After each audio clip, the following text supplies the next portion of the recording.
Dreamscape presents Unfaithful by Natalie Barelli. Narrated by Emily Rankin.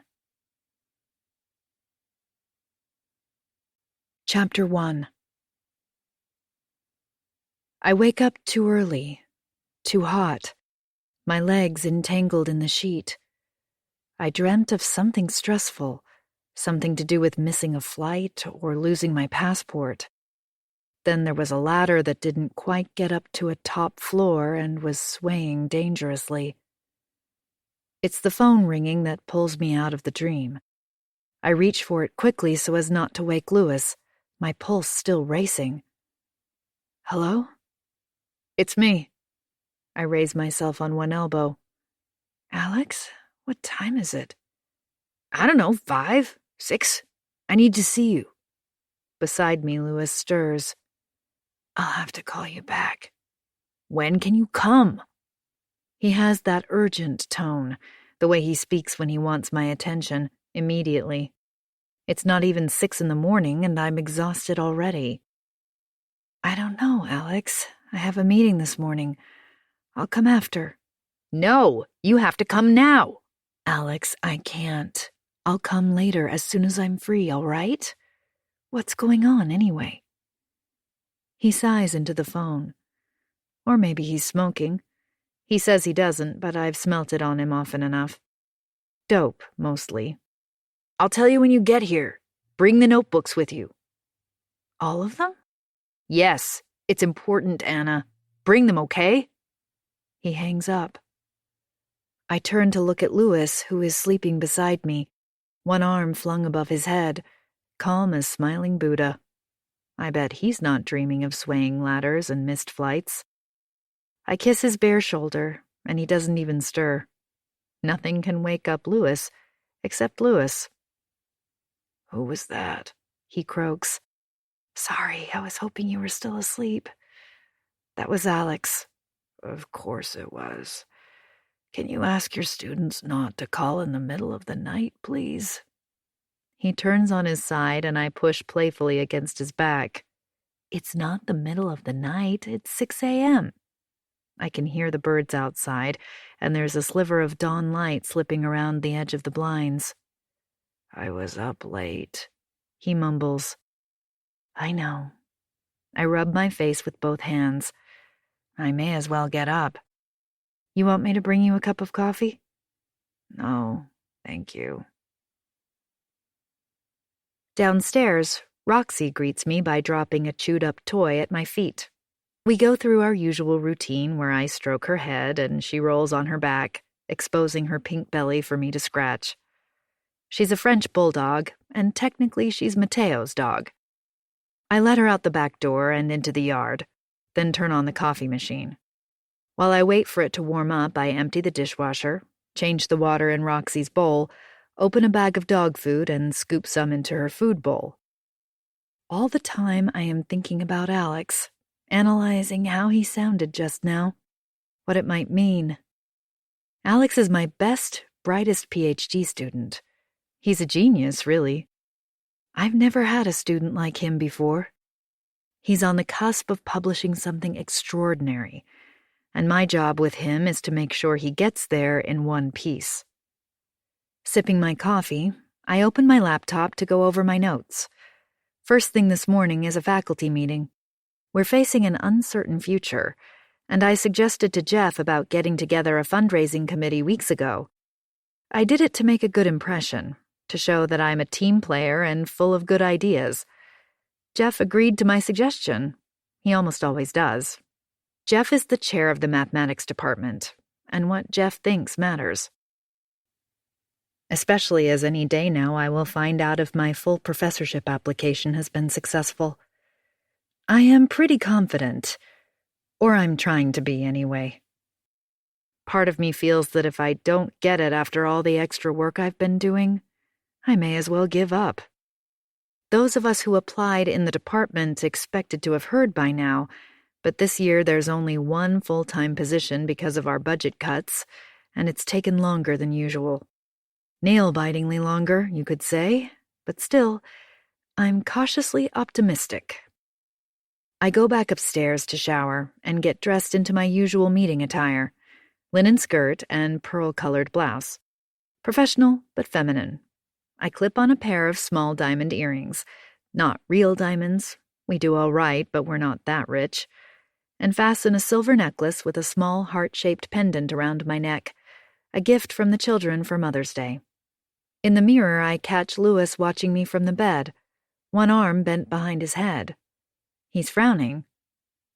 "What's wrong?" I ask. "You look conservative, like a schoolteacher." "I am a schoolteacher." "You know what I mean." I smile and reach for my lipstick, Desert Rose, and stare back at my reflection. My mother's voice pops into my head, unbidden. "Look your best to do your best." I close my eyes. Why did I have to think of my mother now? Now she's going to be like an elephant around my neck all day. Or is it an albatross? Whatever. A big, cumbersome weight dragging me down, making me feel inadequate, reminding me that I'm not quite living up to my potential. Unless I don't let her. Easier said than done, I think, as I run a brush through my hair. "Where are you off to, anyway?" Louis asks. "Faculty meeting, remember?" "Oh, yeah," he says, but I know he doesn't. I pick up the bottle of perfume he bought me for my birthday, Lancome's La Vie est Belle, and I spray a cloud at the base of my throat. Jeff at work commented on the scent once. "Is it you who smells so delish?" Delish. It seemed so suggestive. Sometimes I think if I were willing, which I'm not, at all, but if I were, I used to think he was kind of handsome for an academic, with his dark gray, messy, curly hair swept back and reaching down his neck. He wears glasses, thin-rimmed ones, and has a graying beard that makes him look like Neil Gaiman. Louis rubs his knuckles over his head and throws off the covers. "Why don't you stay in bed?" I say. "That's okay." He yawns. "I'm awake now. I'll be in the shower." On the way downstairs, I pass by Mateo's room. He's still fast asleep, his Batman-themed comforter thrown onto the floor, his arms and legs spread out like a starfish. I turn on the light, kiss his hair. "Come on, Maddie, time to get up, honey." He stirs, yawns, and his eyes pop open. I pick a sweatshirt up off the floor and put it on the back of his chair, then tell him to get ready and make sure to pack his gym bag. In Carla's room, I find her at her desk doing some last-minute revision. "Morning, you. Did you sleep well?" I ask, kissing the top of her head. "Yes, thanks." She barely moves, one elbow on the desk, her head propped up on her hand. I kiss her again, smell her long, soft hair. At 13, she's as tall as me already. "Come and have breakfast." She nods, mumbles that she'll be down in a minute. In the kitchen, I'm preparing school lunches for my children when they bounce in arguing, jostling each other at the fridge, for the milk, over the box of cereal. They work around me, all of us anticipating each other's movements. Cupboard doors fly open and sometimes get closed again. Bowls are dropped on the kitchen table with a clatter and are filled with cereal and milk, fruit and yogurt. I try to keep up, put things away as needed, scolding them half-heartedly for making a mess, but secretly loving how noisy they are, the chaos they create, and the sense that I'm at the center of it, bringing order to their lives. Louis joins us, dressed in jeans and a white shirt, his hair still damp from the shower. He grabs a yogurt from the refrigerator and slowly spoons it into his mouth, leaning against the kitchen counter. Mateo has gone back upstairs and shouts down that he has lost a sneaker and it's really bad because he has soccer practice today. I go up to his room and locate the shoe under his bed along with a bevy of dirty socks and underpants. I add them to a load of washing and turn the machine on. "Will you please fix the tap today?"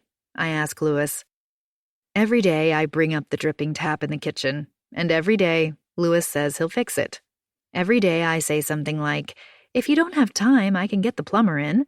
And every day he assures me that's a waste of money and he'll do it himself. Today is no exception. And since you're up early, would you walk Roxy, please? He drops the yogurt container in the trash can and kisses the top of my head. Sorry, I have to get back to the gallery. I'm under the gun. I put my hands on his chest. I know, I remember. Lewis's upcoming exhibition is a very big deal. He's been stressed about it for months, and my job is to support him when he's like that. It's my favorite job, actually, looking after my family. I run my hand through his dark hair, still as thick as ever and always falling over his forehead. Whenever I picture Lewis in my mind's eye, it's with one hand pushing back a lock of hair between his thumb and forefinger. You'll be fine. Do what you have to, I say. Carla reappears, dressed and ready for school. Will you put the washing out on the line when you get home? I ask her. Why can't Maddie do it? Because he's got soccer practice and you'll be home way before him. Okay. Lewis hugs the kids, kisses me goodbye. I remind him to pick up Maddie from soccer practice this afternoon. And please don't be late, I plead. Mateo gets very anxious when people are late. One time Lewis and I had a misunderstanding about who was where when, and no one picked up Maddie. He sat on a bench at a bus stop and waited for 26 minutes. That's what he said, 26 minutes, repeatedly. And by the time I got there, he had wet himself. It took over an hour to console him. Lewis and I had a huge fight afterwards about who was supposed to pick him up, and we never agreed on it.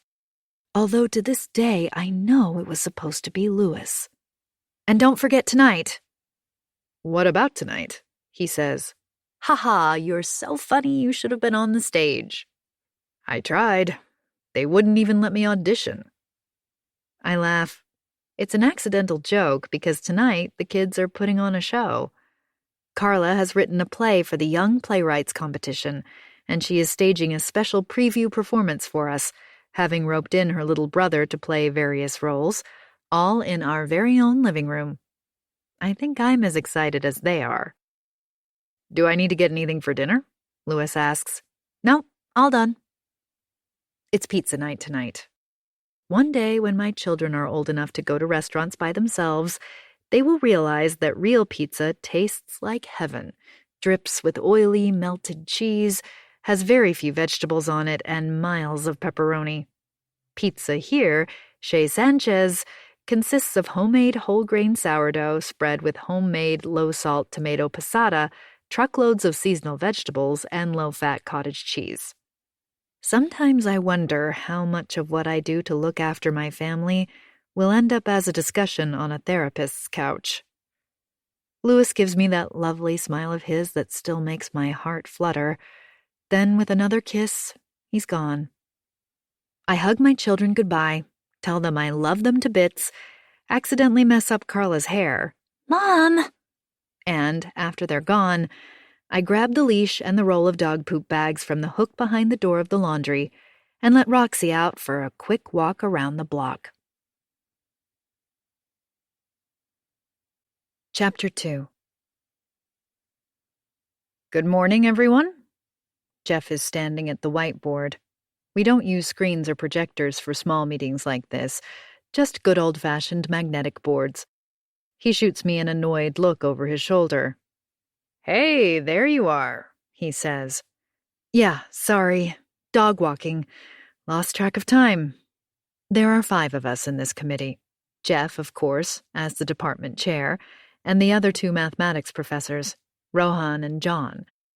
Then there's Mila, the youngest in the faculty, as she likes to remind everyone on a regular basis, and me.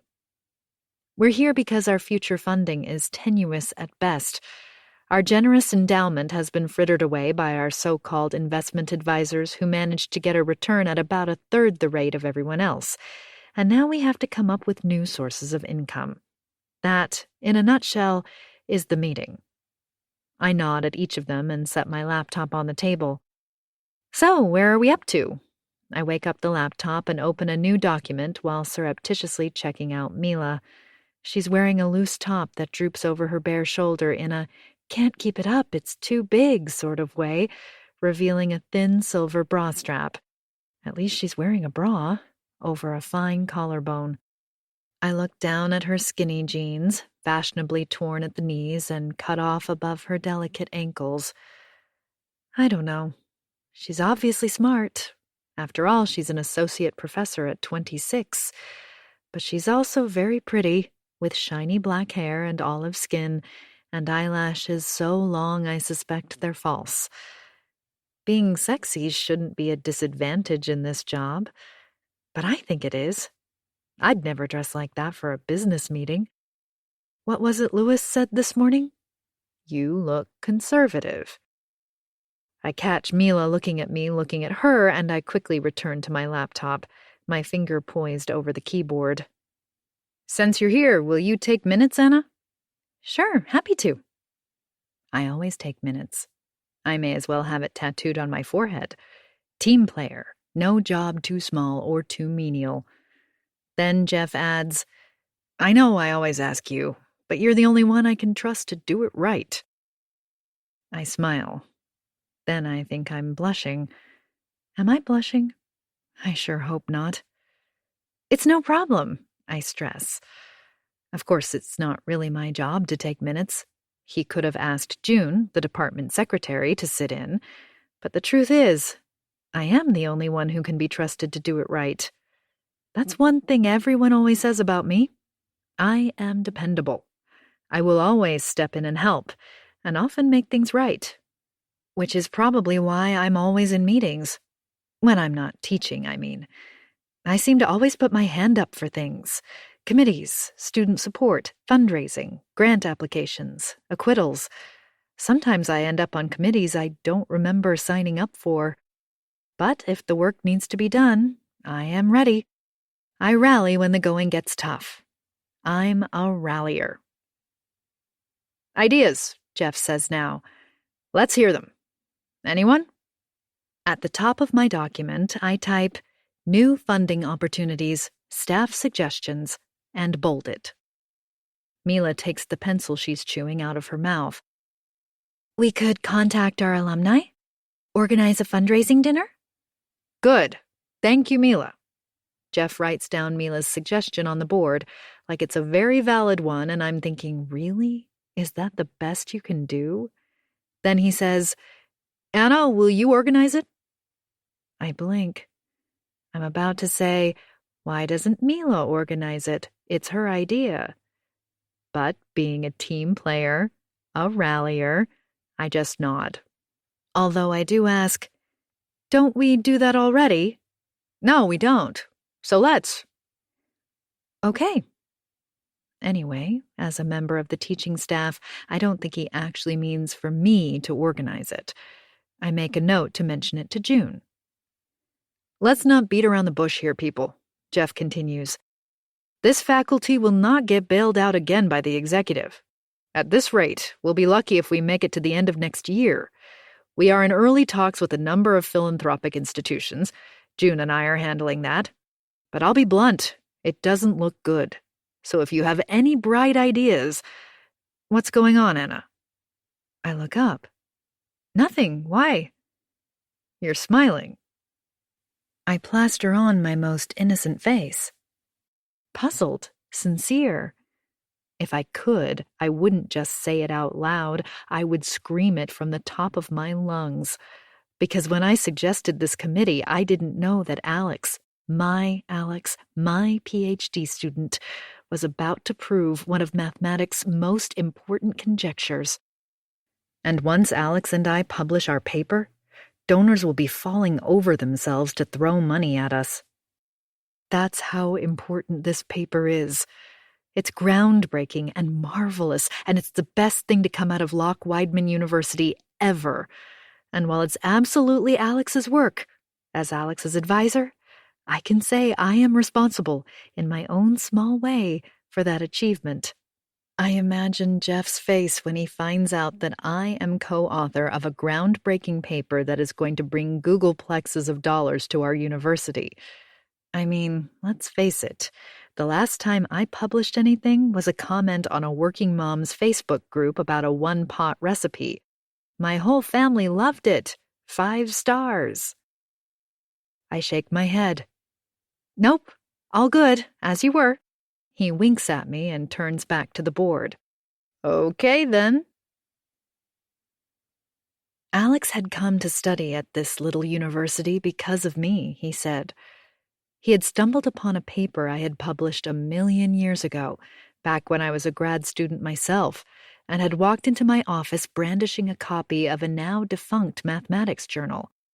He wanted me to supervise his thesis, which, at the time, was on theta and zeta functions. He'd had offers from other universities, some certainly more prestigious than ours, but I must do it here, with you, he'd argued. My first impression, from the way he looked and the way he spoke, was that he would have been more at home at Princeton than at our humble institution. He's athletic, very handsome, with fair hair, and when he smiles, which isn't that often anymore, I always find myself staring at his teeth, so perfect, so white. Was I flattered that very first day? Absolutely. Did I want the extra work? No. But he wore me down with his big, pleading blue eyes and his earnest face. Please, Dr. Sanchez, you're the only one that I want. I'd laughed, and he smiled in that seductive way of his, all teeth and charm, like he already knew he'd won. And he had, I guess, because I said yes, because he did spike my interest, and because it is nice to be wanted. It was immediately obvious that he was bright. I mean, really bright.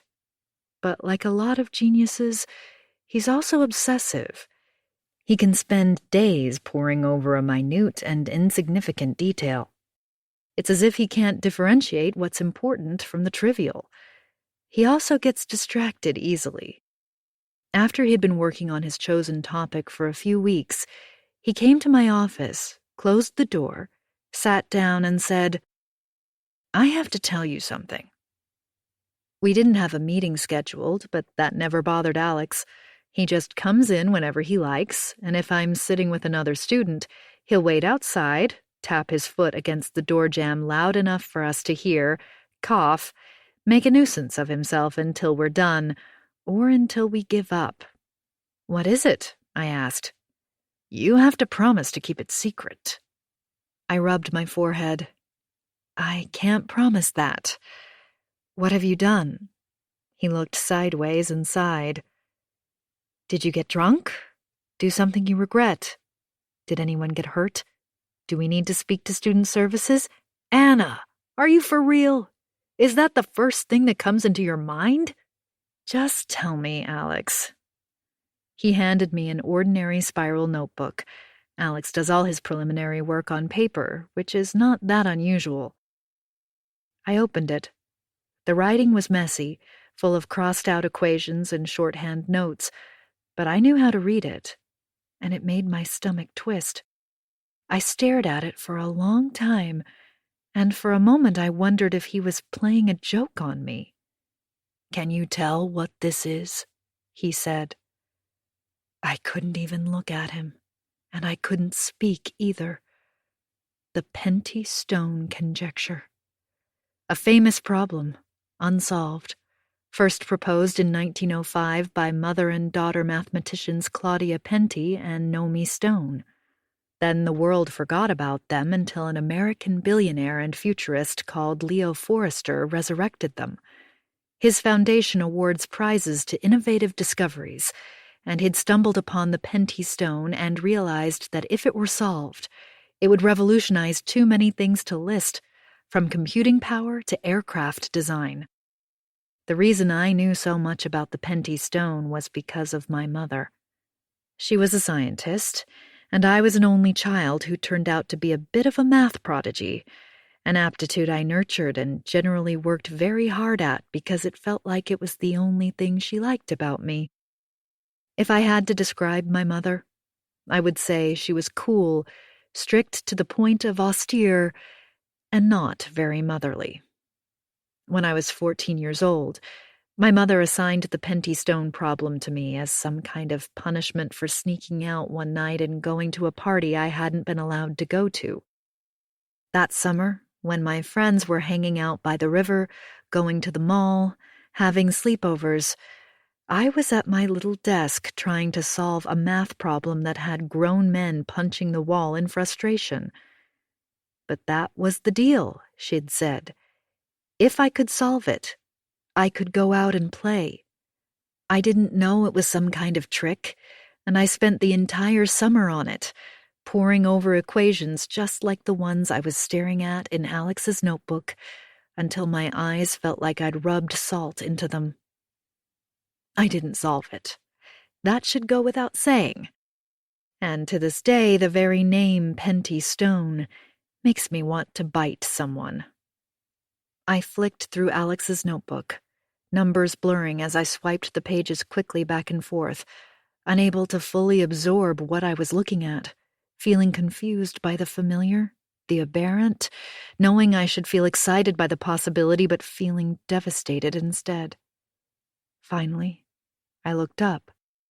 He was grinning, and I wanted him to go away. I wanted to say I had work to do, that I had no time for this. Then he said it. The Penty Stone conjecture. I think I have an angle. He looked nervous, almost frightened. Really? Yes. There's a prize, too. $500,000 to the first person to prove or disprove the Penty Stone. Not as much as mathematics' Millennium Prize. That's the big one, at $1 million. But not small change either. I stood up to close the door, even though the room felt airless.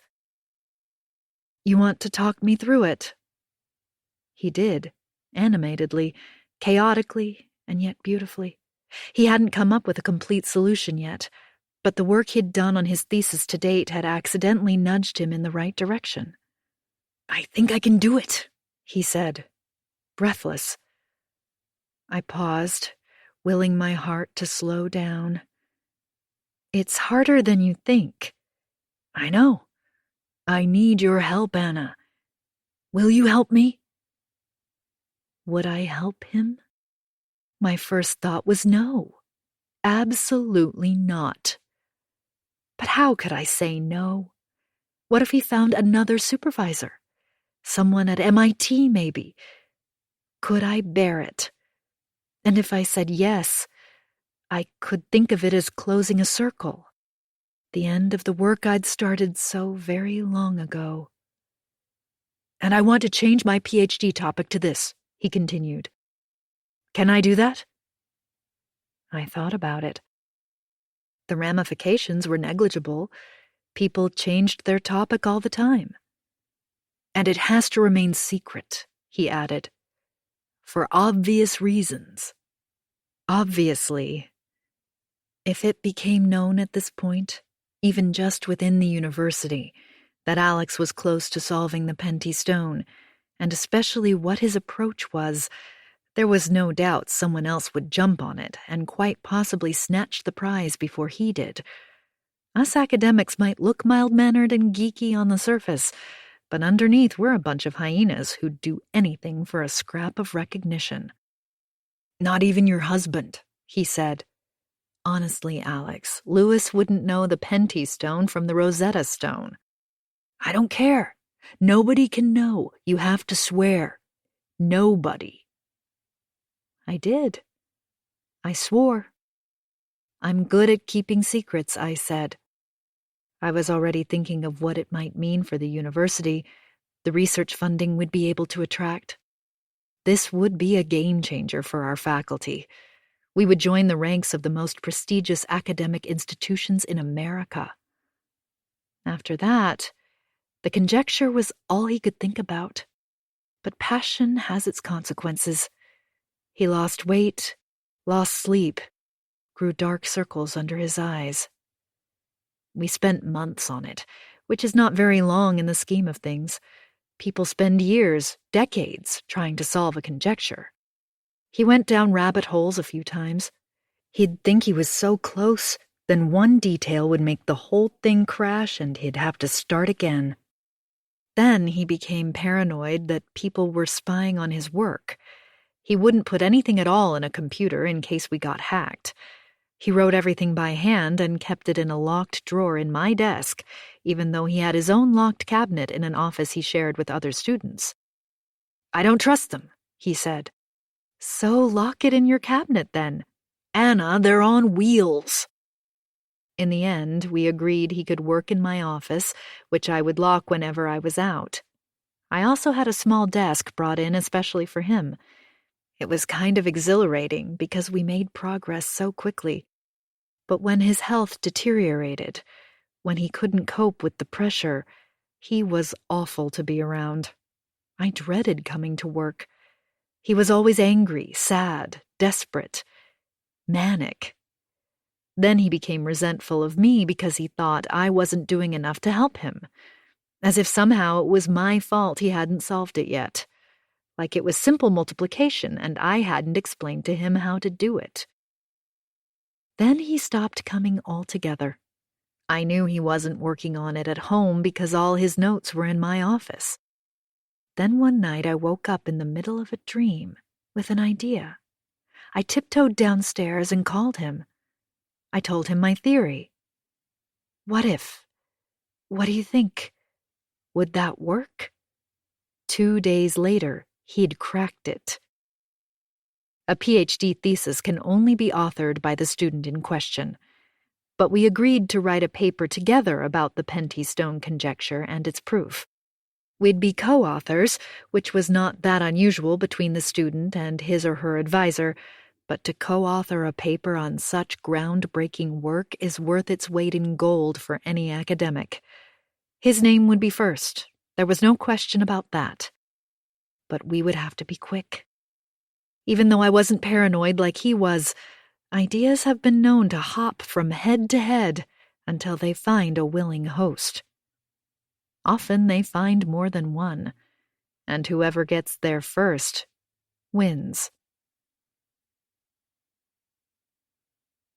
Chapter 3. "You look nice today," Jeff says. The others have gone, and it's just him and me left. He's packing up his laptop, and I'm tidying up the meeting room, making sure to leave it the way I'd like to find it. "Do I?" I give a little laugh, turning to wipe the whiteboard so I don't have to look at him. "That's nice.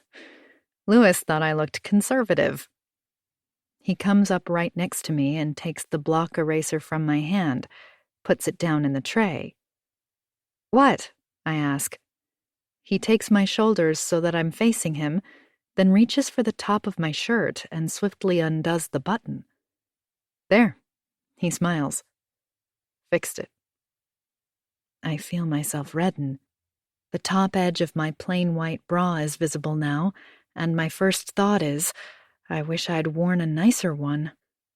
Jeff walks away, stops at the door. "See you around," he says, with a wink. I finish tidying the room, a little embarrassed, a little shocked even, yet unable to suppress the small smile playing on my lips. Last year, when Jeff and I were away at some conference in Chicago, something almost happened between us. He'd been looking at me like a ravenous wolf all evening, and I was flattered, probably more than I should have been. Somehow, I ended up drinking too much, certainly more than I'd intended, and next thing I knew, we were in his room and he'd gone down to his boxer shorts. But I checked out at the last minute. It was as if I'd woken up from a dream, and an image of Carla and Mateo's cute little faces looking up at me popped into my mind. I excused myself and ran out of the room, and I thank my lucky stars every day that I came to my senses before anything actually happened. I was embarrassed the next day, my memory blurry from all the alcohol I'd consumed. I rushed to apologize, although for which part I'm not sure. The part where I almost went through with it? Or the part where I didn't? He laughed. "Don't worry about it, Anna." Then he made a show of checking no one was around before leaning forward, and in a low voice he said, "Next time." And I laughed. "I don't think so," I said, even though I was kind of flattered he still wanted to. He made a sad face and put both hands over his heart. "You're killing me." I chuckled, lightly punched his shoulder. I was so grateful we could laugh about it. I shudder to think what might have happened, but now it's like a secret joke between us. One time, someone mentioned Chicago in a meeting, and we immediately looked at each other and cracked up behind our hands. I make a short detour to see June on the way back from the meeting so I can tell her about the alumni dinner. And I'll make sure to tell her that it was Mila's initiative, not mine. I don't want her to think I'm assigning extra work to her. I've almost reached her when Clyde, the associate dean of the college, slaps a sheaf of papers on her desk. "For Christ's sake, June, are you completely stupid? These are last year's figures. I asked for this year's intake. Can you get it right this time?" Then he turns around, mutters something about having to do everything twice around here, and marches back down the corridor. It was a shocking performance, and if I'd had time to turn away, I would have. But it's too late now. It would only add to June's embarrassment. So I stand there, inches from her desk, a smile plastered on my face like nothing's wrong, or if it is, I didn't notice. She reaches for the bundle with a trembling hand and pulls it slowly towards her. She looks like she's going to cry, with her head down and her black curls falling forward, almost hiding her face. "He's a bully," I say simply. "He speaks like that to me all the time." I don't know why I say that, since it's not true. I just want to soften her humiliation. I certainly don't think Clyde should speak to anyone like that, and I make a mental note to pull him up on it later. June looks up, crimson patches blooming on her cheeks. She tries to smile and fails. Her chin wobbles. "I doubt that very much." "You'd be surprised." "It's not even my job," she says. "His secretary is off sick, and I've been asked to step in." I lean forward and whisper, "I searched his desk for a stapler once, and I found a penis enlargement pump, top left drawer, under that stupid little tray he keeps his paper clips and rubber bands in." I stand up. "Just think about that next time he talks to you like that." We both know I just made that up. She drops her head and laughs silently, and it takes a moment for her to recover. When she looks up again, the smile is real. "Thank you," she says, still trying and failing to stop grinning. I wink at her. "My pleasure." I tell her about the alumni dinner proposition, then head back in my office and type up the minutes so they're ready to email before I leave to meet Alex. Then Mila comes in. There's a guffaw of student laughter outside, and she closes the door. "Anna, do you have a moment?" "Of course, Mila. Please." I indicate the seat opposite. "How can I help you?" She looks skyward, like she's thinking about it. I wait, my hands knotted together, a benign smile on my face. I'm going for the mentor-to-mentee look, even though I'm wondering if she's going to ask me to do something. Pick up one of her tasks, find someone to mark her exams, organize the alumni dinner. "How can I help?" I repeat. "I wanted to tell you myself. Make sure you were okay." "Oh?" She looks sideways, takes in a small, sharp breath, closes her eyes briefly, and I know now it's going to be bad. For me. "I got the professorship. I found out this morning." I managed to stretch my lips thinly over my teeth and into a smile. My knuckles have turned white, and I feel my chest rise and fall as my pulse races. I repeat the words in my head, in case I got them wrong the first time. I got the professorship. Nope, no change. Stomach still clenched. I'm trying to think of something to say, and we just stare at each other in silence for a while. I didn't know you'd applied. Yeah, it was on impulse, really. Just a last-minute thing. Jeff suggested it. He did. A last-minute thing? It takes weeks, months, to put an application like that together. Is she going to say she wrote the application 20 minutes before the deadline? I don't get it.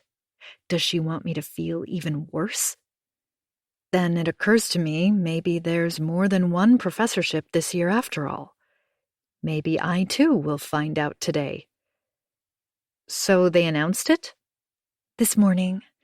And Anna, let me say that I was completely surprised. Shocked, really. I was sure it would be you, and it should have been you. I don't know why they gave it to me. I keep expecting someone to tap me on the shoulder and say they've made a mistake. She gives a small, self-deprecating laugh. There are probably things I should say, but I can't speak. It's like my throat has clammed up and nothing will squeeze by except maybe my last breath. I know you must be disappointed. She tilts her head at me, checking to see just how disappointed, presumably. Not at all, I manage, finally. I'm very, I was going to say happy, but it gets caught. Pleased for you. Really? Of course. Why wouldn't I be? She puts a hand on top of her chest, just below her throat. Oh, thank God. I was really hoping you'd say that, but I was a little bit nervous, especially since you were one of the people who interviewed me when I first started. Yes, I remember. You'd think the more senior person would get it first. I would have thought anyway, so I'm glad you're being so good about it. There's a lone paperclip on my desk, and I see myself in my mind's eye straightening it out and shoving it in her cheek just to shut her up. Don't be silly. It's fabulous. I couldn't be happier. Well deserved. Congratulations. I get up because I'm starting to shake and I'm afraid she'll see it, which would only add to my humiliation. She gets to her feet. Thank you for being so good about it, she says again. I can't get to the women's toilets fast enough. I lock myself in a cubicle, close the seat, and sit down. I'm breathing too fast, too loud. I drop my head in my hands and time my breaths, wait for my pulse to slow down. I press my fingers against my eyes. Of course I didn't get it. I haven't published anything in years. I just teach, work, sit on useless committees, and take minutes. That's not a track to full professor. That's a track to full-blown idiot moron gopher errand girl. And what was it she said? A last-minute thing. Jeff suggested it. Why would he do that when he'd already suggested to me that I apply, and there was only one position available? Except he didn't suggest it, did he? But he sure didn't stop me when I brought it up. Quite the opposite, I would have thought, considering all the extra work I've been doing these last few months, which will make a good impression on the committee, Anna. They love a team player. At the sink, I splash water on my face and dab at my eyes. I recover myself enough to go back to my office, only for Jeff to stick his head round the door a moment later. Ah, Anna, can I have a word? Is this about Mila? Because I think it's great, really great. Wonderful news. Yes, good, so you know. Yes, couldn't be happier for her.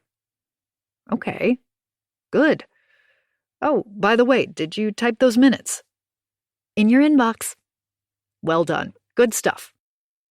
I want to go home and curl up in my bed, go to sleep for a year or two, but I can't because I have a class.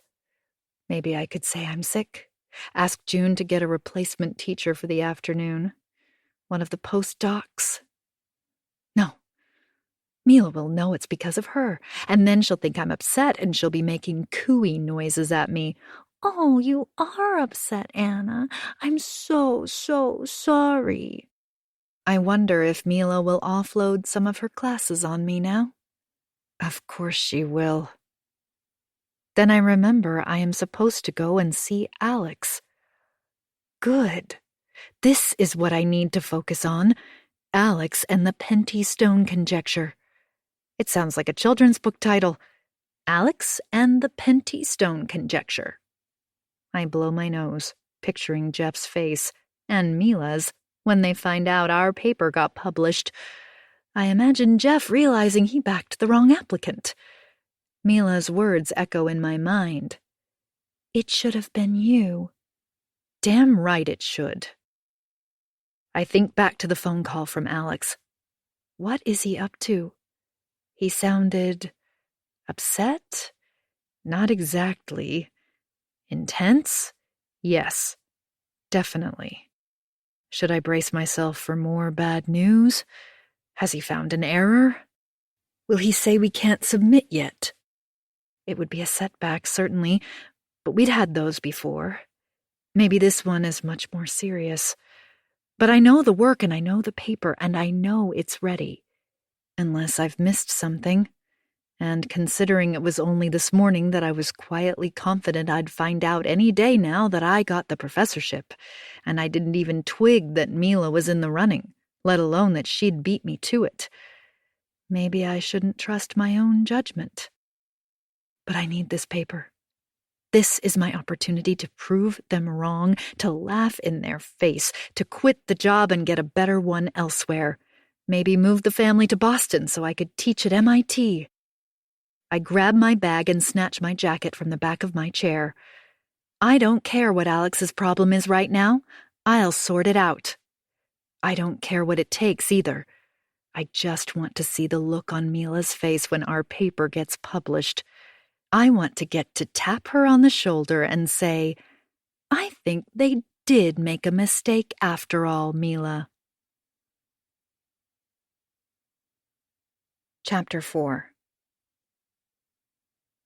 I've been to Alex's apartment a few times before, and I park around the corner, turn off the ignition, and take a moment.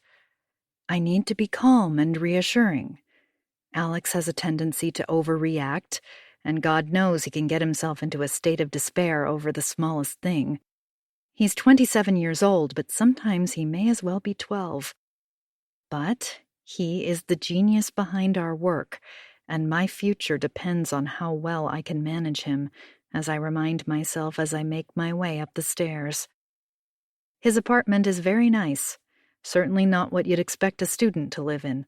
It's roomy, with a big flat screen on one wall of the living room and beige, glass, and chrome furnishing that would look great in an office or a showroom. He shares it with another student who, from memory, is studying journalism. But Alex doesn't need the rent his roommate brings in. His parents are paying, and he joked once he'd only got someone to move in so he'd have someone to talk to. I knock, and he opens the door immediately, shirtless, his pupils dilated, and it occurs to me suddenly that he could be on something, some kind of amphetamines. By the looks of him, he must have been abusing them for a while, and I chide myself for not checking in with him sooner. Where's your roommate? I ask, taking my jacket off and laying it on the arm of the sofa. What's his name again? Vernon. He's out. Do you have the notebooks? Oh, shit. Sorry. Anna, did you forget? Sorry, I did. Lots going on this morning. He breathes out loudly through his nose, but then seems to relax again. You want a coffee? I'm about to have one. Sure. He does a double take. You've been crying? No. Your eyes are all puffy. I said no. He shrugs, and I follow him to the kitchen and watch him spoon ground coffee into the machine. I'm about to ask what the problem is when he blurts it out. I've changed my mind. I wait for the rest, but he's silent, just keeps making the coffee and won't meet my eye as he fusses with the cups and the sugar bowl. Okay, about what? I'm already exhausted as I brace myself for his inevitable self-doubt, for the speech about how he thinks he has it wrong. The submission committee at the Journal of Applied Number Theory won't accept it if there is any doubt about the validity of the solution. He knows that. And I have friends at MIT who could take a look now if he doesn't want to wait that long. They'd sign a confidentiality agreement. This kind of thing happens all the time. He knows that, too. Talk to me, Alex. Don't you want to publish it yet? Is that it? He snaps his head around. My thesis? Of course I'm publishing it. Are you nuts? Okay, good to hear. So what are we talking about? He's smiling as he thinks about it. Then his features harden until his mouth is so taut that when he speaks again, he can barely move his lips. You're not gonna like it. Jesus. He looks really bad. When did I see him last? 2 weeks at least. He pulls out a letter from his back pocket and hands it to me. I hesitate, then take the envelope from him between 2 fingers, trying not to stare at his filthy fingernails. What's this? I'm about to pull out the single sheet of paper from it when he speaks. I'm going to publish it alone. The thesis, of course, but also the research paper. I'm sorry? I don't want you to co-author it anymore. I almost laugh. This is a joke, right? His hand shakes as he handles the coffee, and some of it spills onto the table. My first instinct is to grab a kitchen cloth and clean it up, but I don't. I've thought long and hard about it, he says. It's mine.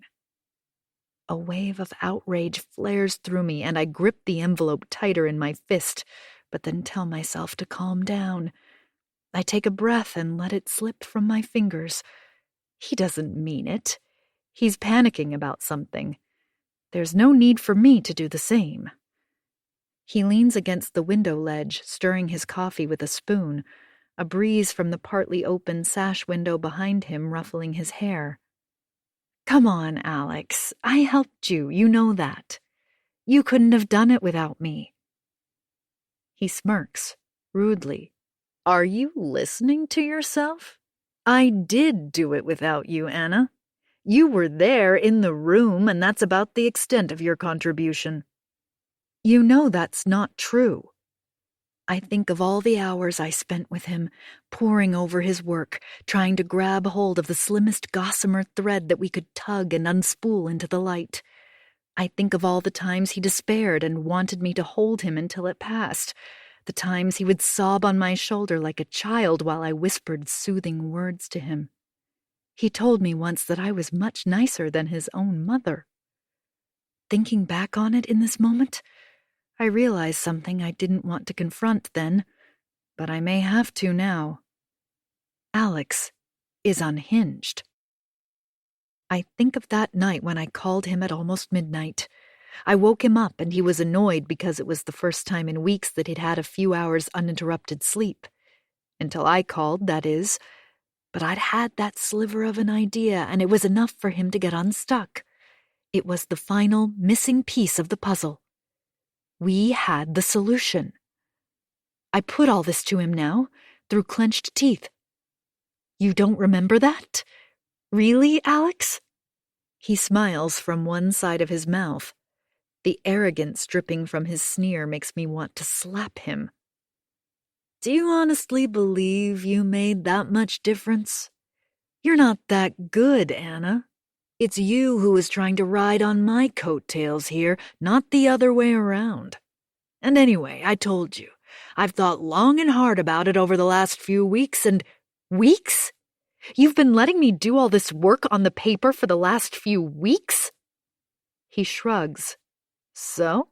Give me an invoice. Alex, what are you saying? You can't do this. Get over yourself. I'm the best thing that's ever happened to your career, even without your name as co-author. You were my advisor. You'll get lots of accolades from that. And your precious university will get its reward just because I was your PhD student. Don't do this. You know it's not fair. Life isn't fair. Get used to it. I laugh. I'm finding that out. But then I see his face and I don't know whether to punch him or beg him. I take a closer look at him. His trembling hands, the spittle in the corners of his mouth, the dilated pupils, his skin so pale it's almost blue. Have you been sleeping? I ask, more gently. He snorts. I can sleep when this is done. I cock my head at him. What did you take, Alex? I reach out to touch him, and he jerks backwards. I think I should call someone. We can discuss all that stuff later, but I think you need help. Have you seen your parents recently? Shut up. He starts to rub his forehead over and over.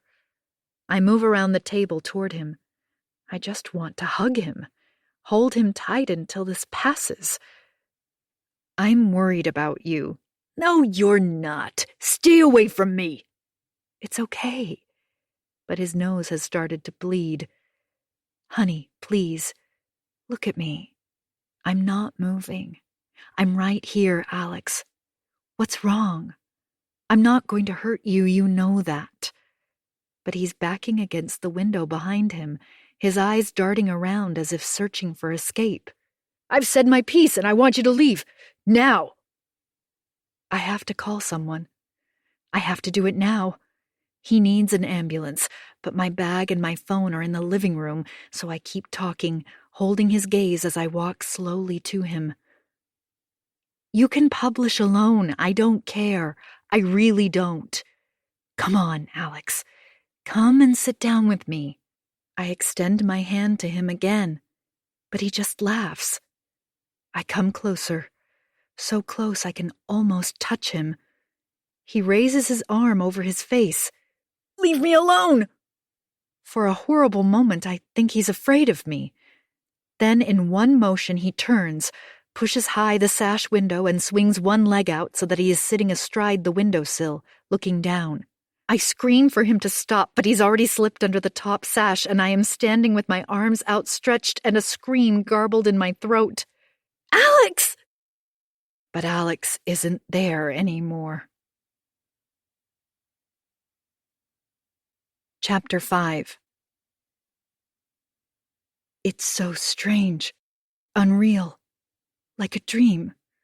He didn't scream or shout or make a noise. He just disappeared. I want to run to the window, but I can't move. Black dots swirl in front of my eyes, and I put one hand flat on the table to steady myself. Alex?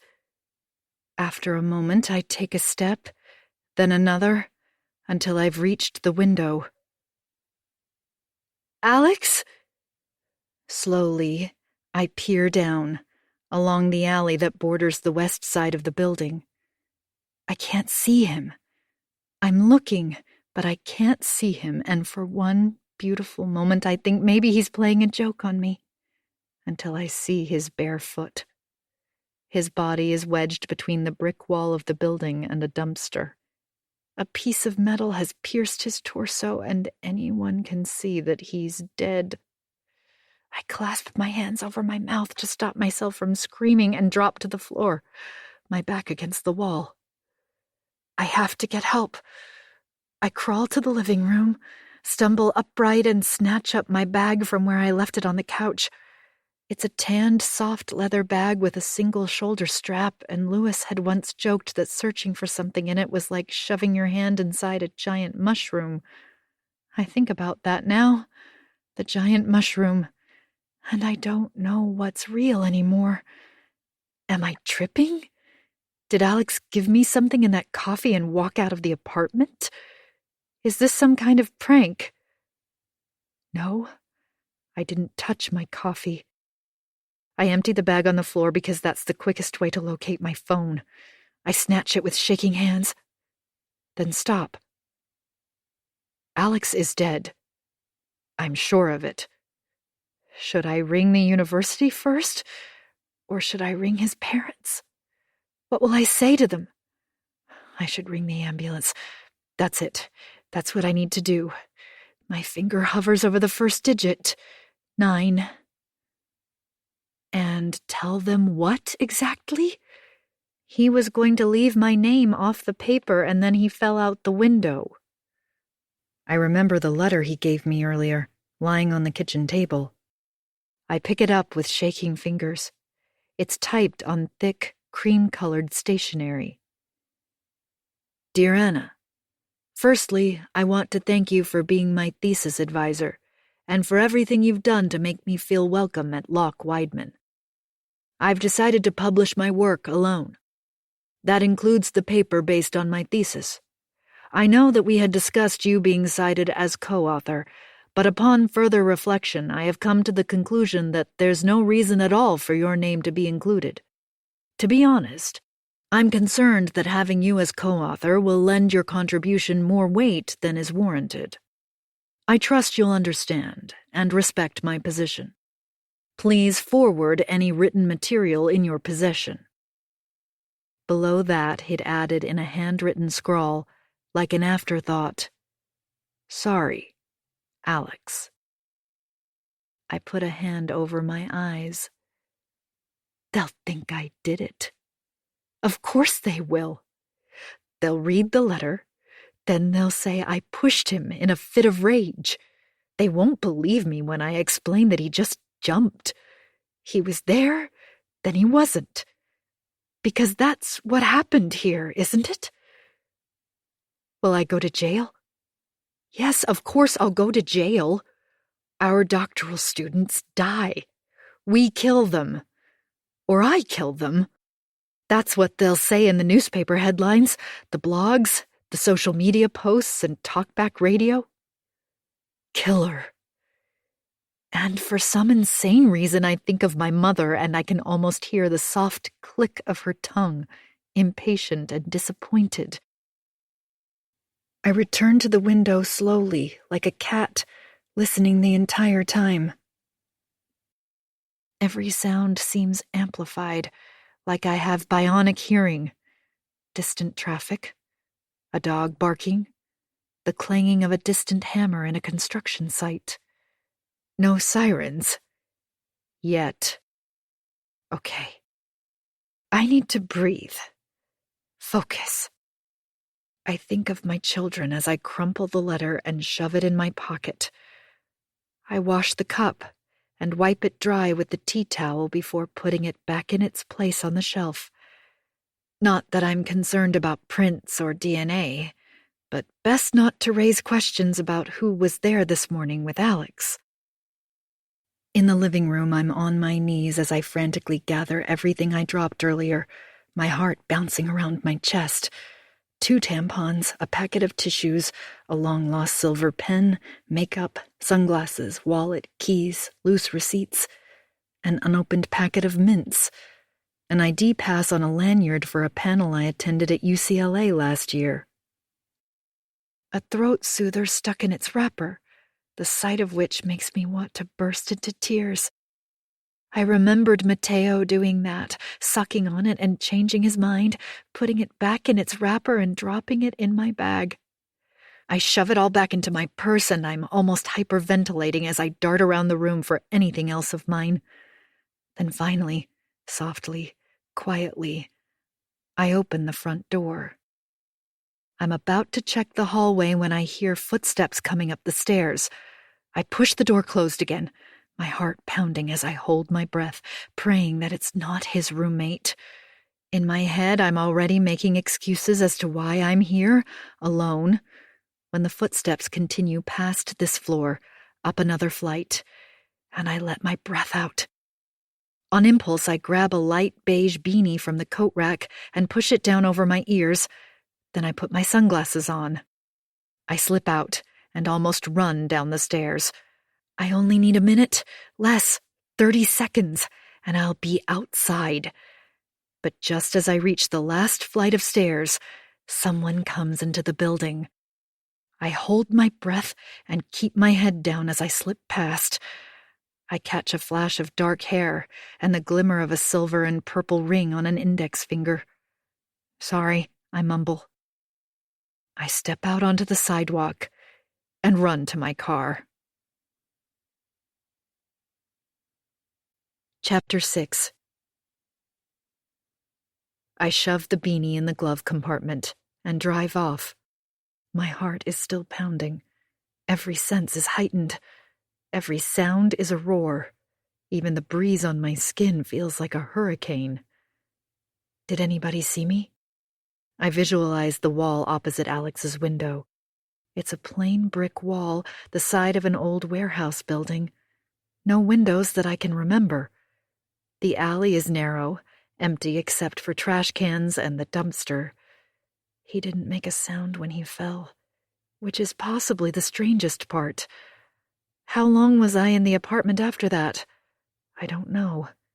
2 minutes? 5, maybe?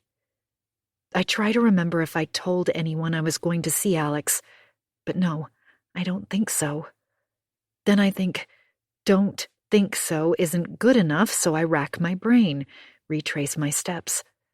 There's the call, of course, from this morning, but that's not unusual. In the parking lot back at the university, I pull out the letter as if, somehow, that's going to tell me something.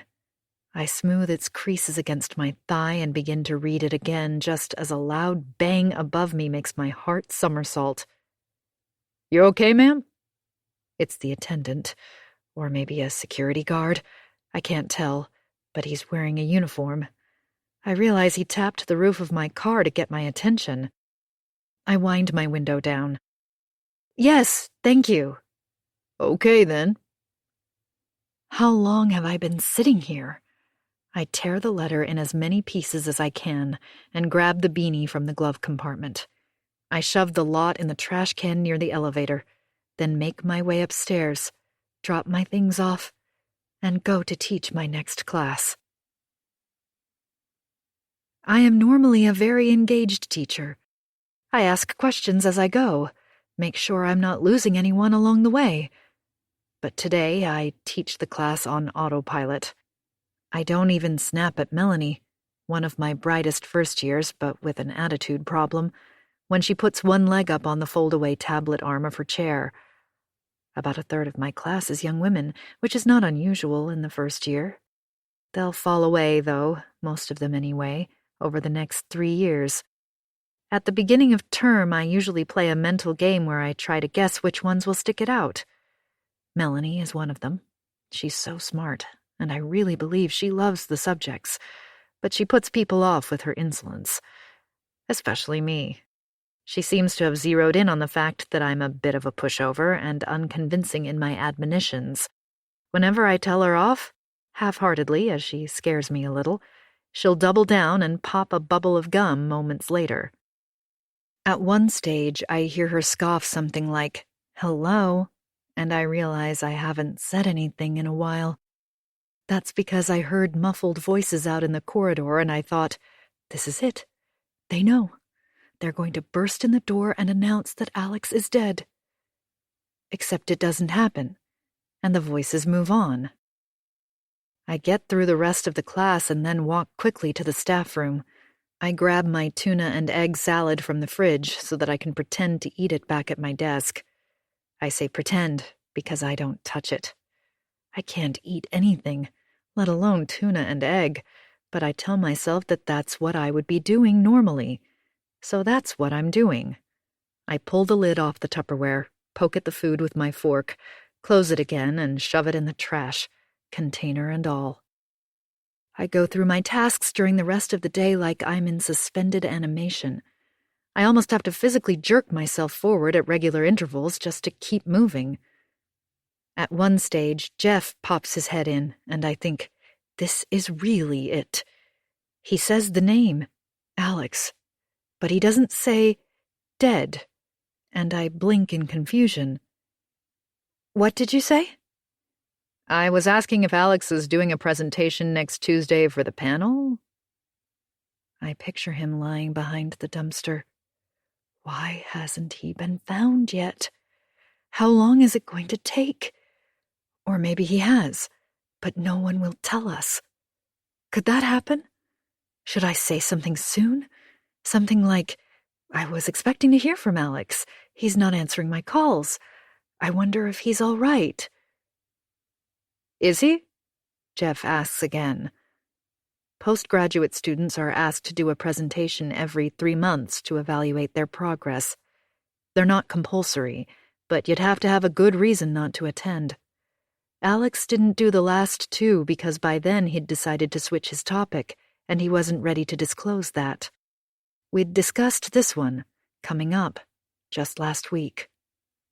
I can't get you another dispensation. It's getting awkward, but I'll think of something, I said at the time. No, let's do it. Really? Okay, but I'm surprised. I thought you didn't want to discuss it publicly? He'd grinned. I'll present on the theta and zeta functions. That's what everyone thinks I'm working on anyway. Oh. I'd nodded, not hugely comfortable about this. It's one thing to keep your work under wraps. It's quite another to deliberately mislead the entire department. Do you have something new to present? No? So how's that going to work? He paused. Then he turned to me, his face bright, like he'd just thought of something. You could do it. You could write up something in no time. It's your field, right? He hadn't just thought of it, obviously. He'd known he was going to ask me. But I told him no, in no uncertain terms. Even worse than lying to the department, it's downright cheating. Categorically out of the question, I said. And you may not have noticed this, but I'm kinda busy, Alex. But don't you see? That way they'll leave me alone. Otherwise they'll start to ask questions. They'll suspect something. Or maybe they'll drop me from the program. No, they won't. I'm your supervisor.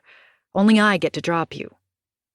Which wasn't strictly true, but saying no to Alex is like arguing with a particularly willful 3-year-old. He begged, he sulked, he got angry, he pleaded, he threatened, he sulked again, and in the end, I said yes because I just wanted the conversation to end.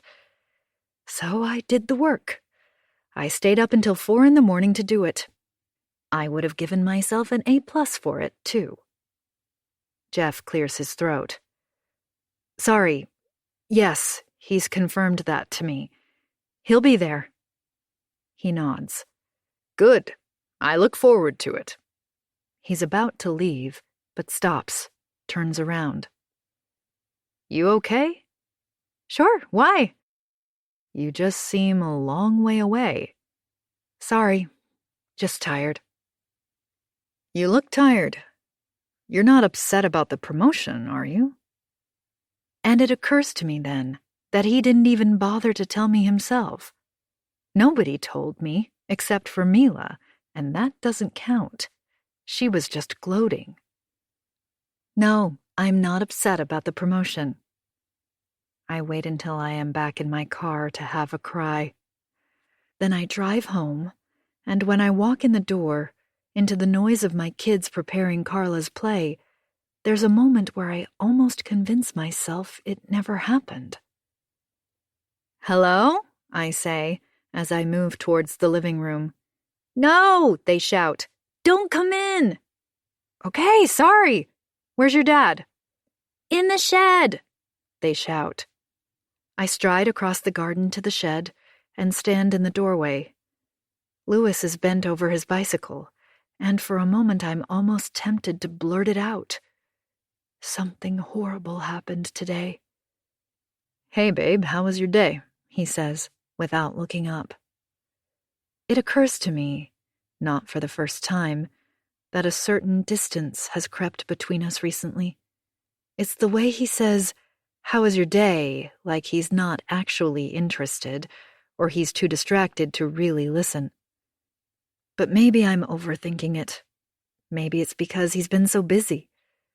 And yet, right now, as I stare at him in silence, I'd give anything for him to look up, to see me, to ask me what is wrong even though I can't tell him, just so I know he sees me. But he doesn't. Good, I say finally. I'll see you inside. The laundry is still sitting in the washing machine. I could call out Carla on it, but I don't have the energy and I just shove it in the dryer, then proceed to make dinner. Louis returns, opens a bottle of wine, and gets plates out. Normally, a word that right now makes me want to hoot with laughter, we eat together at the table. I always insist on that. But because of the kids' play, which luckily is only 20 minutes or so, we're eating at the coffee table in the lounge. I go through the motions. I laugh when Louis laughs, clap when Louis claps.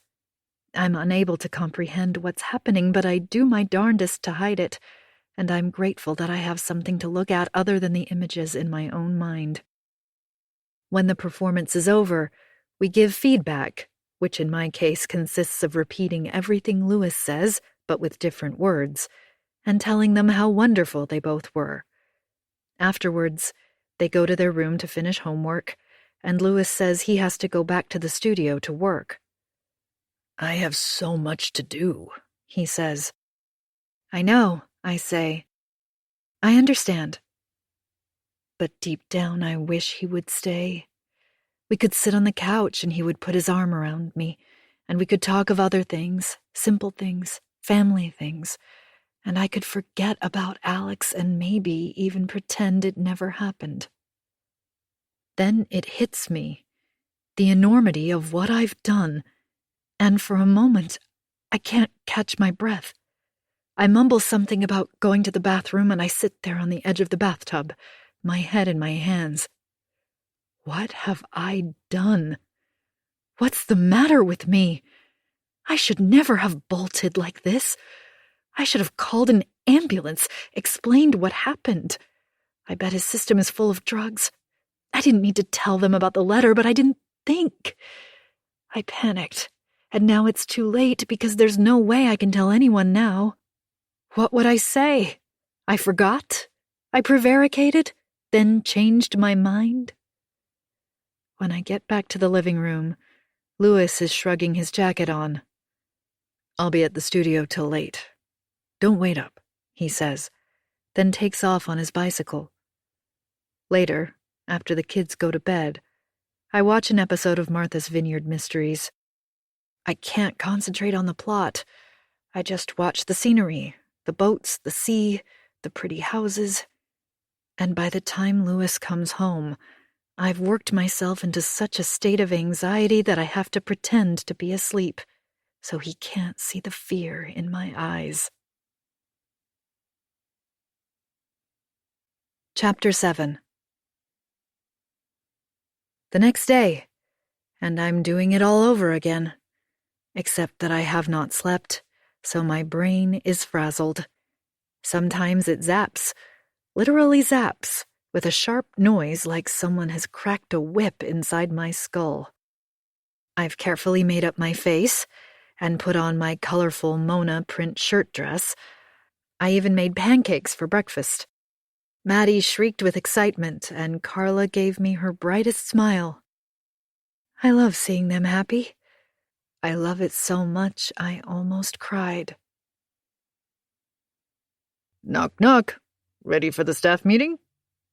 Rohan stands in the doorway. I stare at him for a second too long, and he lifts an eyebrow. Still no news about Alex. Oh, staff meeting. Right. I'd completely forgotten. I make a show of checking my watch. Wow, 10 o'clock already. Be right there. I expect him to leave, but he doesn't, so I get to my feet and I do what I always do, which is to reach for my laptop. But then I think, you know what? Forget it. Let someone else take minutes for a change. But I change my mind back because I need to act normal. I grab it and carry it under my arm. Sorry about the professorship, Rohan says.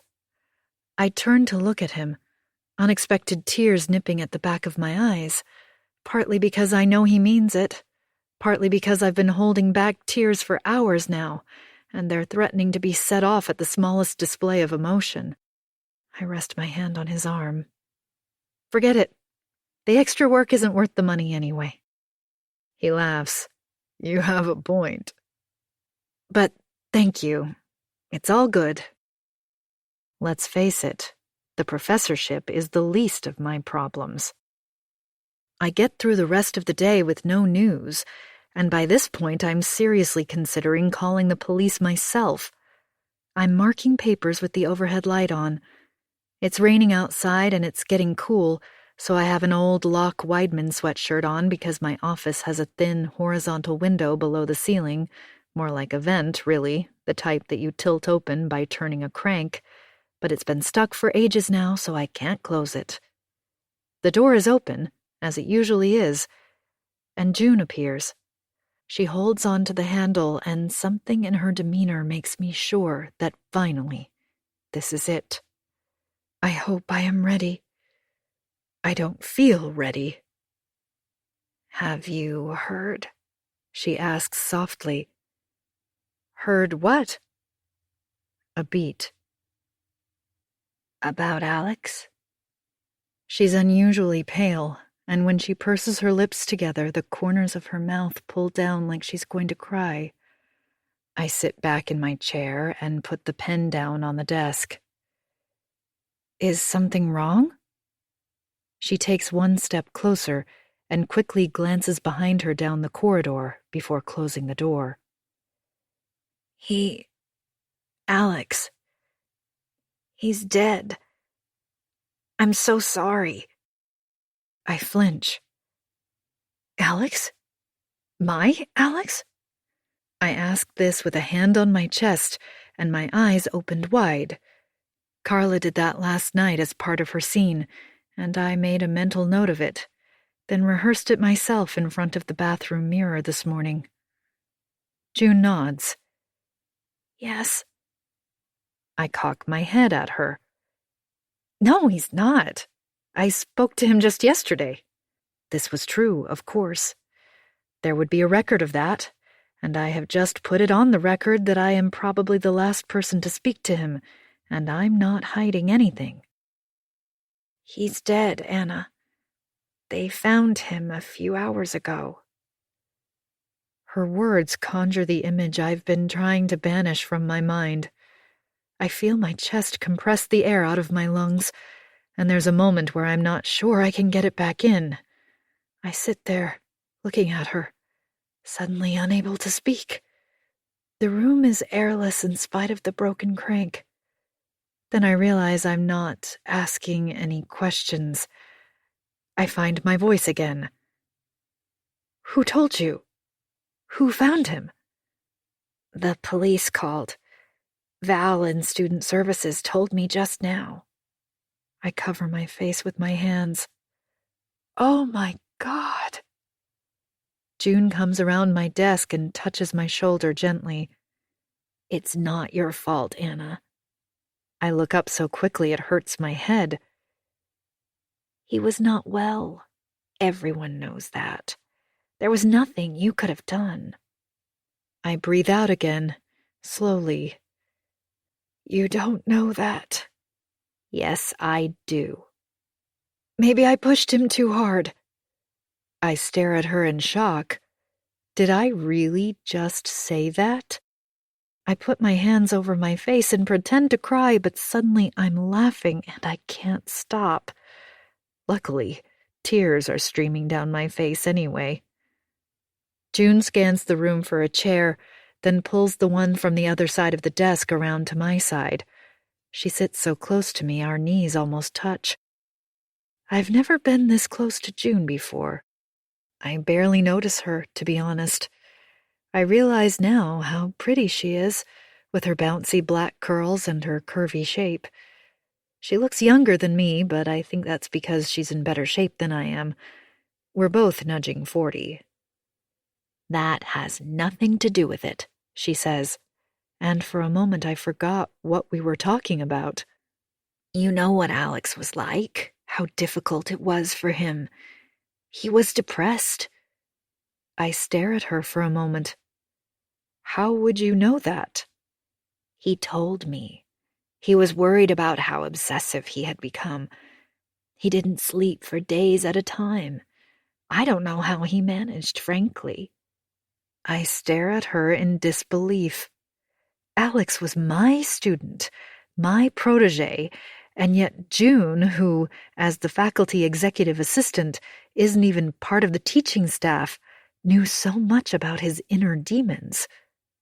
What else did she know? He told you all this? When? I don't know exactly. Over the last few weeks, you saw what it was like. Did you see how much weight he'd lost? Did you see how he changed? He would get overexcited, too much so, like he was on drugs. He'd say to me, "June, one day you'll be able to say you knew me when." Then the next day he wanted to quit and go sailing for a year. To be honest, I never thought he was cut out for academic research. Not at this level, anyway. He was too unstable. How did he die? June's face looks full of pain when she says it. I'm so sorry, Anna. He jumped out the window of his apartment. Bile rises, and for a moment I think I'm going to be sick right there on the dark blue carpet. I thought you were going to say he took an overdose or something. I know, but jumping out of a window? I feel as pale as June looks. He's really gone, I ask. God knows why. Maybe because hearing it from someone else makes it real. Even more real than yesterday, when I looked down at his bleeding and broken body wedged behind a dumpster 3 floors below. June says something else, but I don't hear the words, only the sound of blood pulsing inside my ears. Her mouth is still moving when I step out of the room and almost run down the stairs and around the corner to the parking lot. I drop my keys before I can open the driver's door of my car, where I spend the next 20 minutes with my forehead resting on the steering wheel, hyperventilating, vaguely recognizing the symptoms of a panic attack. I can't even tell if it's because Alex is dead or because of the magnitude of what I've done. Chapter 8. I have a longing to be with Louis, to rest my head on his shoulder and hear his soothing voice. I reach for my bag on the passenger seat and fish around for my cell phone, but the call goes straight to voicemail, which I half expected. He always turns off his phone when he's working. Hi, it's me. Can you call me back? Then I add in a smaller voice, I know you're busy, but do you think you could come home early? I pause, about to tell him about Alex. Remember Alex? He's dead. But instead I just say, I miss you. I start the car, but let it sit idle for a moment. I shouldn't go home to my kids in this state. I will Louis to call me back. Then I think, why don't I go to him? I could watch him work while I tell him about Alex and why it's all my fault. Not the real all my fault, obviously. I mean the bit about pushing him too hard, having high expectations. No, don't tell him about Alex. I will tell him later. Instead, I will say, let's go away after the exhibition, just the 2 of us. The kids will be fine without us. They can stay with your dad for a week or 2. They'd love that. I'll take time off work. We wouldn't tell anyone where we were. Let's remember us, the way we were. I miss you. That's what I'll tell him. I text Carla. Working late. Eat without me. There's a lasagna in the fridge you can microwave. Make sure Maddie does his homework, please. I'll see you later, honey. Love you, XOX. She replies immediately, KX. I stop by the liquor store on the way because one thing I need right now is a drink. I've been needing a drink for hours. I pick up the first bottle I see, a Napa Valley Cabernet, when I catch sight of the box wine further along the shelf. A wave of nostalgia rolls over me, and for a moment I am back at college. Louis and I, seated crossed-legged on the floor of his room, Cher or Celine Dion on the CD player. We'd drink Franzia wine out of jam jars and kiss till my lips hurt. We'd talk of our plans for our future, how many kids we wanted, 2, a boy and a girl. We'd talk over each other, our hands flying around as we constructed a life where Louis was a famous artist, and I would be a famous mathematician. I put the bottle back on the shelf and grabbed the box wine instead. The guy at the till recoils slightly at the sight of me. I glance at my reflection in the mirror behind him and see that my cheeks are streaked with dried-up rivulets of tears stained with mascara. I find a scrunched-up Kleenex in the bottom of my purse and check it. It's stained with something vaguely oily, vaguely yellow. Chicken korma from the other night, I bet. I use the least stained corner of it to wipe my cheeks clean and add a small packet of tissues from the counter to my purchase.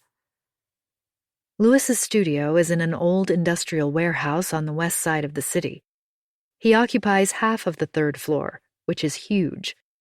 It's perfect for him, with massive windows, exposed red bricks, and high ceilings. I park outside and automatically look up, expecting the light to be on. But his windows are dark. Could I have missed him? I check the time on the dashboard. 10 to 6. I pull out my phone and try his number again, but still get voicemail. I text Carla. Hi, honey. Is Dad home? No. When are you coming home? I don't know. Late, probably. Love you, XOX.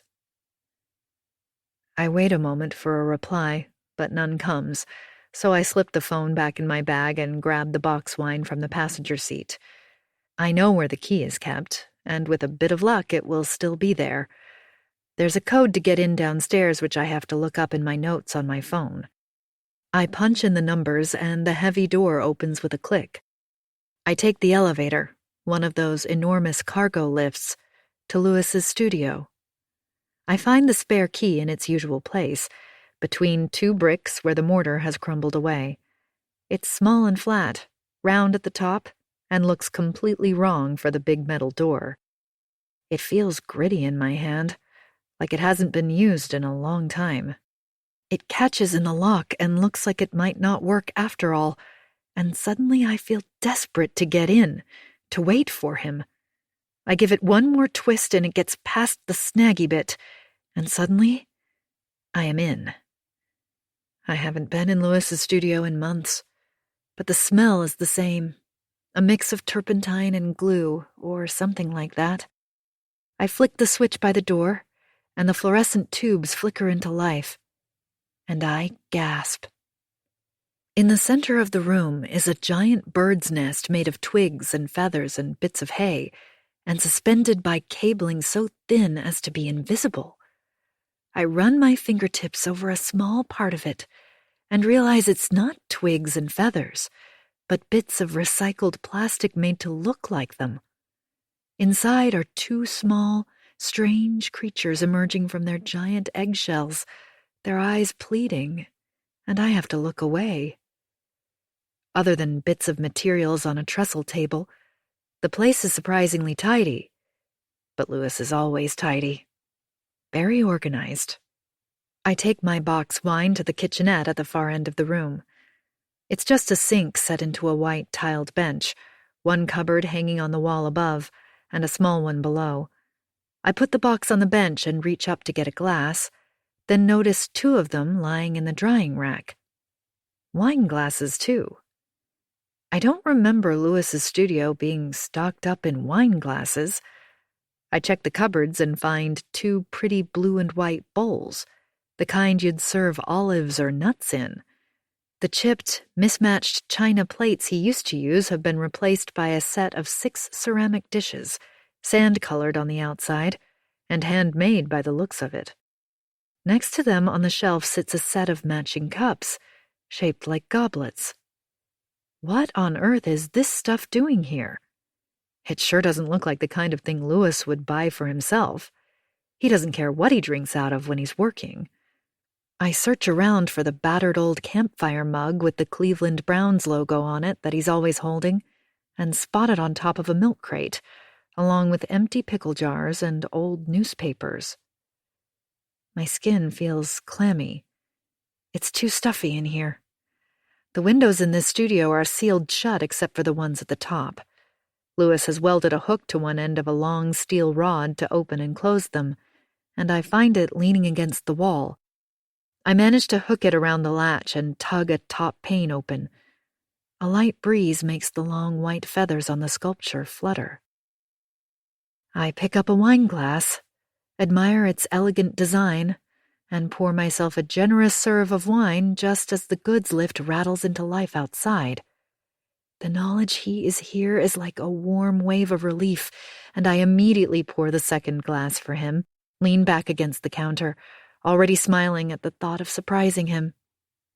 But after a few moments, the elevator clanks to a stop 1 floor above, followed by the sound of a door closing, then footsteps somewhere above my head, then nothing. I gulp the wine down and start on the second glass. There's a small round marble table next to the sofa, reminiscent of a Parisian cafe. On it is a fat candle in a saucer and a box of matches. I light the candle, the match almost burning down to my fingers, then turn off the harsh overhead lighting and sit on the sofa. The giant nest casts a strange shadow onto the wall opposite. I lean back and close my eyes, empty my mind. I pretend I am in a bubble where nothing can touch me, let the sounds of the city wash over me, and wait for Louis to return. When I open my eyes again, I am shivering. My heart is beating too fast. I was dreaming of Alex, and for a confused moment I thought he was here too. I sit up, feeling groggy and disoriented. The candle has gone out, and the room is dark except for the streetlight seeping in through the windows.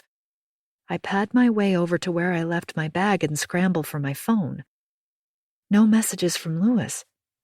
And it's 9:23 p.m.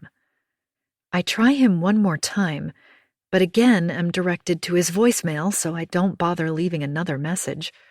I turn on the lights once more to tidy up. I've had 3 glasses of wine, which probably put me over the limit, even though I've slept some of it off. I rinse the glasses and return them to the rack, wipe the tiled counter, and pick up my box of wine. Then I put the key back in its hiding place and go home. The kids have left all the lights on, even though they've both gone to their rooms. I check in on Mateo first and find him at his desk, playing some kind of computer game, wearing a pair of headphones almost as big as his head. I put my hand on his shoulder. "Don't, Mom, please," he whines. "It's almost 10 o'clock. But obviously he doesn't hear me. I tug at the headphones and he pushes me away. I grab a pen and piece of paper and scribble, 15 minutes, then bed. I put it on the desk right under his nose. He nods and grunts something that might have been, "Okay." Carla is already asleep. She's like me in that way. She goes to bed early and wakes up early. She has the blanket all the way up to her chin, but when I kiss her cheek softly, she stirs. "What's wrong, Mom?" "Nothing. Go to sleep." I sit at the kitchen table waiting for Louis, my phone in front of me. I keep wondering, what's the first thing that would happen if someone suspected I was there when Alex died? The cops would call me, surely. but there are no calls like that yet. No messages, no emails. I know, I've checked. I pour myself another full glass of red wine even though it's making my stomach lurch. Where the hell is Louis? Did something happen to him? And what the heck are those wine glasses doing there? I think about Mila and Jeff and work, and I drop my forehead on my forearms and start to cry because I am just so very, very tired. Then Louis walks in. "What are you still doing up?" he says. I wipe my tears with the back of my hand, and he comes to my side, pulls out a chair next to me. "What's wrong, Anna?" The kids are fine. They're in bed." He puts his arm around my shoulders. "What's the matter?" I lean against him, my head on his chest, feeling the cold of his leather jacket against my cheek. He must have ridden his bike. I tell him about Alex. I speak through snot and tears. I've had so much wine by now, I'm crying drunk.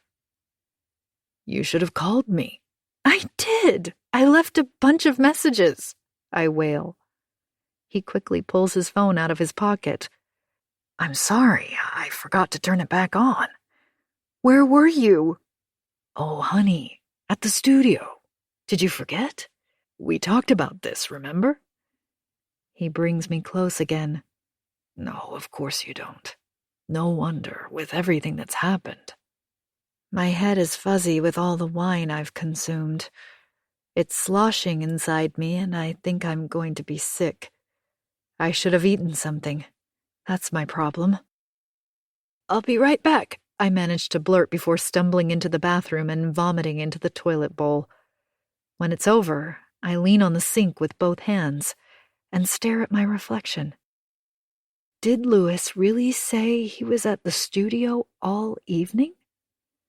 I can hear him moving about out there, and when I come out, he's in a t-shirt, his jacket thrown over the chair. He's rinsing my glass. The memory of the 2 elegant wine glasses on the drying rack in his studio flash into my mind. "You look pale, babe. You okay?" I move him out of the way to fill a glass of water from the tap and nod. "I think so," I say, wiping my mouth with my sleeve. But my heart is thumping and I feel tears sting at the back of my eyes again. I think I am more upset about where Louis has been than anything else. "Did you come from the studio just now?" "Yes, I'm sorry it's so late. I have so much to do. I got completely lost in my own head." "Did you go out to eat?" I ask, thinking that maybe he went to a diner somewhere and came from there, that we have our wires crossed, our timelines disjointed. He has his back to me, but he shakes his head. "I got takeout delivered from the deli. Around 7, I think." "No, you didn't," I want to say. And it's not just because I was there around 7. It's the fact that he's included the time. Around 7, I think. Inconsequential, so why mention it? But I keep my mouth shut and the question pops into my head, fully formed. Are you cheating on me? Because that's sure what it sounds like. I realize the thought has been lurking inside my brain ever since I found the pretty dishes in his studio. "Come to bed," he says, and starts up the stairs, then stops to wait for me, even putting his hand out to me. I am so angry my ears are hot. I take his hand because I see myself in my mind's eye yanking it back hard enough to make him fall backwards. I wouldn't try and catch him. That would defeat the purpose. I'd stand there, my vision blurry with alcohol, and watch him crack his head on the wooden steps. But then I remember my children, and I disengage my hand from his and grab the banister instead. Chapter 9. I wake up with a dry mouth and a feeling of doom. Lewis's side of the bed is empty and I roll into it, my fingers pressing into my eyes, turning the lie over in my head. But my head doesn't work anymore, so I give up. The smell of coffee tugs at me, and I slowly swing my legs to the floor. How you feeling, babe? I thought I'd let you sleep. Good, thanks. Better. I take the steaming coffee mug Lewis hands me and search his face, waiting for some kind of correction. A slap on the forehead followed by something like, Wait, did I say I was at the studio last night? What an idiot. I was playing squash with Toby. He can confirm. Toby is our next-door neighbor, and they do play squash sometimes, although not at night, I don't think. But all I get is, You okay? You don't look good. Is it because of Alex? And my stomach flips. There's a kind of a hush around the department when I arrive. I go straight to my office without meeting anyone's eyes. Then June checks in on me, her face a picture of concern. She brings with her a chocolate chip cookie on a small white plate and a coffee, which she puts down in front of me. John is taking your class this morning. How you feeling? I'm okay, I say, hoping she'll go away so I can curl up beneath the desk. I stare at the cookie. June has never brought me a coffee before, let alone a cookie. I pick up the chocolate chip cookie and look at it closely. Are you my mother? I ask. She chuckles. Then I worry she might think I implied she was old enough to be my mother, which is ridiculous, obviously, so I add, because believe it or not, she bakes them just like that, which is a complete lie. Maybe I'm just saying things to fill the void, or to stop myself from saying things like, by the way, I was there when Alex died and I can't stop wondering if he would have jumped had I not been there. Oh, and my husband is probably cheating on me. She puts a hand on my shoulder. You look tired. Thank you. That's what my mother says. Which goes to show you should listen to your mother. You should take a couple of days off if you need them, Anna. I'll talk to Jeff if you like. Make sure your classes are covered. I'm good, really. But thanks. I take a sip of the coffee, playing for time. Finally, when she makes a move to leave, I take the plunge. Can I ask you? She turns around. Yes? I'm trying to understand why Alex told you what you said yesterday about how he felt and his moods. I asked him. I could see something wasn't right. He'd been quieter, I thought. He'd lost that boisterous energy. He was exhausted, I say, nodding. He was depressed, Anna. She hesitates. Could you not see it? I nod quickly. Of course I did. But I hadn't. Not really.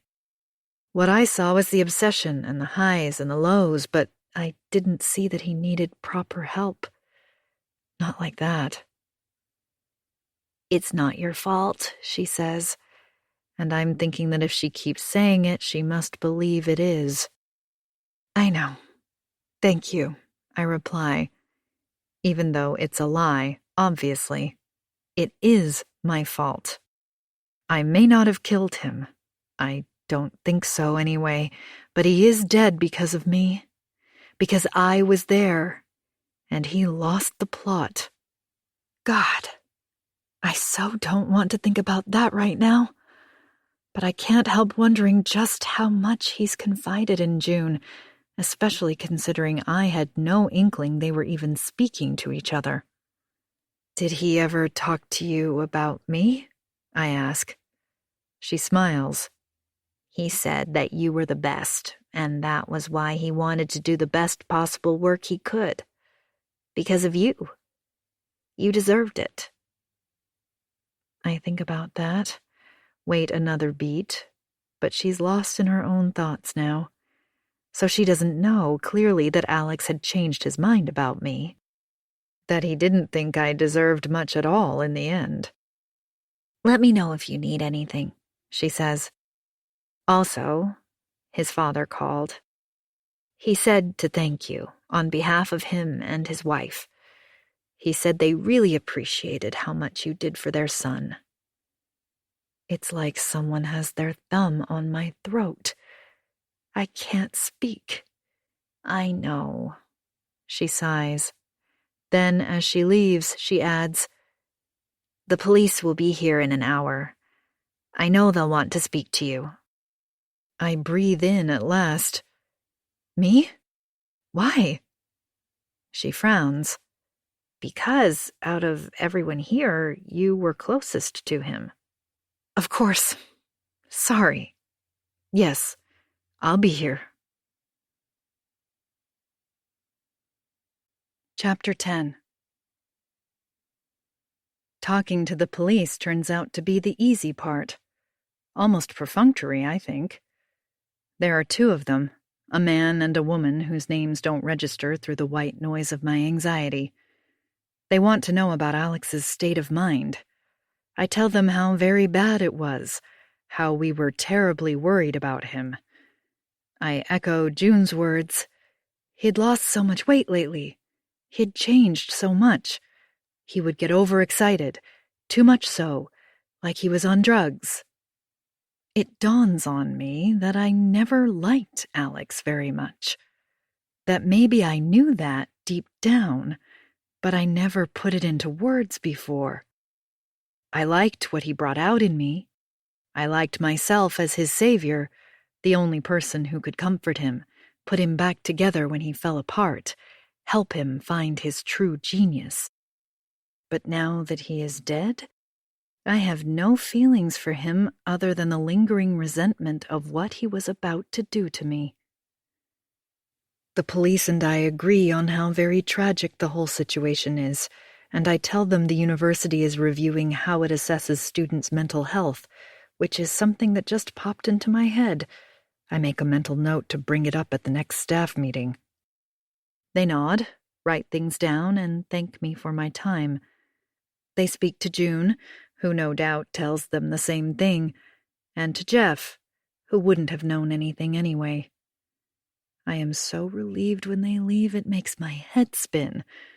After that, I can't concentrate. At one point, during a meeting with Bernie, one of my postdocs, I ask if he's able to help with tutorials next week, and he says, "You okay?" "Sure, why?" "Because I've just spent 15 minutes telling you I'm away next week. You haven't been listening to a word I said." In the afternoon, I stare at the pile of papers I still have to mark and wonder if I could offload them to one of the teacher's assistants, except that would mean I could leave for the day, and I just don't want to go home yet. When I'm done marking, I sit with my fingers pressing into my eyes. Maybe I should confront Louis. But what will I say? I keep thinking about that odd artisanal dinner set. I didn't think it was Louis's style. Did she buy it for him? Maybe she's another artist working in the same building. Maybe the whole time I was there, he was on another floor, kissing some willowy young thing. A potter, maybe. In the end, it's Jeff who puts me out of my misery. I'm sitting with my forehead propped against the heel of my hands when he walks in. He knocks twice on my desk to make me look up, and perches himself on the corner.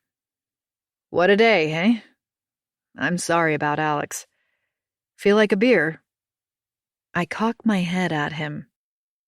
"You should have told me I missed out on the professorship yourself, you know. Shouldn't I receive a formal notification? Having Mila tell me was a bit weird." "I know, I'm sorry. I didn't know she would do that." "Out of curiosity, why didn't I get it?" I'm sure I catch the glimpse of a smile, but it disappears so quickly I think I might have imagined it. "Who knows? It's up to the board. But my guess is you haven't published enough. That's where the gap is. And look, maybe it's not your thing. Plenty of people are happy to remain associate professors for life. Have you considered that?" And I think, What is it with everyone? First, Alex fires me from being his supervisor and co-author conveniently at the moment when his research is ready and he no longer needs me. And now Jeff, having let me do all that extra work for months in support of my application, all this stuff to show what an indispensable and brilliant team player I am, now tells me that it wasn't my thing anyway. Some days it's hard not to feel used and spat out in this world. You know that's not what I want, I say. Why would you even say something like that? He frowns. Because I'm not sure you're ambitious enough, Anna. Not in that way. When was the last time you presented a paper at a conference? Or chaired a panel? Or attended a symposium? Mila is all over that stuff. You're not. He has no idea how much his words hurt me. I've always felt that Jeff and I had a certain kinship. If he thought that way about me, why wouldn't he say something before? And what's this about Mila, anyway? Mila is all over this stuff. It feels like a slap in the face. Suddenly I feel old, past my sell-by date. Like the scales have fallen from my eyes, and I see now that I don't stand a chance against the Milas of this world. All this time I thought I was the star of the show. It turns out I was just the supporting act. Jeff gets to his feet. Come on, come and have a beer. We can discuss it. I sigh. I don't know. You're paying? Nope, Law is. There's a birthday party or something happening over there right now.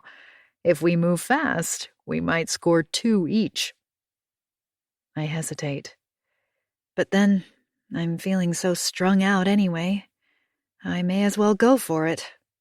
I check my watch. 5:30.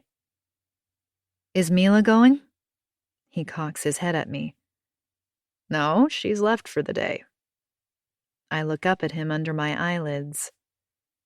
Come on, Anna. Let's go hang out. I sigh. Okay. I shut down my computer, grab my bag, and follow him out of the building. Normally, I'd walk on the path that meanders around the flower beds and then backtracks towards the law faculty, but today I follow Jeff as he strides across the lawn, even though you're not supposed to, and steps over the leafy hosta patch and what's left of the blue irises. Maybe that's what's wrong with me. I never break the rules. Maybe that's why I never get what I want. It's not a birthday party.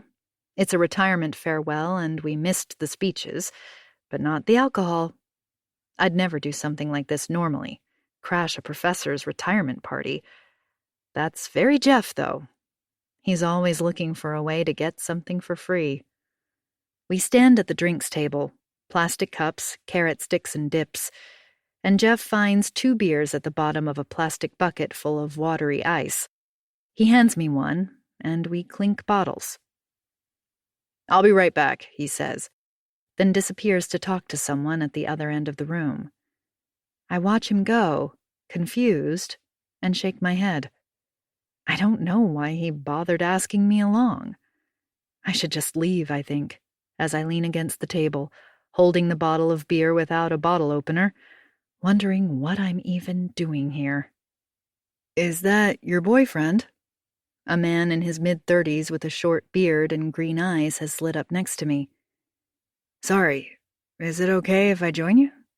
I should probably have asked that first. I'm about to say no, I'm leaving anyway, but I clock Jeff glancing my way, then checking this good-looking man chatting me up, and I change my mind. I lift my beer. If you can open this, you can absolutely join me. He takes the bottle and unscrews the cap with his hand before handing it back to me. I laugh. Easiest job I've had all day, he says. He leans against the table too, so we are next to each other, sipping our beers. He points with his chin in Jeff's direction. So, is he? What? Oh, no, he's not my boyfriend. He glances at my left hand. Your husband, then? No, Not my husband either. At the word husband, I feel the sting of tears in my nose and take a swig to hide my discomfort. He's an asshole, I say, wiping my mouth with the back of my hand. I'm not even sure who I'm talking about anymore. Really? Wow, okay. What's the story?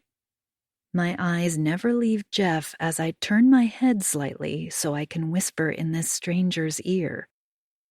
He's having sex with one of the math lecturers and just gave her a full professorship in return.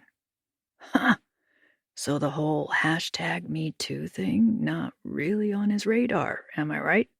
Please, he wouldn't know how to spell hashtag. He laughs. The professorship was actually meant for me, I continue. But I refused to have sex with him. He tried once. I said no. I don't know why I say that. It's like I'm throwing pieces of history in the air and letting them fall wherever they land, just to see what this new random version sounds like. That's why she got the promotion and not me. I take another swig. That's a terrible story. What's she like? I think of smart, beautiful Mila, with her long, shiny hair and perfect skin and her thin gold chain around her delicate ankle. Ordinary, I say, and shrug. But some people will do anything to get ahead. You could sue, you know. You'd win. I shrug. Hey, I just roll with the punches. My husband is having an affair. That's my biggest problem right now. I'm completely unstoppable now.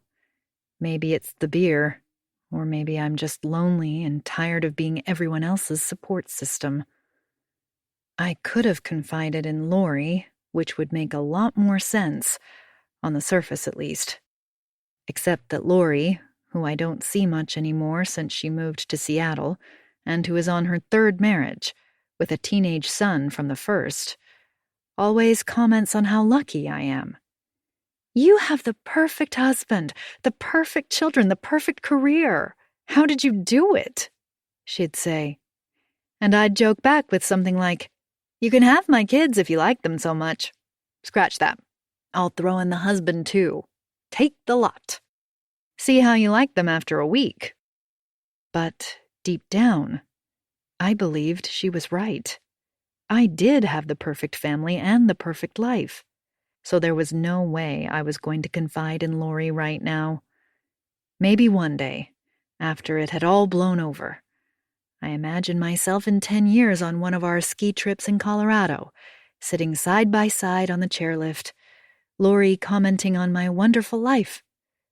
Don't kid yourself, Lori. There was a time, you know, many years ago, when I thought we might not make it. Meanwhile, I find myself telling this complete stranger about my marital problems. At least it takes my mind off Alex.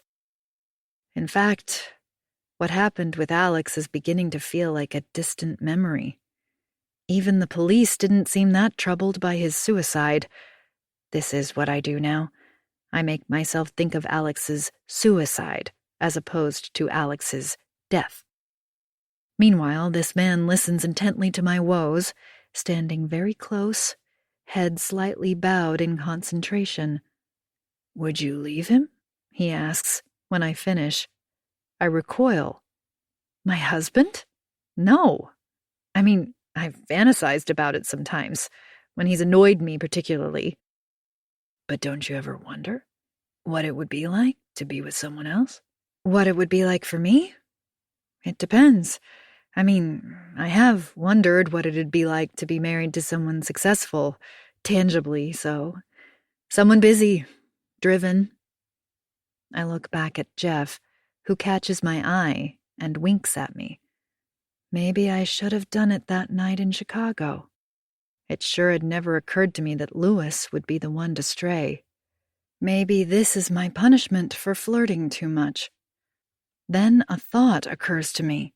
A terrible, stomach-clenching, bile-rising thought. Is Louis planning to leave me? No, I reply finally. I never considered being with anyone else. Then don't say anything to your husband. Don't confront him. Do you think? I do. You don't have enough information yet. You said so yourself. Are you married? I ask. No, but I was in a long-term relationship. I found out she had an affair and I confronted her. I raise my eyebrows. Really? Really. Things got very messy and I asked her to leave. I thought she'd choose me, you see. I thought she'd beg me to take her back. She didn't. She's with the other woman now. Oh, wow. The other woman? Correct. Good to know the grass isn't any greener on the other side, then. He smiles. Do you have children? 2. A boy and a girl. Even more reason to keep your mouth shut. If I were in your position, I'd fight for what I have. Oh, I'll fight for what I have. Don't worry about that. Thank you. That's very wise. I raise my beer, and we clink. We're leaning back, saying deep things about life, our hands cupped on the edge of the table behind us. I feel his little finger inch closer to mine, and it sends a strange shiver down my spine. He doesn't move his hand away, and neither do I. And when you do find out who it is, he says, you could boil her in a cauldron full of bats. That's what we do where I come from. I snap my head around. Where do you come from? He does have the most beautiful eyes, green with specks of gold, and they're nicely offset by his dark hair. Ireland.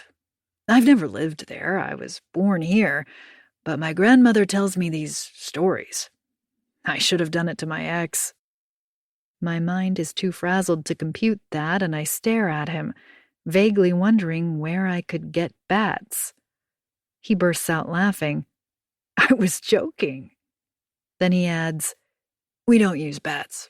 We're not savages. I chuckle, and my gaze falls to his chest. The top 2 buttons of his shirt are undone, and I get a glimpse of black, coarse hair. I wonder what it would feel like to touch someone other than Louis. Then I wonder if he thinks about me when he touches his floozy, and whether she has nice breasts. I bet she does. I bet they're perky and pert. Like mine used to be before I had his kids. The Irishman reaches behind him and lifts a bottle of Prosecco. Come with me. I do as I'm told, and when we reach the corridor, he takes my hand and leads me around a corner and into an empty office. I reach blindly for the light switch that I assume is near the door, but he cups my hand and whispers, No, don't. My skin feels tingly, and I shudder. His tongue is on my lips, slow and soft like velvet. I'm about to argue, apologize if I gave the wrong impression. But then I think of Louis, and I part my lips slightly. He undoes the buttons of my shirt and slips his hands behind my back, unhooks the clasp of my bra. Take it off, he whispers. I'm shaking. I slip my arms out of my sleeves and let my shirt and bra fall to the floor. He has pulled his own shirt off, and we stand against each other, my breasts against his chest. Then we are on the floor, and his mouth is on mine, and his hand slides under the belt of my skirt. Wait. You okay? He asks. Give me a moment. I fling my arm over my eyes and feel him pull away. What on earth am I doing? My head is spinning, and a flash of light bursts behind my eyelids. What's that sound? A digital shutter. Photo? I open my eyes quickly and sit up. In the dim light, I see him smiling at me, his phone in his hand. I spring upright and reach for it, panic making my voice shrill. Did you just take a photo of me? But before he answers, there's a movement behind the door, and a shadow interrupts the sliver of light beneath it.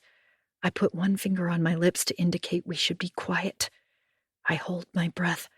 Then I'm sure I see the doorknob turn slowly, even though it's dark. I scramble for my shirt and bra. Irishman is giggling. "Shut up!" I hiss. I throw his shirt at him. "Get dressed!" My heart is thumping in my ears. I will whoever it is to go away as I manage to hook my bra back on and put my shirt back on. There's silence on the other side, and I picture someone listening, one hand cupped around their ear against the door. Finally, the shadow moves away, and I bow my head in relief as I get my breath back. "Let's get out of here," I whisper, suddenly furious with this man for having put me in this position. I open the door an inch, check that the coast is clear. He puts his hand on my arm. "Wait," I shrug him off. "I have to go." I march down the hall, back to the party. A few stragglers are convened in the corner near the cheese board. Jeff is nowhere to be seen. I snatch my bag that is still hanging off the back of a chair and leave quickly, almost running to the car park. Only then do I remember the photograph he took. I'd meant to get him to delete it immediately, but in that moment of almost getting caught out, I forgot. I start the car, and I see him as I drive out. He is standing on the sidewalk, his arms out wide in disbelief. I want to stop, to get him to delete the photo, but the traffic is moving and it's too late. I bite my lip so hard it bleeds as my stomach clenches into tight knots the whole way home. When I get back, I turn off the ignition and sit in the dark with my forehead against the steering wheel. I can't believe what I did back there. What was I thinking? That being unfaithful was going to help me get my husband back? I don't give a shit about the promotion. Not when my marriage is at stake. My family is the most important thing to me, and to think I would risk it so foolishly makes me hit my head with a closed fist, like that's going to put some sense back into me. I lean back against the seat. It's okay. It's not the end of the world. He seemed like a nice enough guy. Tomorrow I will go and see him and ask him to delete the photo. Then I will concentrate my energy on my family. Maybe if I can figure out who Lewis is having an affair with, I can warn her off. It's just a fling, surely. Lewis loves me. I know he does. And he is the most devoted father and the most devoted husband. Isn't he? Chapter 11. The following morning, I walk straight into the law building, through the tiled entrance, down the corridor, and upstairs to the office where I was the night before. I am determined. I tell myself I have every right to demand he delete that photo. I am desperately trying to work out what I'll do if he refuses.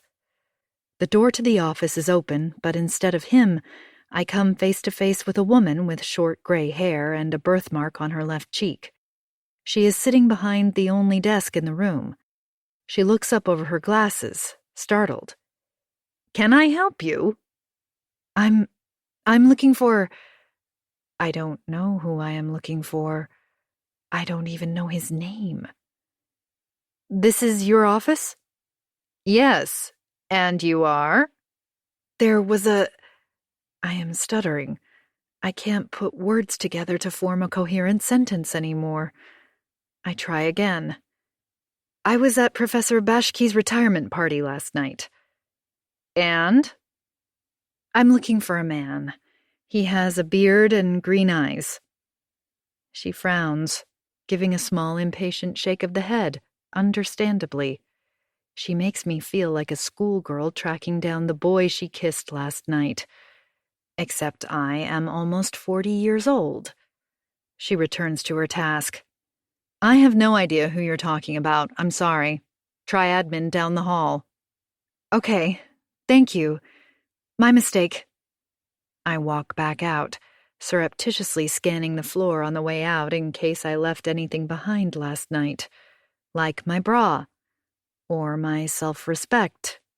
I walk briskly in the direction she pointed me to, and after a couple of wrong turns, I spot the sign that says Student Services, Administration. The door is open, and immediately I see the back of him. He is bending slightly at the water cooler. He turns around at my approach, a cup of water in one hand, and a grin spreads over his face. "Well, hello there," he says, with a slight sneer that makes a shudder run down my spine, and not in a good way. He runs a hand through his hair. "It's nice to see you. You ran off very quickly last night." My eyes dart around the room to see who might be listening. "Can I talk to you for a moment?" Two women at opposite desks look up. "Sure." I motion for him to follow me out until we're safely out of earshot. I stop, put my hand out. "Do you have your phone with you?" He cocks his head and gives me a small smile. "My phone?" "You know." We're alone, but I check my surroundings anyway. Then I lean closer. "You took a photo of me last night," I whisper. My stomach churns just saying the words. "I did." "I need you to delete it, please." He lifts his chin and stares at me for a moment. "And what if I don't?" My heart races. "You have to. I never gave you permission." As if that ever meant anything to anyone. "Maybe I like to look at it." He winks. But I'm very close to him now, so angry that my nostrils are flaring. "You'd better delete that photo right now. I wasn't kidding when I said I never gave you permission. There are laws. I'll have you arrested or fired or whatever it takes." He raises both hands in surrender. "Okay, wow. Hold your horses there, lady. I was just kidding." "And I can't take a joke, so give me your phone." He turns around and walks back in the direction of the admin office. For a moment I think he's just left me there, abandoned the conversation. My heart is pounding as I try to figure out what my next move is. But as I get to the door, I see him rummaging through a backpack on a chair by his desk. He pulls out his phone, taps the screen, and walks back to where I am standing.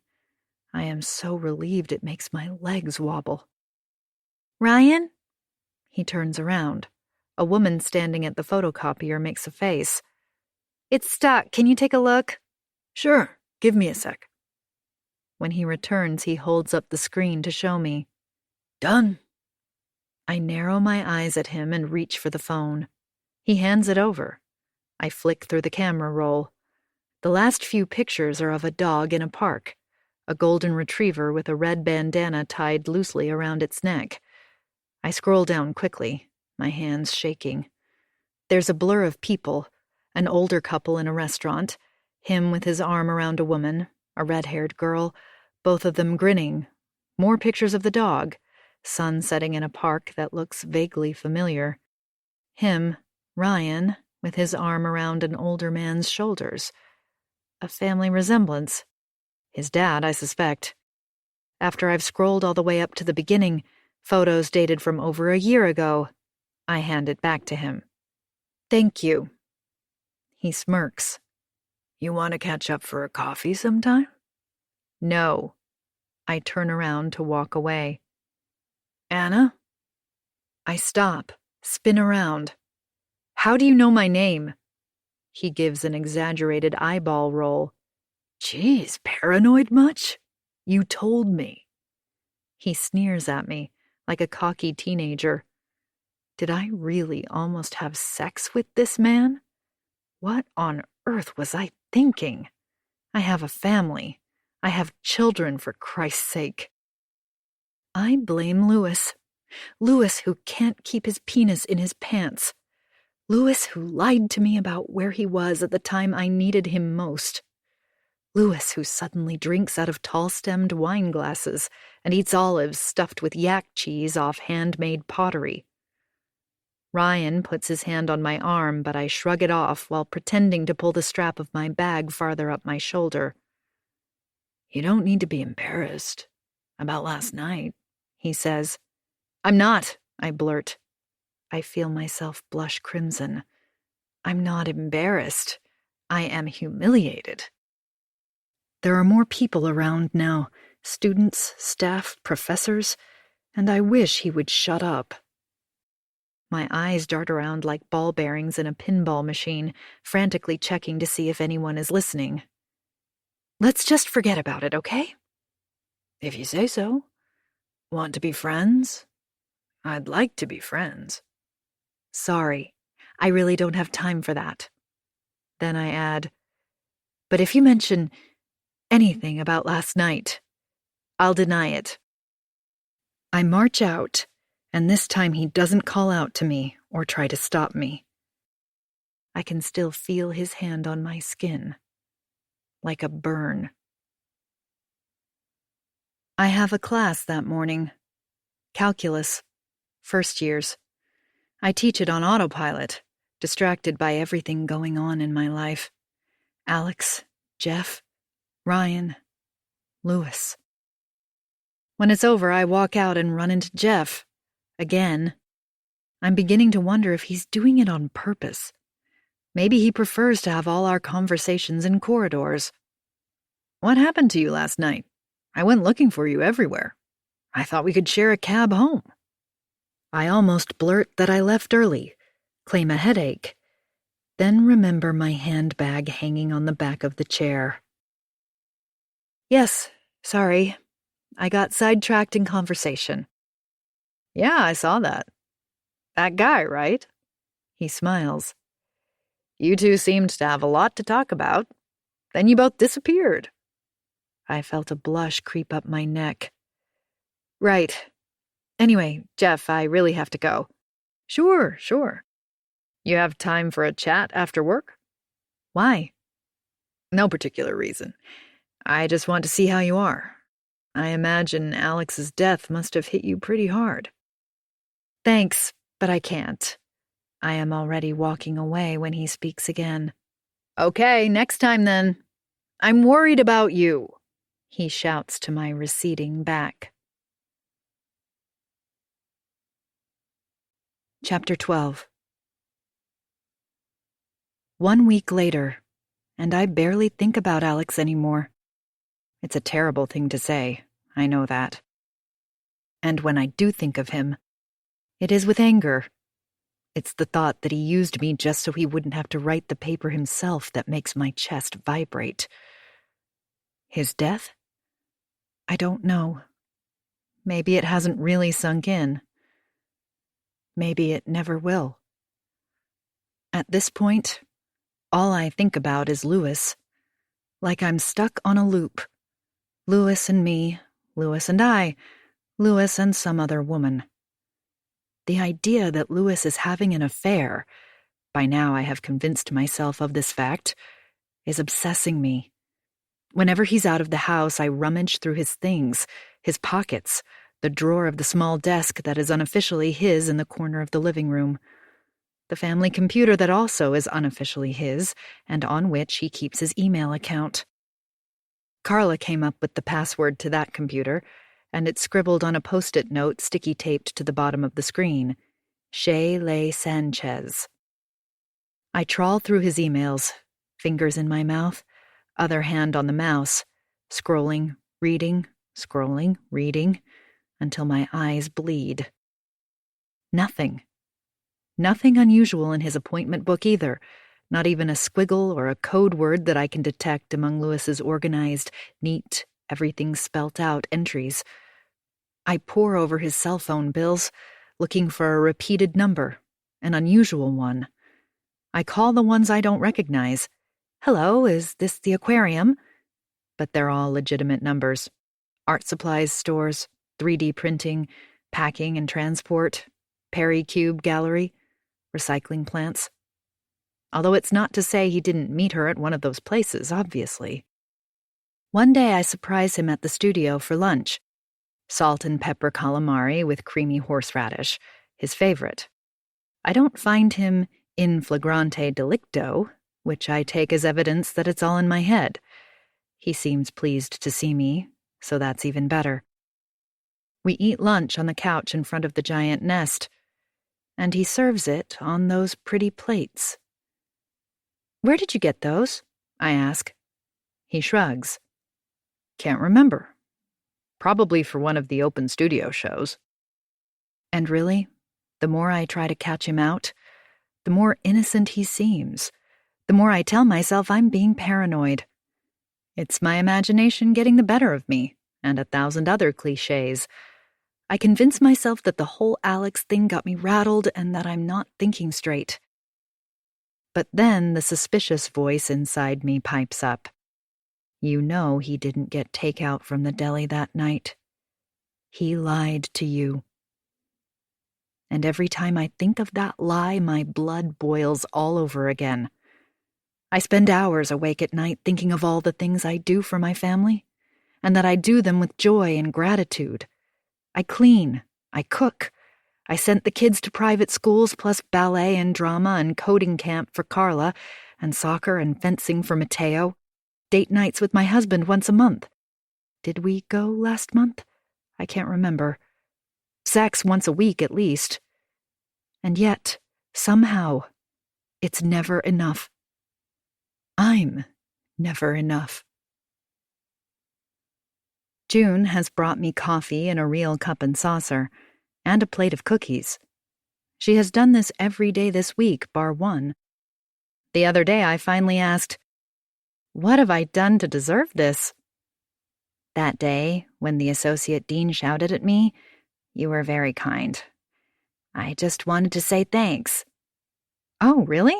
Well, if that's the case, I'm thrilled he snapped at you. I hope he snaps at you lots more," I said, which made her guffaw.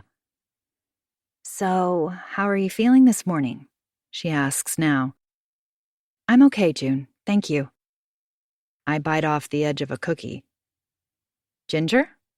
She nods, gives me a small, satisfied smile. "With cinnamon." "Wow, they're amazing," I mumble, mouth full, catching a stray crumb trying to escape. She laughs. "You said that yesterday, and the day before." "What can I say? You outdo yourself every day, June, and every day I love you a little more for it." She claps happily. "Great! And it's a new recipe I wanted to try." I nod, shoveling the rest of the cookie in my mouth. "It's a keeper." "Fabulous. Well, I'd better get back to it." She's at the door when she stops, turns and says, "Alex's parents. His father, I mean. He called. I'm sorry, but he wants us to FedEx anything of Alex's that is still here. Is it all right for you to bring me anything you might have?" My skin prickles. "What things?" I ask. "Any personal papers, I guess. Did he have some textbooks, maybe, in his drawer?" She starts to walk towards it, and I spring upright. "I'll do it," I blurt. She stops, startled. "Only if you want to. Otherwise, I can." "Thank you, June. That's very thoughtful. But it's fine. I'd like to. And anyway, there isn't much." "Whatever you have. I'll send it off this morning." "Of course. Give me a minute. I'll bring them out." She walks out, and I go to his little desk and sit down. It's an old wooden desk that someone from resources found God knows where, in some dark basement by the looks of it, and had brought up. We're so broke now, we can't even afford new desks. I run my hand along the top of it, and bits of dust stick to my palm. I open the first drawer and lift out 2 textbooks. I shake out the pages, but nothing falls out. I riffle through an almost empty drawer and gather the tidbits, junk mostly, he left behind. A bureau, an eraser, a ruler and a hole puncher, of all things. I put them in a large envelope and put that on top of the textbooks. In the other drawer, I find a notebook filled with squiggles and dark drawings and daggers dripping with blood over names that make no sense to me. I shove it in the trash can. I can't see there's anything there to bring joy to anyone. I'm actually relieved, but I don't know why exactly. I don't know what I thought I might find. But whatever it was, it's not there. Then I go to my own desk and unlock the bottom drawer. That's where we kept his special notebooks, the ones I was supposed to bring along the day he died, but forgot. I stare at them. 9 large black spiral notebooks. They were his favorite type, he said. He liked the paper. He wouldn't use anything else. I rest them on my lap, run my fingers along their edges. I open one at random. The proof. The only copy. I hesitate, glance at the door to make sure no one is watching, then slip them back in the drawer and lock them up again. I don't know why I do that. Maybe because his parents won't know or appreciate what they contain, and I need to think carefully about what to do with them. I give June the pile. That's it? Yes. Thank you.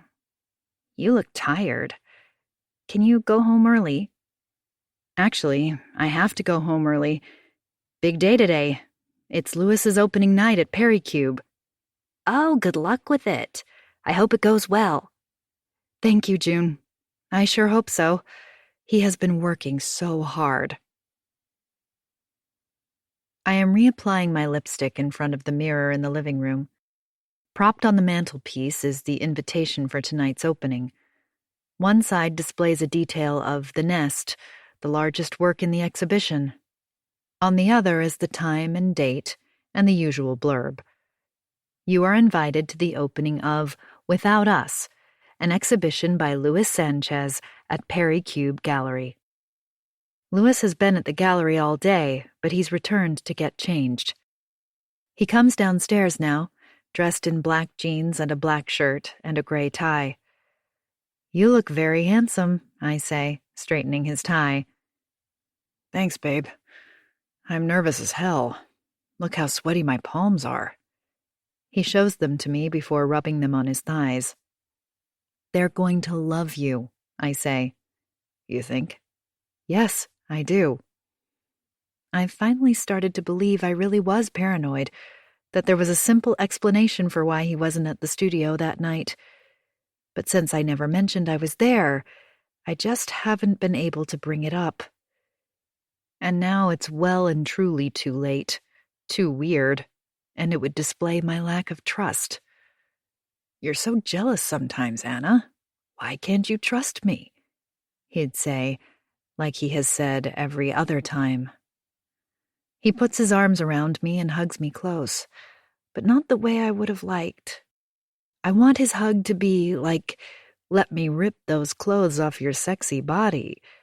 Instead, I get a soft pat on the back before he pulls away. I stand there, one hand on my hip. Notice anything? He takes a moment.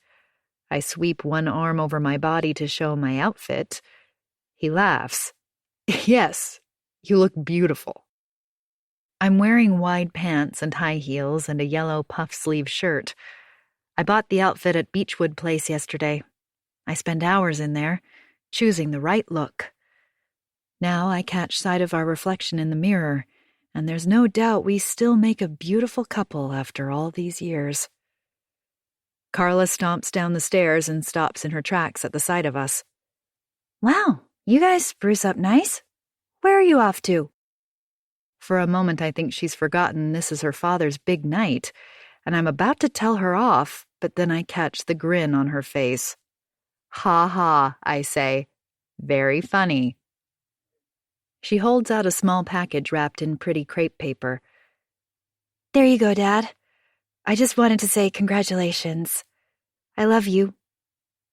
Louis takes the present, and she puts her arms around his neck and briefly rests her head on his shoulder, and I think to myself, There's no way he's having an affair. He wouldn't jeopardize his family. He loves us too much. Carla pulls away while he unwraps his present. I'd say break a leg, Dad, but you don't have to because I know you're going to knock 'em dead. He's holding a beautiful book bound in leather, adorned with colorful birds. He opens it and caresses its thick, cream-colored blank pages. A luxurious sketching book. It's beautiful. Thank you, sweetheart. He kisses the top of her head. Maybe not dead, if that's okay. I need them to live long enough to write glowing reviews. Maybe even buy a piece or two. She nods. Not dead, then. Just their socks off. I reach out to her and wrap my arms around her. Has Maddie finished his homework? He's doing it now, she says. And don't let him play Xbox tonight, please, okay? Yes, Mother. And don't go to bed too late. Both of you. Yes, Mother. And I love you. Yes, Mother. Okay, go away. She giggles, quickly disentangles herself from me, plants a kiss on my cheek, and runs back up the stairs. I'm so happy tonight. For Louis, and for me. It's the kind of thing I live for, this feeling that we are joined at the hip, meeting the world together, showing it what we're capable of. Tonight feels like we're about to embark on a great journey together. Louis's first major exhibition at one of the most prestigious private art galleries in the country, and me by his side. But then, as Isabel, the pretty millennial-type curator, keeps bringing people over to Louis who absolutely have to meet you, Louis, and Perry, the gallery owner, a small, bald man with thick-rimmed glasses, gives a speech that tells of the exceptionally beautiful works that have become Louis Sanchez's signature, never failing to bring to our attention the urgent issues we confront today. Something shifts in my world.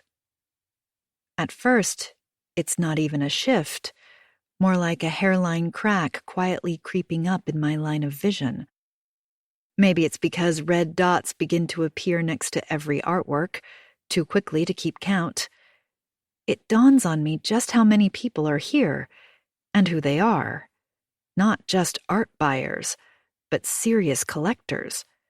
They represent institutions and private collections, and they have traveled from all over the country to admire and acquire Louis's artworks. This has never happened before, and I experienced something so unexpected that it takes me a while to recognize it. Fear of being left behind.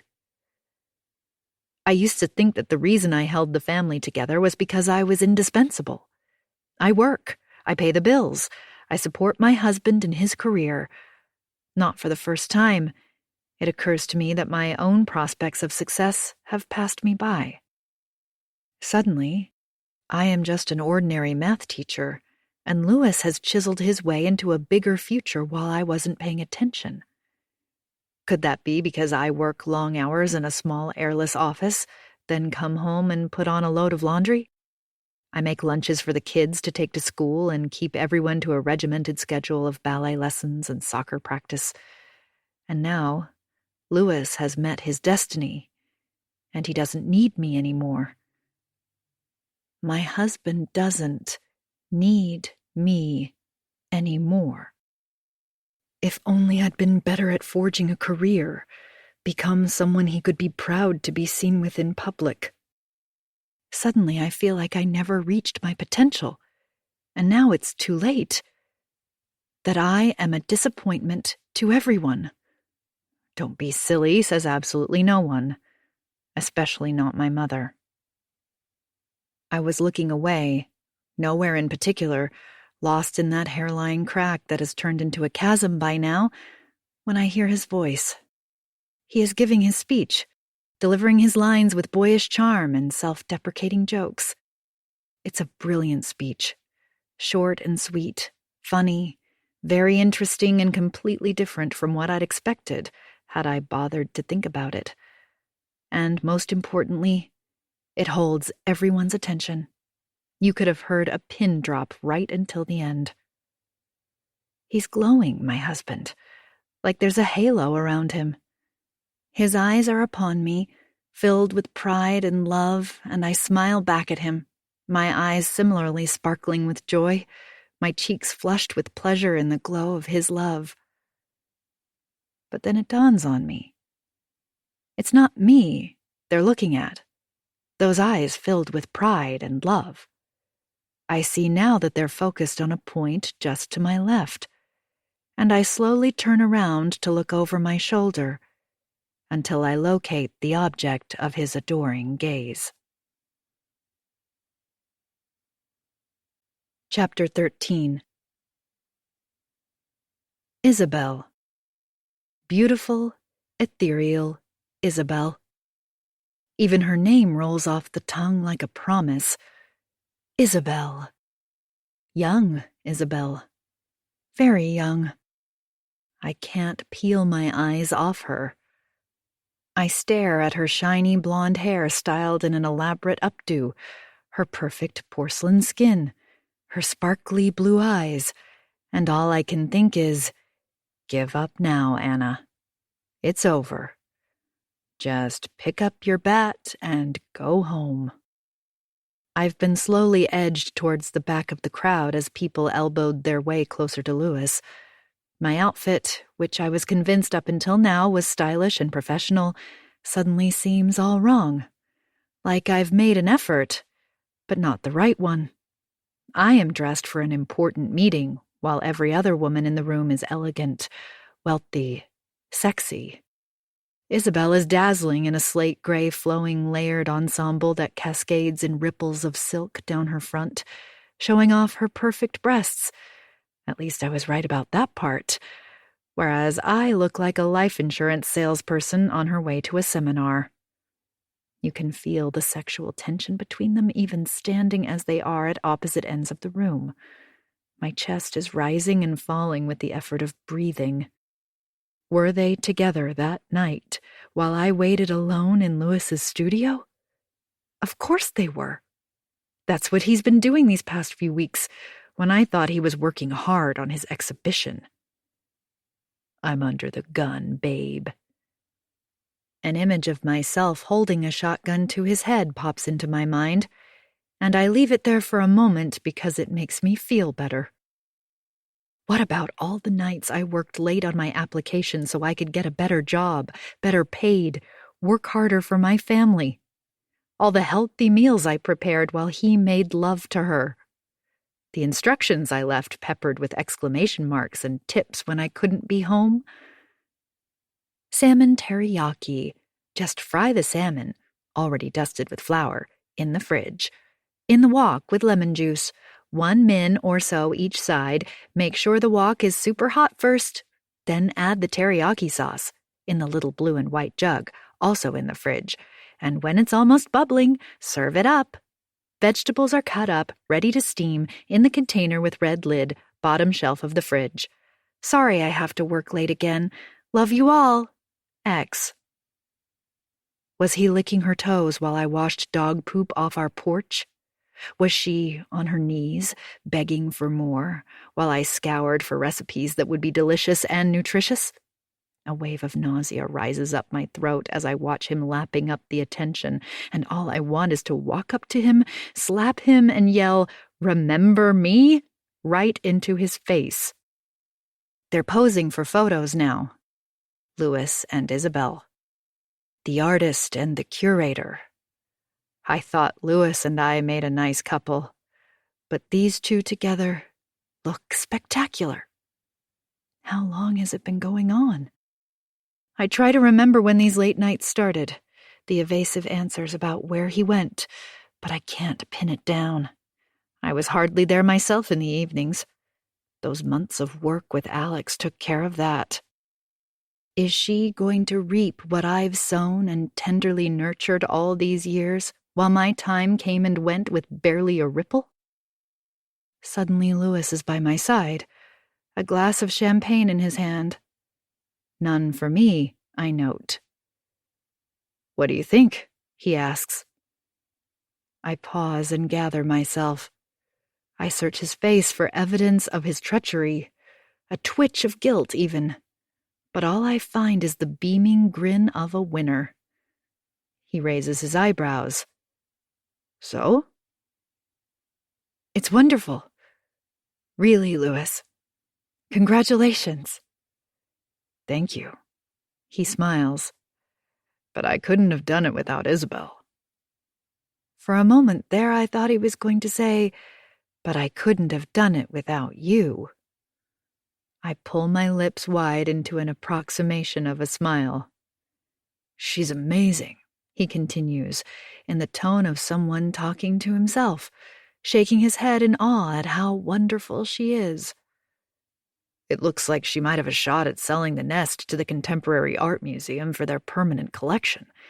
Nothing concrete yet, he holds crossed fingers, but they're considering it in their current acquisition round. He closes his eyes and tilts his face to the ceiling. God, that would be so amazing. Then he turns to me, and I guess he realizes I am here because he says, Hey, you should talk to her. You'd really like her. She's massively talented. And I stand there thinking, am I ever going to wake up from this nightmare? What if I jumped in front of a bus? Would anyone even notice I was missing? That night, when Louis comes to bed, I pretend to be asleep. He settles in with his back to me, and within minutes he's snoring. I lean close to his ear and whisper, You snore, did you know that? But he doesn't move. I push the covers off me very slowly, swing my legs out of the bed, and tiptoe over to his side. His cell phone is on the side table, and I carefully pick it up. I try a code. Not for the first time, that should go without saying. I've tried them all. Kids' birthdays, wedding anniversary, the day we met, even though I'm pretty sure he has no idea when that was. I stare at it as Louis stirs and rolls onto his back, one arm flung over the edge of the bed. Gently, softly, I lift his hand and press his thumb over the button, thanking my lucky stars he had refused to upgrade his iPhone.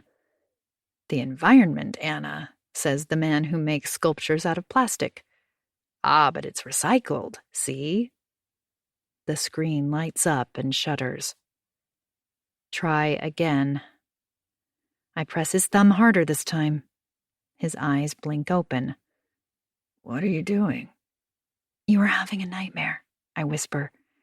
Go back to sleep. He groans, rolls over.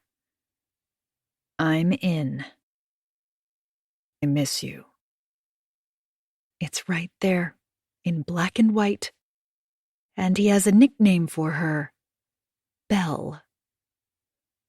I love you so much. I can't do this anymore. I can't do this to my children. Babe, please don't shut me out. We'll work it out, I promise. I can't stop thinking about you. And I can't stop crying. I'm sitting at the table in the kitchen, big snotty sobs erupting and dribbling down my chin.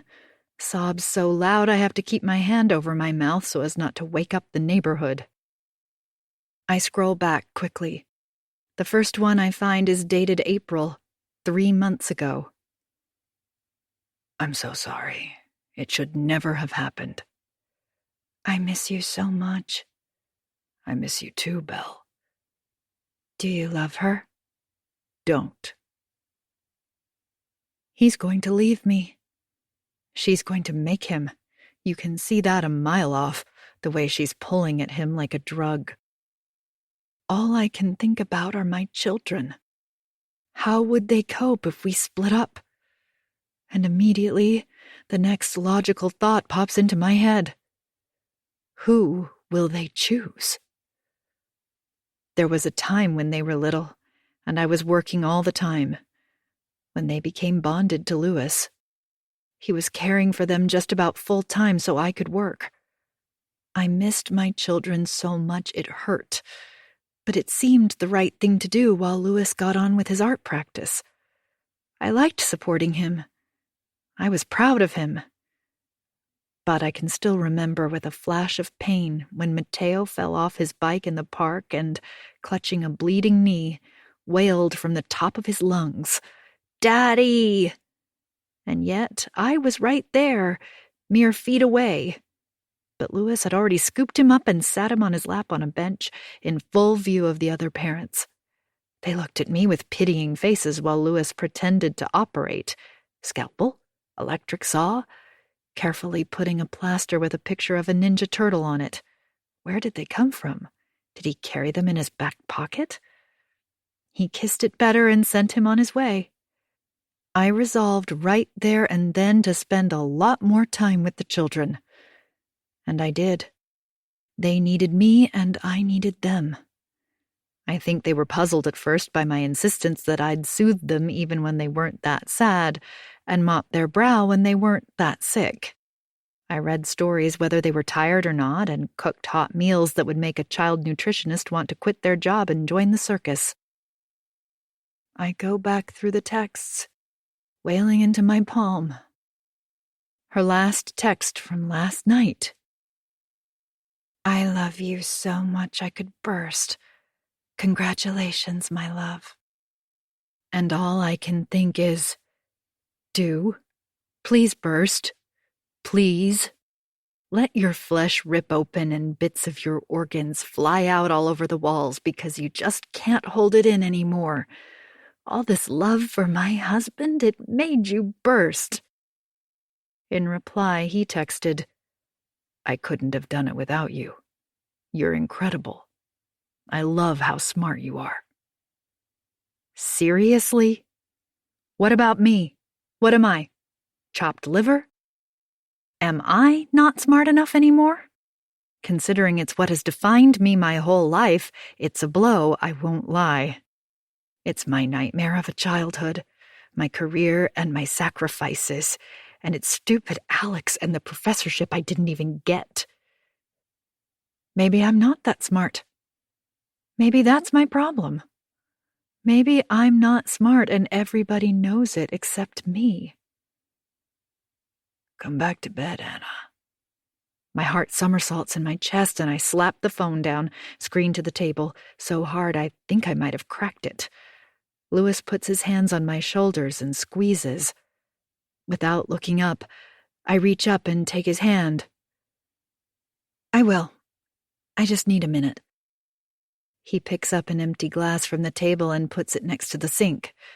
I shove the phone into the pocket of my bathrobe. "Is it Alex?" he asks, stooping down and wiping my tears with his thumb. I kind of nod, kind of not. Anything to stop myself from laughing hysterically into his face. Back in bed. He spoons me, strokes my hair, and I am so afraid I could die.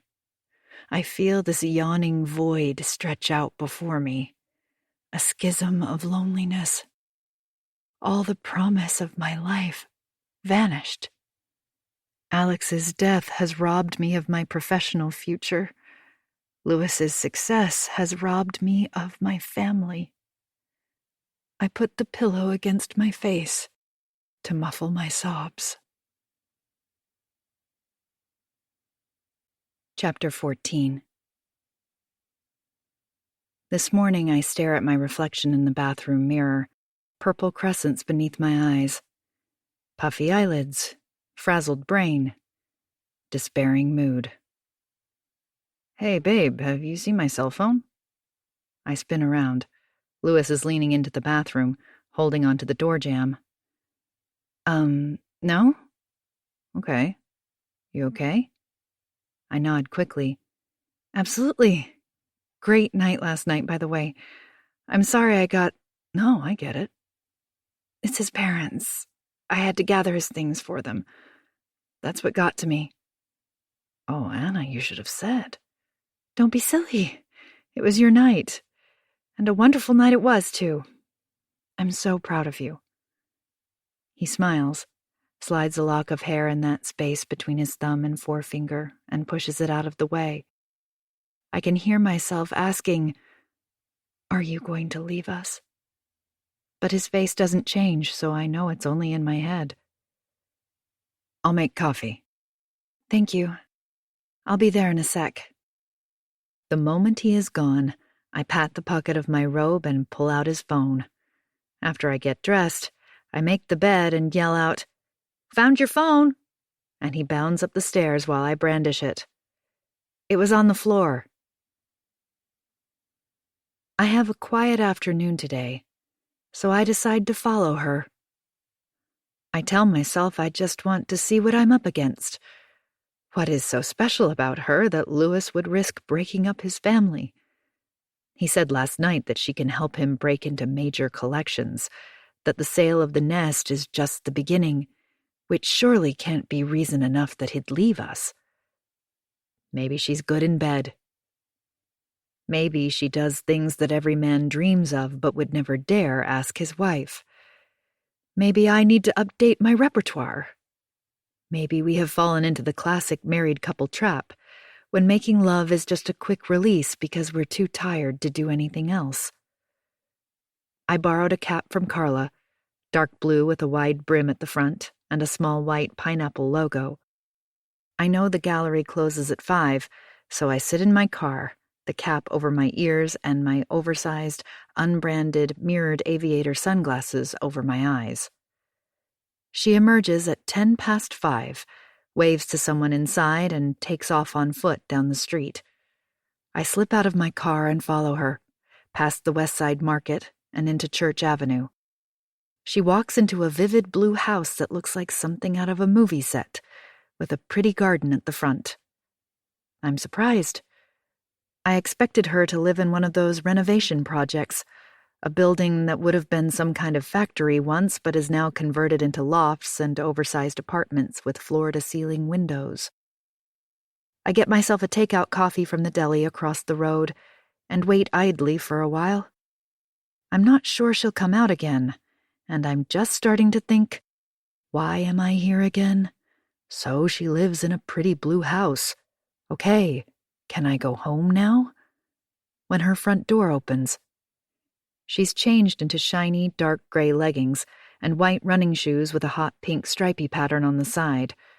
She walks briskly down the street and crosses the river via a small pedestrian bridge, then takes the path that I know loops around the park and along the riverfront.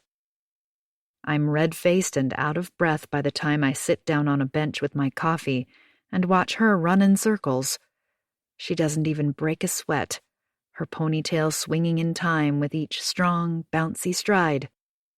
Whenever she loops past me, I am tempted to extend my leg and watch her tumble into the geraniums. It's surprisingly difficult to quash the urge. So in the end, I leave and go home. The next day, I spend half an hour before the staff meeting browsing online until I find the exact same running shoes.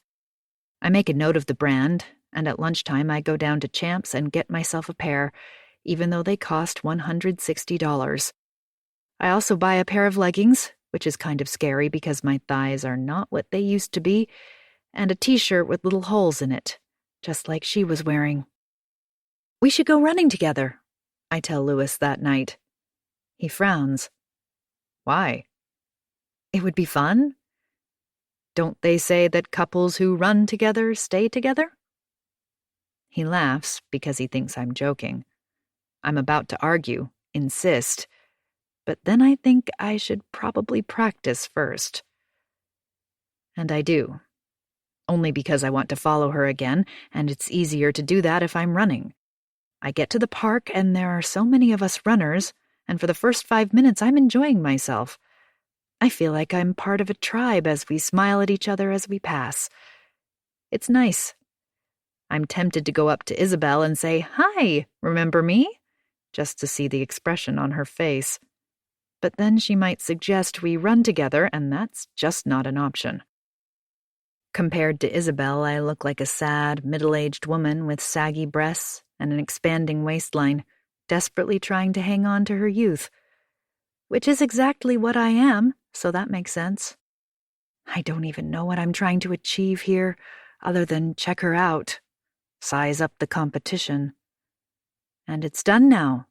I've checked her out, and she's as beautiful as the first day I met her, which was just the other day, and she runs like a gazelle and I run like a duck.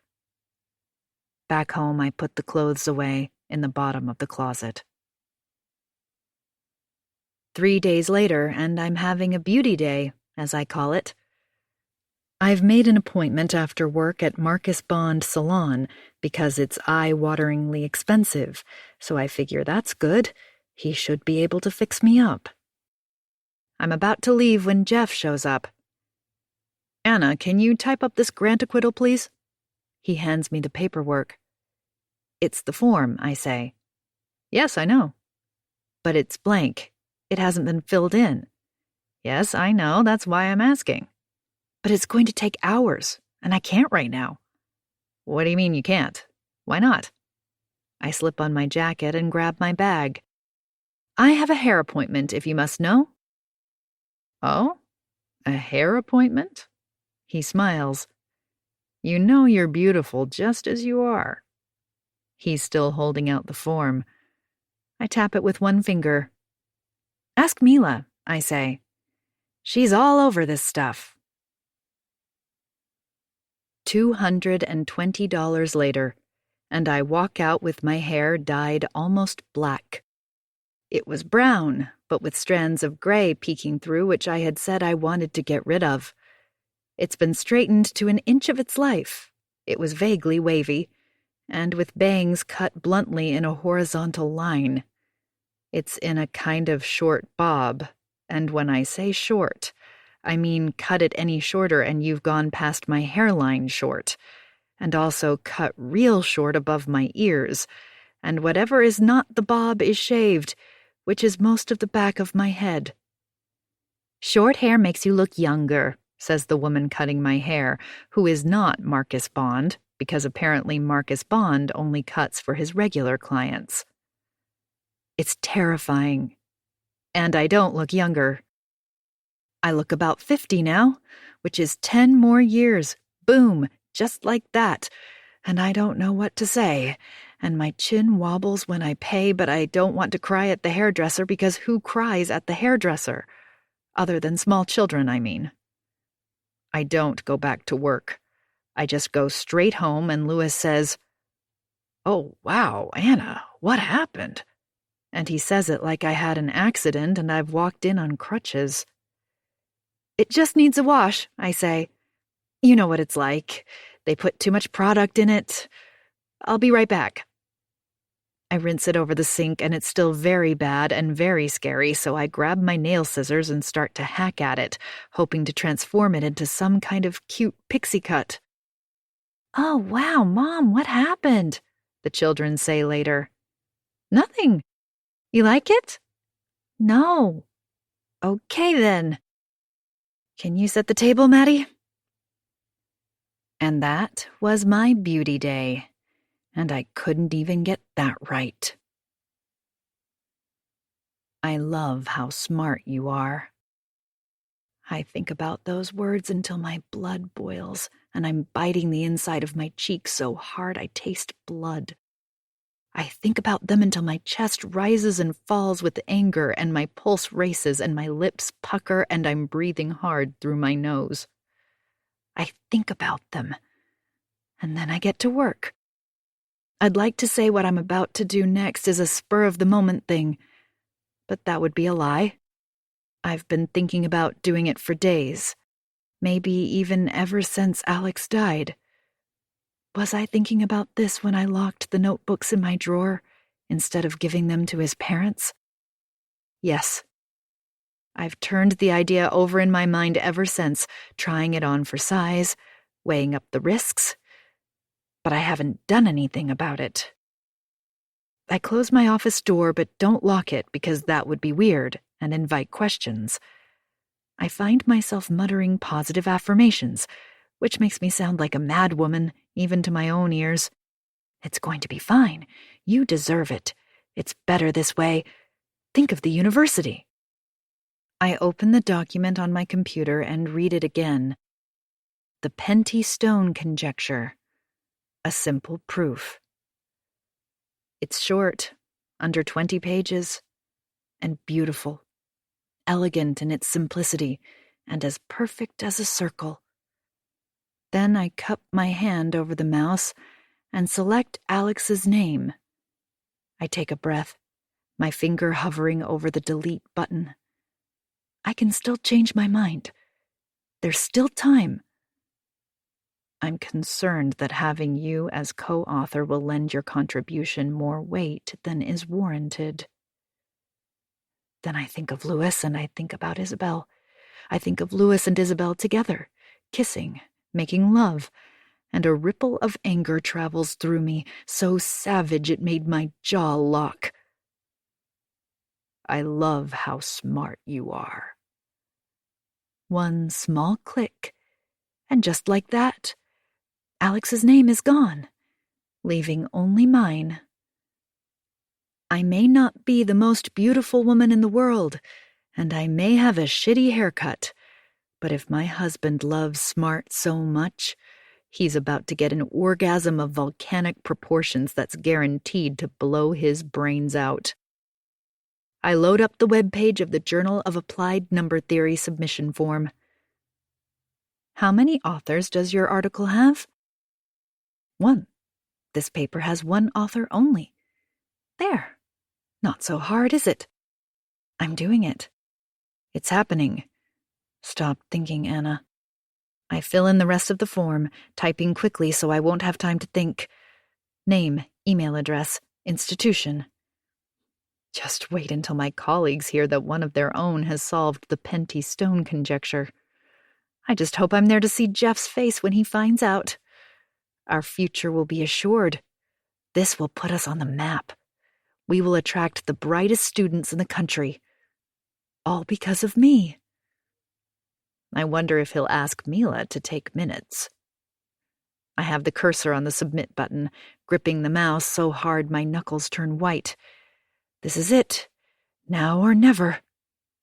Anna, there you are. Did your friend find you? My heart jumps into my throat. June! Jesus, you scared me. She laughs. Sorry, I wasn't sure you were in here. Your friend was looking for you. I breathe in, my heart still thumping. Okay, what friend? She lifts her shoulders. He didn't say. I told him where your office was. Maybe he thought you weren't here. You don't usually have your door closed. A student? No. He said he was a friend of yours. A young man with dark curly hair and nice green eyes. Doesn't matter. I guess he didn't find you. Dark curly hair. Nice green eyes. Was his name Ryan? Sorry, Anna, I didn't ask. She waits, like this is a concern for her too. Why would Ryan come here? And why on earth would he call himself my friend? Everything all right? Yes, thank you. I'm kind of busy here, June, so... Oh, of course. I wanted to see if you were ready for your coffee. I made some... June, honestly, I'm in the middle of something here. I do not want a coffee, okay? You don't have to bring me coffee and cookies every day, okay? She blinks, reddens. Well, sure. I meant well. She leaves without looking at me, closes the door. I drop my head into my hands. Well, there's a sign if I ever saw one. I don't usually snap at and insult my friends, and yet I just did. What the hell am I doing? I sigh, open the browser again, ready to close the window and cancel the whole thing. It was a stupid idea anyway. What's wrong with submitting it the way it was intended? With both authors. And showing Jeff Alex's thesis too. He'll wonder why it took so long, but I'll say I wanted to put in the finishing touches, make sure it was truly ready. I'll still be co-author on the paper, will still gain a reputation of excellence. I'll still be credited. Nothing's changed. I actually feel relieved. I will go and see June immediately and apologize. Then I glance at the screen. Thank you for your submission. We will be in touch as soon as possible. I blink. It looks like I clicked the mouse anyway. Immediately, part of me wants to reach into the computer and snatch it back from the jaws of the internet. But another part of me whispers in a low voice, "It's done now, Anna. What you gonna do? Get in touch with this prestigious journal and say, 'Sorry, I didn't mean to send it because it's not really mine'?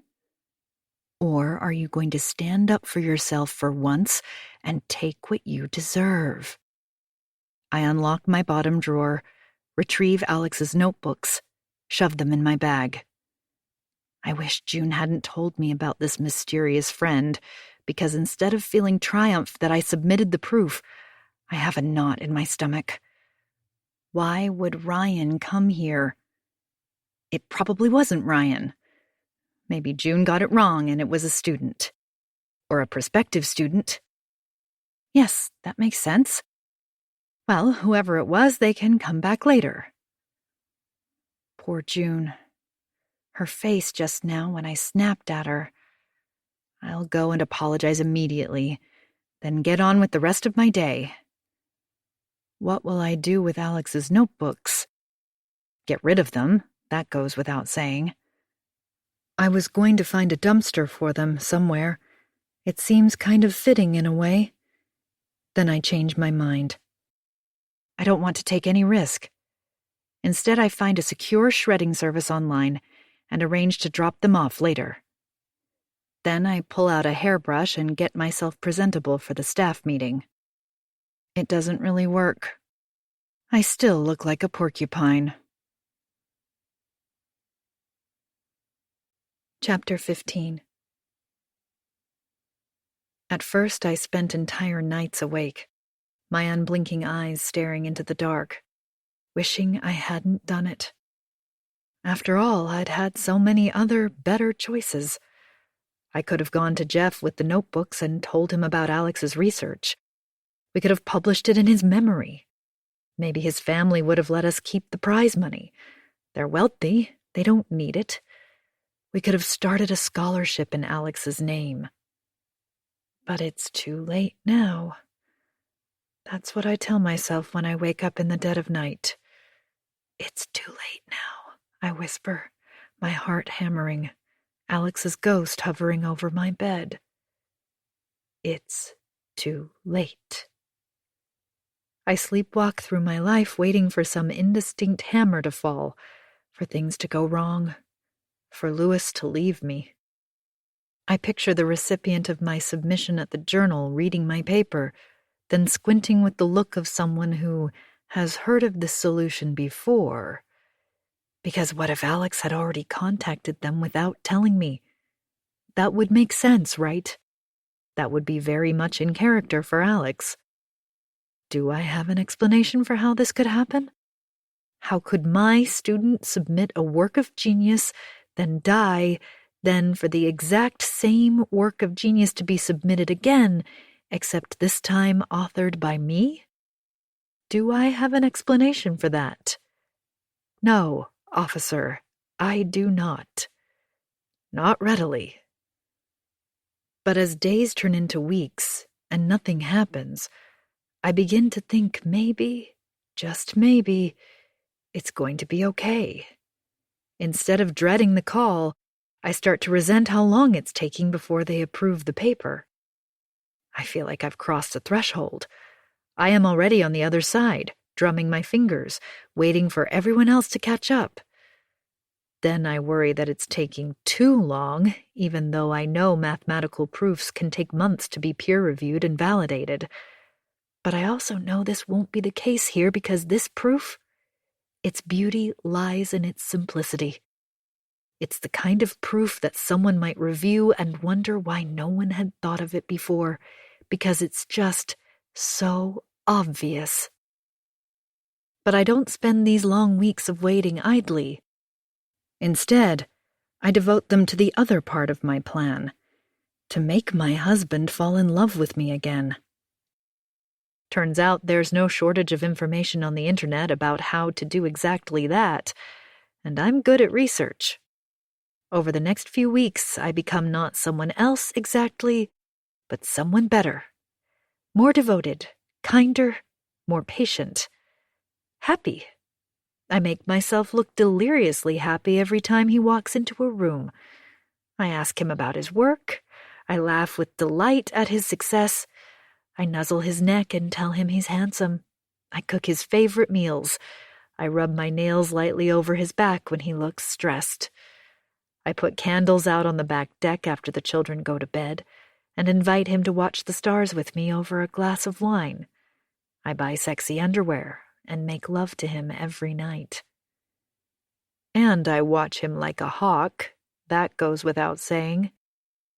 I haven't been able to access his texts again, but I pay close attention to his moods and take the occasional peek at his emails. I make notes of my progress. "I like this dress on you. It's nice," he said the other day, with a cheeky smile. Unprompted, he will bring me a glass of wine when I'm preparing dinner. He talks to me, and he listens. He's become more attentive, more relaxed and flirty. I call all these things successes in their own right. I'm winning. I'm no longer a team player. I'm a winner. Then, this morning, 5 weeks after I submitted it, I received the call from the journal to congratulate me. The solution has been reviewed and accepted and will be published next month. Its publication will allow you to claim the Pentystone Prize from the Leo Forester Foundation, they added. It's official. I have solved the Pentystone conjecture. And just like that, everything changes. My doubts, my fears vanish with that phone call. I don't care if it's Alex's proof. It's mine too. I put the phone down and stare at my hands, reminding myself that I came up with the final piece of the puzzle.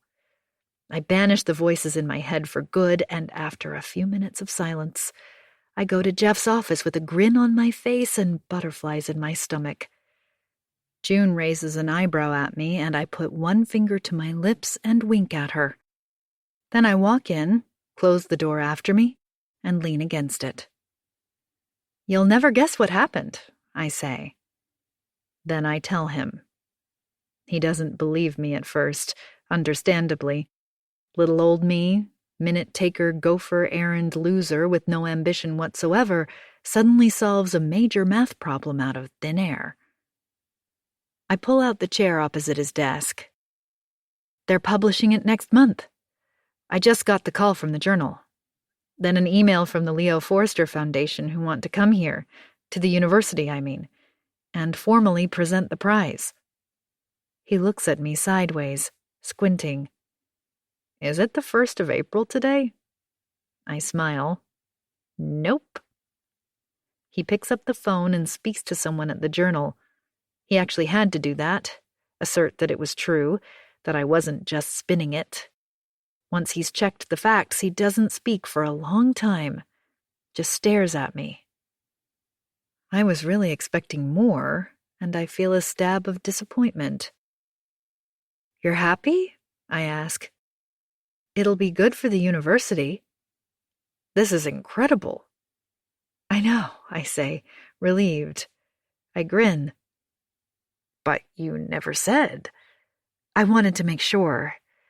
And then I didn't get the professorship, so, you know." There.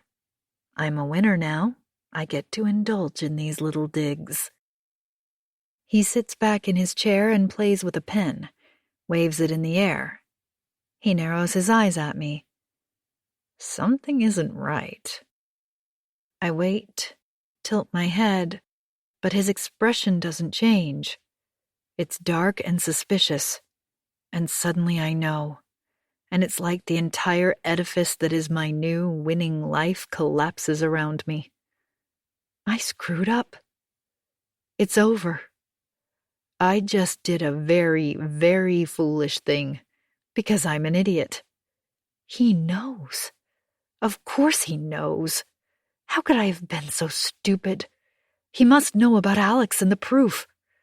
Alex always swore I was the only one he ever told. He made me swear not to tell anyone, especially not Jeff. He convinced me he was paranoid about his work being stolen. I took him at his word, and now it's too late. I've made it official that I'm a thief and a fraud. I open my mouth to say something, formulate an apology, say there was a mistake and I always meant to submit it in his name, when Jeff bursts out laughing. What? I ask, blinking. We should be celebrating.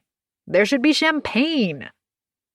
He calls June and asks her to get everyone in here immediately, and to bring champagne and glasses. Yes, right now, he says. Yes, I know it's not even lunchtime, he says. Then he gets up and comes round and gives me a big hug. Suddenly everyone is here and everyone is hugging me, even Mila, and everyone is poking and pulling at me and they want to know why I never said anything and how I did it, and I'm laughing because they're all talking over each other, and if I'd known there'd be such a fuss, I would have fixed my makeup. But I am so happy I could burst. I am happier than I've been in years, and this is just the beginning. And I tell them I'll be right back, and with my glass of champagne in my hand, I return to my office and close the door and call Louis. I did it, I say. Did what? He asks, and I can hear a smile in his voice. I drop mine to a whisper, like this is too special to be said out loud. It's a surprise, I say. But remember last year? All those nights I worked late, and this year too? Of course he remembers. Well, I didn't want to say anything, but I was working on an incredibly important project. I solved a major math problem. There's going to be a prize. $500,000, Louis. And it's going to be published in the most prestigious journal in the country. Do you love me now? I almost add. Then June comes in holding her own glass and the bottle of champagne.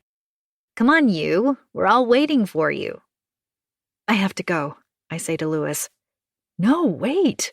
This is wonderful news, Anna. I'm so proud of you, babe. You should have told me. I couldn't tell you. I didn't want to jinx it. Well, I think you're incredible.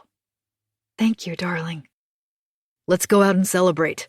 You, me, and the kids, he says quickly. Then he drops his voice to a suggestive whisper. Or maybe just you and me, what do you say? I laugh. No, bring the kids. I'd like that. I'll make a reservation at the Confidois. Oh, yes, do that. I've been dreaming of that place. He laughs. June has refilled my glass, and I tell Louis I really should go. I love you, babe. I'm so proud of you, he says, and my heart runneth over. June clinks her glass with mine and takes my arm as we walk back to Jeff's office. Congratulations, Anna. I don't understand what any of this means, but I'm really happy for you. Oh, thank you, June. Back in Jeff's office, he immediately elbows June out of the way, puts one arm around my shoulders and squeezes. Let's get drunk after work, you and me. What do you say? I can't. Oh, come on, sure you can. Louis is taking me and the children out to celebrate. How lovely. Where is he taking you? June asks. I move to extricate myself from Jeff's grip. We're going to that new French restaurant over on Fulton Road. Ooh, very chic, she says. Yeah, very chic, Jeff quips. I was thinking the sports bar across the road. June, you want to join me?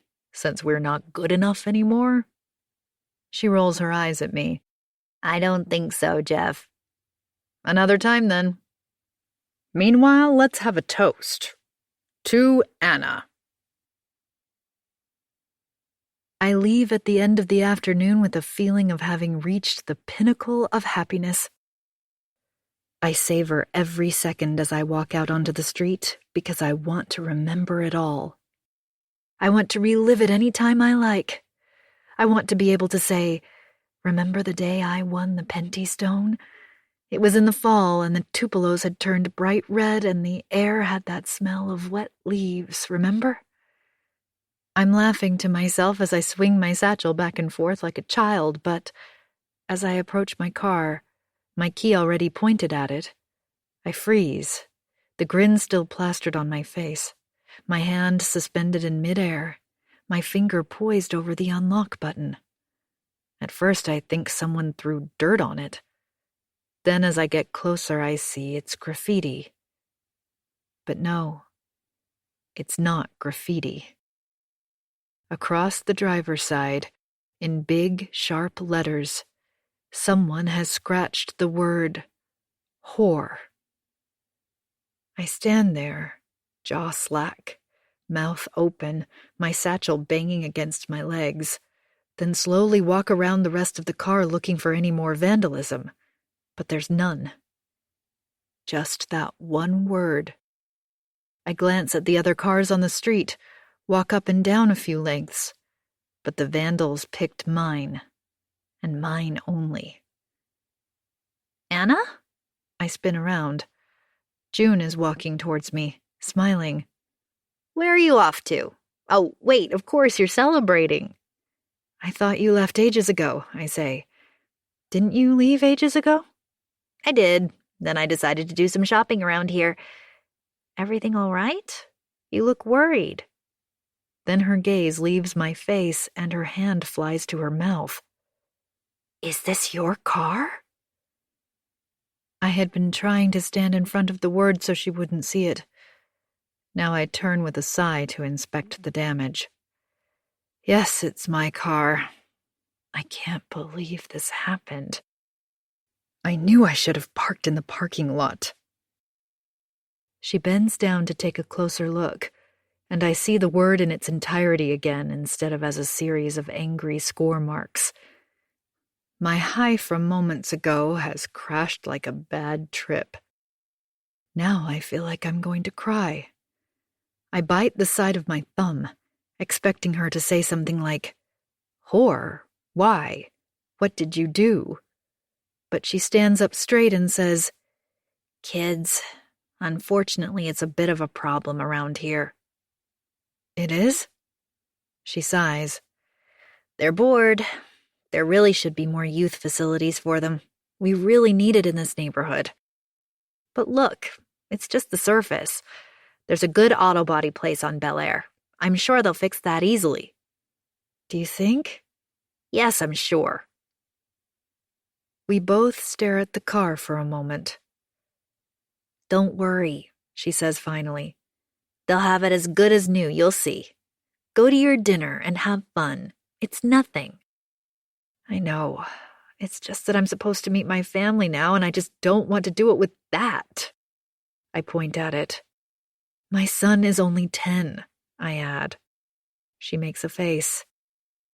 No, you probably shouldn't.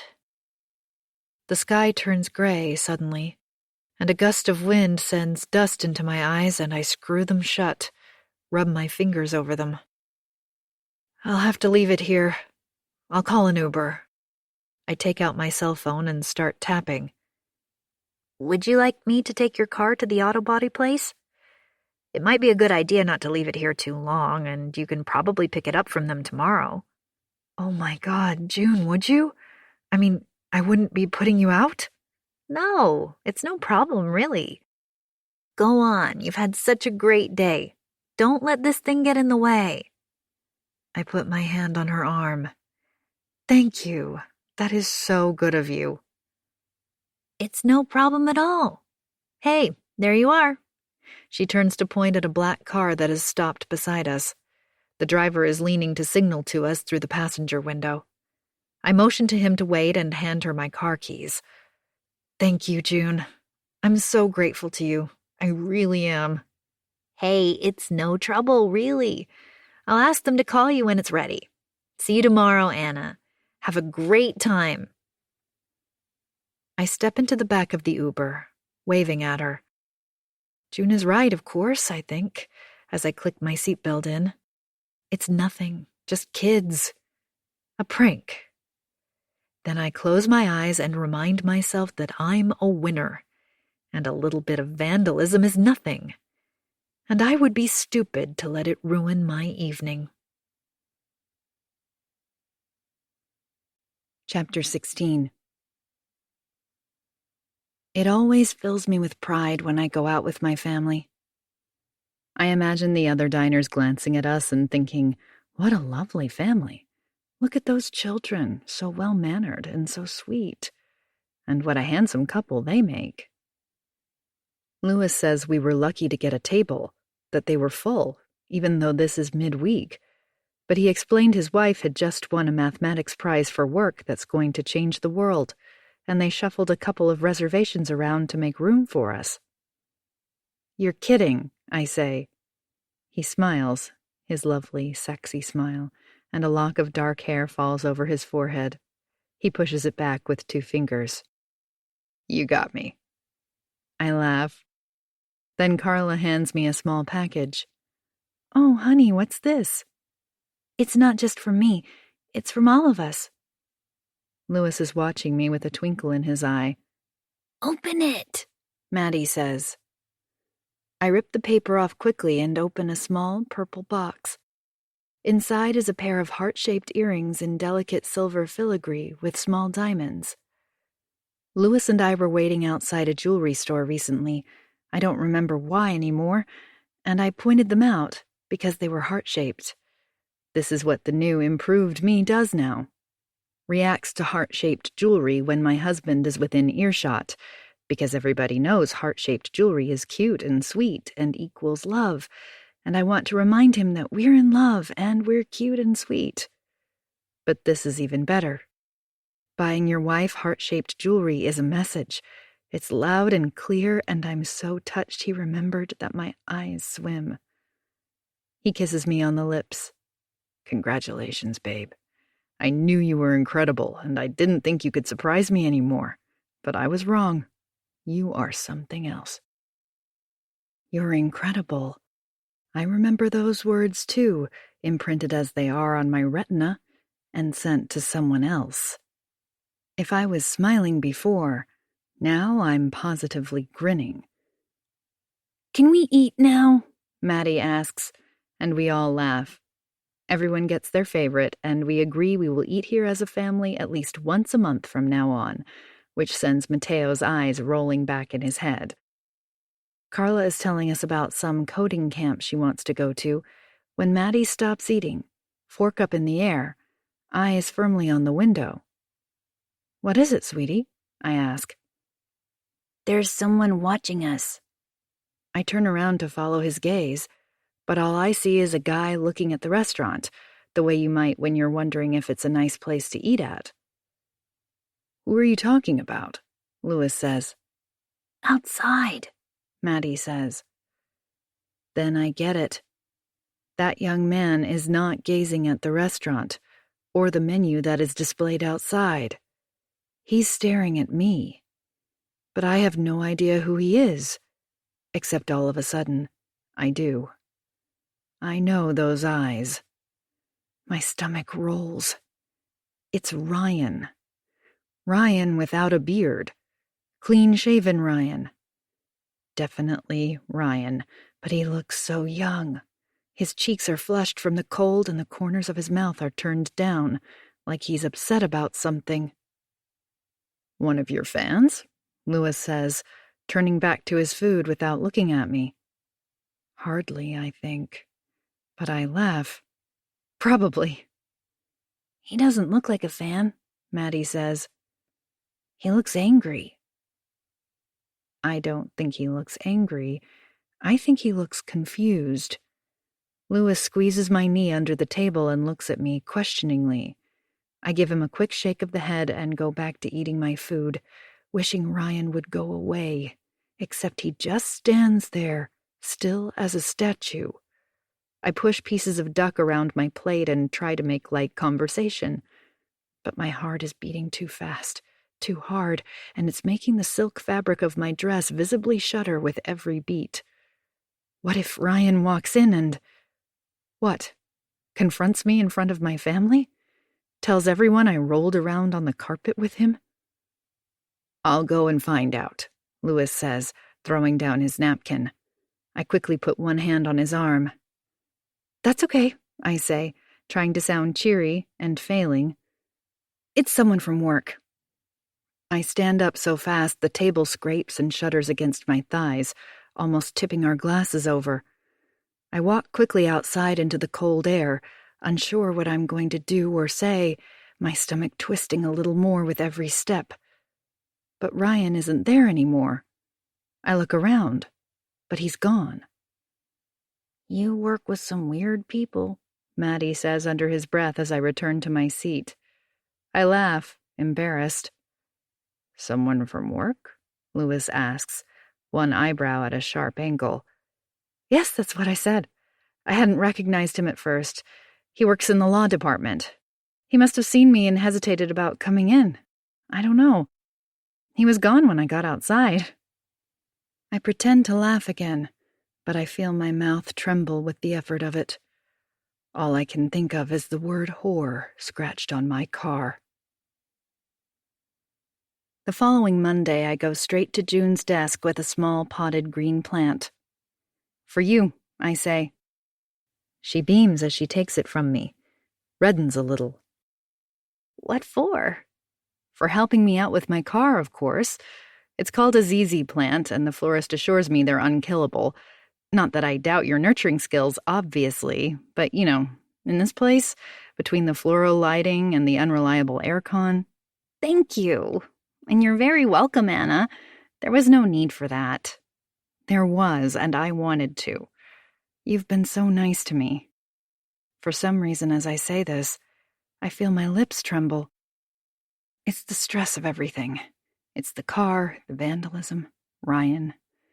Obviously, I don't think it was kids anymore, but I don't tell her that. She tilts her head at me. "Everything all right?" "Yes, everything is great. I just need to..." I wave my hand vaguely in the direction of the elevator. "Anyway, I'll see you later, all right?" I leave her to find the right spot for her plant and march right out of the building and over to the law faculty, up the stairs and down the corridor to the admin office where I last saw Ryan. I walk in with clenched fists, a thumping heart, and a determined chin. The door to the admin office is opened, and I see him immediately, his back to me, sitting at his desk in the corner. I'm nervous, even shaking a little, but deep down I am seething with anger. What do you think you're doing? Did you do that to my car? Are you trying to intimidate me? Why? "How dare you!" I bark when I reach him. But the man who snaps his head around is not Ryan. He just looks a little bit like him from the back. He startles. "Excuse me?" I begin to stutter. I'm looking for Ryan." "Ryan?" "He works here." "Oh, sorry. I don't work here. I don't work on this floor. I'm only using the scanner." "He's left," says someone. I turn around. A woman with short brown hair, older, is taking her glasses off and wiping them with a small piece of cloth. "Ryan, the IT guy, right?" "I think so. His name is Ryan, and he was working in this office a few weeks ago." She nods. "The IT guy. He left a couple weeks ago. He doesn't work here anymore." "Where did he go?" The woman shrugs. "Search me." I nod, try to think of what to do next. "Do you know where I can get an address for him?" "No idea. Try HR." Back at my desk, I pull out the university directory that lives in my bottom drawer and find a number for HR. I put my query forward. I am looking for a contact address for someone called Ryan. "But you don't have a last name?" "Unfortunately, I don't. He was an IT guy. That's all I know." I should have asked, of course. I was over there in his old office, talking to someone who clearly knew him. But I barely slept last night, and I am not thinking straight. "I could get a last name if I must. But do you have many Ryans in IT who left the university recently?" "What was his position exactly?" "I don't know. IT." "I know, but more precisely. Support desk, network specialist, hardware acquisitions?" "He worked in the law building. Does that help?" "No. There are no IT people who work directly in the law building. He must have been there on a specific job. And you're in the math building, is that right?" I rub a hand hard across my forehead. Yes, that's right. There's a pause. The thing is, Dr. Sanchez, even if I did track the employee's home address, I'm not sure I'm at liberty to give it to you without his express permission. We have very strict privacy guidelines here, and I don't— There's a rap at my door. It's June. Right, thank you. You've been very helpful. I hang up. Yes? What is it? She taps her watch. They're waiting for you, in 16B. Your class? Oh, shit. I'll be right there. She narrows her eyes at me. You sure you're okay? Yes, I'm fine, thank you. Actually, June. Yes? Maybe you could help me with something? Of course, what can I do? I need to track down someone called Ryan, who was working in IT, but he's left. She waits for more, one hand on the door handle. I'm busy gathering my things for the class so I don't have to look at her. I don't understand, she says. Do you need someone from IT to fix something? No, I need to find this Ryan person. I look at her now, gnawing at my fingernail. I don't have a last name. I called HR, but they can't help me. I was thinking maybe— I'm sorry, Anna. I don't know anyone called Ryan who is in IT, if that's your question. I was hoping you could talk to HR. There can't be thousands of Ryans who worked in IT and were assigned to do a job at the law faculty recently, right? But you said you already asked them. Yes, but if you ask, they might tell you because you're admin too. Maybe admin people help other admin people, I don't know. Look, you know what? Don't worry about it. It's fine. I'll figure it out. I was just thinking out loud. I slip past her and out the door. I'm happy to help if— I raise a hand. No, it's fine. Thank you. Then I stop, turn around and say, forget I said anything, okay? I'd be grateful if you didn't mention it to anyone. Mention what? I sigh. The Ryan thing. Just forget it, okay? I don't track down Ryan in the end, but I am on the alert, and it's only after a few days during which nothing happens that I begin to relax. He would have contacted me if he wanted to speak to me. He knows where I am. The ball is in his court, and there's not much I can do. Tonight, the university hosts a dinner in my honor, and I mean a real dinner, not the cheese plate and dips version. This is a linen and flowers and crystal glasses and silverware affair, all hired for the occasion and set up on long tables in the main hall. The dean, who is retiring at the end of term, gives a warm speech where he thanks me for making the last year of his career the proudest and most memorable. Louis is looking very handsome in his tuxedo. He's chatting to Rohan about art and mathematics, I think. I'm chatting to Bernie, one of my postdoctoral students. He's telling me about a robot who can make an omelet. Shouldn't that be a robot that can make an omelet? I say. Bernie pulls his hair back and ties it into a ponytail with a rubber band that was around his wrist. People are more likely to trust robots that exhibit human traits, like gazing and nodding and shrugging. I like to think about robots as people. It makes me care more. Then June walks up to us, holding a flower arrangement in both hands, like an offering. She's smiling. These just came for you, she says. She puts the arrangement down on the table and Bernie stands up, brandishing an empty bottle of wine. I'll get us a refill. I'm sure the waiters will fix you up, I say, but he's already gone, and June sits down in his place. I pull the arrangement closer and unfasten the clear cellophane. Purple lisianthus and daisies set in a white cube. Louis turns around and peers over my shoulder as I open the card. Who's it from? He asks. I roll my eyes. Who do you think? My mother. Congratulations, Anna. I'm very proud of you. That's nice, June says. I raise an eyebrow at her. Not really. She could have come. I invited her, you know. It wouldn't kill her to make the trip once in a while.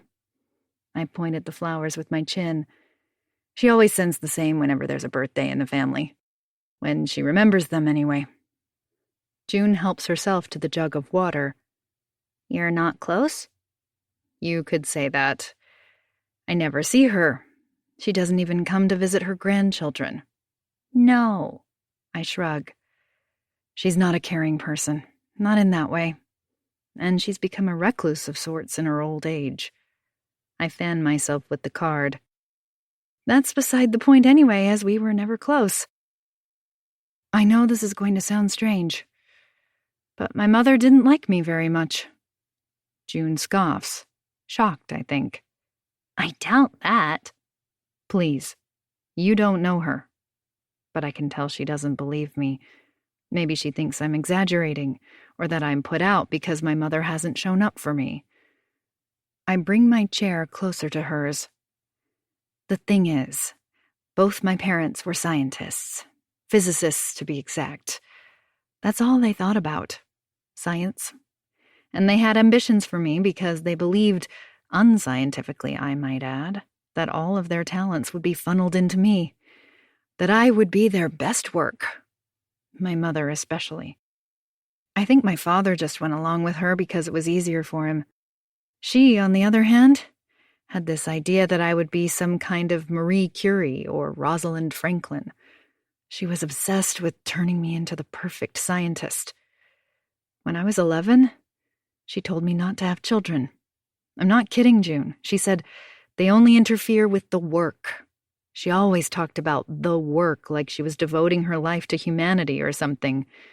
Children serve no purpose, she said, other than the survival of the family tree. And just to reiterate here, my mother said this to me, her only child. June is watching me, mouth open. Oh, Anna, that's awful. I shake my head. I could never be like that to my own children. I smother them in hugs and kisses every day just to balance her out. June takes the card from me. You are their best work, Anna. She points to the words. And she is proud of you. Oh, yeah. I take the card from her and throw it on the table. Imagine waiting your whole life for this crumb. But I feel a prick of tears and pinch my nose. I want to tell June about my mother forcing the Penty stone on me at such a young age, all the pain she put me through with her harebrained ideas. But I don't. You'd think she would have come for this, I say. June is silent for a moment. What does Louis think? I check over my shoulder to make sure he's not listening, then lean closer to her. He's so angry with her. She didn't even come to our wedding. Can you believe that? He says I should just drop contact altogether. Not that we have much of that. I laugh. I'm very sorry, Anna. But we're interrupted by Mila. You are a bit of a dark horse, Anna, she slurs. She grabs my arm to drag me off. June laughs and waves me away, and I get up, glass in hand. I just wanted to say congratulations. Thank you. I appreciate that. We clink our glasses. Her gestures are a little exaggerated. I wish you'd said something. I would have loved to help, she says. I just wanted to wait until I was sure, I say. She wags a finger at me. You are a bit of a dark horse. And I say, yes, you said that. And she laughs, congratulates me again. There's been a lot of congratulations lately, but there's something in her eyes that doesn't match the smile. For a terrifying moment, I think that she suspects something, and my heart leaps into my throat. I try to picture Alex and Mila together, confiding, chatting, plotting, but no, it doesn't resonate. I don't think Alex even liked Mila much anyway. Then I tell myself that I have to stop this second guessing of everything everyone says to me, or I'll really go crazy. Mila lifts her glass of champagne in my direction and says, You kept it secret so I wouldn't try to worm it out of you. You think I would have stolen it for myself. She leans forward again. You're right. I would have. Well done, you. Then Jeff appears and puts his arms around both of us. I told Mila to write up a story on you for the website, Jeff says. We want a big splash page thing. Photos, quotes, the lot. Did she tell you? Not yet. Yes, she says dully. What's a good day for you? And I see then she doesn't like that one bit, that Jeff has asked her to do something probably quite mundane in her eyes, and that she thinks it's a subordinate task. And I want to laugh because suddenly I see she has lost some of her glow. Jeff has backed the wrong horse. He should have promoted the dark horse, I guess, not the pretty shiny one.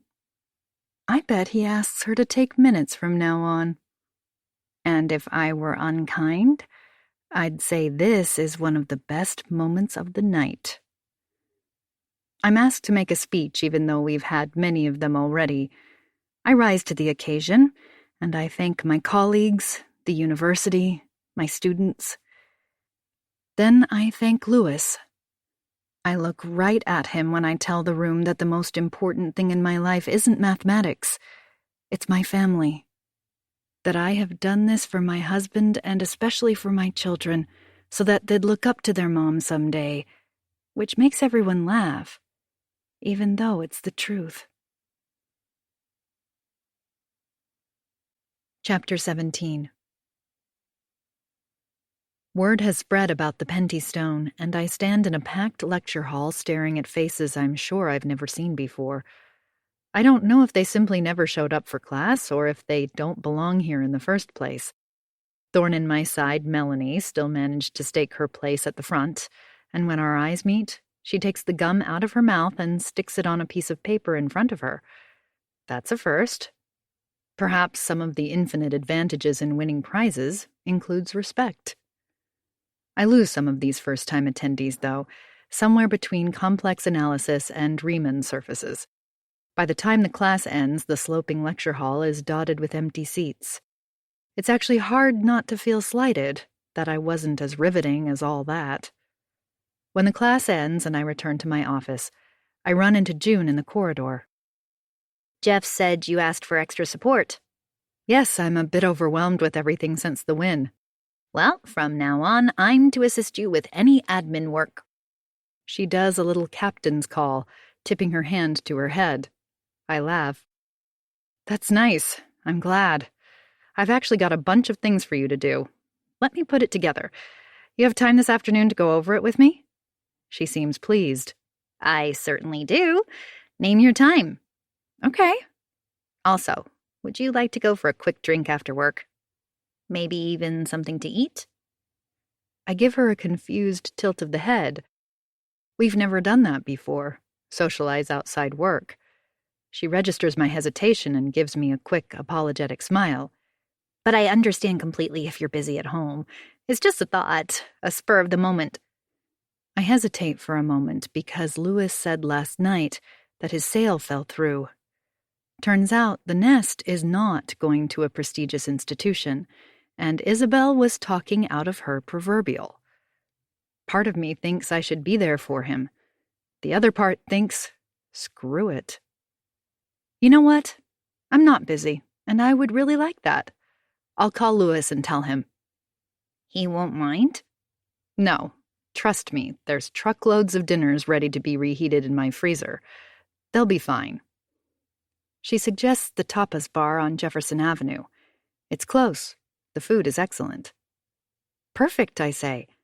And suddenly I'm really looking forward to a night out with a friend. I haven't had a friend in a long time. I've forgotten how nice it feels.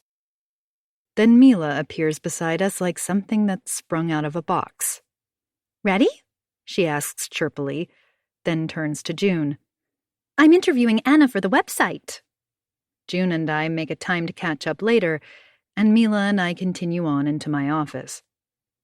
It's a brand new office, 4 times the size of my old one, with lovely windows overlooking the landscaped lawns. Mila makes all the right noises about how nice it is and sits right on the edge of the armchair. I drop loosely into the other one. Okay, let's go, I say. I'm not concerned.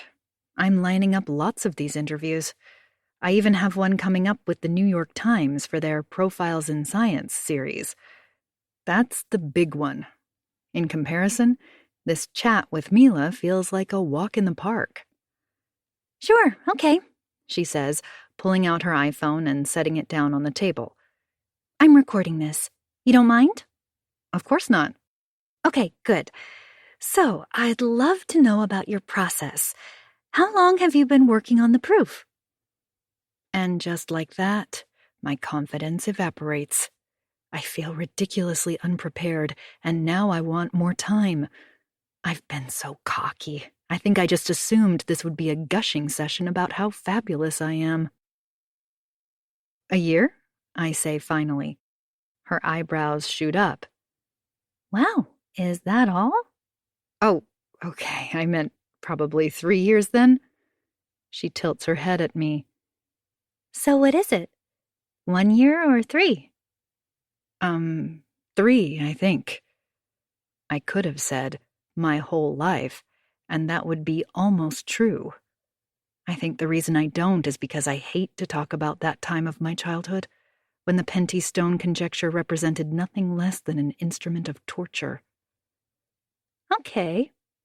She writes it down. Then she wants to know why I kept the research secret for so long. I hesitate.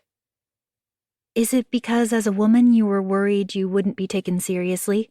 She asks. Yes. I nod slowly.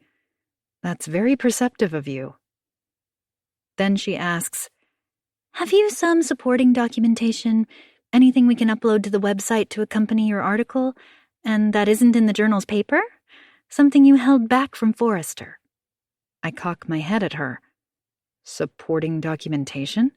You know, your notebooks, work in progress, scribbles, doodles, anything you have that would be good visual material for the project. Visuals are great for this sort of thing. It doesn't matter if it's messy. The messier the better. I rub a finger on my forehead. Okay, let me think. I don't actually have much. She chuckles. But you must have notes. You didn't publish a preprint, right? A preprint? No. It's unusual to publish a proof directly like I did. Normally, you'd have a draft version made freely available for others to provide feedback on. I don't have a preprint. Obviously. I didn't need one. I threw a lot of things away when I moved office. You know how it is. I might have thrown my notes, too. She waits for me to say more, a cloud of confusion in her eyes. But you submitted them to the Forrester Foundation. Something tugs at the edge of my brain when she says that. What do you mean? She tilts her head at me. It's part of the rules. You know that, right? The Forrester Foundation will only award the prize if you submit all the notebooks. You have to show how you came to the solution. Oh, right. I blink, breathe a sigh of relief. For a moment I thought she meant... I don't know what I thought. All I know is I've already done that. I did that when I submitted the paper. It's all in the published paper. Well, not really. Without supporting documentation, notebooks, workings, all that, they won't give you the prize. I mean, these are the rules. You know that, right? I wish she'd stop asking me that. I laugh. Of course I know that. I raise my hand. You know what? It doesn't matter. I'll dig up any relevant notebooks I have and bring them along. But I remember now. An email that came shortly after the Foundation confirmed my solution was accepted. Something about sending them documentation. I ignored it. I don't know why. I thought it was for their records or something. Now I wait until she's gone to pore over the fine print on the Foundation's website. And there it is. The submission must include the preliminary work that led to the discovery.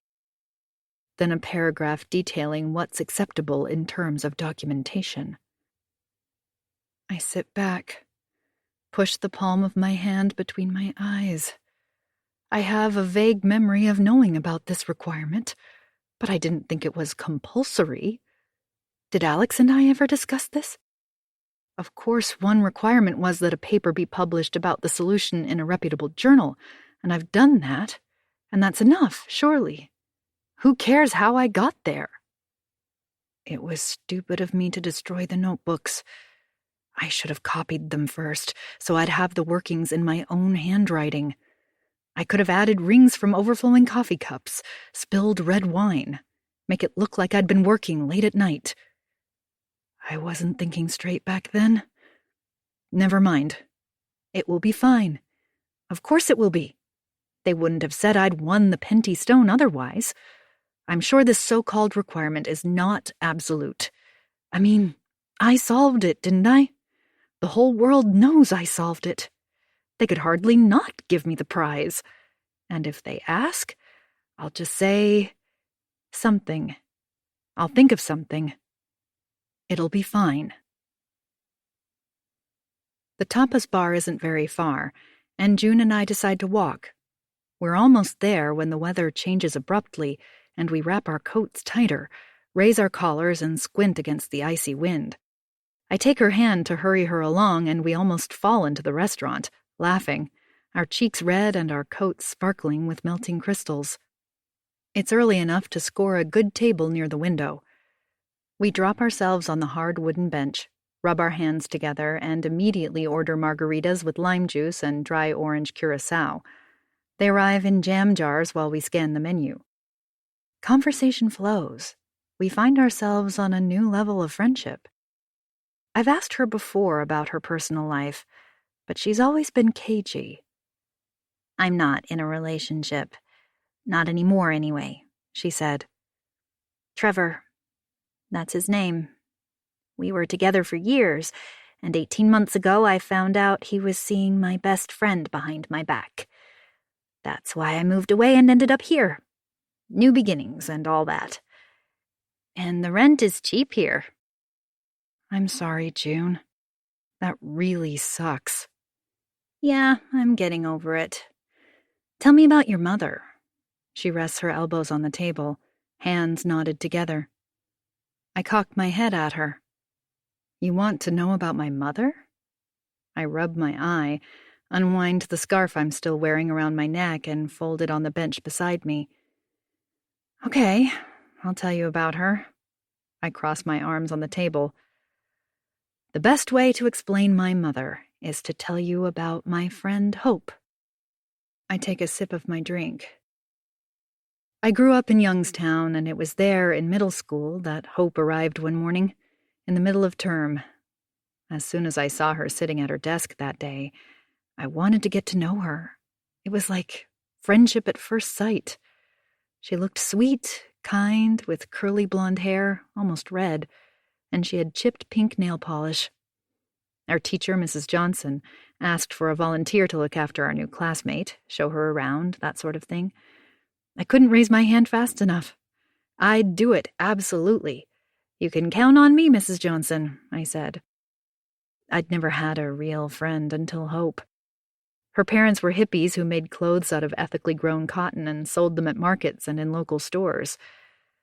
I loved to hang out at her house, so much so that I was there all the time. It was warm and comfortable, and even the furniture was welcoming, with its soft shapes you could sink into and its bright, happy colors. My parents didn't care about making a home, let alone a welcoming one. They were too busy, and probably in some weird way thought it was beneath them anyway. They worked, like, all the time.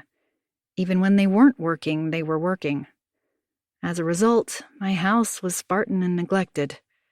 Sometimes when they went out, I would pull out the vacuum cleaner from under the stairs and clean the living room to within an inch of its life. I'd squeeze lemons into a cup of water and dip my fingers in, flicking droplets over the carpet so that my house would smell like Hope's house, which it never did. I even made cushions once, with some fabric Hope's mother gave me, red with big blue and green flowers. My parents didn't notice.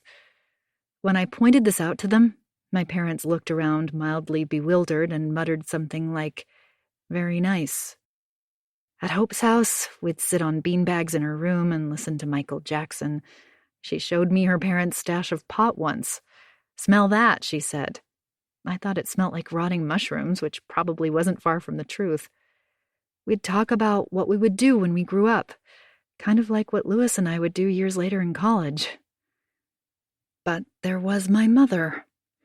She disapproved, obviously, eventually, once she took the time to notice. Sometimes I think she simply didn't like seeing me happy, that it went against her grain. I should be studying instead, or something. It's okay, you're rebelling. It's what most girls your age do, she'd said. And I remember thinking, I'm 13 years old. I have no idea what you're talking about, Mother. So what happened? June asks. It was almost summer. Hope had her 14th birthday party at her house. It was a Saturday afternoon, and my mother forbade me to go, but Hope helped me sneak out through my bedroom window.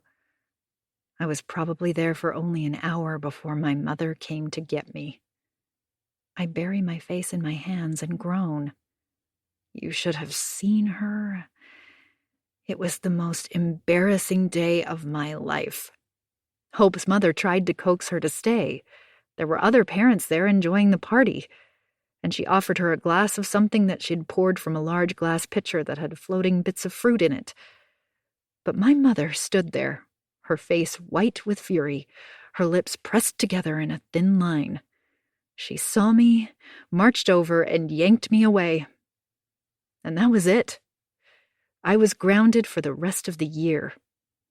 June jerks back in shock. The year? I nod. She found a project for me. A mathematics project. What? The Penty-Stone conjecture. I take a swig of my drink. I don't really know what that means, Anna. It was to punish me for disobeying her, although I'm sure she'd argue it was for my own education. But after that party, my mother declared that I was too possessive in my friendships, and it was unhealthy. I wasn't, by the way, June. I really believe I was just a normal child, but she insisted I needed a distraction from my distractions. Next thing I know, she announced that we would solve the Penty-Stone conjecture. I say we because she was going to do it with me. She thought it would be, I don't know, fun, I guess. Her idea of mother-daughter bonding. Except that I did all the work. Her only contribution was to check on my progress. She'd come into my bedroom and pick up my work, go over it, maybe ask me a question or two. Sometimes I thought I was on the right track, and I'd say to her, "Is it right? Would that work?"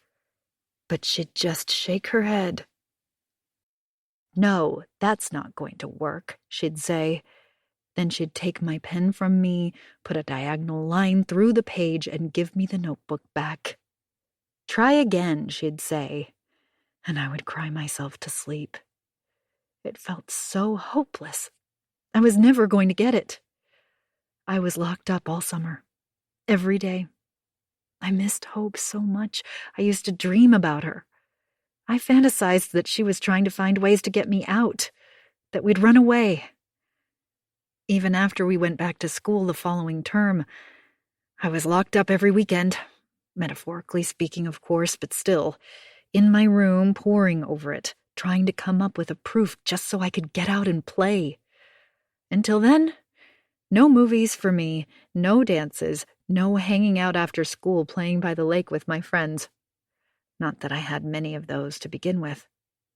I poke at an anchovy with my fork. I was 13 years old. Grown men and women had spent years trying to solve that thing. My dad just pretended it wasn't happening. He deferred to my mother in every way anyway, a lifelong habit he was not going to break. Not even for his daughter's welfare. I feel a prickle of tears. I grab a napkin and press it against my eyes. I don't know why I'm getting upset, I say. It's a long time ago. The restaurant suddenly feels uncomfortably hot. I scrunch up the napkin into a ball. It should go without saying I grew to loathe the Penty-Stone conjecture. I still do. So you can imagine when Alex came to me with... I stop, leave the words hanging in the air. I want them to float away, but they're still there, between us. I can't think of anything to say, and I look at June pleadingly, my mouth opening and closing like a fish. When Alex what? June prompts. But she doesn't frown or narrow her eyes, and there's no suspicion or shock in her tone, or anything to indicate I said the wrong thing. I feel my insides loosen, and I shake my head. Nothing, I finally reply. Ignore me. I don't know what I'm saying anymore. Hey, shall we get another margarita? Sure, why not? She flags the waitress while I stare at my hands and will my heart to slow down. I can't believe I almost blurted it when Alex came to me with the proof. June pats my arm. And you did it. You did solve it. I smile. We sit there in silence for a while, staring into our glasses. So what happened to Hope? She asks. I shrug. The party was just before the end of term, and I only saw her once after that, in class. And then her family moved away, so that was that. We drifted apart.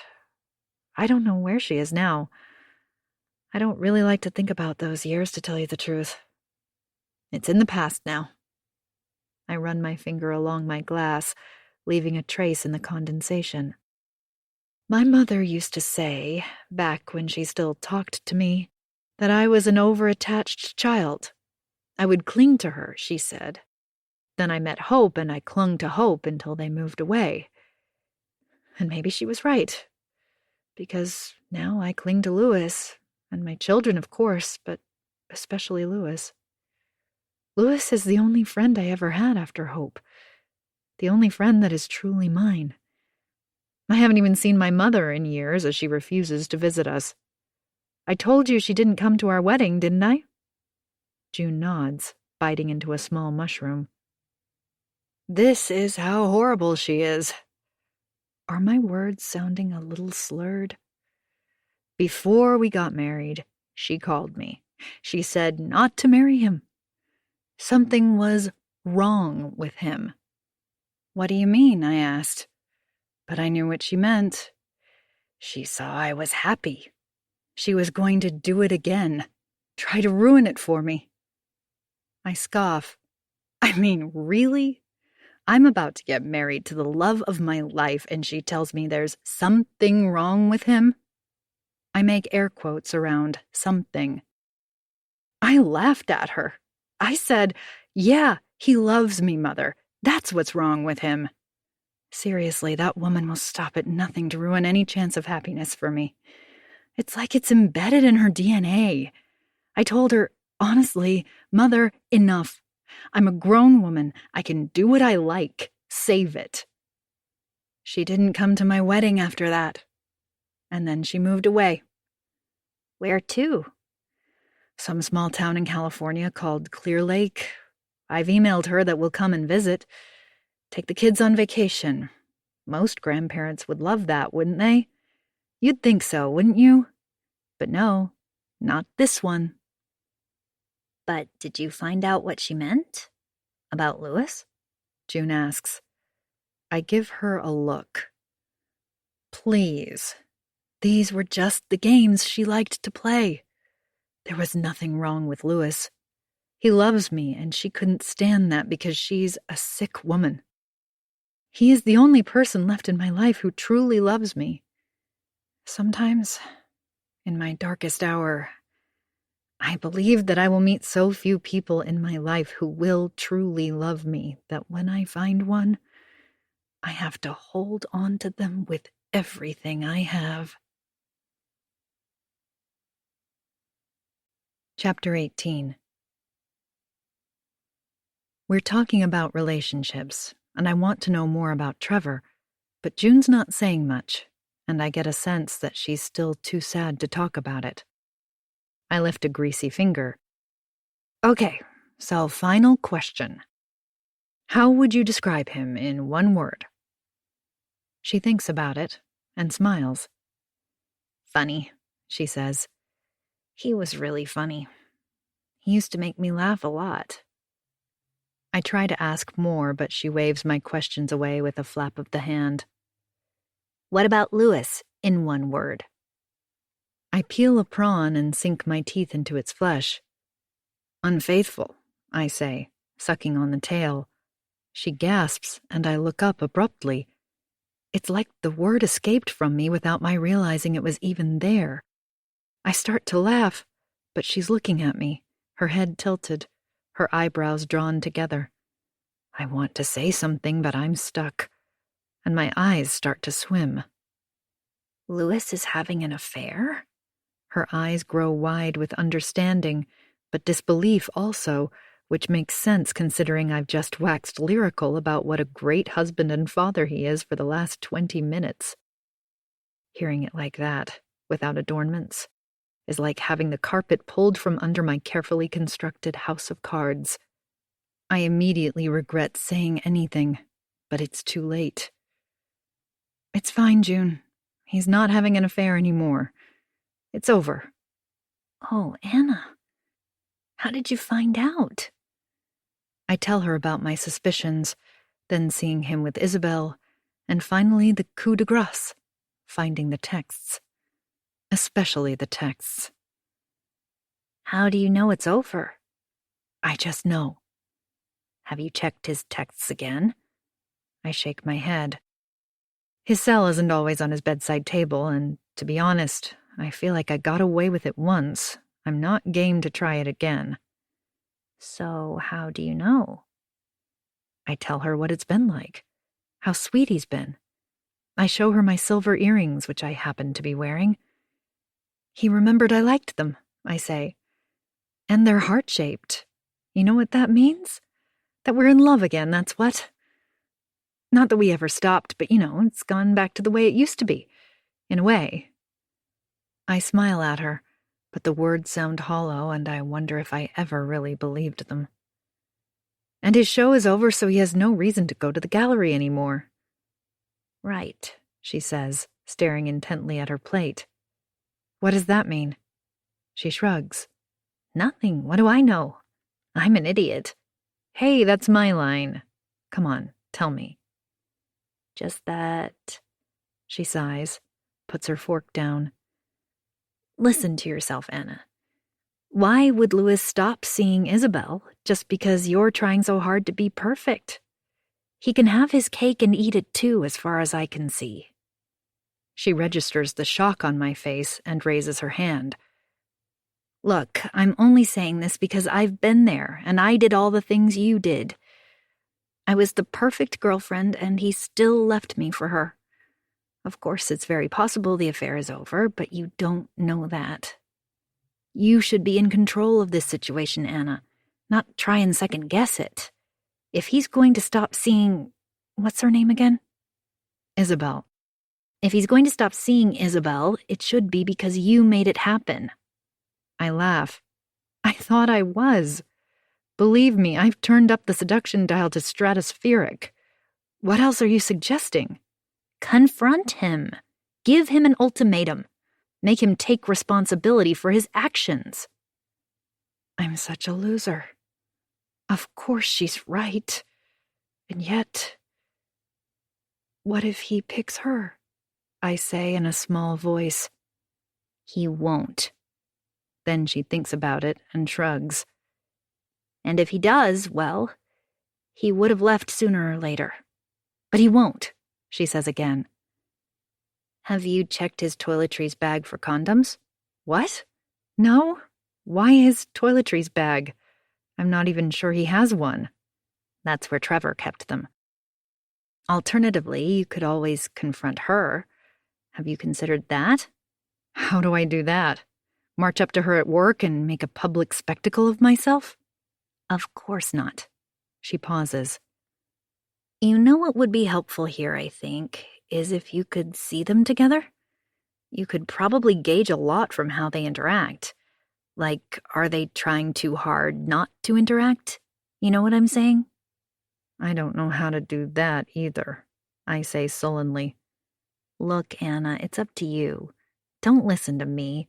I'm the one who couldn't keep my own boyfriend, so what do I know? I'm sure you're right. It's over. The first thing I think of when I wake up the next day, my head heavy and blurry, my tongue thick, my heart beating too hard, is that I wish I hadn't told June about Louis and Isabel. But as the fog clears, I decide that she's right. Winning the Penty Stone prize has made me complacent, if not a little smug. I've been walking around my own life as if I was more than enough. When have I ever been enough? I have to wait another 2 days before I am alone in the house. It's Saturday morning, and Louis has taken the children to the ice rink while I plead a headache. The moment they're gone, I go through his things. It's almost a ritual by now. I go through his pockets, his shoes, his drawers, under his drawers, his emails, cell phone bills, especially cell phone bills. Nothing. I check his toiletries bag for condoms. There are none. And I stand there, knowing that finding nothing doesn't prove he's not still seeing Isabel. It just means I found nothing. I don't even know what I'm looking for, and I really do get a headache. I press my fingers on my temples as I gaze out to the back garden and the shed. I should go to his studio and search there. That's what I should do. If there's anything to find, that's where it will be. Then I focus my eyes. The shed. The shed is completely Louis's domain. I hardly ever go in there, and why would I?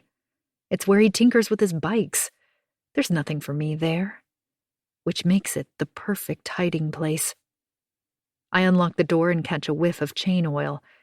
His red bicycle is resting upside down in the center, tools carefully laid out on the bench, ready to perform some intricate operation. Sometimes I think there's nothing wrong with his bicycle, but men are like children and they need toys to tinker with. And so Louis goes to his man shed, takes his bicycle apart, rebuilds it, takes it apart again. It doesn't take long to figure out I'm wasting my time here. I've looked under every tin of paint, shaken out every oily rag, searched drawers forensically. The only remotely incriminating thing I've found is a half-empty packet of Marlboros behind the antique wooden toolbox I gave him years ago.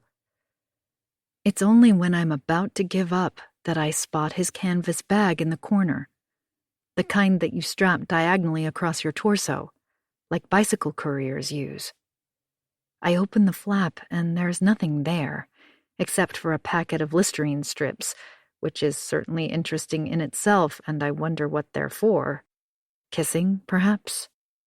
There's a pocket at the front with its own flap, and inside, carefully folded in half, is a receipt from Mole Creations.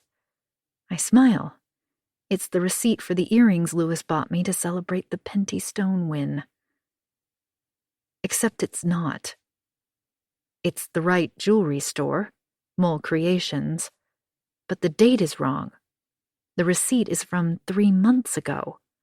Louis gave me the earrings only 10 days ago. Could he have bought this for me? Something for my birthday, maybe?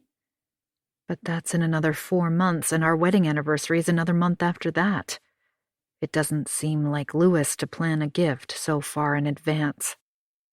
I'm biting down on my teeth so hard I'm going to crack them if I don't unlock my jaw soon.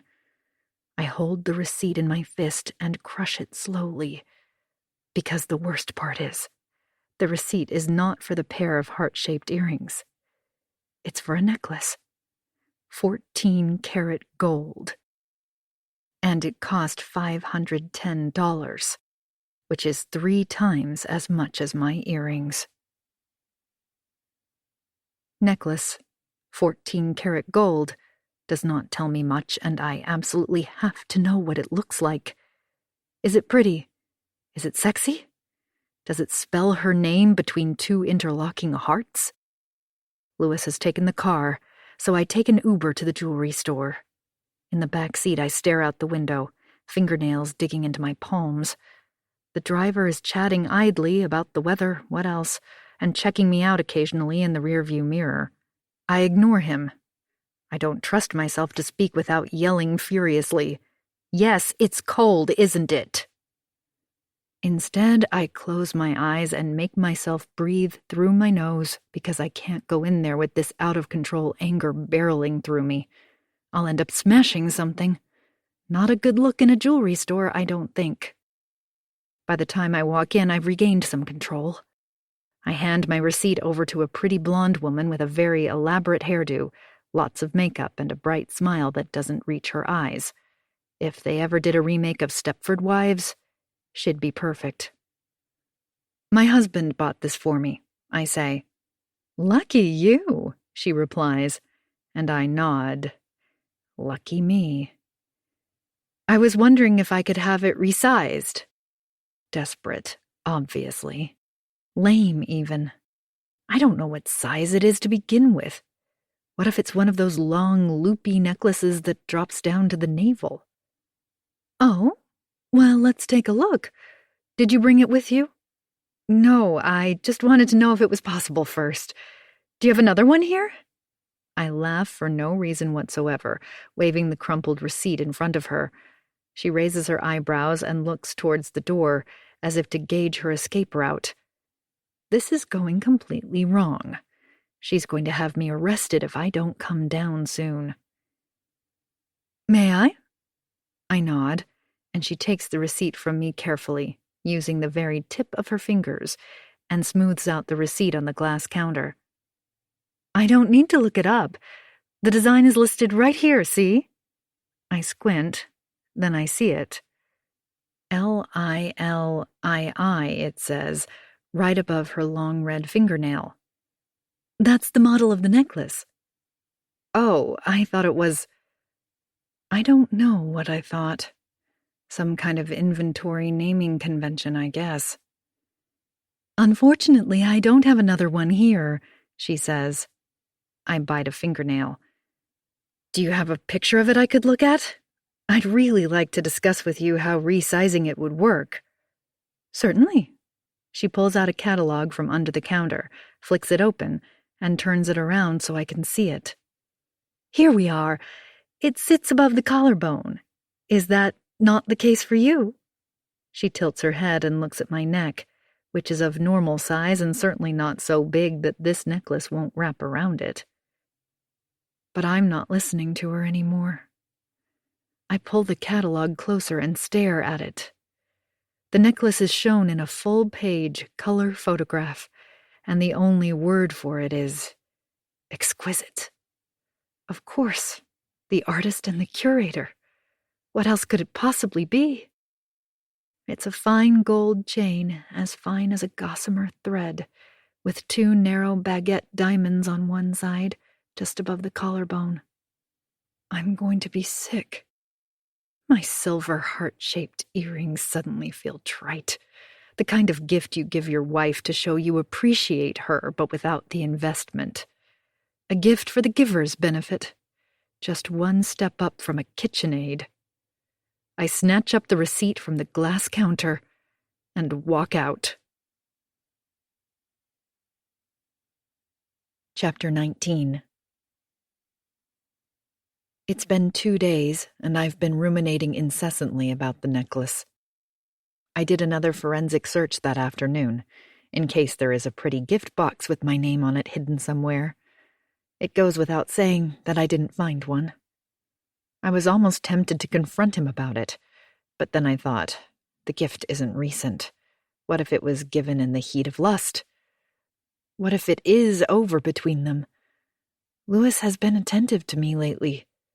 We are happier, aren't we? And what if the gift really is for me? How will it look if I've been snooping around, checking his receipts? You're so jealous sometimes, Anna. Why can't you trust me? No. I made the decision. I absolutely have to pretend everything is fine until I figure out what's really going on here. And now, it's Sunday morning, and Louis and I are strolling around the flea market, holding each other's gloved hand. I have a thing for winter outdoor markets. I love them.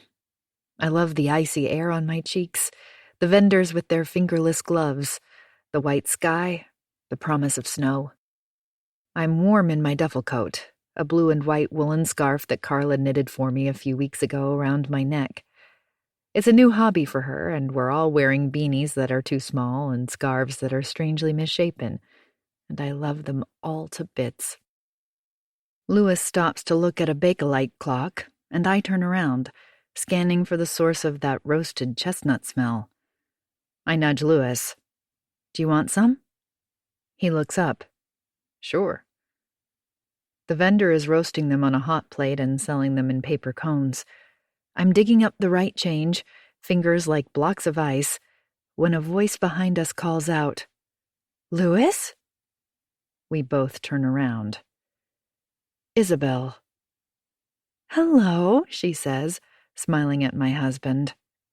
She's stunning with her bright smile and her blonde hair cascading out of an elegant black fur hat. She looks like she's just stepped out of a Disney movie. I am not an angry person. I am a happy person. I am calm and dependable. Everyone says that about me. But right now I am livid as I watch my husband kiss her quickly on the cheek with a fake, desultory, "Hey, how are you?" All very chaste, that goes without saying. I am here, after all. But my lips are trembling as I say hello through gritted teeth, because is this meeting really accidental? They're standing too close to each other, and it's making me boil.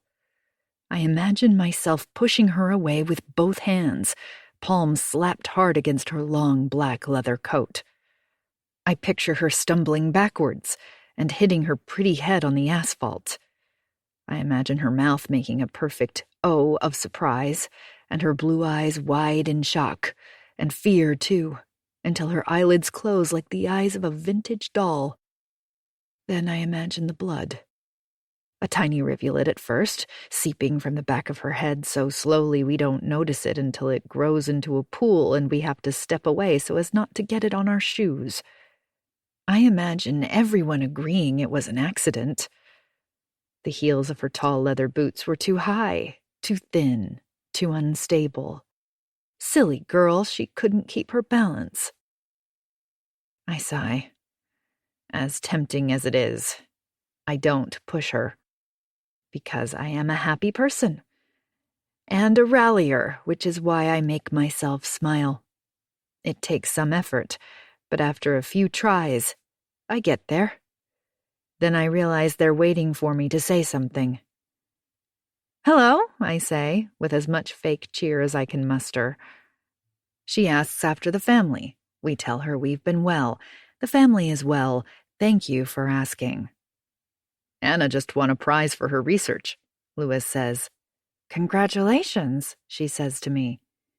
Thank you, I reply, then immediately ruin it by smirking and lifting one eyebrow in involuntary gleeful triumph. Louis has put his arm around my shoulders and is giving me a kind of one-arm hug. I'm very happy for you, she says, and I don't know if she means about the prize or about Louis.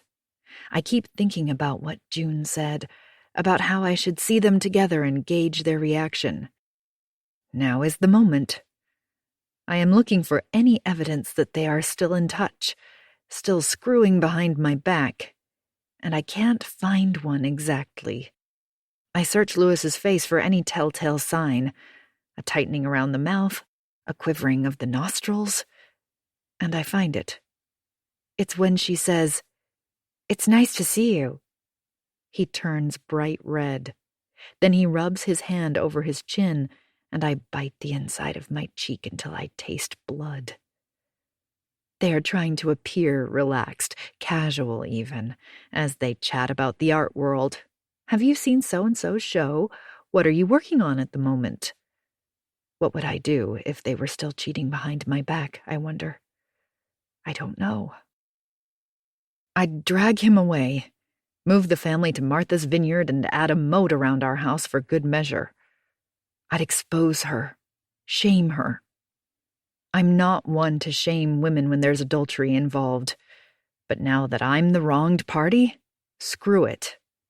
I'd personally carve the letter A on her smooth as an egg forehead. then something completely unexpected happens.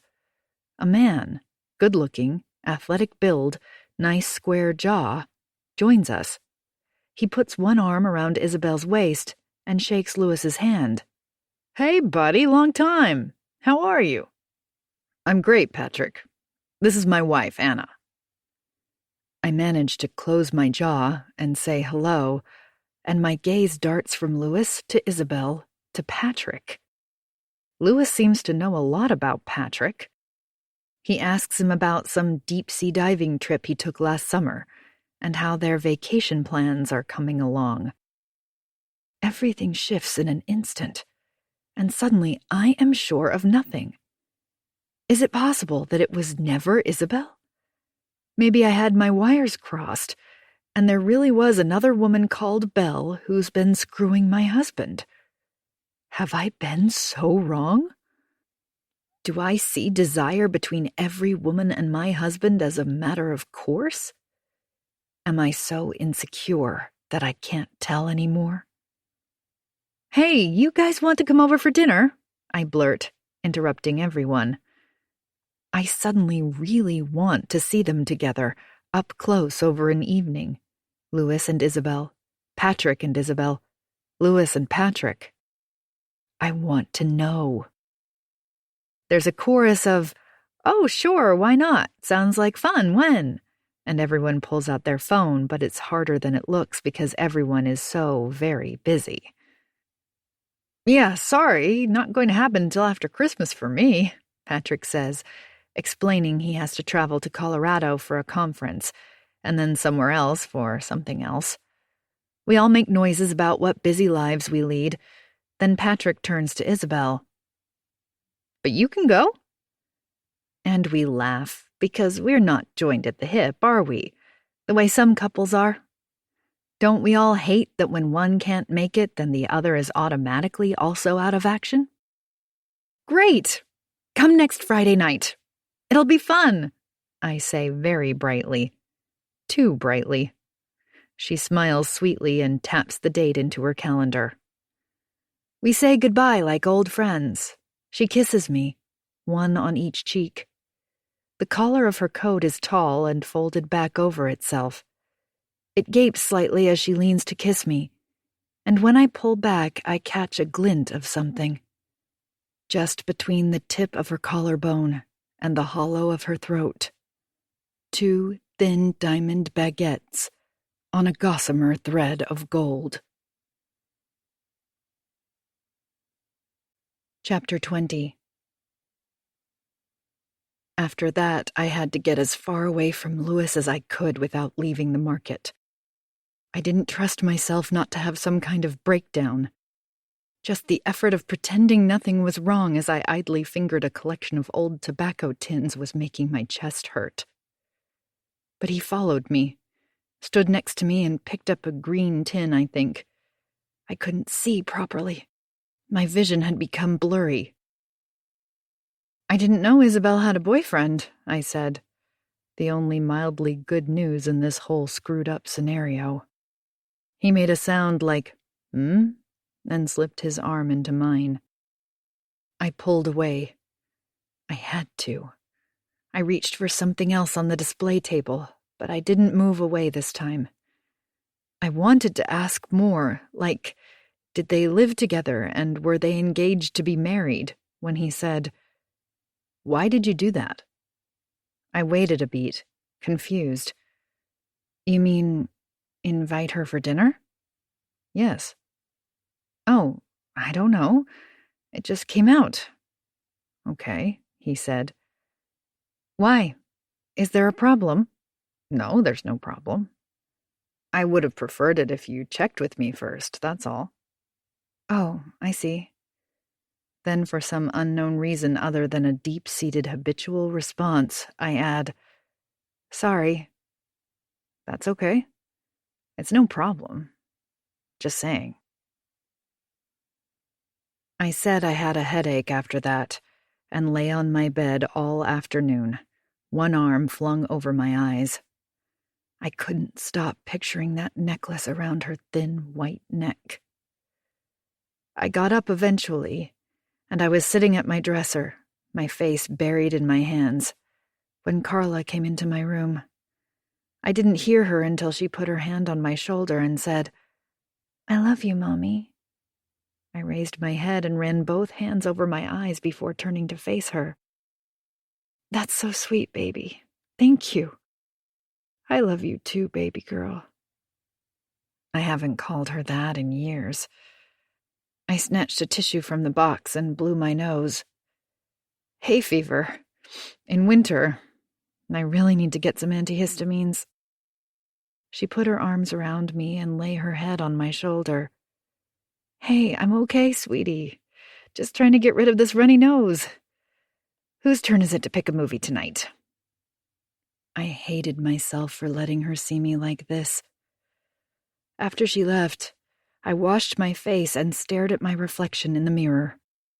I tried to see myself the way Isabel might see me. Old, boring, ordinary, unworthy. But I have children. His children. And I will do anything to protect my family. I sat tall and pulled myself together. I thought of my mother for some reason. Probably because she would find all this display of emotion weak. I gave myself a pep talk. I held my head high and pushed my shoulders back. I told myself to stop being so pathetic. "I'll deal with Isabel," I told myself in the mirror, close enough for my breath to leave a cloud of mist. "I'll deal with Isabel." Then I wiped it with my hand and went downstairs to be with my family. At work the next day, I'm walking down the corridor, coffee in a styrofoam cup in my hand. I have sunglasses on because my eyes look red and tired. "You look awful. You all right?" June asks. I give a quick shake of my head. I spot Melanie walking towards me with another girl I don't recognize. When Melanie comes level with me, she blows a small bubble of gum and pushes it out with her tongue. "You don't look very happy, Mrs. S." "I'd be happier if you could submit your test on time, Melanie," I say to her. "There won't be another extension. You get that? I'll fail you if you don't deliver." She scoffs as I walk right past, and I stop her in her tracks with one hand on her shoulder. She jerks back. "Geez, okay, Mrs. S, keep your pants on." "Hey," I snap, pointing an angry finger right into her face. "Don't talk to me like that. Is that clear? I'm not one of your friends." I said, "Is that clear?" The corners of her mouth drop. Yes, I'm sorry." I turn back, walk around the corner and into my office. I drop my bag on my desk and set down my coffee next to it. Some of it has spilled on my fingers, and I dig out a crumpled tissue from my pocket to wipe them. Then I drop it on the floor without looking where it lands. I sit down heavily. My eyes are burning with the gallons of tears I've been holding back all the way here. "What's going on?" June asks. I didn't hear her come in. I press my fingers into my eyes. "I'm scared," I wail. "Why?" "I think he's going to leave me." "What?" She closes the door and sits opposite me. "What happened?" I tell her about finding the receipt in Lewis's bag, about my visit to the jeweler. Then I tell her about running into Isabel at the market. I tell her about Patrick. I describe the scene linearly, frame by frame, all the way to its shocking conclusion. It's not that I want to relive it so much as I want June to know every little detail, so we can dissect and analyze and go over every moment with a fine-tooth comb until she points a way forward. A solution. A cupcake ending. Up till then, I honestly thought maybe the necklace was for me. She rests her chin in her hands. "Tell me again, how was Lewis during this whole exchange?" I take a moment to find the right word. edgy, I think. Ill at ease. He was put out that I invited her. He actually said I should have checked with him first. Ooh, that's interesting. Is it? I popped the lid off my cup of coffee. Tell me, why? What am I missing? Think about it. You said so yourself. You two have been really good lately, isn't that right? I take a sip. And? Maybe she's hanging on. Maybe he made a mistake and fixed it, broke it off. And now you invite her for dinner? She looks at me sideways, and I laugh. Oops. Then my door opens wide, and Jeff appears. He looks at me, then at June. He crosses his arms over his chest. Well, isn't this cozy? Am I interrupting something? He points to June. Who are you again? Oh, yeah, my assistant. Sorry, Jeff, I say. I'll return her in a sec. He narrows his eyes at me. What's the matter? Nothing, why? You look upset. I shake my head. Just tired. Give us a moment, will you? Sure. Take all the time you need.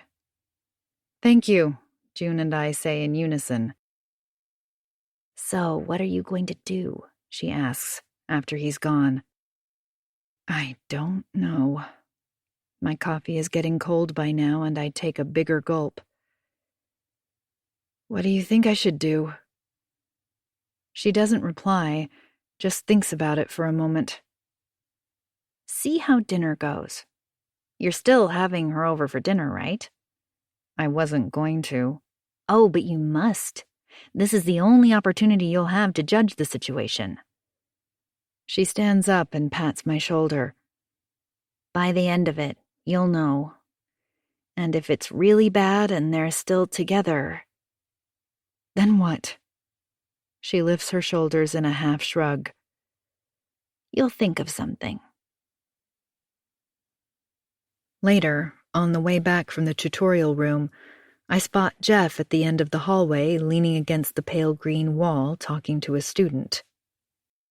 He sees me and raises his arm in my direction.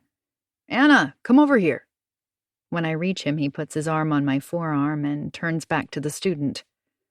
I'll talk to you later, Ivan. Then he puts his arm around my shoulders and leads me away. I just want to show you something. It's for the Forrester lecture. It'll only take a minute. For some reason, we end up standing outside the store cupboard. It's where we get our stationery supplies, which are kept under lock and key. It's also a storage room, filled mostly with cardboard archive boxes piled high against one wall. On the opposite wall are metal shelves filled with cleaning supplies. He glances both ways before pulling out a set of keys from his pocket and unlocking the door. What are you doing? I ask. Just wait. He's talking to my breasts. He pulls me inside and closes the door. What are you... But he pushes me against the metal shelves and an aerosol can clatters to the floor. Oh, God. No, sorry, Jeff.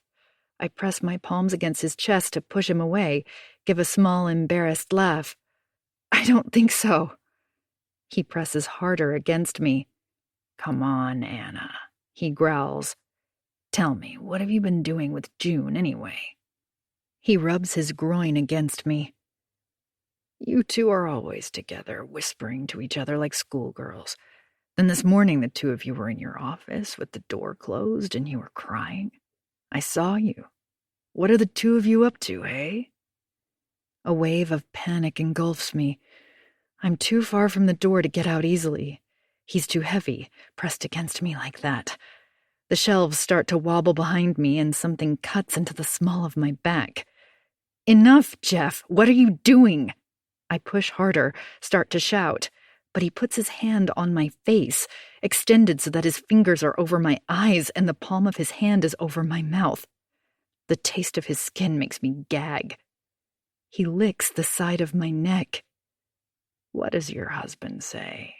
Does he know? About you and June? Stop! But my words are muffled. I can't breathe. My fingers frantically search behind me for something I can use against him, but there's nothing. I wedge my knee between his thighs, and he laughs softly, like I'm doing it on purpose, like I'm enjoying this. He moves his hand to hold my chin, fingers like a vice on either side of my jaw. I take a desperate breath. "Get off me!" I shout as loudly as I can, my voice shrill with fear, my mouth distorted by his grip. I grab his wrist just as he brings his mouth close to mine. His breath is hot and reeks of stale alcohol.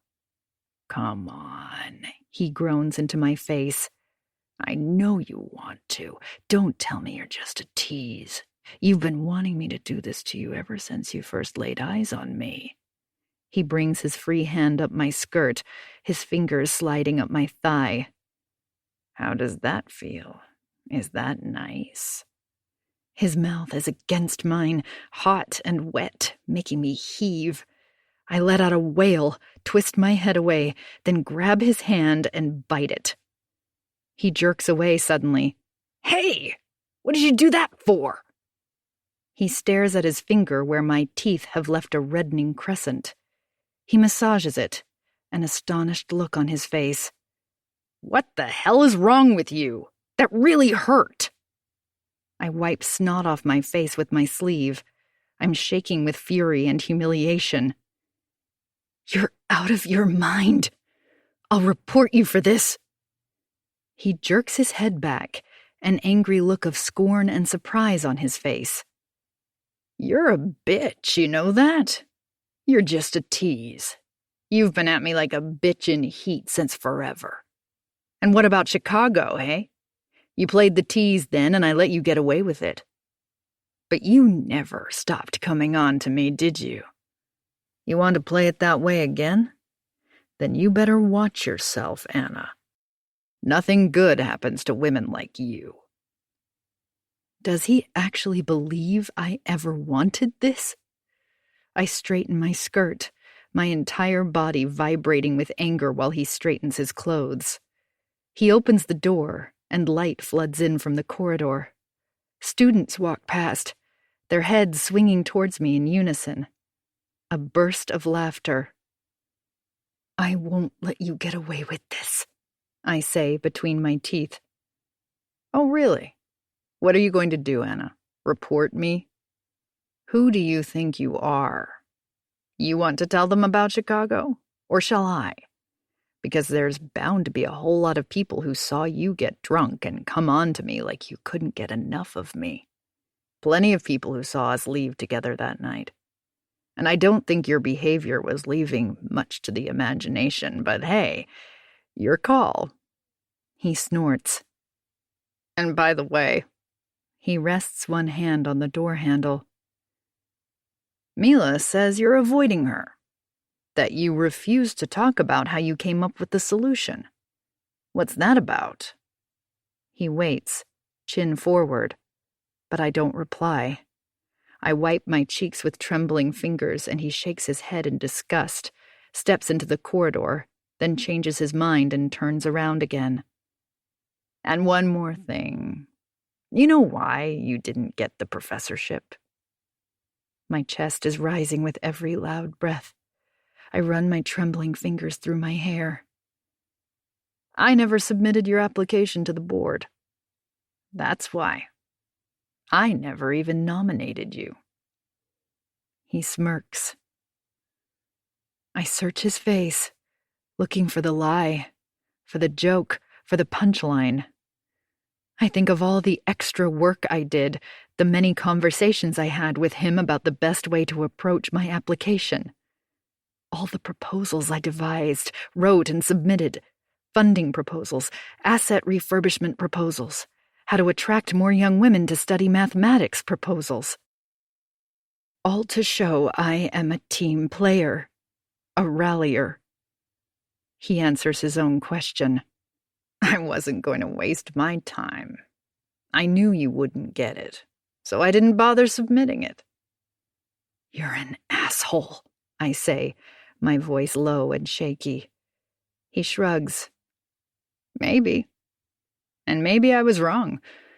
You certainly surprised us all cracking the Penty stone. But maybe I was right. Maybe you're hiding something. Maybe you're just a fraud.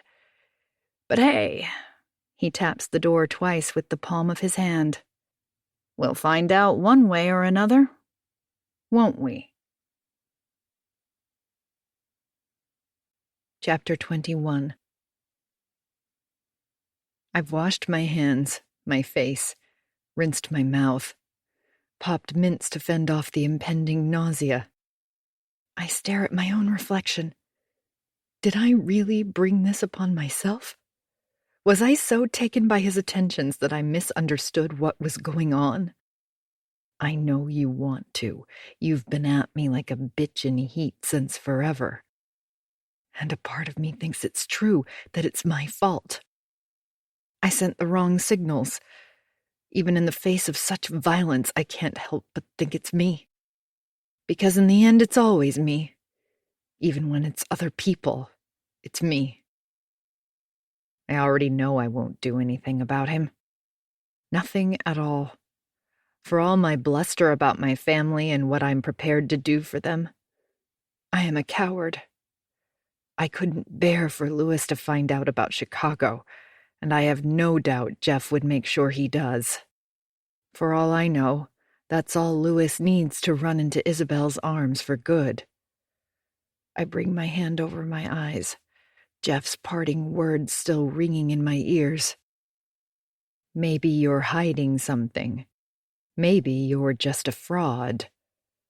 For a terrifying moment, I think he knows, has always known. But I make myself breathe, tell myself he doesn't know, because if he did, he would have said something by now. Wouldn't he? It'll keep. That's what I tell myself as I wipe mascara off my cheeks in the staff bathroom. I can deal with it later. It's better for everyone if I wait until after the Forrester lecture. My word will have more weight then. I come up with so many ways to rationalize my own cowardice the words stop having any meaning. I'm okay. It's okay. It's all okay. I can deal with it. Where's the rush? He's not going anywhere. I avoid him as the week goes on, plead too much work and avoid meetings. He throws me a look of contempt whenever he passes me, and I pretend I don't notice. After a few days, I think it's not so bad. Soon, I'll forget it ever happened. Everything will return to normal. Meanwhile, Mila is still at me, like an over-enthusiastic puppy, nipping relentlessly at my ankles. Did you remember to bring your notes, Anna? I'm holding off publishing our interview until I get that material. I can't wait to see them. I'd love to know how you did it, how your brain works. Oh, no? What a shame. Where do you think they might be? I mean, you must have something, right? You didn't pop this work out of thin air, did you? You'll be in trouble if you did. Ha ha. Is that a coincidence? This fixation she has about my notes? Did Jeff speak to her about his doubts? I can't stand it anymore. This paranoia that's twisting my insides all the time. Like no matter which way I turn, someone is out to get me. Mila, please. Why don't we leave it for now? I have the Forrester Foundation lecture to prepare for. Okay, I get it. You're a perfectionist like me. But it would be great if I could have your notebooks before the lecture. After all, we are your university. It would be nice to have this information before you present it. Like a scoop. She chuckles at her own wit. Of course, I'm on it. She gives me a small nod, like she doesn't really believe me. So how about Friday, then? I can't think of anything, so I tell her Friday is good. I'll have to think of something before then. I'm already exhausted thinking of all the excuses I'll need to drum up before she leaves me alone. All sorted then, I lie. Over lunch, June and I dissect the Isabel situation. I think it's an excellent idea to have her over for dinner. Make sure she sees how happy you and Louis are. Friday comes around, and I'm walking out of a class trying to avoid the students piling out into the corridor as I turn my phone back on. There's a message from Isabel, and for a moment I think she's going to cancel on me, that she's got cold feet, and I'm already annoyed because I spent all week designing the menu. Baked oysters and cheese puffs for entrees, venison Wellington with scalloped potatoes and cremini mushrooms in a cream and rosemary sauce, chocolate brownies which I stayed up until midnight last night to bake, to be served with mascarpone cream plus a dash of Grand Marnier for the adults. And I left work early yesterday so I could shop for it all and still have time to cook dinner for my family. I call her back, the phone wedged in the crook of my neck, one hand holding my satchel open, the other shoving a bunch of papers inside. "We're still on for dinner tonight?" she asks. She sounds so sweet, so eager. A bell rings and students pour into the corridor from various directions, out of one class and into another. "Sorry, Mrs. S," they mutter as they bump into me. I picture the necklace and feel my pulse quicken. I decide to sound forgetful because I can't help myself. "Dinner. Tonight. You don't remember?" "Oh, yes, of course I do." There's a pause. "Anna, it's okay if you want to change plans." Suddenly I think maybe I was too convincing, while another part of me, I am made of many parts, is thinking, "Yes, please, I'm so tired. How about we do it another day and I'll just go home and put everything in the freezer and curl up in bed and tell Louis I'm sick, and can he please deal with the kids and empty the dishwasher?" But I rally. "No, of course not. There's a lot going on here and my brain is like a sieve. I'm really looking forward to it." I reel off the address and she says Louis already gave it to her. And can she bring something? "Nothing at all, just you," I say. "Okay. I'll bring some wine then. I'll see you tonight." The upside of this is that when Mila turns up to my office, tapping her watch, telling me she's been waiting for me and did I bring my notes, I get to apologize profusely and tell her I'd completely forgotten. Brain like a sieve, I swear. I buy flowers on the way home, a bunch of cellophane-wrapped white lilies to cheer myself up. I'm so tired my feet are shuffling instead of walking. It's going to be a long night. Chapter 22. I've put the flowers in a vase, and I'm running an eye over the living room, checking every detail like a forensic scientist at a murder scene. I want everything to look perfect. I want everything to look happy. This is a happy home, I tell myself as I plump up cushions and wipe a wine stain from the glass coffee table. In the kitchen, the surfaces are gleaming, and still I run a cloth over them. Sometimes I go to other people's houses and the first thing I see is the dirt crusted in the corners of the window frames, or spots of tomato sauce on the splashback behind the stove, and I have to fight the urge to pick up a sponge and scrub the place. I've already made the cheese puffs, so they just need to be warmed up. The venison is cooking gently on one shelf in the oven, and I'm getting the potatoes and mushroom dish ready to put on the other oven shelf when the doorbell rings. Isabel isn't due for another 40 minutes, so it can't be her, which is just as well because I am not ready. I've done my hair, but I still have to do my makeup. I bought a contouring kit. Completely unlike me, my makeup kit consists of 1 tube of mascara and 1 tube of lipstick. It goes without saying I've never used a kit before, but I checked out a couple YouTube videos on how to make your cheekbones higher, and your eyes wider, and your chin more defined, and your face more desirable, generally speaking. I wipe my hands on the tea towel, and for a crazy moment I think maybe it's Jeff, that he has come to my house to... No, I'm going insane. Of course it's not Jeff. Still, When Carla bounds down the stairs, I put my arm out to stop her while I peer around the blinds. But it is Isabel after all, and I'm strangely disappointed. I would almost have preferred if it was Jeff, or Ryan even. Anyone but Isabel, because I am absolutely not ready for her. Hello. She stands there, a bottle of wine in one hand and a white box with a pretty pink ribbon in the other. I know I'm early, she says, biting her bottom lip daintily. She looks stunning in her white coat and light blue woolen dress. Even the snow crystals scattered throughout her thick blonde hair look magical, like she's just glided over from the set of Frozen. Now I'm really nervous. I wish Louis was home, but he chose this very day to help his dad trim a tree that was in the way of the TV aerial. When I pointed out there was a lot to prepare for this evening, he insisted, conveniently I thought, that it had to be today. He won't be back for a while, maybe even another hour. And I've already drunk half a bottle of wine, which was possibly a mistake. I slightly underestimated how far you live. Is that okay? I could wait in the car if you prefer and come back later. I was going to do that, but then I thought the wine should be in the refrigerator, so here I am. And this is pecan caramel cheesecake, by the way. And I didn't make it, in case you're wondering.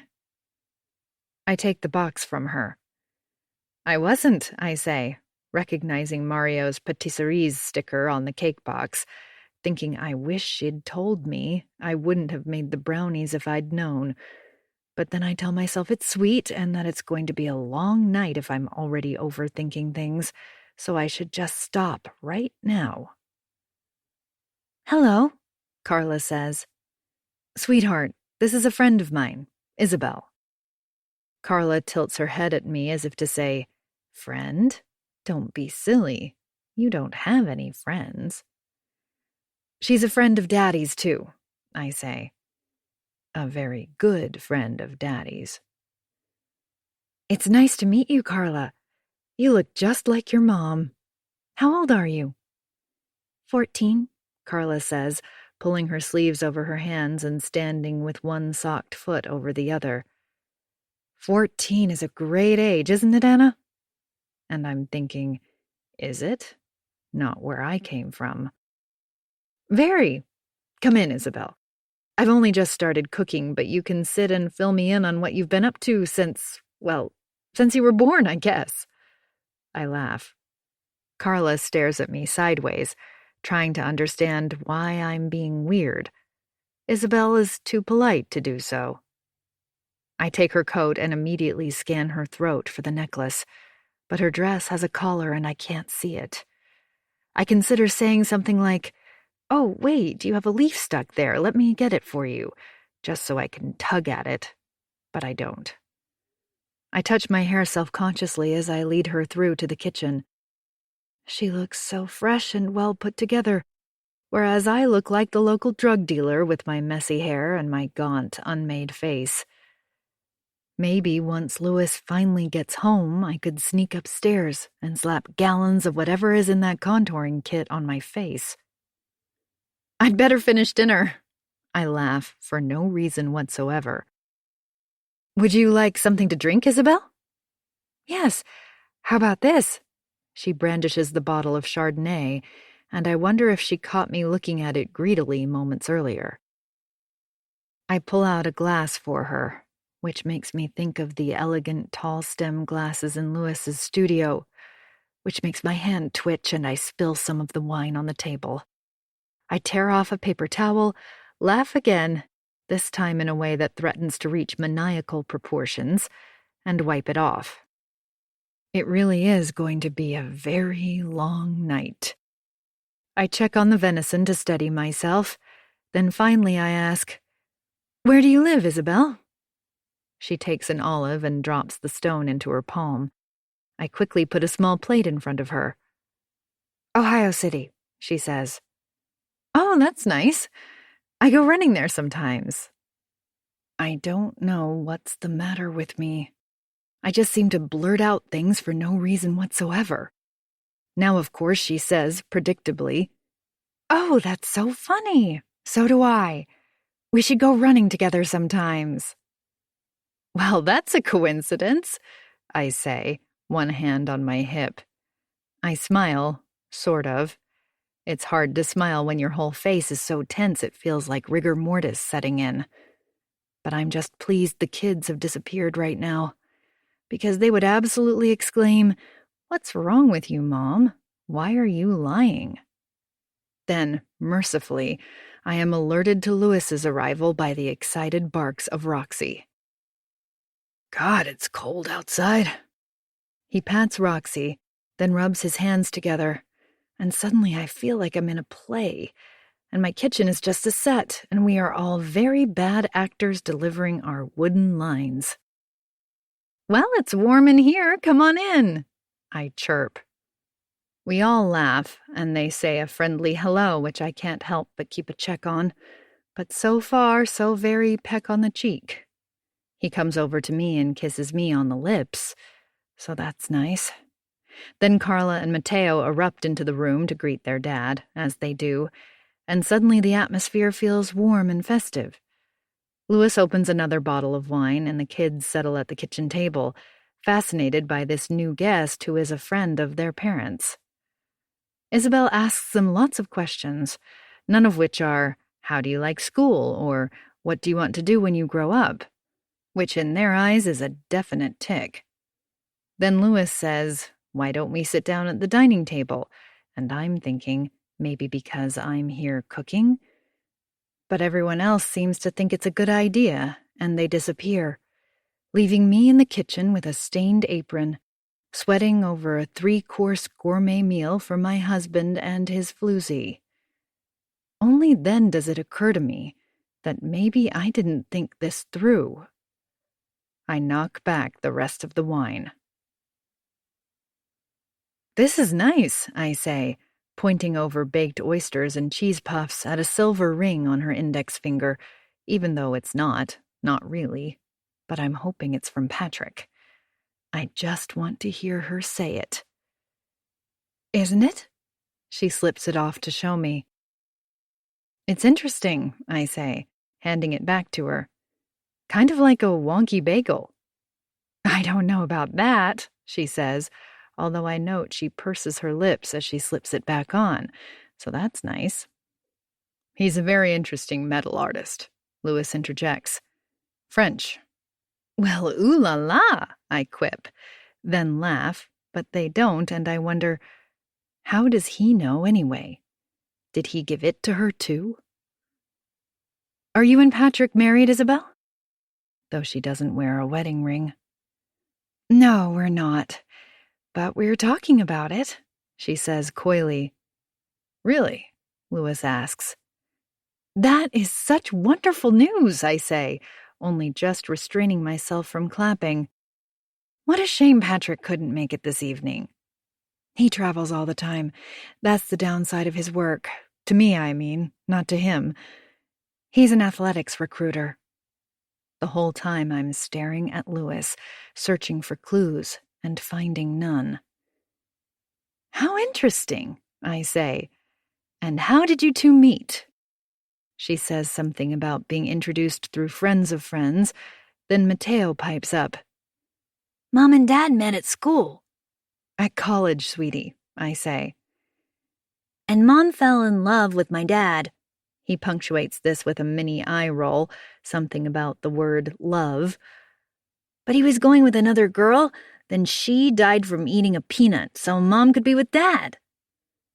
He smiles, like it's a fairy tale with a happy ending. No one says anything except for Isabel, who gives a little gasp. Louis stares at me accusingly. I should never have told that story to Maddie. I laugh. "What an imagination you have, Maddie. It wasn't quite like that, sweetie." I turn to Isabel. "It was awful. What was her name, Louis?" "Monica." "That's right." I turn back to Isabel. Monica had a peanut allergy, and she was usually very careful about what she ate. Wasn't she, Louis? Yes, very. So why did she die? Carla asks. I desperately want to get off the subject, but I know my children. It's better to tackle things head on and move on. She used to bring back cake and sweet things to her room after dinner. We all did. But that one time she got it wrong.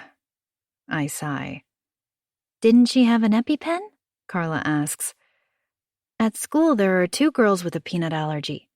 They have to carry an EpiPen with them all the time around their neck.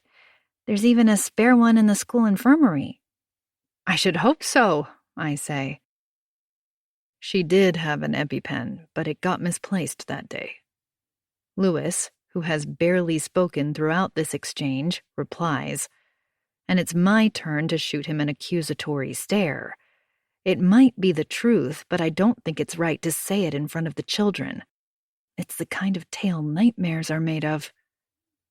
He catches my eye and smiles.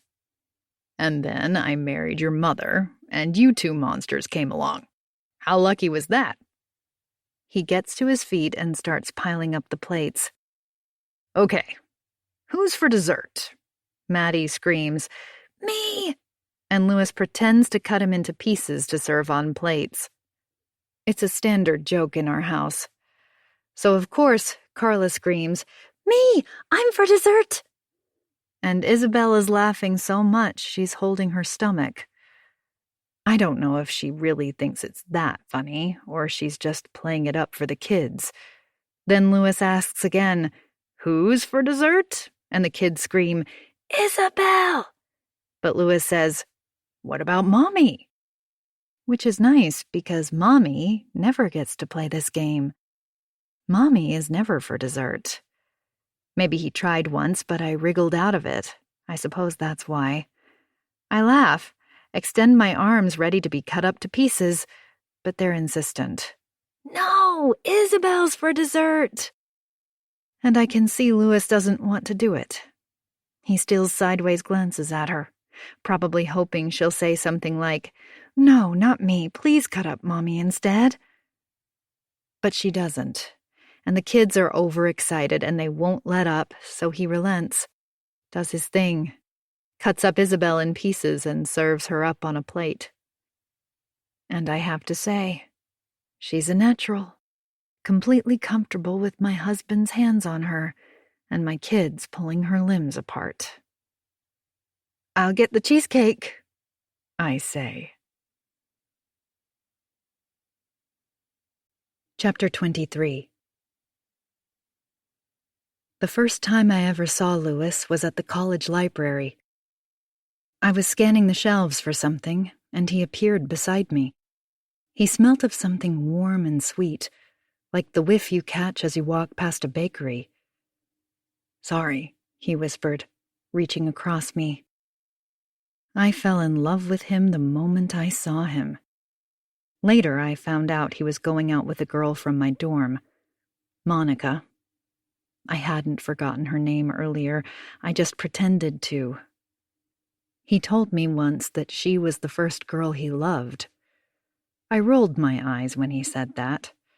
I mean, every guy was in love with Monica, and it also betrayed a striking lack of imagination. She was the quintessential pretty girl next door. Perfect white teeth, bouncy blonde hair held back with barrettes. Barrettes. I couldn't see what she and Louis had in common, although she liked to draw, I remember that. I don't think she was any good, though. She used to do portraits of some of the other girls, and they all looked the same, with long heart-shaped faces and wide almond-shaped eyes, like a cross between Barbie and Bambi. A gaggle of Barmbies. We didn't hang out, just passed each other in corridors on the way to the bathroom, her in cute animal slippers, tying the belt on her powder blue bathrobe, me in nylon pajamas and flip-flops. Somehow, Louis and I became friends. I say somehow as if it was random, but really, I sought him out. Bumped into him on multiple occasions until he recognized me enough to say hi. I remember what his smile did to me back then. Made me weak at the knees. We hung out sometimes, at the library mostly. I studied a heck of a lot more than he did, and we were not in the same classes, but we would still end up at the library at the same time, and we'd sit together at the big table downstairs, me revising physics, him reading about philosophy. He'd raise his head and catch me watching him. I'd blush furiously, and he'd smile. That gorgeous, sexy smile. This only happened whenever Monica was in class, obviously. I asked him once, long after we became a couple, if he knew then how deeply in love I was with him, and he just smiled that same smile and didn't say anything. There was a party one night, and I knew Monica and Louis would be there. As it happened earlier that day, I saw her get herself a treat from the cafeteria. She brought it back to her room. She did that sometimes. I know because I did watch her a lot. The last time I saw her, I was in the bathroom washing my face, getting ready for the party, when Monica walked in. She barely acknowledged me, stepped into one of the shower cubicles with her pink plastic bathroom bag and her fluffy slippers. I went to the party, but Monica didn't. Louis was there, alone, looking forlorn. I stayed close to him all night. I plied him with sangria in which I'd poured generous slugs of rum. Isn't that what we were supposed to do, us crazy college kids? Then I tried to kiss him, but he gently pushed me away and slurred in my face. His eyebrows knotted together. "I'm sorry, Anna. I just really love Monica." I giggled, slapped him on the chest playfully, said I hadn't meant to kiss him anyway. He pretended to believe me, but the rejection left me feeling worse than I'd anticipated. By the time I returned to my dorm, there were ambulances outside and chaos in the corridor. Monica had eaten the wrong cake. Her EpiPen was nowhere to be found. She'd lost it somewhere, was the conclusion, and hadn't noticed until it was too late. Louis was devastated, but I was right there. I comforted him, consoled him, talked to him softly late into the night, every night. I wrapped my arms around him and I never let go. I was in love with Louis, but he was with Monica. Then Monica ate a peanut, and he was mine. I watched them from the kitchen door, especially her. I can see her perfect profile from my vantage point. She's laughing, tickling my children, and I think about Monica. She looked a bit like Isabel. The blonde hair, the wide smile, the blue eyes. He has a type, my husband, and ironically, I'm not that type. I find myself imagining that I'm watching another family, that Louis is married to someone else, someone like Monica or Isabel, that this is a regular Friday night dinner. They look beautiful, the four of them, like a perfect family tableau, and suddenly it's too much, and I have to look away. Anyway, I don't know why we're talking about all that, I say when I return, even though no one's talking about all that. They're too busy laughing. I set down the cheesecake more abruptly than I'd meant to, and everyone stops. Louis looks up at me, frowning. "I'm just so glad we finally got to meet properly," I say to Isabel, trying to reinsert myself back into my own family. Somehow Louis gets the message because he calms the kids down and cuts the cheesecake, while Isabel runs both hands through her gorgeous hair, which got all messed up in all the fun they were having. She closes her eyes, slowly shakes her head, and lets her hair fall perfectly back in place. It's like watching one of those slow-motion shampoo commercials. Later, when the children have gone to their rooms, and Louis is in the kitchen loading the dishwasher, Isabel says, "You have a beautiful family, Anna. You're very lucky. Thank you. But I want to tell her it's not just luck. It's hard work. That a family is like a fortress you have to defend all the time. And you can't relax because there's always someone trying to get in, always someone looking for a breach. Someone pretty, someone pretending to be nice, someone just like her. Louis returns and offers coffee, and I flick my eyes up at him. I'm a bit annoyed he interrupted our conversation just when she was saying we were a beautiful family. I say no to coffee and pour myself another glass of wine. Hey, babe, maybe you should slow down. I look at him with narrowed eyes. I want to ask him to please not embarrass me, but I don't. I just smile tightly. I'm okay. You said you wanted to prepare for your big talk. You asked me to... Yes, all right. Thank you, Louis. I turn to Isabel. I'm delivering a lecture next week where I will present my proof of the Pentystone, the conjecture I solved. It's organized by the Leo Forrester Foundation. They're the ones who award the prize that I won. It's kind of a big deal. A very big deal. No one solved it before. Which makes sense, right? Anyway, I'm the first. The only. I'm slurring my words, vaguely aware how childish I sound and that I should shut up now, but I can't. Yes, I know, she says. And it's truly impressive. You must be very proud. Yes, I am. Thank you. And so is Louis. Aren't you, Louis? And Louis says, What?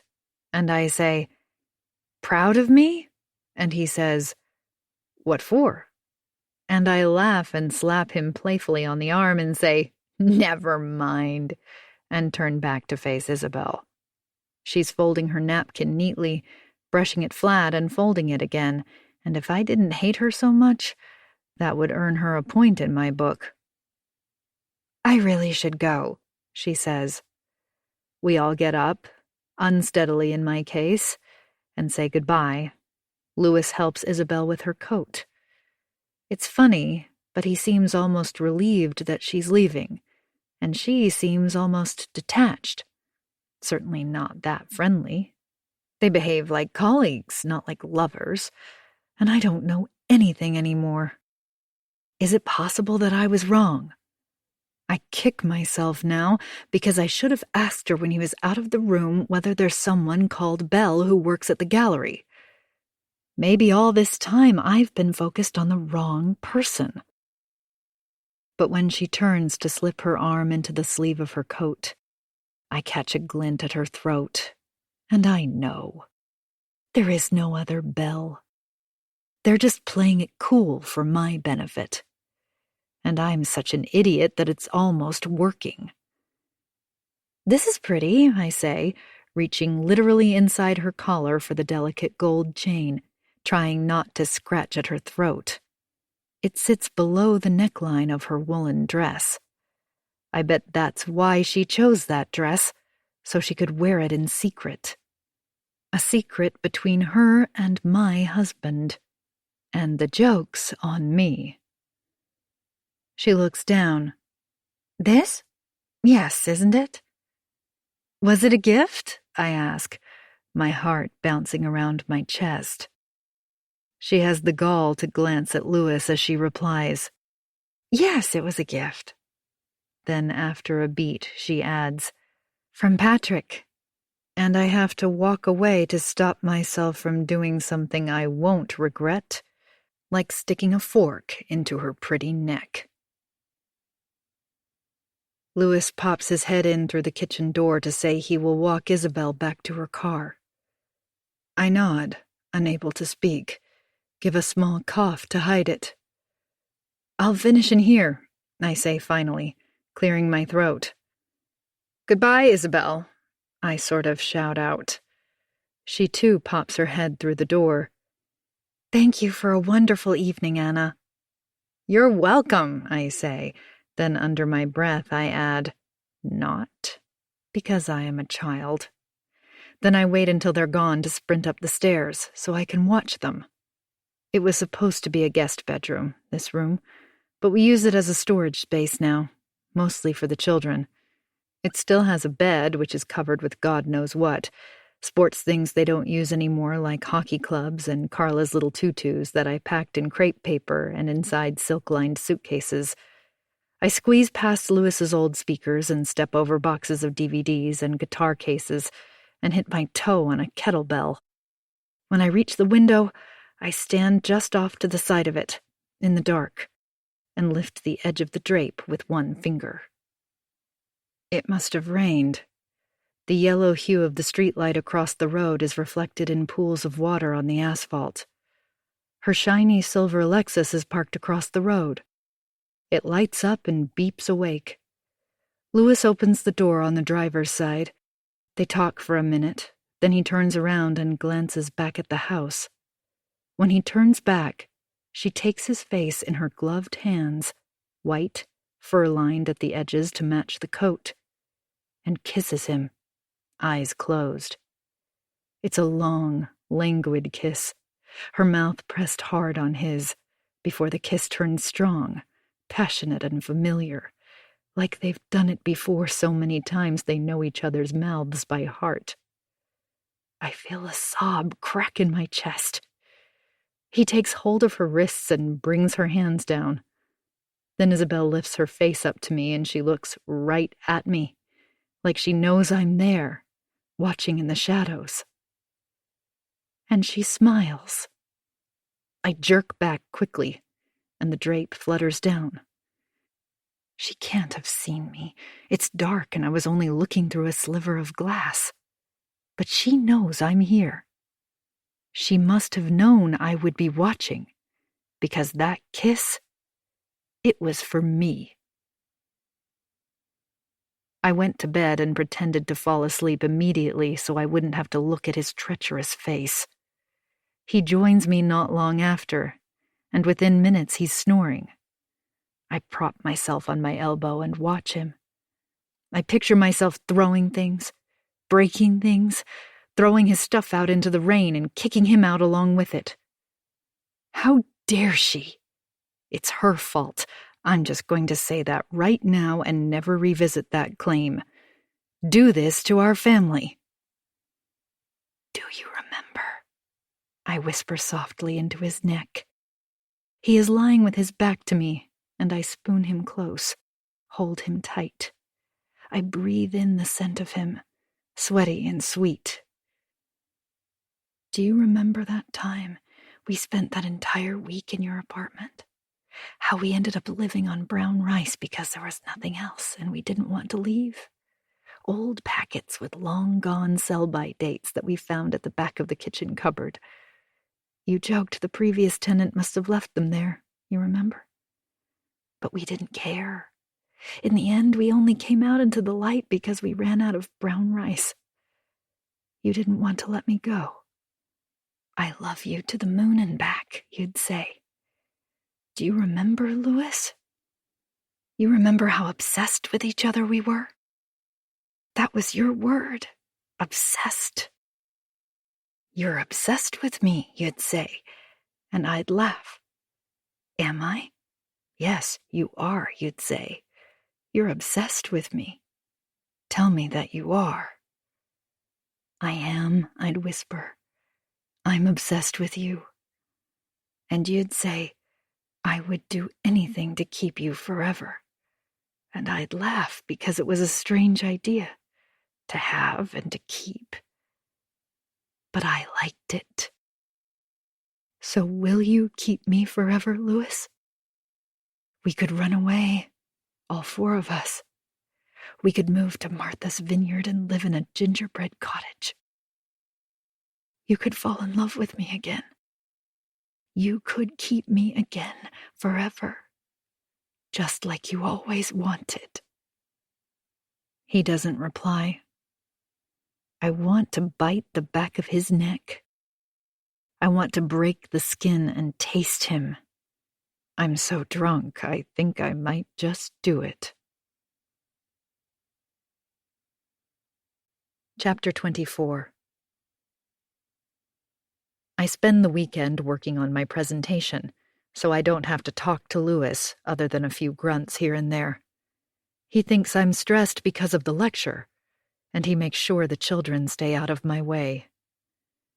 The following Monday, I arrive at work tired and moody. I've barely sat down when Jeff appears at my door. "Do you have a moment, Anna?"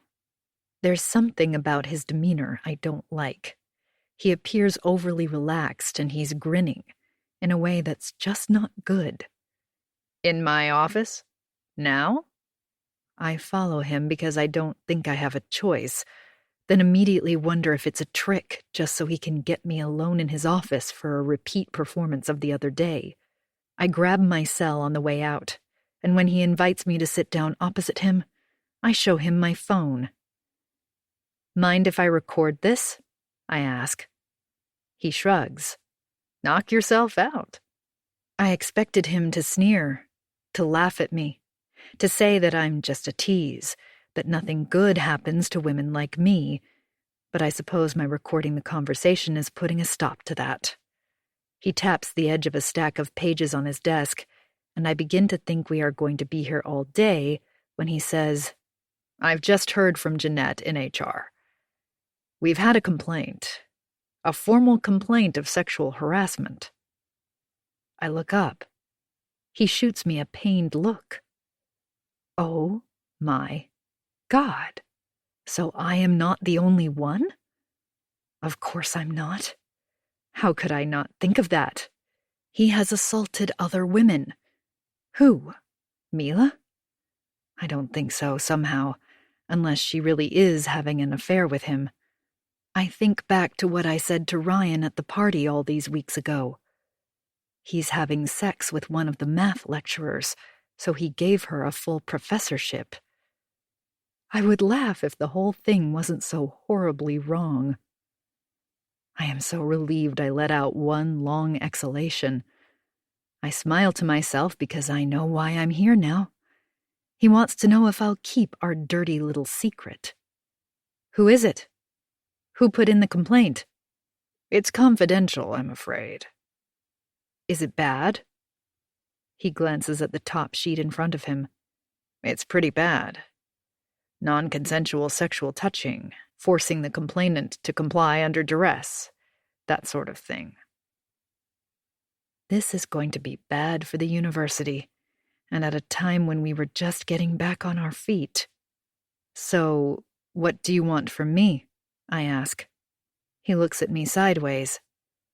"I want you to listen and make your case eventually." "Make my case? Against you?" He turns bright red then, moves his mouth like he's chewing on something before snatching my phone from the desk. "Hey!" I lunge for it, but it's too late. He has deleted the file. "Don't ever say that again. Are we clear?" He hisses. He throws my phone back at me. It lands on my lap. "The complaint is against you, Anna." My mind goes blank. I wait, but he doesn't say anything else. "Me?" "Yes." "What? Who?" He cocks his head. "You know I can't answer that." I laugh, one short, barking sound. "Wait a second.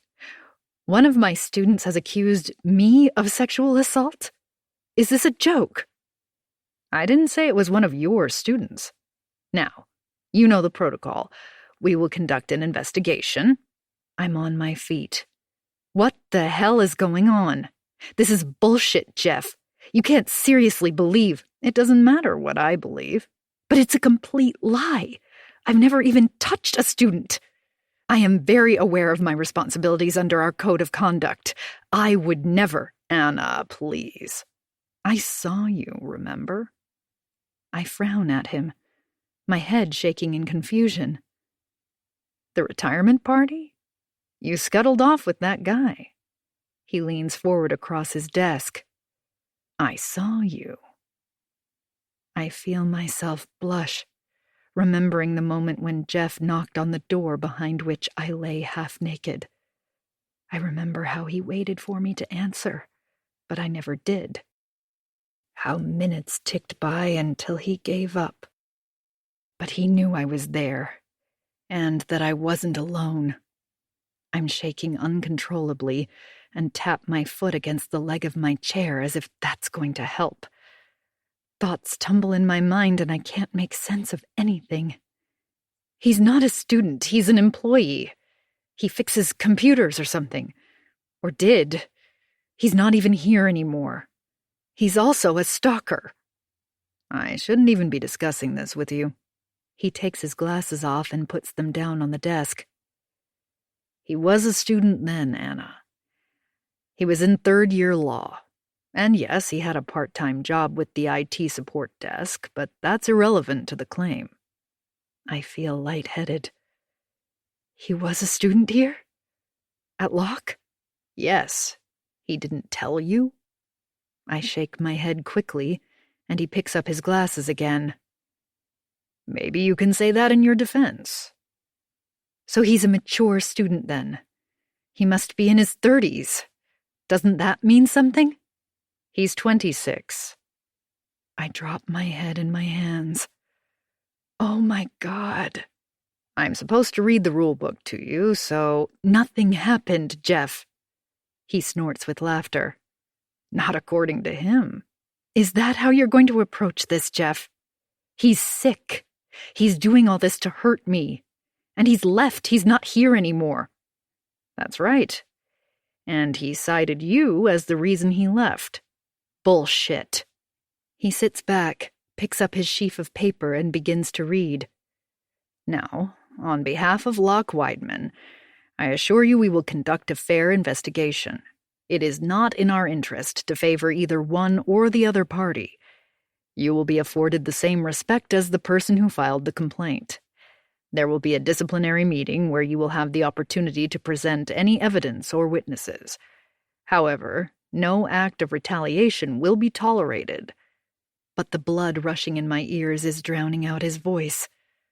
Black dots dance in front of my eyes and I bend over, my head touching my knees. No contact order in place. That means you can't contact him, directly or indirectly. Normally, I'd have to ask you to stay away from certain sections of the university, but I don't think that applies here. I'm not listening anymore. I get to my feet. I have to go, I say. Okay, I understand. We can talk later. You want a piece of advice? No. Get a lawyer, Anna. It doesn't look good. The timing isn't great either, what with the Forrester lecture coming up. I return to my office and sit with my head in my hands. I just can't believe Ryan would do this. I don't understand why he hates me so much. What did I ever do to him? I don't even know him. I have to find him. I have to talk to him. I can't let this happen. Will they even let me have the prize if I'm found guilty of... What did he say again? Sexual harassment. That's ridiculous. Surely he will never prove that. My reputation is sterling. Is that the word? Thank God I got him to delete the photo. That's one thing I can be grateful for. It's his word against mine. Except for Jeff, that is, who will tell everyone. I saw you, remember? An email alert pops up on my screen and I look up. It's from Jack Dawson at the Forrester Foundation, and I click on it immediately.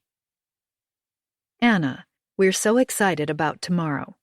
Just one thing, if you could email me the scans of your proof notebooks. As you know, at the Foundation we appraise not just the proof, but the creative process that led to it. I understand my colleague asked for this last week. Before tomorrow, if possible, would be much appreciated. I look forward to it. I can't. I just can't. My brain is zapped. I vaguely remember some email about sending the notes, and I just dismissed it. It's not my fault these people can't decipher an elegant proof unless it's pureed and spoon-fed to them. I don't have time for this. My mouse hovers over the reply button, but What am I going to say? I'll get back to you? I shift the cursor over to the delete button and click. Chapter 25. It is an honor to stand here and present, officially, my solution of the Penty Stone conjecture to the Forrester Foundation. This is the opening sentence of my lecture, and I repeat it to myself like a mantra, a trick that June taught me earlier to keep myself focused. "You only need to remember the first sentence," she said, "and the rest will come." It is an honor.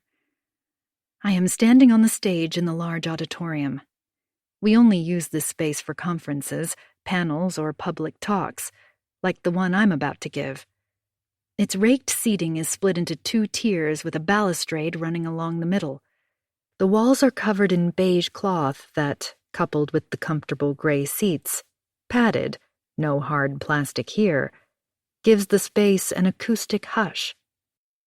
Everything here was recently refurbished, thanks to a financial grant I secured 2 years ago, and it still has that smell of newness. I'm a bit nervous, but in a good way. Frankly, it was a godsend to have June help me prepare earlier. It enabled me to put aside the Ryan situation, for one thing. I didn't tell her, although I will, but not today. Right now, I am focusing on the lecture and doing the breathing exercises she demonstrated earlier. I have my laptop and a bottle of mineral water, again, June's orders in case I start to cough. Or even if you lose your train of thought, you can take a sip and get yourself back on track. No one will know. She also suggested I have my phone nearby, on silent of course, in case I need to access my notes. "When did you become such an expert?" I asked her.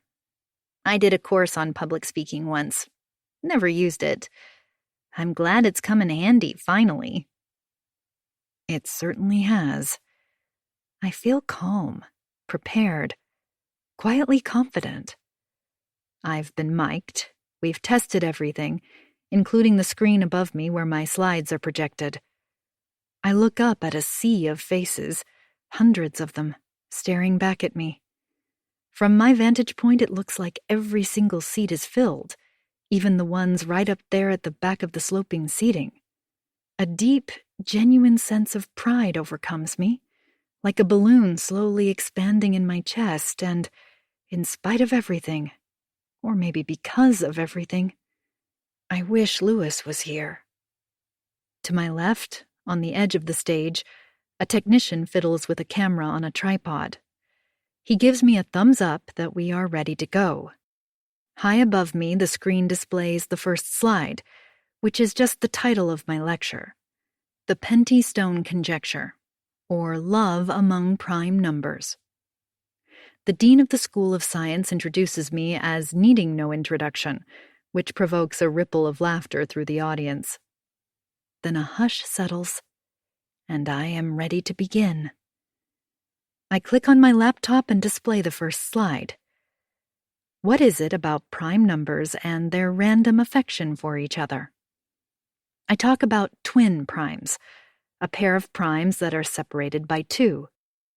I describe solitary numbers, and how all prime numbers are solitary as far as we know.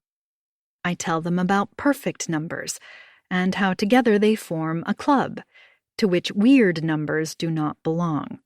I show them some amicable numbers, not to be confused with friendly numbers, or their relations, sociable numbers. I introduce cousin primes, and good and happy primes, and close this chapter with betrothed numbers, also known as quasi-amicable numbers. Whoever said mathematics wasn't sexy clearly never studied number theory. They laugh. As an introduction, it was good. I can tell. People are quiet, they're taking notes. The ones I can see when I shield the light with one hand are smiling. Then I spot Jeff and Mila in the front row whispering to each other, and it throws me. I wish I hadn't seen them. I take a sip of water and click the mouse. The next slide introduces the meat of my lecture and is titled, "What is the Pentystone Conjecture?" When my phone buzzes on the lectern in front of me, I glance at it without thinking. It's a text with a thumbnail. I'm about to look away when I see the word. Whore. I feel a sudden tightening of my chest as I swipe my thumb over it. The room is silent. They're all waiting for me, but I can't move. I can't take my eyes off the picture which now fills the screen of my phone. I didn't recognize it at first. I didn't recognize me. But it is me, lying back on a dark gray carpet, my arm flung loosely over my eyes.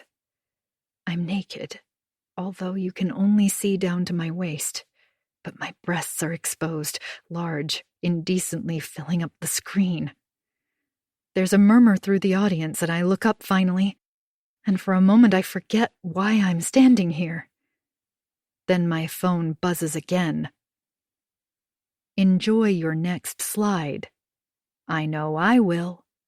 I slap down the laptop screen and turn around, looking up. It's still the previous slide. What is the Pentystone Conjecture? But I panic, lift my laptop, and yank out the lead. The screen above me is blue, with an error message in the center. No signal. There's a rustle of activity off stage, and the technician comes forward. "What's going on?" he whispers. But I can barely breathe as I scan the faces looking for Ryan, except everything looks distorted, like I'm looking through thick, swirly glass. I hear murmuring. "Let me help," the technician whispers. He picks up the lead and starts to plug the laptop back in. "No!" I snatch it from him. "Just leave it," I hiss. It's like I'm in a nightmare. I'm in a scene from a horror movie. I'm almost surprised not to have pig's blood drop on top of my head. In the front row, the dean looks like he's having an apoplexy. The technician looks around, confused. "I can fix it," he says quietly. "I don't want you to," I reply, just as quietly. He looks up at the screen. By now, I'm hyperventilating. "I'll keep going. Leave it. Please go. Please." He retreats off stage. Someone backstage asks him something, and he opens his hands in a nothing-I-can-do gesture. I turn back to the audience. My gaze lands on Mila. She's waiting, like everyone else, a small smile on her lips. When Alex first pointed out the connection between... I stop abruptly. Did I just say Alex's name? It's the photo. It's thrown me. I can't concentrate. The word pulses in my brain. Whore. The dean looks puzzled. They all do. I close my eyes, picture my children. Pretend they're here, in the audience. You know what? Miraculously, it works. I don't need slides. I don't need prompts either, because this solution doesn't need a lecture. This solution, it's a revelation. It's a story. And I'm going to tell it to you. I take a breath. I've got them again, my audience. I can tell. I feel like I've been walking a tightrope and I lost my balance, but I didn't fall. Now I am pumping with adrenaline and the other side is so close I can almost touch it. I also want to begin this, second part of my talk by dedicating it to Alex Brooks. Alex was a talented student at Locke Wideman, and he was an inspiration to many, myself included. I start to pace the length of the stage. I'd like to say the solution came to me in an Archimedes-like moment, but unfortunately my flash of revelation was not so much a moment as an eternity. You could say it snuck up on me over a decade or two. My work on prime numbers began with my mother, herself a scientist of some note. I get there in the end, one thought lurching into the next, and when the audience claps at the end, they sound like they're on my side. I get through the official prize-giving ceremony, the refreshments in the dean's office, the questions, the compliments, everyone politely ignoring my moment of panic. On the way out, I manage to catch the technician, whose name, I learn, is Steve, and I apologize to him. I don't want your boss to think it had anything to do with you, I say. I'll call tomorrow and explain. Thank you. I'd appreciate that, he says. Then I'm in my car, feeling ill, reliving the moment when I received the text. I feel betrayed, even though Ryan is a stranger to me. He promised he'd deleted it. He even pretended to do it in front of me. I pull out my cell, my stomach clenched in knots, and check the texts again. It's from a private number. I put the cell away and open the laptop and load up PowerPoint to view my presentation. I scan through the slides. Then I do it again. There's no photo of me in them, naked or otherwise. I sit back against the seat and start to cry. I was so sure Ryan had found a way to insert that photo so that it would come up. Which makes no sense because it's my laptop, and I went through my entire presentation a number of times this morning. But then again, he's some kind of IT professional, isn't he? Who knows what tools he has at his disposal? And what else could the text have meant? Enjoy your next slide. I know I will. Did he simply want to throw me? Probably. And it worked. I don't even understand what Ryan wants from me, but there's no doubt in my mind that he wants to hurt me. Why? Because I rejected him? Did he feel humiliated by me? I sit up. I wonder if he knows about the prize. Then a thought occurs to me. Does he want a piece of it? Maybe he read about it on our website. Is that what this little exercise back there was all about? A taste of what he is capable of? All this because he's after my prize money? Chapter 26. June and I had arranged to go to an early movie after work. It was me who suggested we go this evening because, at the time, I thought it would be a nice way to unwind after the Forrester lecture. Right now, the word unwind makes me want to punch someone, but I rally. I text her and say I'll meet her outside. And anyway, I don't want to go home. I can't bear the thought of Louis asking me how it went. The moment when I saw that text, thinking the photo was about to be projected on the screen for the viewing pleasure of the country's foremost scientists, is still burnt into my brain, making me smolder with humiliation. On the way to the cinema, June asks me about 50 times if I'm okay, and every time I say I'm fine. Is it because of your mother that you're upset? What about my mother? That she didn't come to your talk? I assume she didn't come, am I right? I snort. I would have been surprised if she had. Then I say I don't want to talk about it right now, and keep walking. She pats me on the shoulder and gives a nod of understanding, and I'm grateful we leave it at that. The movie is about a man who searches for his son, but it's much deeper than that. It's about how relationships, no matter how solid, can turn on the smallest of events. Something you thought was strong and anchored and forever can unravel in the blink of an eye, which is when you realize that all along it was weak and unmoored and ephemeral, and you were just a moron to believe otherwise. There is nothing about this movie that reminds me of Isabel, and yet I'm not thinking about my shame anymore. I'm not thinking about Jeff either. All I can think of is her, smiling back at me as she kissed my husband. That's the moment my mind keeps lurching back to. It's the image that is imprinted on my retina. Isabel, her hands on either side of his face, her lips on his. The feeling of time being suspended. The silence of my world breaking. She's all I can think about, and now the movie makes no sense. June passes the bucket of popcorn over, but I nudge it back towards her. Actually, June, I don't feel so good. I'm going to go home, I think. Sorry. I'm sitting on my leather jacket and I move around, trying to wriggle it free. Oh, honey, sure. Let's go. Some fresh air will do you good. She begins to gather her things, but I put my hand on her arm. No, you stay. Enjoy the movie. Don't worry about it. I'm not really into it anyway.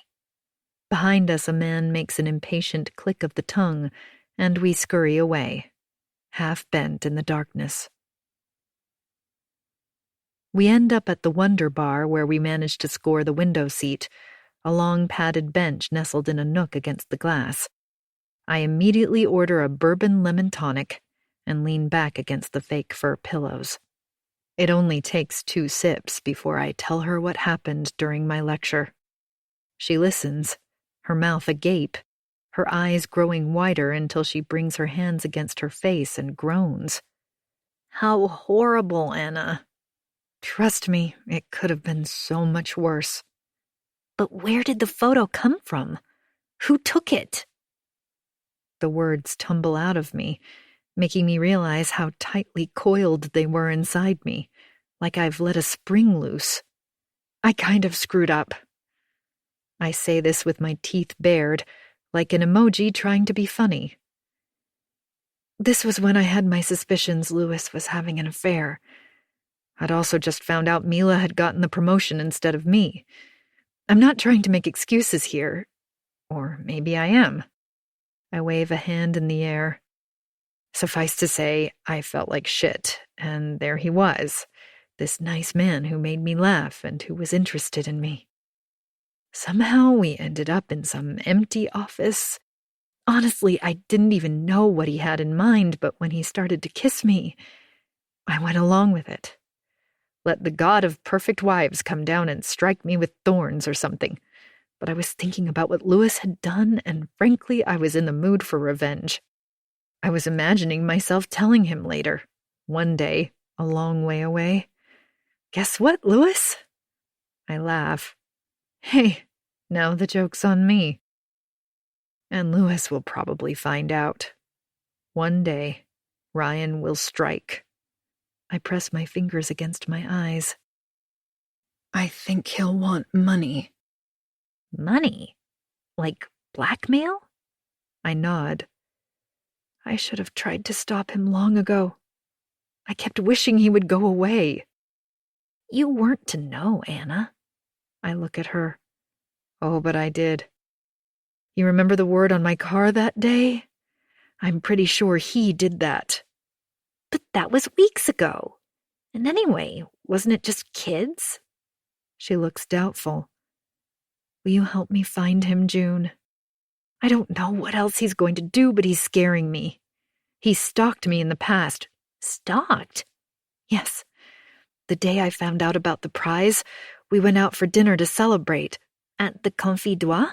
Yes. Wait, how do you know? You told me. Did I? In Jeff's office, when we had those celebratory drinks. I shudder when she says his name. Jeff. I'm yet to tell June what he did. I think I haven't because I want to banish the event from my mind. Pretend it never happened. But I don't think June would let me if she found out. She would tell someone, even if it meant she would lose her job. I shrug. Anyway, he showed up outside the restaurant. They've got those big bay windows, floor to ceiling. It was awful. He stood there for ages, watching me. Everyone saw him. Creepy doesn't even begin to describe it. I went to chase him up at work, of course, and that's when I found out he doesn't work there anymore. I'm so sorry, Anna. That's awful. I know. Then this photo. What if he sends it to other people? She shakes her head for a moment. Then she jerks her chin towards my bag. Show me. No way. I don't even want to talk about it anymore. I knock back the rest of my drink. June motions to the waiter to get us another round. Okay. Tell me about the dinner with Isabel then, she says. What happened? I hop from one bad experience to the next.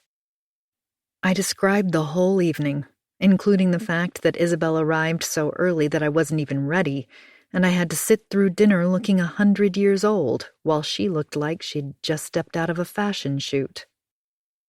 June frowns. How early? More than half an hour? She nods. That's why. What do you mean? She came early so you wouldn't be ready and she'd look fabulous. Compare the pair, sort of thing. I think about this for a moment. Seriously? She taps the side of her nose. Old trick, my friend. Wow, that's nasty. That it is. What happened then? I backtrack, tell her about finding the receipt for the necklace, and then seeing it on her at the market that day, and again at my house. Maybe he gave it to her a long time ago, June suggests. When they were still, screwing behind my back. Except the date isn't very old. Last month. You're sure it's the same necklace? I checked with the jewelry store. Ah. $500, you said? And 10. Huh. A gift like that? It's a commitment. Thanks, June. I really needed that. I laugh quickly to take the sting out of my words. Anyway, forget the necklace. It's the least of my worries. I tell her about the kiss, which is the crux of the matter. Anything else I could explain away, even her arriving too early. But not that. But saying it out loud is a mistake. As long as it was small and wrapped tightly inside my mind, it was only a memory, and possibly a dream. I still had a chance then, but not now. Now Louis and Isabel are out in the open. I've let them out of the box. Their kiss exists not just in my mind, but in June's too. Isabel belongs to Louis now. Extraordinary, beautiful, talented, or so he says, Isabel. And then there's me. Sad, old, crazy. It feels like hours later that we leave the bar. I feel regretful, like I talked too much. I'm vaguely annoyed with June for letting me. I zip up my jacket and wrap my black scarf around my neck. June wants to call me an Uber. She probably thinks I'm too drunk to do it myself, which makes me annoyed again. I hug her tightly and tell her I will walk. It's not far and the cold air will do me good. She gets into her ride and waves goodbye as I adjust my black beanie over my ears and slide my hands into my gloves. I take a moment to get my bearings, and I have to check maps on my phone to get it right. I start walking, turn right on West Huron, left on Detroit Avenue. There are still lots of people around, which is good, I think, as it makes me less conspicuous. After about a mile, I turn onto West 38th, then Franklin, and finally, I'm outside her door. The light is on inside. I stand in the shadows for a while, watching. She walks past the window. She's holding the phone next to her ear, and I wonder if she's talking to Louis. She laughs, throwing back her pretty head, and rests the tip of her fingers on her throat. Suddenly she turns around and looks right at me, and my heart skips a beat. She knows I'm here. I could go home. I should go home. There's still time. But I don't. She says something into the phone and hangs up slowly, her eyes not leaving mine. She walks out of the room and the front door opens, throwing a triangle of light onto the porch. "What are you doing here?" she says. It's so rude, so devoid of any semblance of innocence, that for a moment I am lost for words. "I want you to stay away from my husband." Chapter 27. My pillow feels damp against my cheek, and it's not just my pillow. The sheets around my chest also feel cold and wet, like I've sweated all the water from my body into the linen. I put a hand against my forehead. My hair is stuck against my skull. I'm so dehydrated I don't think I could swallow right now without tearing my throat. I press the palms of my hands against my eyes. The pain is like needles inside my brain, like having shingles behind my eyeballs. It's borderline unbearable. This is a bad, bad hangover.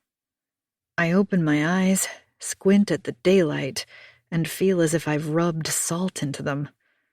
I pat the space next to me and find that Louis isn't there.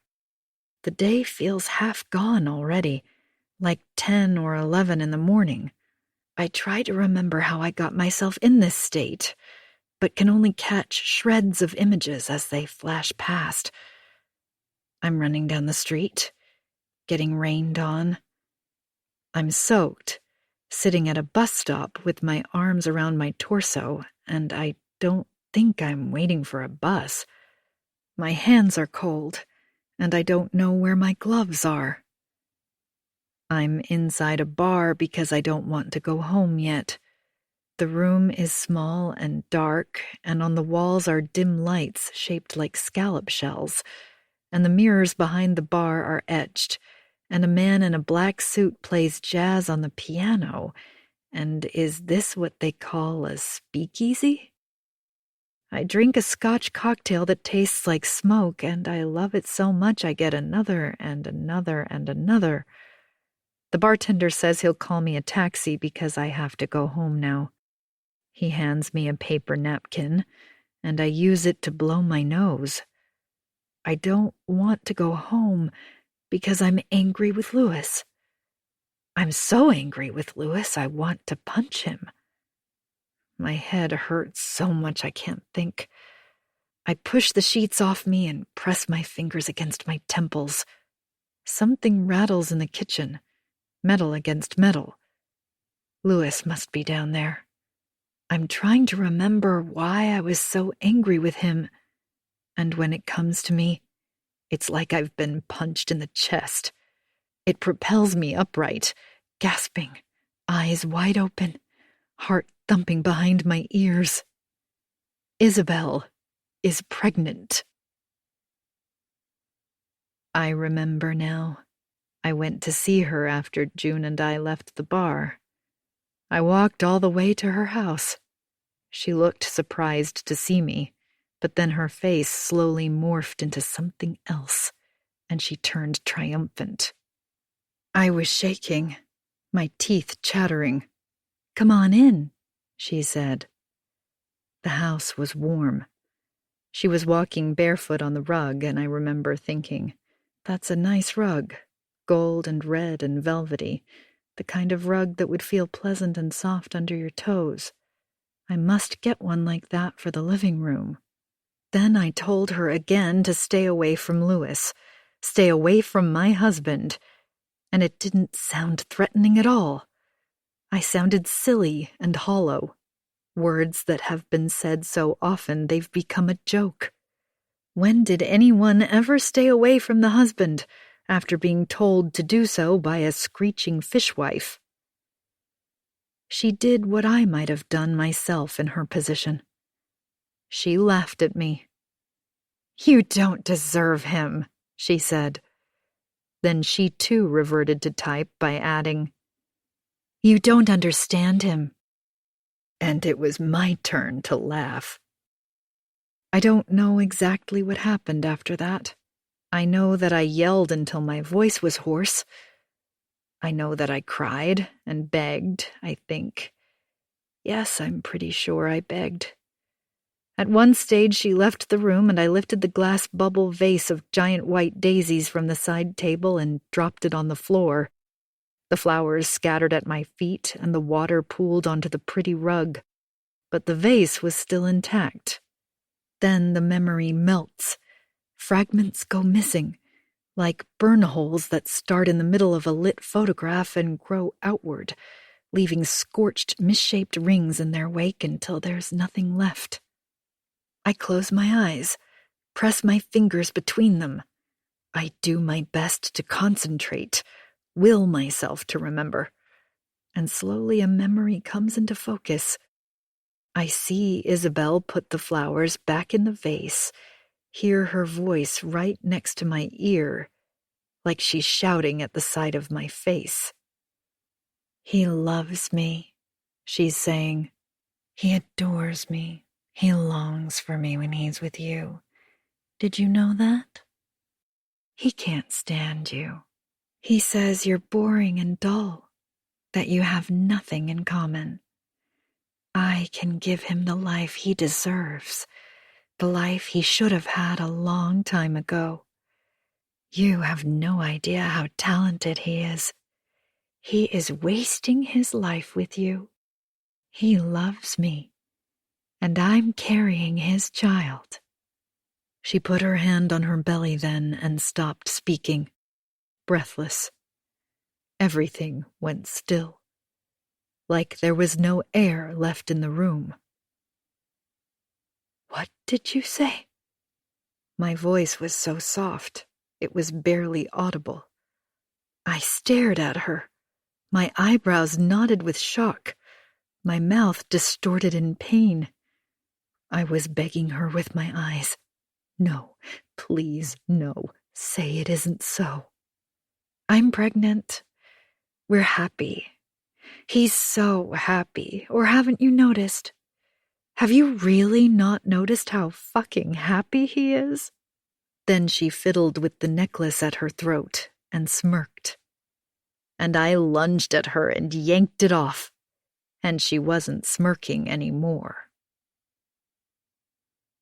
I gulp cold water from the bathroom tap, gallons and gallons of it. Then I wipe my chin with the back of my hand and lean with both hands on the vanity, staring at myself in the reflection. My eyes are bloodshot, and the skin below them is bruised and papery. I glance at my hands, and I don't understand why they look this way, why there are purple welts slashed across the soft pads of my palms. I open and close them into fists and wince with pain. My heart is hammering. I feel horribly sad, like someone has died. I let the shower get as hot as possible and turn my face up to it, letting the water sting my skin. I stand there for a long time, crying, not crying, remembering, not remembering. I see myself running. I'm bumping into people as I run past them. It's late, it's dark, it's raining. I'm out of breath, and that's when I sit at the bus stop, breathless, and hug myself. I am standing in my kitchen in my wet clothes, in the dark. I look out to the backyard, and the light is on in Lewis's shed, and I think it's late and he's in there. But he's not, because I remember going into my bedroom and staring at Lewis, who was sleeping peacefully. I remember my whole body shaking, and I couldn't make it stop. I took my clothes off and left them on the floor. I slipped between the sheets and pressed myself against his back, every square inch of our bodies skin to skin. I could feel the beat of his heart and wondered if it matched mine. If our hearts were beating in unison. Then I felt like I'd dropped down an inky black abyss, and suddenly I am dreaming. And in my dream he has his lips close to my cheek, just next to my ear, and I could feel his breath, like a feather. And he whispered, "I would do anything to keep you." And I was wishing so hard that it wasn't a dream, even though I knew it was.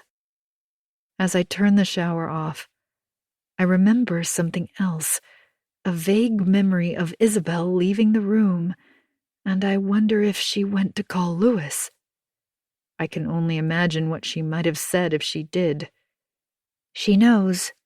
And by the way, she's certifiably crazy, she's insane, you don't know what she did to me. You need to come and muzzle your wife, Louis. I didn't go straight home after. I know that much. I went from bar to bar to bar, or maybe just the one bar, and I walked a long way. I remember that. I enter the kitchen with a heavy heart. I am so not ready for what is about to happen, and I'm already feeling the sting of tears behind my eyes. "Well, hello, you," Louis says, laughing, and the first thing that pops into my head is not, "Hey, how strange, why isn't he upset?" It's, "How could you not notice how happy he is lately?" Oh, but I did notice. I just thought it was because of me. He stands there, one hand on the kitchen sink, the other on his waist, checking me out, trying not to laugh. Why is he amused? "That was quite a bender, babe. And what exactly did you two get up to last night?" So he really doesn't know. She didn't call him after all. He didn't go running to save her from crazy old me. I pull out a chair, sit down, rub both hands down my face. "Sorry I came home so late. I hope you weren't too worried." He grabs the pot of coffee and pours a mugful. He hands it to me. "There you go. You don't look so good, if you don't mind me saying." I try to smile, take a sip of the hot drink. "You could have called, you know. Didn't you get my texts?" Texts? I try to remember the last time I looked at my cell, but I can't. "Sorry, I didn't check my phone." He raises a hand. "All good.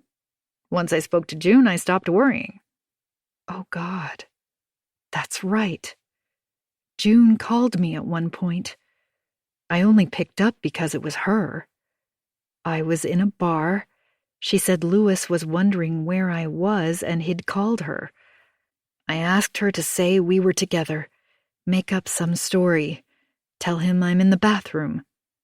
"Sounds like you two were having a fine time. She promised to put you in a cab later. I went to bed after that. You got home okay, right?" "Obviously." "Yes, of course." "I didn't tell the kids, just so you know." I sit up. "Tell them what?" "That their mother was out on the town, partying till all hours. I don't want to give them any ideas." Louis returns to the sink, and that's when I notice the tools on the kitchen bench. "You're fixing the tap?" "Yep. I got inspired this morning." He organizes his tools and, without turning around, he says, "Was anyone else there?" "What do you mean?" A drip of coffee rolls down my chin, and I reach for the kitchen roll. "Just that you were out so late, I thought maybe the whole team went out to celebrate after your big talk. You, Mila, and the guys. How did it go?" I close my eyes. My big talk, indeed. I drop my forehead in my hands. "It was okay," I say, cringing at the memory. Should I tell him now about Ryan? That would be the smart thing to do. Tell him before he finds out. Before Ryan blackmails me or uploads his photo to the internet.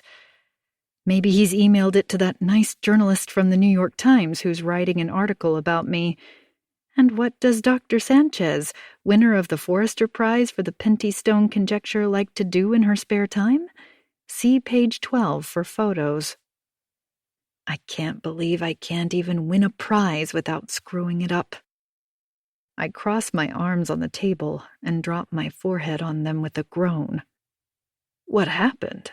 He asks. For a moment I think he's asking about Isabel. I look up at him from under heavy eyelids. He's facing me now, leaning back against the sink. He refills his mug with coffee. He's asking about the talk. Of course. I can't tell him. I just can't. He'll want to know how the heck a photo of me naked almost ended up in my PowerPoint presentation.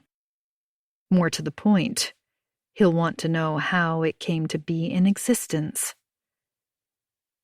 It was okay. You sure? You don't sound so sure. It could have been worse. So it was just you and June last night, then? Yes, just me and June. I push my chair back. I should go to work. Can't you take the day off? I can't imagine you're going to be much good over there. He holds up one hand, shows me 3 fingers. How many? Go on. Can you even count anymore, Ms. Math Teacher? You're so funny, Louis. You should have been on the stage. That's what you always say. Roxy gives a little bark at my feet. Did you walk her? I ask. A reflex. Not yet, but I will. You go, babe. I grab my leather jacket from the hook near the door. It's still slightly damp from last night, and I vaguely consider getting another coat from the closet, but I don't. I slip the jacket on and grab my bag from the chair where I left it last night. I go to Louis. I want him to kiss me, to feel his lips on mine once more before he finds out, and it all goes wrong. I love you, I say. I already have one hand in my jacket pocket, and my finger gets stuck in a hole in the lining. My fingertip brushes against something, and I wriggle it out just as Louis grabs my face with both hands and kisses me on the lips. I raise my hand and glance sideways at it. It's a chain so thin it may as well be made of a spider's silk thread, with 2 thin diamond baguettes set a little off-center. Chapter 28. The young man who serves me in Starbucks does a double take. Rough night? I give a rueful smile but don't reply. I pay for my coffee, grab my cup, and walk out. I'm late, obviously, but I didn't have a class this morning, so I knew there was no need to rush. I did miss a couple of meetings, however. As I walk down the corridor at work, I think people stare at me, bringing their fingers over their mouths to contain the snigger. No, they're not. I'm being paranoid. Why would they do that?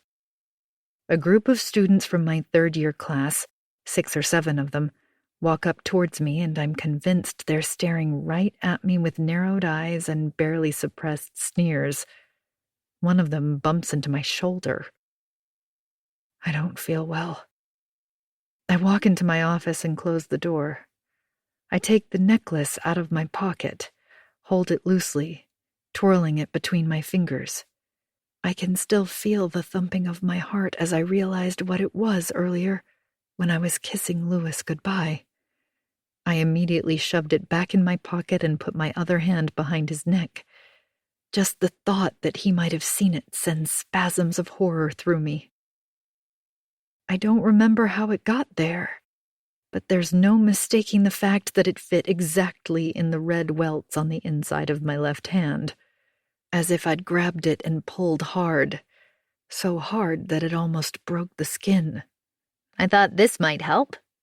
I snapped my head up, and in one quick motion I've opened my drawer, dropped the necklace into it, and slammed it shut.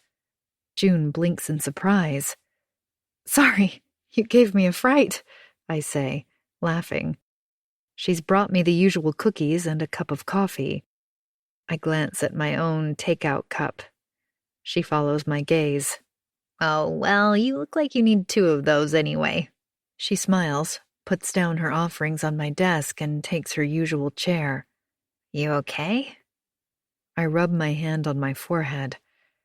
I've had better days. I'm not surprised. You were on quite a mission last night. What does that mean? She laughs. You were knocking them back, that's what it means. Oh, yeah, that sounds about right. I press my fingers against my eyes. Thanks for covering up for me with Lewis. She waves a hand. That's all right. It's what friends are for. What did you do anyway? Nothing. Why would you ask that? I must have said it more abruptly than I'd intended because she recoils slightly. No reason. I just thought you might have... She shakes her head. Might have what? I snap. Relax. I thought you might have been with some guy, that's all. You told me you were in a bar. You didn't know where exactly. You said you'd done something bad and you didn't want to go home yet. She laughs again, but I wince and my heart misses a beat or two. God, no. Just like you said, I got drunk, June. No big deal. I'm paying for it. I laugh. I could tell her I went to see Isabel and we had a big fight. But my old friend, the old feeling of doom, gives my stomach a sharp twist. I take a sip of the coffee, try to laugh, but end up coughing and sending splatters all over my computer screen. So if it wasn't a guy, what was it? What did you do that was really bad?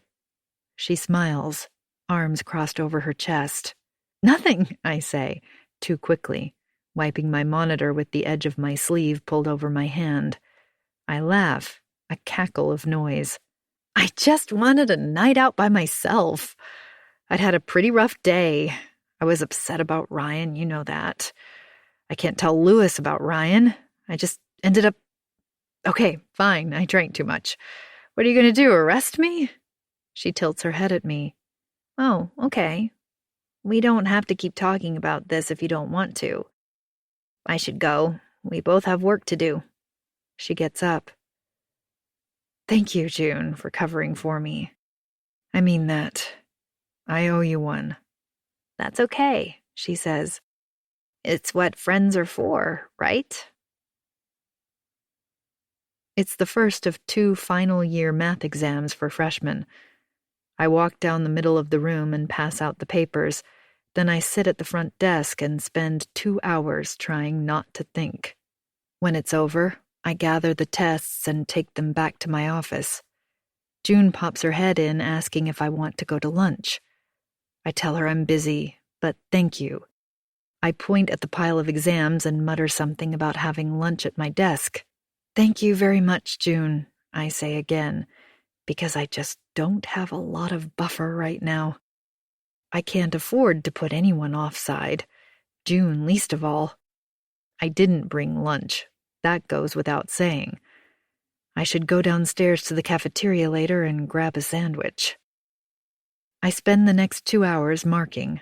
It's easy work, if a little time-consuming, but it's what I need right now, and I'm lost in it when my phone rings, making me jump. And I know, I just know, my body knows, that finally this is the call I've been dreading all day, and frankly by now it's almost a relief. Lewis? I try to sound normal, and I can't remember what that sounds like, so it comes out forced and overly cheery. There's silence on the other end, and I'm about to ask if he's there when I hear him take a ragged breath, the sound you make after you've been sobbing your heart out and it's finally over. What's wrong? I ask. What I really want to say is, I'm sorry, I'm so sorry. No, I'm not sorry. I don't know what I want to say anymore, but he speaks before me. She's dead. Isabel is dead. My heart leaps in my throat. I sit up. Are you sure? Then I realize the wrongness of my question and add, we saw her only last Friday night. How could she be dead? The police called me. She was found this morning. At her house. I can't believe it. Did they say what happened to her? Not yet. Just that she was found dead this morning in her house. But I don't understand. I'm on my feet now. I'm almost shouting. How can she be dead? I don't know. When did they call? An hour ago. An hour ago? He has waited for an hour before telling me. There's the beep of another call in my ear, but I ignore it. He sighs. A beat of silence passes between us. I wait. The police are coming over. They want to ask me a few questions. That's what they said. What questions? I don't know. Jesus, Anna. Are you listening to me? They're probably talking to everyone who knew her. Her colleagues, other artists who worked with her, her friends, her lovers. Oh my God. This is awful. I sit down again. Do the police even know they were lovers? Then suddenly it occurs to me that maybe Louis didn't even know she was pregnant. I try to remember what Isabel said to me last night. I'm carrying his child. But did she say she'd told Louis? Maybe she didn't. Maybe the police don't have to find out about any of that. I just don't understand. I have to calm down, but I can't breathe properly. Thoughts are stumbling over each other, and I can't think straight. Is this a panic attack? Is this how they start? Babe, I have to tell you something. The beep, again, intense and relentless. Just go away, whoever you are. No, you don't, I interrupt. We can talk later. Anna, wait, please, Louis. I don't want to do this. Why doesn't he understand? I have to go. I have to go to class.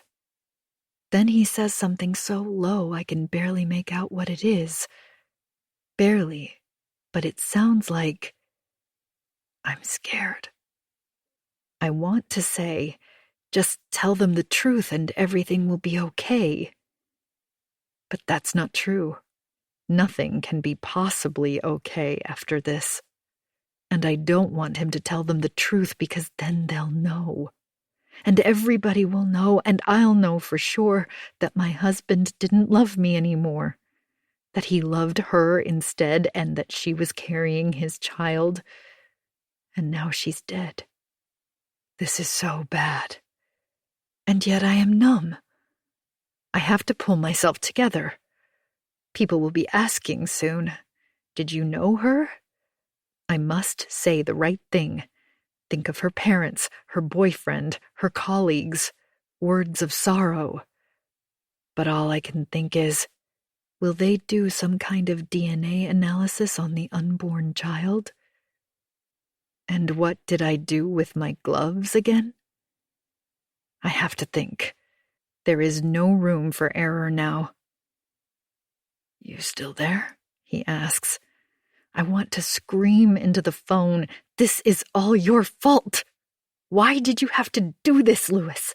Why did you want to leave me? We could have worked it out. You could have talked to me. I have to go, honey.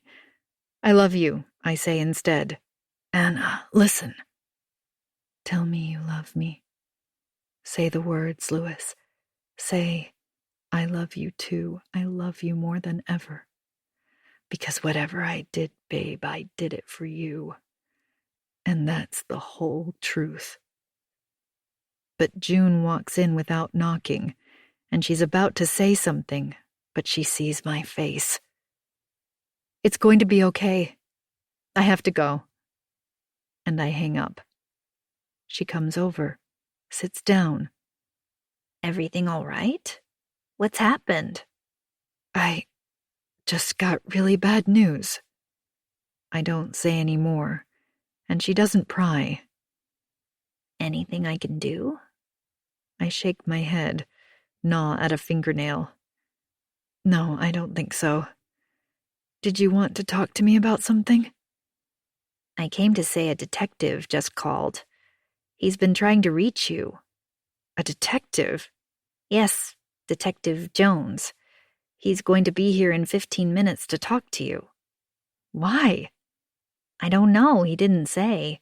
But he can't. I have class in 15 minutes. She checks her watch. It's okay.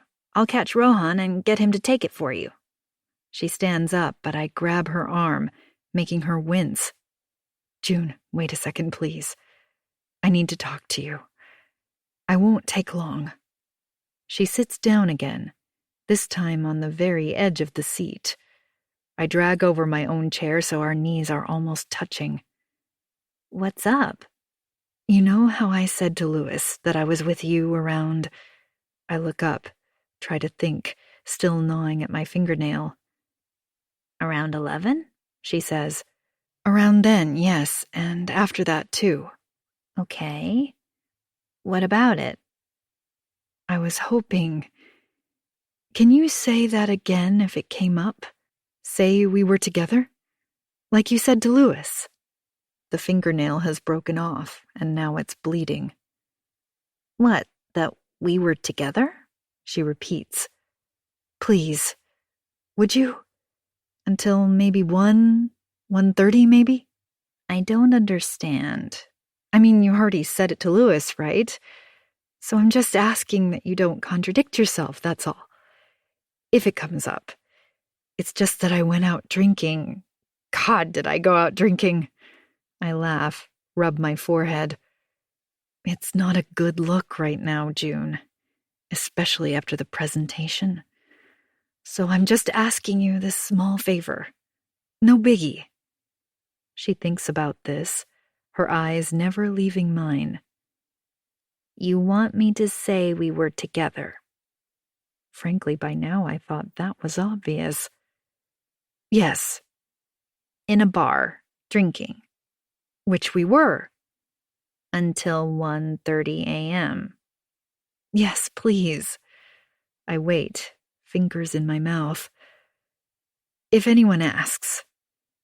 But who's going to ask? I don't know. Nobody probably. I laugh, but only for a nanosecond. It would be too embarrassing for me if I were to explain, retrace my steps. You understand? She thinks about it, then nods, slowly. Okay. And I feel such relief that I almost hug her. I get up and return the chair to its place. She gets up too, slowly, unsure, like she wants to ask me more. I'll get Rohan to cover your class, she says, one hand on the door. Oh, right, thanks, I reply, sounding like I've forgotten she was still here. Chapter 29. I sit there, waiting for the detective, unable to concentrate, my stomach clenching a little more with each passing minute. I open the drawer and pull out the necklace from where I dropped it earlier and shove it in the other drawer, the one at the bottom, so that it sits inside the staff directory. Should I tell the detective that I heard about Isabel before he says anything? Yes, I probably should. Unless he's here about something else, although that seems unlikely. When he walks in at last, 15 minutes late, I'm a mess of nerves. Detective Jones. He smiles, extends his hand to me. For a crazy moment, I wonder if that's how they get people's fingerprints. If they have a thin film over their fingers like an invisible glove, and after they shake your hand, they surreptitiously slip the film into an evidence bag hidden in their pocket. A beyond stupid and paranoid idea, obviously. Still, better safe than sorry. I raise my palms. Probably not, I just peeled an orange. I grab a tissue and wipe my fingers. For a moment, Detective Jones does not know what to do with his hand. He looks at it and puts it in his jacket pocket. He glances at my desk, then at the almost full wastebasket on the floor. If he is thrown by the absence of orange peel, he doesn't say. Please, sit down, Detective. Thank you. He tugs at the crease of his blue pants as he does so. He's a big man, with a round face and a nice smile, and I tell myself it can't be so bad if he's smiling. Also, there's only one of him. That's got to be a good sign, surely. He looks around, clearly impressed. This is nice. Thank you. I was expecting test tubes and Bunsen burners. You might find those in the chemistry department, not in the mathematics faculty. We wouldn't know what to do with them. That makes two of us. He pulls out a notepad, licks the tip of his finger, and flicks it open. I point at it with my chin. I would have thought police would have gone full tech by now. That and invisible films over their hands to capture fingerprints. What, this? He holds up the notepad. I only trust my good old moleskins. Not that it matters, as I can't imagine my department issuing us with iPads anytime soon, if that's what you meant. He flicks pages back and forth, finds the right spot, and looks up. Mrs. Sanchez, do you know Isabel Wilcox? I sit very still. My immediate instinct is to apologize. Nothing new there. To say how very sorry I am, and I will never do it again. Suddenly, I don't know what to do with my hands. I feel like an amateur being asked to act on stage, and I can't remember where they're supposed to go. I hook one arm over the back of my chair, then decide it's far too casual for the circumstances, so I bring my hands together in a steeple and rest my chin on my fingers, a pose I can safely say I have never held before. My husband just called me, I say, my chin bobbing over the tip of my index fingers. I was very sad to hear the news. Was she a close friend of yours? No, more like an acquaintance. She curated my husband's exhibition at Perry-Cube Gallery. Not that it needed much curating. I mean, he's just one artist with a limited body of work. Not sure what's the curation part there, but you could say they got close. Friendly, I mean. How did she die? He stares at me for quite a while, and my stomach clenches. She fell down the stairs, he says, watching me. She hit her head. She was found too late. I have to work harder to take a breath. It's as if the air has been sucked out of the room. An accident? The stupidity of what I've just said makes me want to laugh. It's the anxiety. I rub both hands over my face to make it stop. I stand up and open the window a notch. When is the last time you saw her? He ignores my question. I look up to the ceiling, tap my fingers against my chin. Internally, I can barely breathe. I want to ask a million questions before I answer his. Did anyone see me? Is that why you're here? Let me see. We had Isabel over for dinner last Friday, so that would be the last time I saw her. It's funny, the power of words. I was at a fork in the road just now. I could have told the truth, or a version of it anyway. I could have said that I was there last night and we had a big fight, that I almost smashed her vase and snatched her stupid gold chain from her pretty neck, and I'm sorry, but I'm not sorry. Then I'd just tell June not to worry about what we agreed to before. Tell the truth, I would have said. I just did. It's liberating. But I panic. I lie. And when he asks if I've ever been to her house, I say, no. I don't even know where she lives, I say. What happened to your hand? I sit up and check my palm. The red welt goes all the way to the outer edge, around my little finger. Gardening. Pulling weeds. He shakes his head. Don't you hate that? I sure do. He checks his notes. Last Friday night, you said? Yes. How did she seem? I think about this for a moment. She seemed fine. Friendly. Did she seem worried about anything? Nope. Not that I could see. Did she seem depressed? Depressed? No, not at all. There was nothing unusual about her then? I don't understand the question. She didn't seem preoccupied. She wasn't acting in any way that seemed odd. She wasn't nervous? No, and no. She was perfectly relaxed. What about your husband? You said your husband and Ms. Wilcox were friends? I said they worked together. You said they were close. Yes, I see. Actually, I think I said they got close as friends, yes. They worked well together. He was friends with her fiancé, too. His name is Patrick. They called each other Buddy. He and Louis, I mean. Like, hi, Buddy. So he wasn't just friends with her, is what I'm trying to say. He was taking notes, and now he looks up at me. It's the way I said, her. I couldn't help myself, and it came out with the tiniest stress of scorn on the syllable. As soon as I said it, I knew I'd screwed up. My cheeks feel hot, and I wonder if I'm blushing. I get up again and open the window a little more.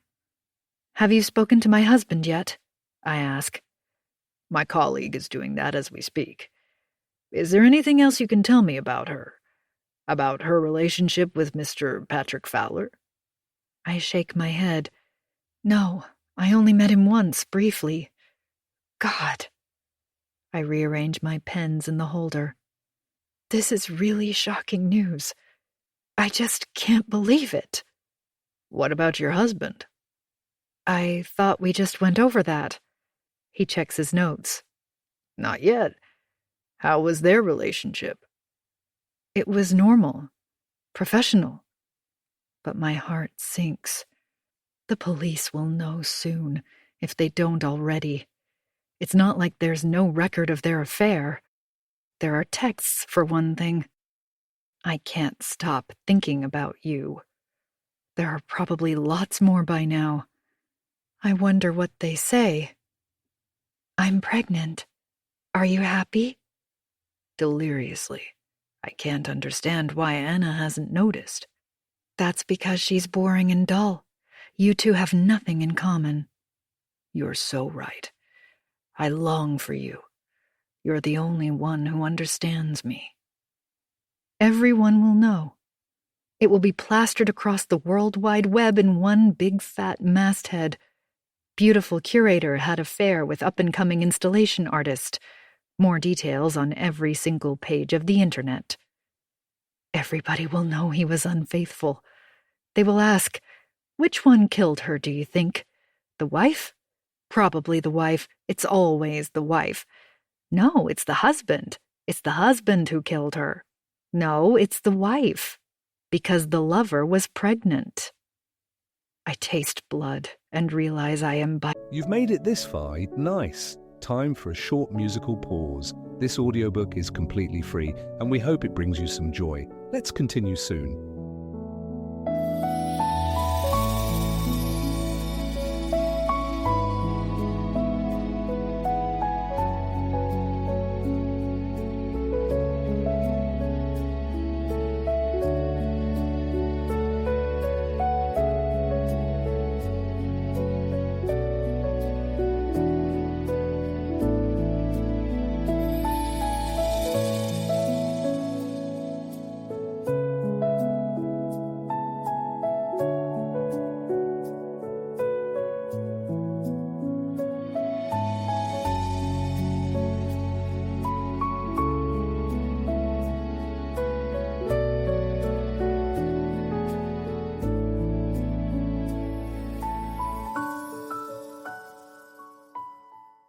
My bottom lip. I roll it out between two fingers, pat at the tender spot. You okay, Mrs. Sanchez? I don't say, it's Dr. Sanchez, actually. I say, yes, thank you. It's just such a shock.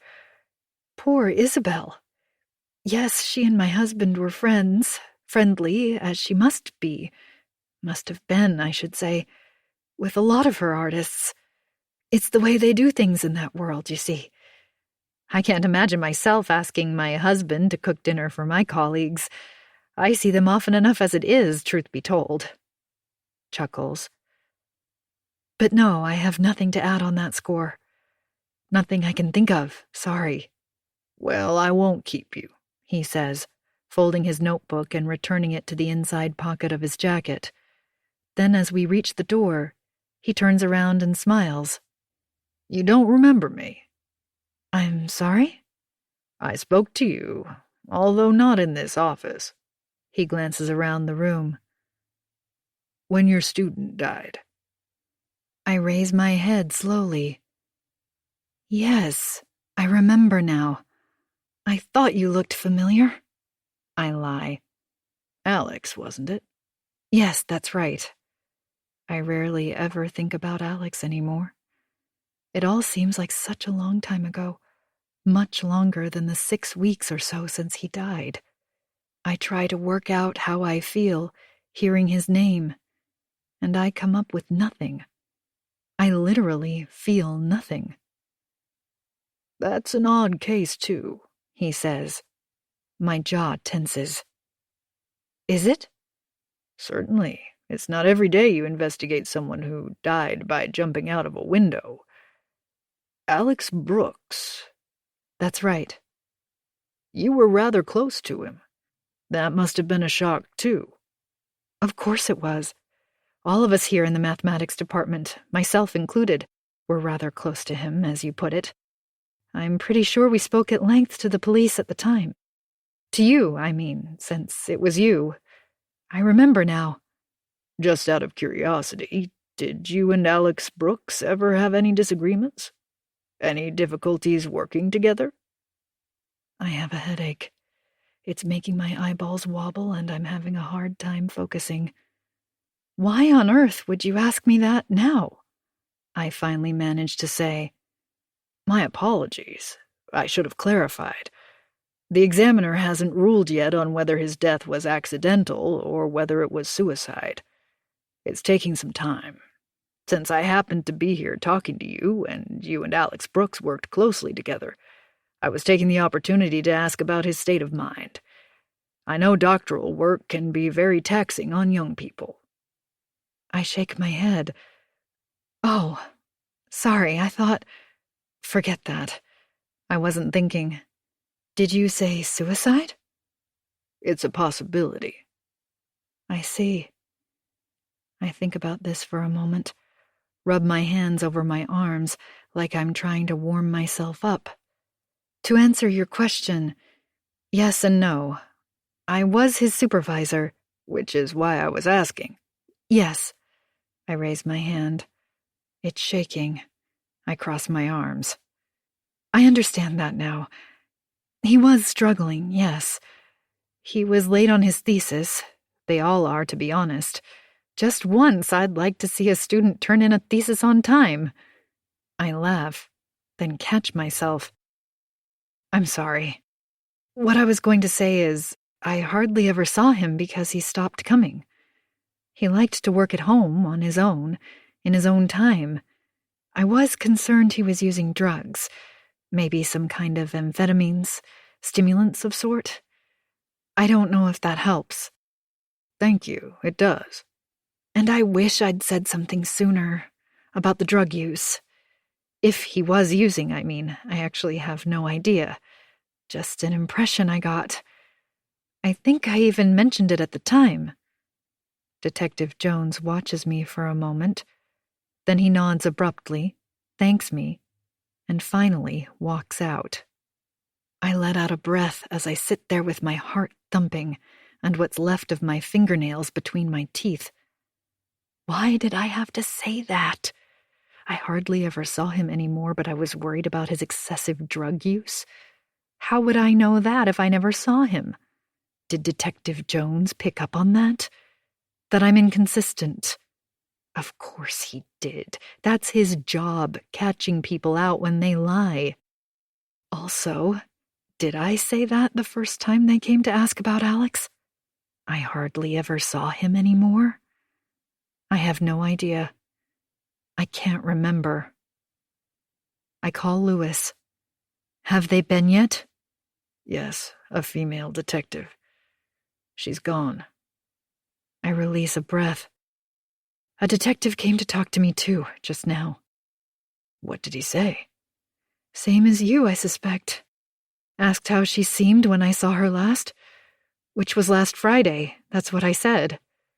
I wonder if he's going to contradict me, but he doesn't. They said she died by falling down the stairs. He doesn't reply. We sit in silence for a moment. You okay? I ask.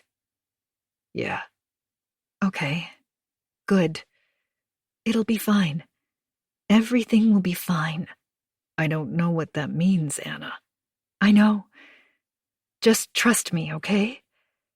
Everything will be fine.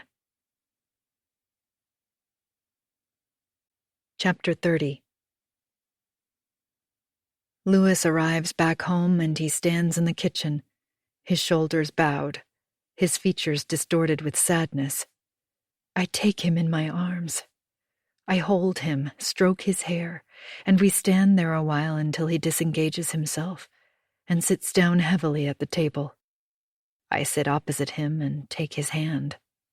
I tell him about Detective Jones's visit. We swap notes. Both our interviews, if that's what they were strikingly similar. When did you last see her? What was her state of mind? Did she seem upset, preoccupied, depressed? Was she afraid? I drop his hand. Did they ask that? If she was afraid?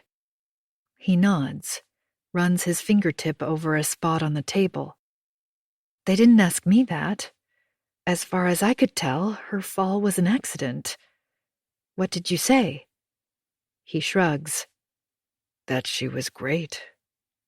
Great. Did she seem strange to you when you walked her back to her car? I ask. I can't help it. It's because he said she was great. He flinches, but there's tension in his jaw. What do you mean? I don't know. I'm just asking. He doesn't reply. He scratches at the same spot, but with more vigor now.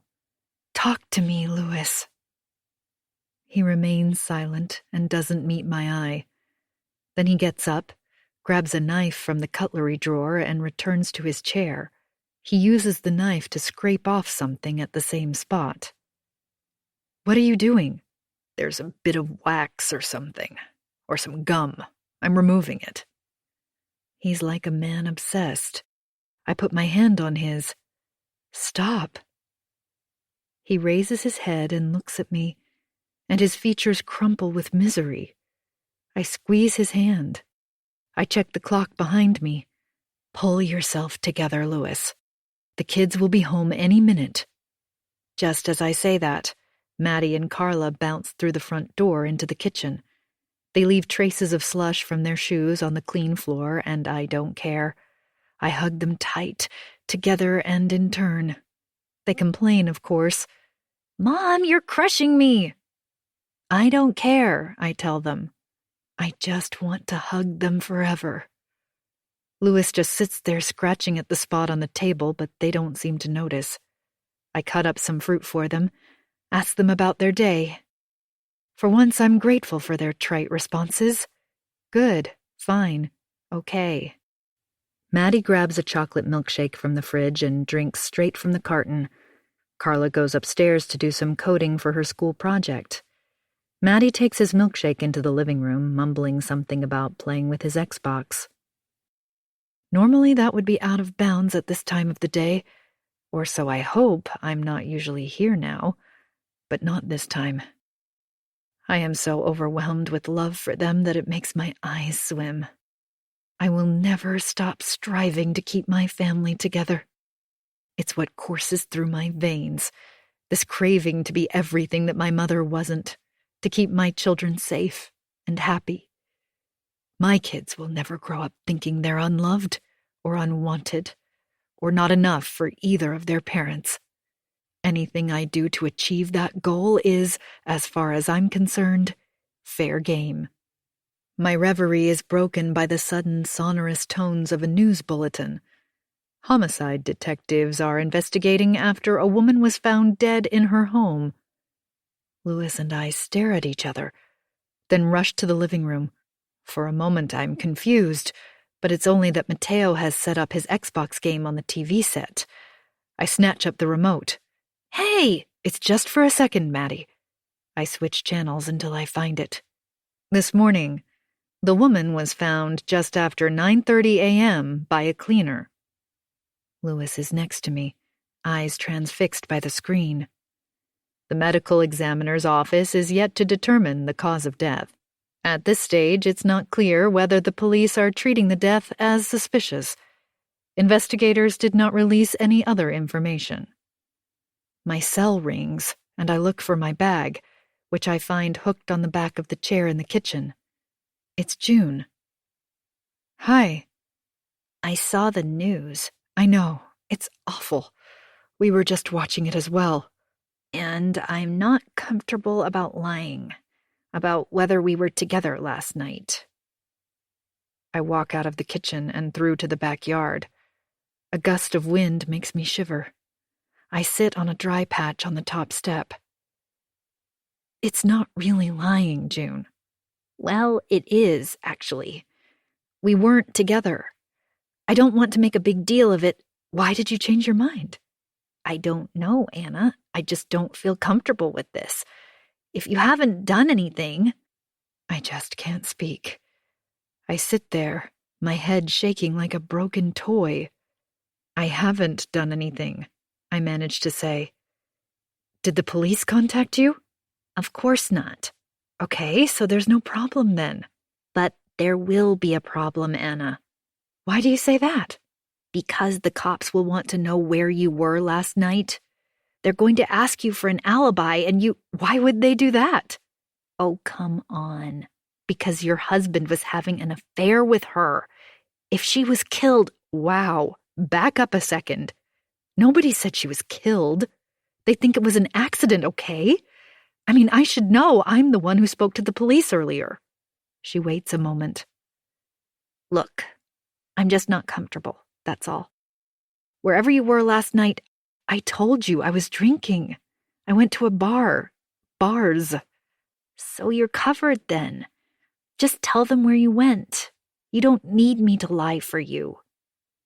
I rub my forehead. I need to think.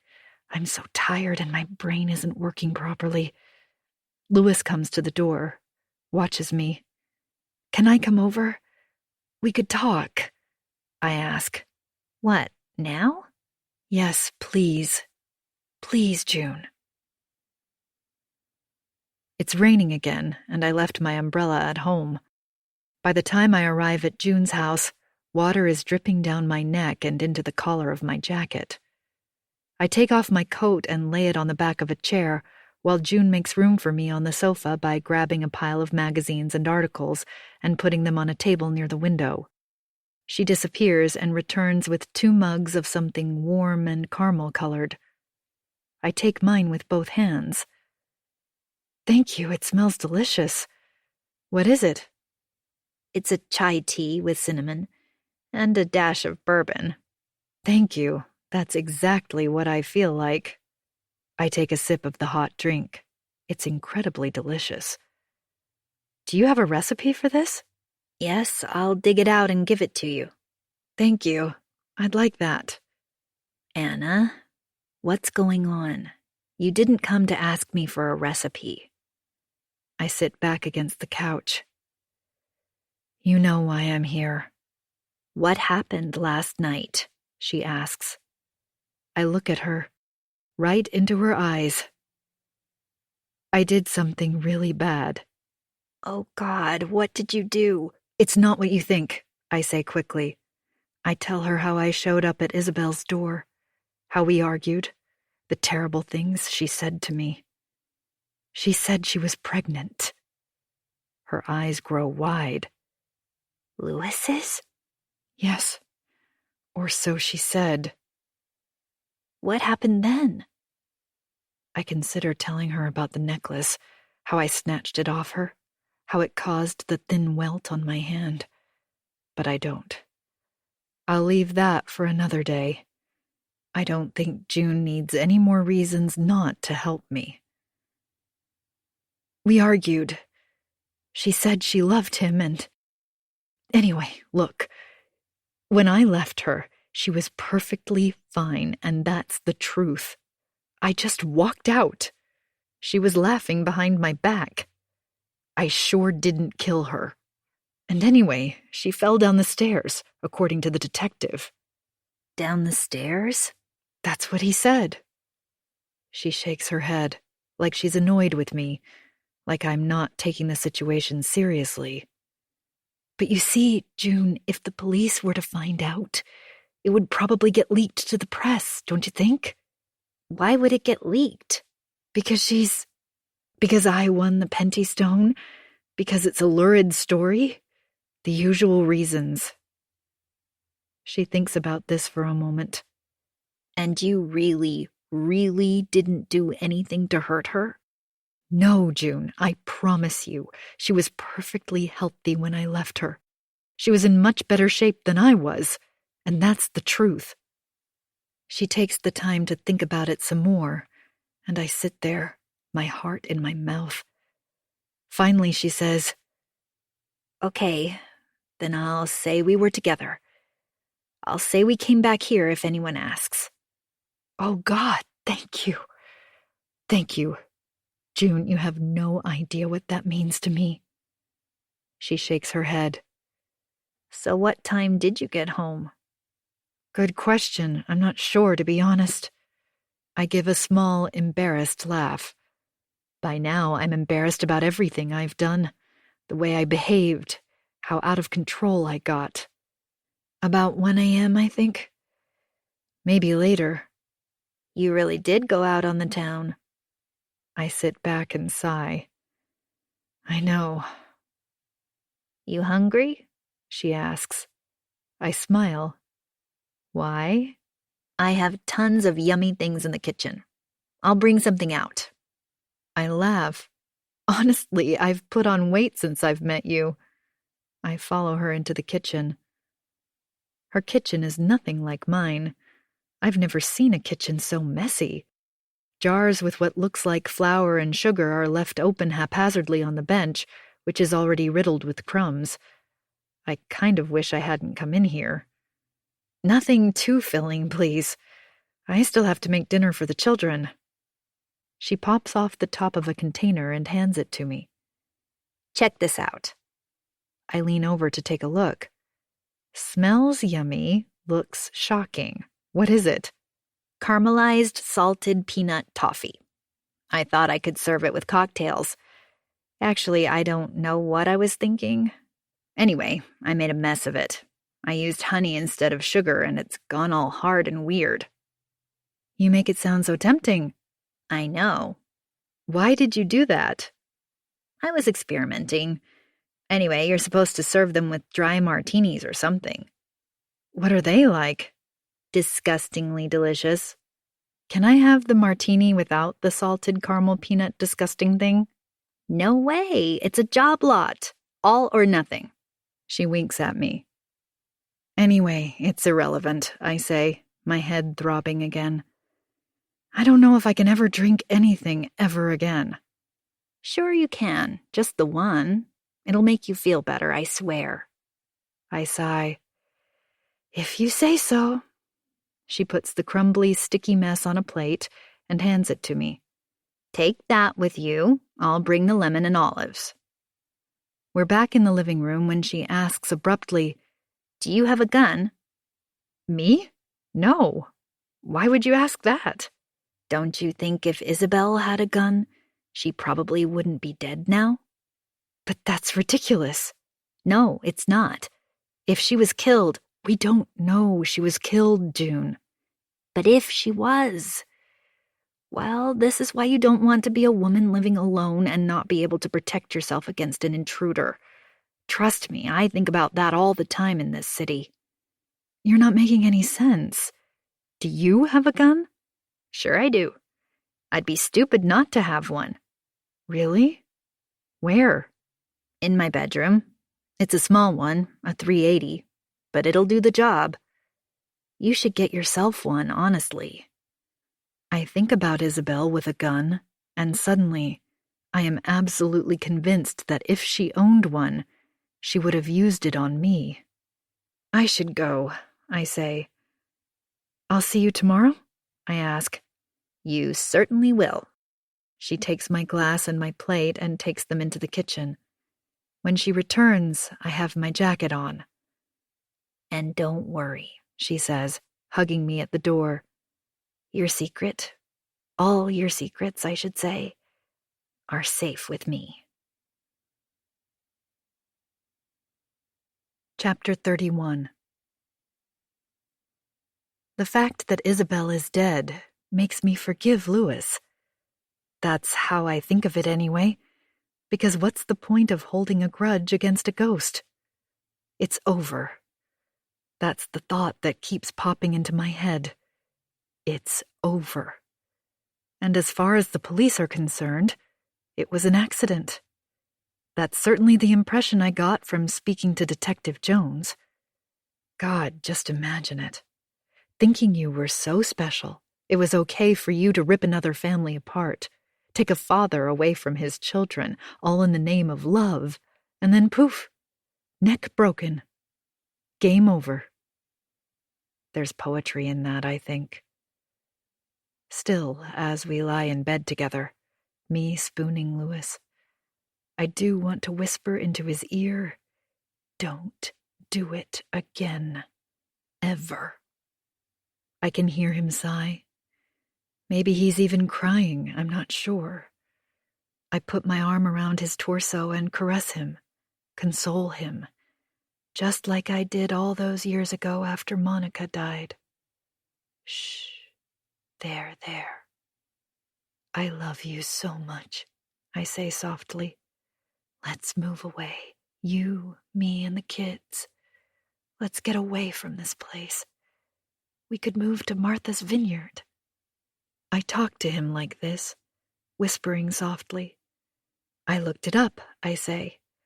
You won't believe the amazing art community there, and there's a fencing club and a drama club, and wait till you see the houses in Oak Bluffs and the Flying Horses Carousel, the oldest carousel in the world, I say, although I'm not completely sure that's the case. It doesn't matter anyway. Louis is asleep now, snoring softly in my arms. The following morning, I wake with a renewed sense of determination. I watch Louis sleep for a while, lay my hand against his cheek. He doesn't move. I slowly push the covers away and swing my legs out of bed, all in slow motion so as not to disturb him. I wake the children, make breakfast, prepare lunches, check homework, sign a note to say Carla can go to the theater with the class next Saturday morning to see The Curious Incident of the Dog in the Nighttime, which I first read as The Curious Incident of the Curator in the Nighttime, and I almost laugh. Is Dad okay? They ask. He's got a cold, that's all. He's fine. I ruffle their hair. Have a great day at school. I love you. Go now or you'll miss the bus. I feed Roxy, put everything in the dishwasher, wipe the surfaces, and put on a load of laundry. I even find a tissue in the pocket of Carla's jeans before I turn on the machine. That's how good a day this is. It's the way my life should be. It's what makes me happy. I am happy when other people are happy. I was born for this role. Wife, mother, homemaker. When Louis walks into the kitchen, I wrap my arm around his neck. I thought you were going to sleep in. How are you feeling? Okay. He runs his hand through his hair. You sure? Yes, of course. I rest my head against his shoulder. Thank you, he whispers. What for? I reply. But what I'm saying, really, is, it's fine. I love you. I would do anything for you. For us. I'm a rallier. I steered the ship through dark and choppy waters, and I've brought us into the light. And I know it's crazy, but that's how I feel. Like the sunshine has returned to our lives and swept the shadows away, and, with them, everything that is scary and dark. The day couldn't be better. It's crisp, clear, luminous. Then I find that June has left a caramel cupcake on my desk. It sits on a piece of paper on which she scribbled, "Enjoy." I drop my bag on the floor, pick up the cupcake, and devour it, licking my lips, catching every last crumb. It's unbelievably delicious. 20 minutes later, she knocks on my door.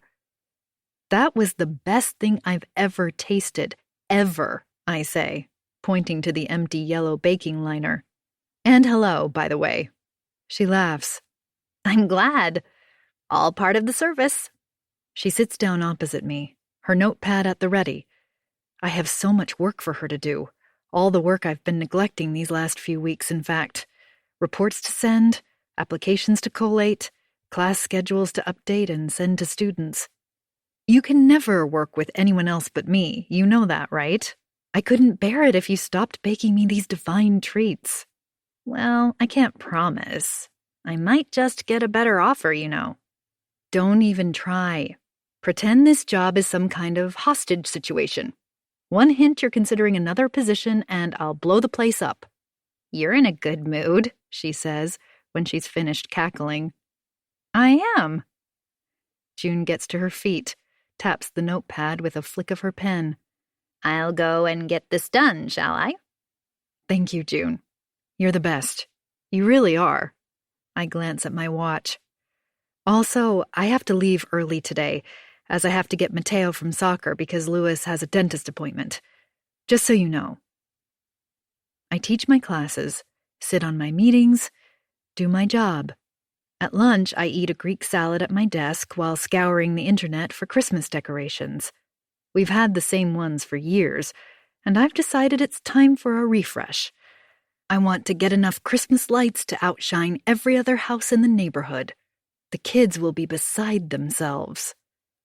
And because this is a great day, the afternoon passes without me seeing Jeff at all. A record, I think. Which just goes to show the planets are aligned in my favor. Until there's a knock at my door and, just like that, my happy mood disintegrates. Because it's Jeff. My stomach does a backflip. The complaint. Ryan. I've done nothing about it. What's going on? There's something odd about him. Something about the way he stands, overly relaxed. Do you have a moment? He comes in without waiting for an answer. I dread whatever is coming next. It must be about the complaint. Some kind of follow-up, maybe. Then Mila shows up. Hello, Anna, Jeff. Am I late? What's going on?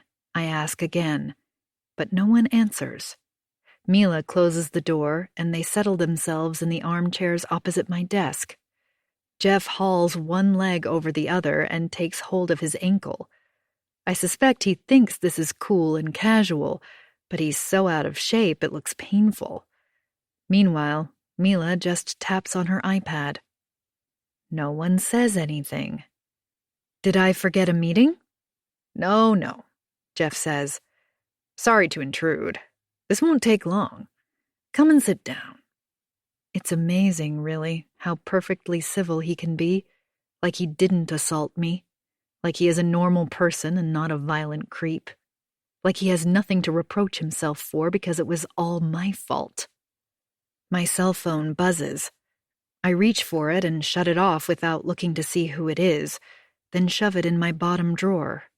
Because they're occupying both armchairs, I have to bring my own office chair over. I'm now sitting higher than they are. It's awkward, seeing them so relaxed, with me perched on the very edge of my seat with my hands in my lap, waiting to hear my fate. What's going on? I ask again, desperate to get this over with, but also dreading what this is. Please don't let it be about the complaint. Not in front of Mila. Okay, so the situation is this. Jeff uncrosses his legs and leans forward, forearms on knees. Jack Dawson from the Forrester Foundation got in touch this morning. They have some concerns. Excuse me? I'm getting there. The upshot is, before transferring the prize money to you, they would like you to submit more information. The information you were supposed to— I don't understand. Jeff and Mila share a glance. The problem is, Anna, that while you wrote a paper about the solution, they feel you've never actually written about how you discovered the solution itself. I understand they've been asking, but that you haven't been forthcoming. I haven't had time. He raises a hand. Sure, but as you know— He turns to Mila as he says this, and I don't know if he's talking to her or me. We, as well as the Forrester Foundation, have attempted a number of times to collect materials from you, unsuccessfully. The department is in a bit of a dilemma. We have put ourselves forward as your sponsors, if you will, as the university and specifically the department that facilitates your work. If the Forrester Foundation is not satisfied, then this puts us in a very bad light. How can they be not satisfied? The proof is there. Who cares how I went about it? I just don't have time for this. What does it matter? It's my proof. It's perfect as it is. They do care, Anna. Why? Because it's their policy. It's in their rules, you know that. But why is it even in their rules? You know why. Officially, anyway, it's because they consider the experiments, the vision, the inspiration, the creative process as worthy as the proof itself. Having said that, if I had to hazard a guess, I'd say they're covering their asses. They don't want, years from now, to be sued because someone else claims they did the work that led to— Someone? Who? A student, a colleague who might have shared some of their thinking process with you. Mila politely raises a hand, although not very high. Still, it gets Jeff's attention. Yes, Mila? I believe one of the early innovation prizes awarded by the Forrester Foundation later led to accusations of plagiarism. Supplying preliminary work, drafts, notebooks, may be a way out to avoid the situation repeating itself. It's the first time she's spoken. Then the door opens and June is standing there, looking from me to Jeff to Mila. June, please, we're in the middle of something. Anna, Can you take a message? But I think it's important. And whatever it is, I'll get to it. Can you take a message, please? I'm trying to contain my anxiety, but from the look on her face, I don't think I'm doing it very well. She walks away and closes the door. I turn back to them. Where were we? I say. Ah, yes, plagiarism. So what you're saying— No one is saying anything, Anna. Just that sometimes work gets copied accidentally. When's the last time you saw a case of plagiarism in mathematics, Jeff? Accidental or otherwise? I cross my legs, hold my chin high. Well, he scoffs, I don't have the exact cases before me. Izanami Hindle, Mila pipes up. Jeff clicks his fingers. That's right. From Princeton, right? Stanford, and Jeremiah Pell, who worked with German mathematician Fred Holze on the Poincaré. Exactly, Jeff says, turning to me. Look, we understand how these things can happen. The pressure. I tilt my head at him, my expression naive and pure as a dove at a wedding. Pressure? He turns to Mila. Don't we, Mila? Her face goes through a number of iterations to show she's trying to understand how these things might happen. She really is. But not to me, I say brightly. There's no pressure on me. I didn't even make professor, for Christ's sake.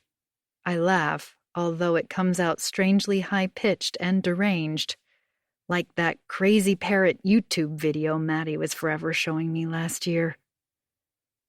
There's no pressure on me, I repeat, once I've recovered. other than to take good, clean minutes. And that's pressure for sure, but I can handle it. I'm good under pressure. Jeff waits a beat, then says, in a faux sweet tone, "But that's the problem, don't you see, Anna?" "No, Jeff, I don't. How is that the problem?"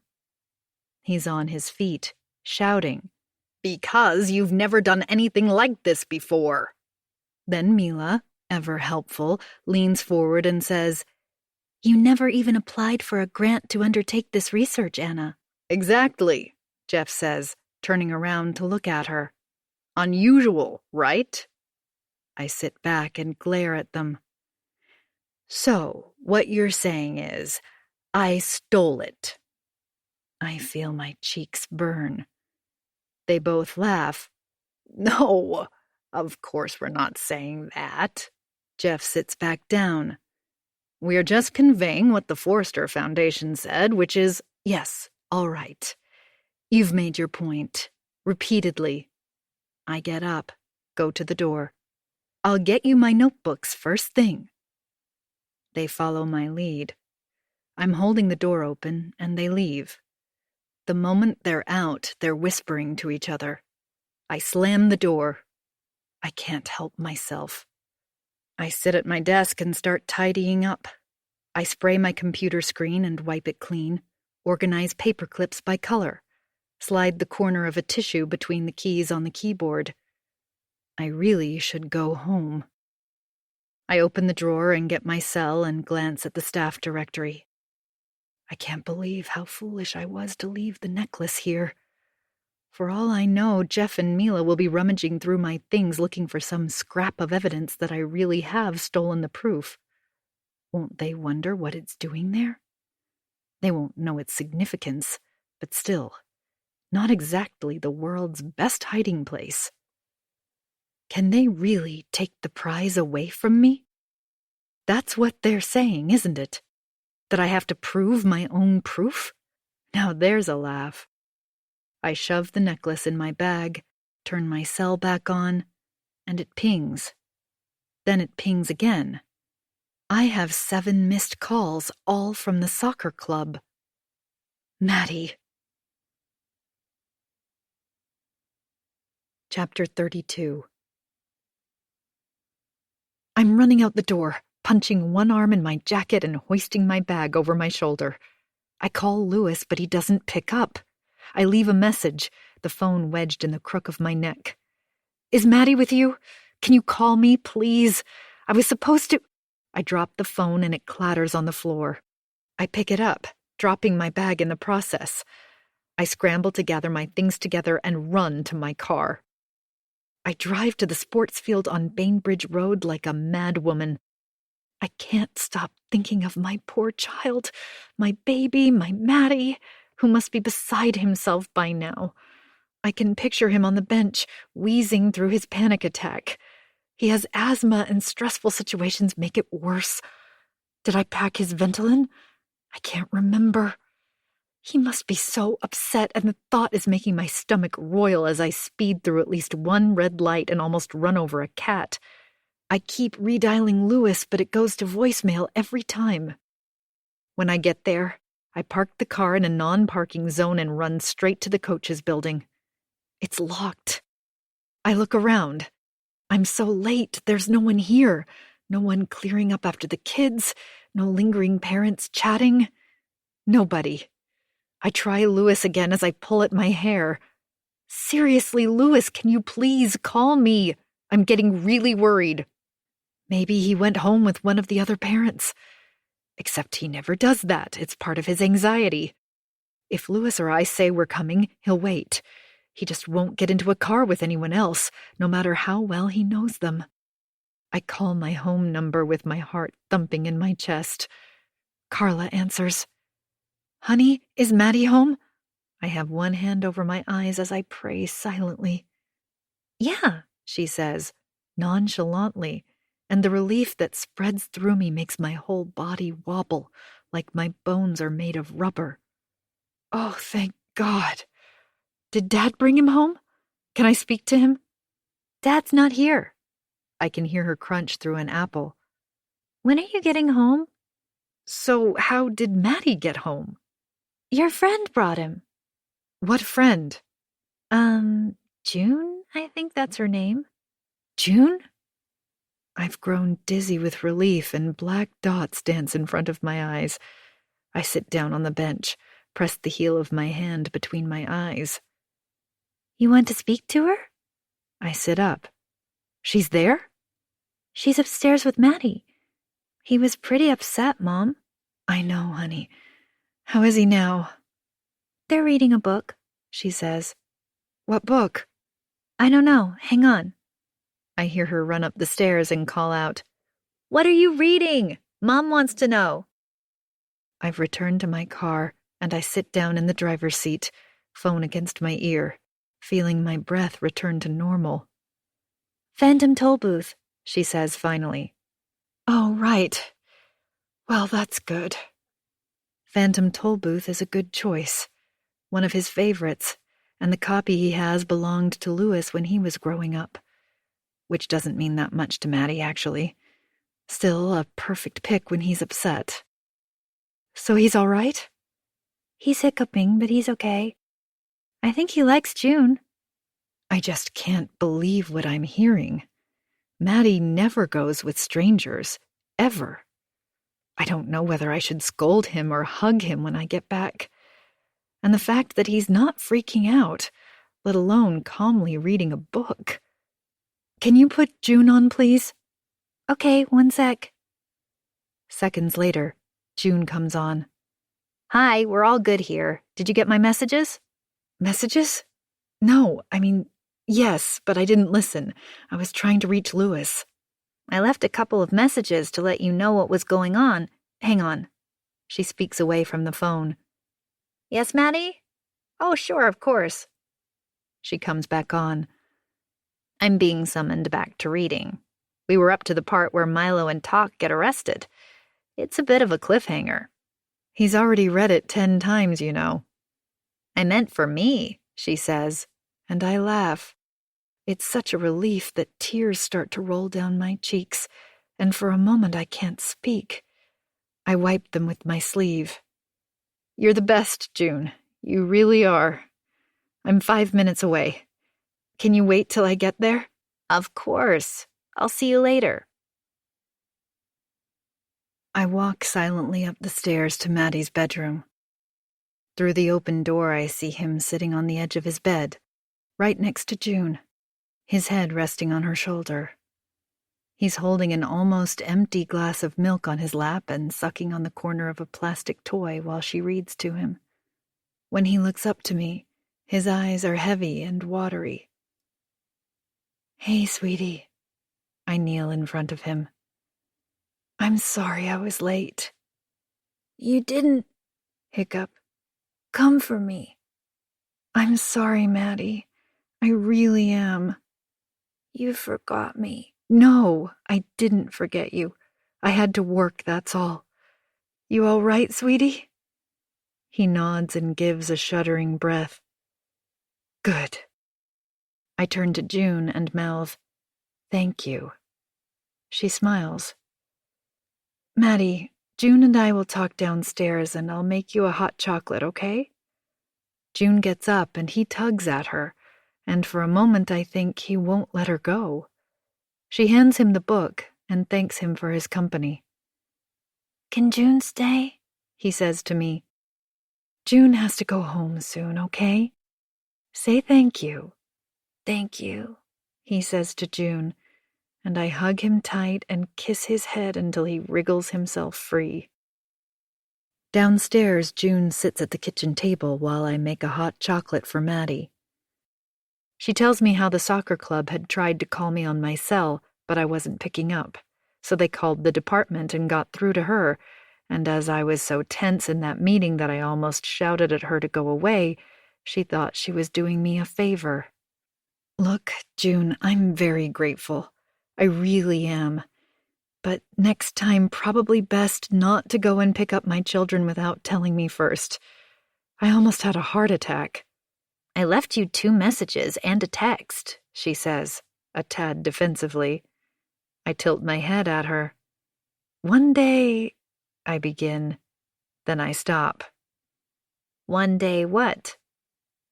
One day you will have children of your own and you will think back on this moment and you'll understand how terrified you made me. One day I'll find a way to thank you properly, I say instead. I take Maddie's hot chocolate up to him, and when I return, June wants to know what the meeting was about. You all seemed so intense, she says. I don't want to tell her. Not because I don't trust her, but why invite more questions about the whole thing anyway? Before I get to that, I say, knowing I probably never will, remember Ryan? How could I forget? He was the reason you went AWOL the other night. Oh, right. I blamed my drinking binge on Ryan. Maybe I should start taking notes.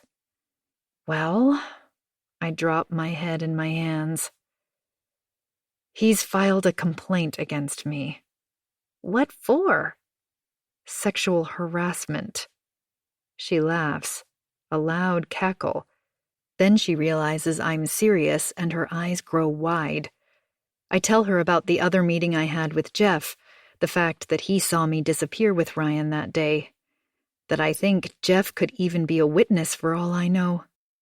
I almost add that he hates me enough to do it. I just can't believe it, she says. I know, especially considering he was the one who sent me the photo smack in the middle of my lecture. The creep. Well, that's good, right? You can give that to whoever investigates the case. It's not going to make him look good. I hadn't thought of that. You're right. The number was private, but he wouldn't deny he was the one who took the photo, would he? Or maybe he would. Maybe he'll claim he never took that photo.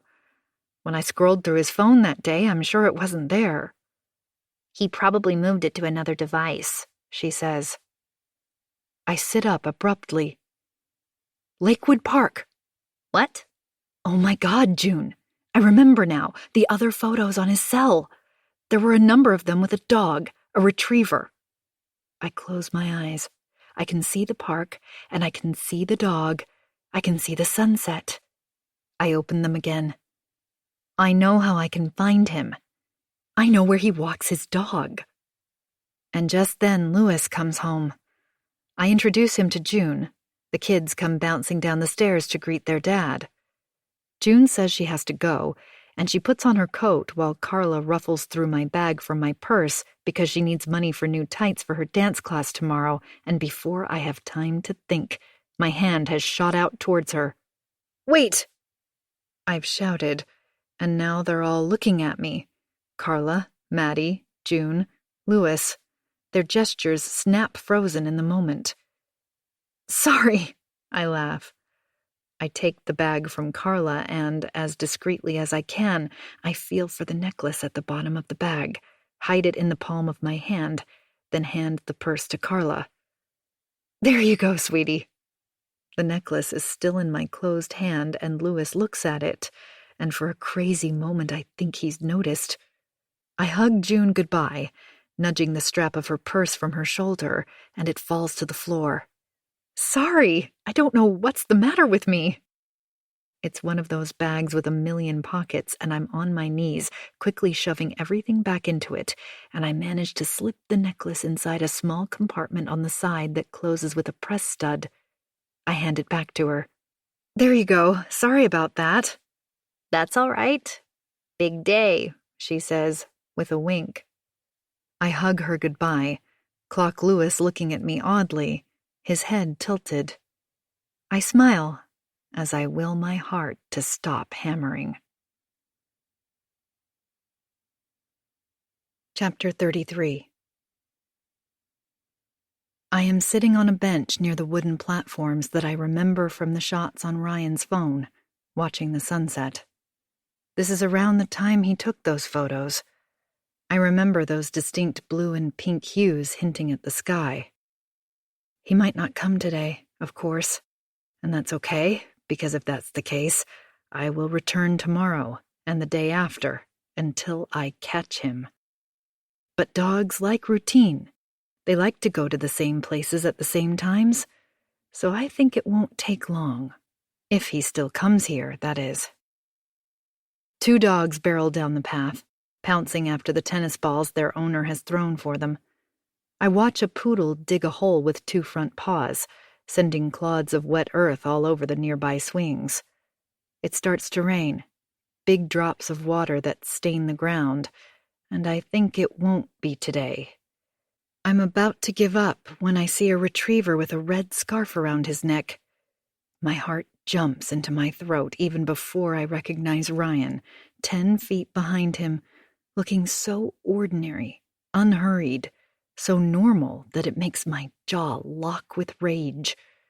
I watch him for a moment as he stares down at his cell phone, his thumbs sliding up and down.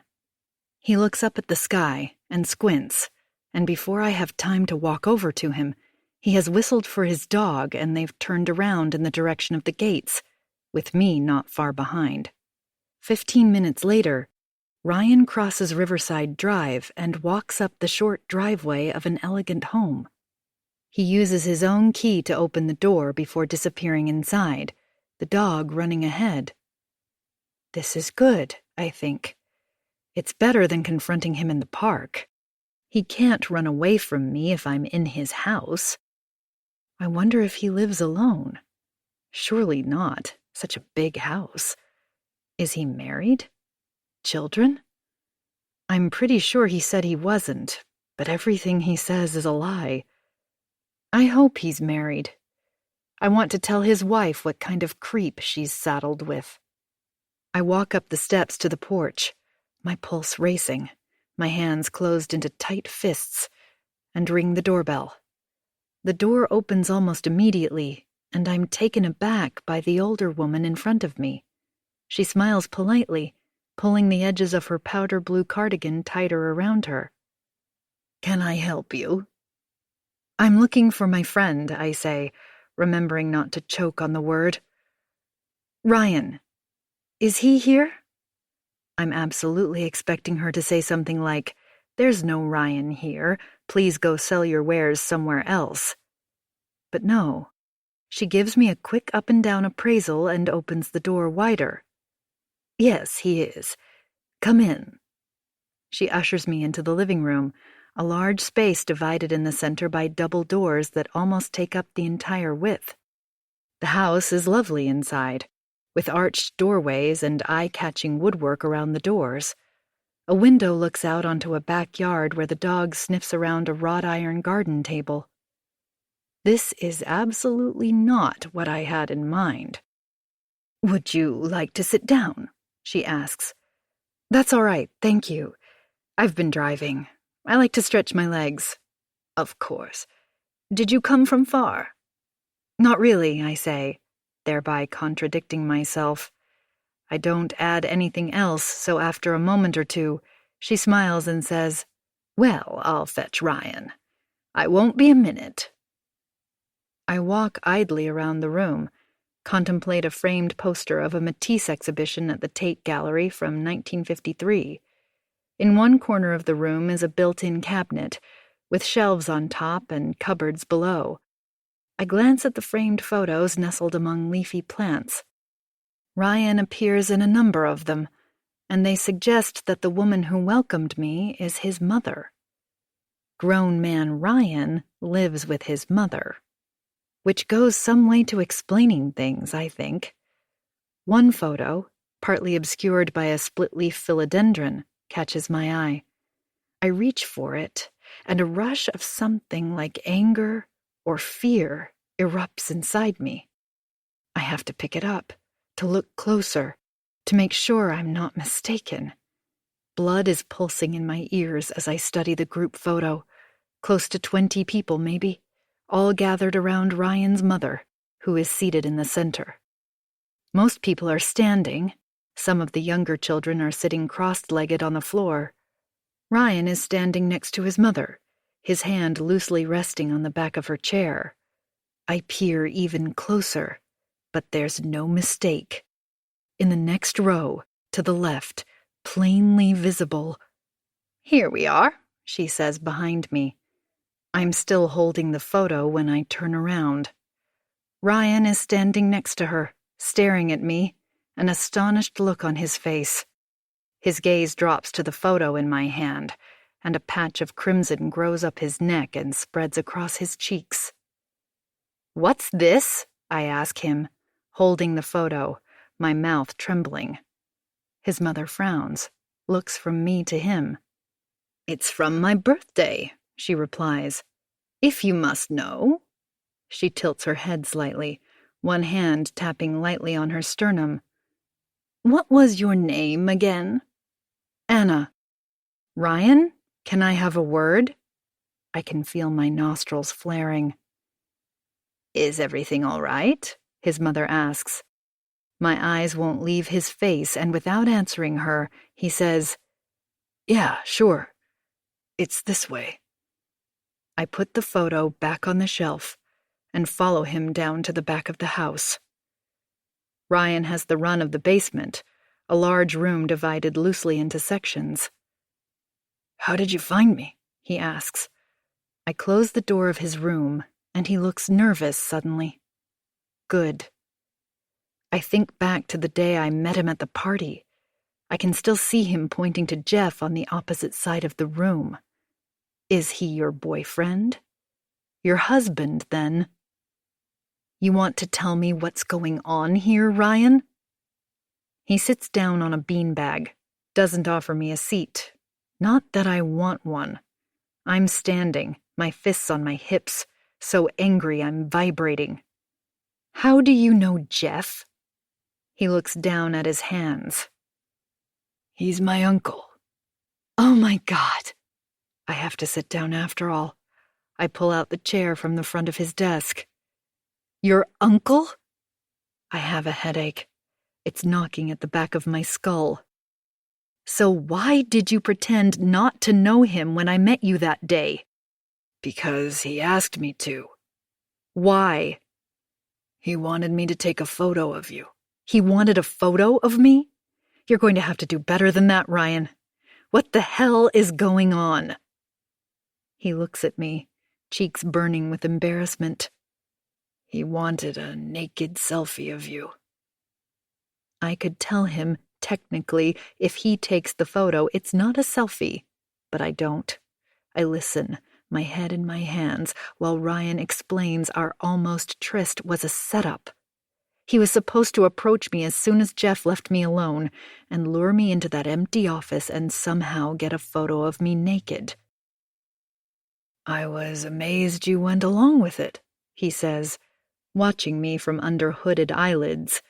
But there's a trace of manly pride dancing on his lips, and I am nanoseconds away from smashing something into that face. I take a breath. That makes two of us, I say. But a wave of shame ripples through me as I remember how jealous I felt that day, how I suspected Jeff was turning his charms towards Mila, and how hurt I was that he had asked me to the party and immediately left me alone, like he had more interesting people to talk to. And in the end, it was because of Jeff that I went along with Ryan's attentions. I wanted him to watch. See? I've still got it. You might be losing interest, but just watch. He's younger than you, too, and much, much more attractive.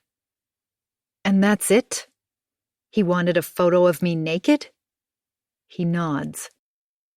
He says one time in Chicago on a trip, you led him on and then rejected him. He wanted to get you back. I don't know what he was going to do with it exactly. He never said.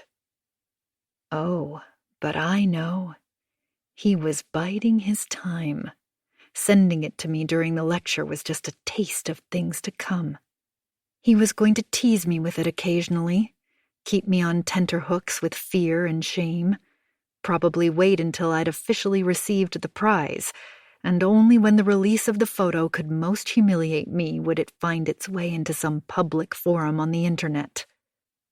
All because I almost had sex with him one night, but saw sense at the last minute. What about my car? Did you do that too? Scratch it? He did that. He told me. Really? Wow. I let out a laugh, a bitter one. I hope you realize it's illegal what you did. It's a criminal offense. You could go to jail. All I need to do is report you. You sent me the photo. I'm sure the cops can trace your phone from that. Although I'm not sure about that last part. I didn't send it to you, he says quickly. He did. Jeff? Yes. He gave me his cell that night. His cell? Yeah, to take the photo with. Which is why I didn't see it when I returned the next day and I scrolled through Ryan's phone. It was never there in the first place. I'm going to be sick. I sit there, fingernails digging into my palms. It's amazing how you can go for years with an idea of someone. You might not know what they think of you exactly, but you have a firm idea of what kind of relationship you have. Then one day you wake up and find out it's completely different. Before Jeff cornered me in the storage cupboard the other day, I really thought he liked me. Professionally, and yes, perhaps with a little understood not to be acted on flirting involved too. Realistic between colleagues who got on so well, I always thought. Turns out he really hates me. Did he send you to the restaurant too? That day you stood outside watching me? No, I just happened to walk past and I saw you, with your kids and your husband, and I felt bad. I thought about going in to tell you what was really going on. I give a startled laugh. You filed a sexual harassment complaint against me, Ryan. You can't be feeling that bad. He looks puzzled. I didn't file a complaint. Why would I do that? For the same reason you did everything else, because he asked you to. No. He didn't ask me to do that, and I wouldn't have done it if he had. He knows I'm out. I think about this for a moment. Suddenly, I wonder if Jeff made it up. And the more I think about it, the more I suspect that's right. Surely complaints like that are handled by HR, not by another professor, even if he's the chair. God, I'm such an idiot. I almost reach for my phone but realize it's too late to call them now. I think back through the weeks of torment he's put me through. The scratch on my car, the text he sent me in the middle of my lecture. Whore. Jeff thinks I'm a whore not because I had sex with him, but because I didn't. I lift my bag from the floor. What are you going to do? Ryan says, and I'm thrilled to detect a note of panic in his voice. I don't know yet. Halfway to the door, I turn back to face him. Do not say a word to Jeff, you understand? As far as he's concerned, I know nothing. If I find out you've told him that I know, or that we even spoke, I swear to God I will turn you over to the police. Am I clear? My mouth is so tight I can barely speak. Then a voice rings out from behind the door. Everything all right in there? I lean close and point a finger so close to his face I could almost stab him in the eye. I can't imagine you'd want your mother to know you're involved in some sordid blackmail scam either. So don't test me, Ryan. I sit in my car and I cry, because I'm so stupid and I'm humiliated, and I think of my mother, because I always think of my mother when I get this overwhelming certitude that deep down I'm a bad person and I deserved this. I think of that day when Jeff undid the top button of my shirt, and I was flattered. I thought it was sexy. So what did I expect? I give myself a pass, and look what happens. Bad things, that's what. Just like Jeff said, bad things happen to women like you. Chapter 34. I get home, and Lewis is instantly at me, itching for a fight. Where were you? What happened with Maddie this afternoon? I got all these calls from the soccer club from you? What the hell? Where were you? Did you forget? Did you have your phone off? He waves his phone at me, then drops it on the table. I'm sorry, I repeat, for the umpteenth time. I reach for a bottle of red and check it against the light. I grab a tumbler from the shelf and set it on the table. You're drinking too much. Oh, be quiet. Honestly, Anna, you look exhausted. I am. I rub my hands over my eyes. They feel tender and swollen. He pulls out a chair and sits down heavily. Where are the kids? I ask. In their rooms. He scrubs a hand over his face. The police wanted to see me this afternoon. I set the glass down with a bang. What? They wanted to ask me about you. About me? After a pause, he says, I need to tell you something. He takes my hand, holds it, and I watch his face slowly become distorted with sadness. Babe, I'm so sorry. I'm so very sorry. I'm on my feet so fast I almost knock my chair over. Don't say it, I urge. Don't say it, Louis. If you do, it will be real. Please, Louis. Don't say things we can't come back from.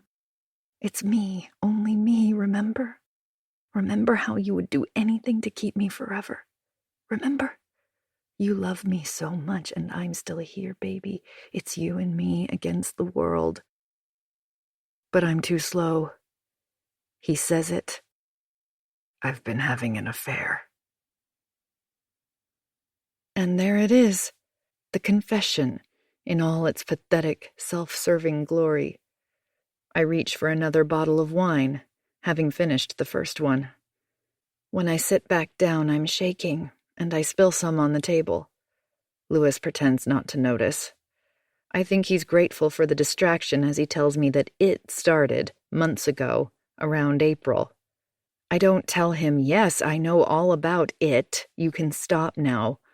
Spare me the sorry details. I already have them anyway. I've been chewing on them relentlessly for some time now. And what did she do to deserve such a pretty necklace? Was it a gift in celebration of the happy news, perhaps? A baby. Everybody loves a baby. No, I don't tell him any of that. I just listen to his story, from which all the sharp edges have been smoothed down and rounded. So it's not so bad, really. He was working on the show with Isabel, he says, planning the pieces. They worked late one night, had a drink. One thing led to another. Well, that's original, I quip. I don't want to make excuses, he says, before proceeding to make excuses. She loved my work, Anna. She looked up to me. I know it's stupid, but it felt good to be wanted like that. I try not to smash my glass into his face as I say all the predictable things. I love your work too. I look up to you. I want you like that. So what's wrong with me? Why am I not enough? I'm staring down into my wine when I ask the question that's been burning my throat all this time. Were you going to leave us?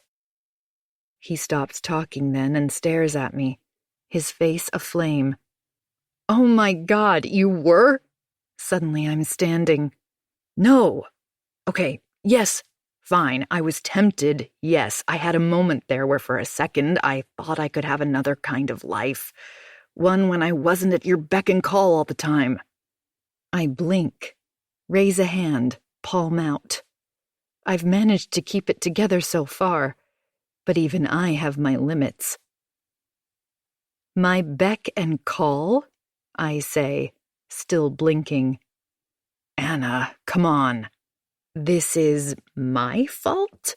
I didn't say, I'm sorry, but I'm missing something here. Are you saying I drove you to have an affair? Because of what, exactly? I ask that you walk the dog occasionally? Is that it? Don't. Is that it? I shout. I'm trembling with fury. Behind me are 2 mugs drying in the rack. I spin around and grab one and throw it at him. Roxy barks at my feet, spinning around, tail wagging. Carla thumps downstairs. What's going on? I straighten myself, run a hand over my hair. Nothing, sweetie. Dad and I are just talking. We're good, Carla. Go back upstairs. Mom's overreacting. Go back upstairs, Carla. After she's gone, I turn back to him. Mom's overreacting? You think that was overreacting? I open a cupboard and grab a pile of plates. 4, 5 of them. Anna, don't, he whines. You want overreacting? I ask, dropping them on the floor. I haven't even started yet.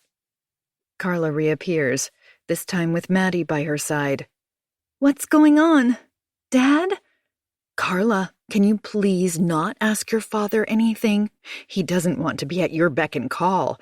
Also, if you could look up to him, that would be great, and make him feel good about his art otherwise. But Louis has taken hold of my wrist and twists it. Shut up, he hisses. Don't do this here. Let's go outside. He releases my wrist and I shake my shoulders. He goes to the children and puts his arms around them. I'm sorry, my darlings. We were having a fight. We're fine now. But I'm breathing through my nose so hard it's making my nostrils flare.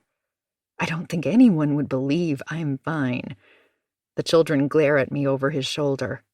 He speaks to them in a low voice, and after a while Maddie picks up Roxy in his arms, and the 3 of them go back up the stairs. I sit back down, exhausted and deflated. I'm still there when Louis returns. I was trying to end it, he says, and that's the truth. You were? He reaches for the other tumbler, fills it with wine, and knocks it back in one swill. That's why I didn't want her to come to dinner that night. He wipes his mouth with the back of his hand. I raise my chin, stare at him.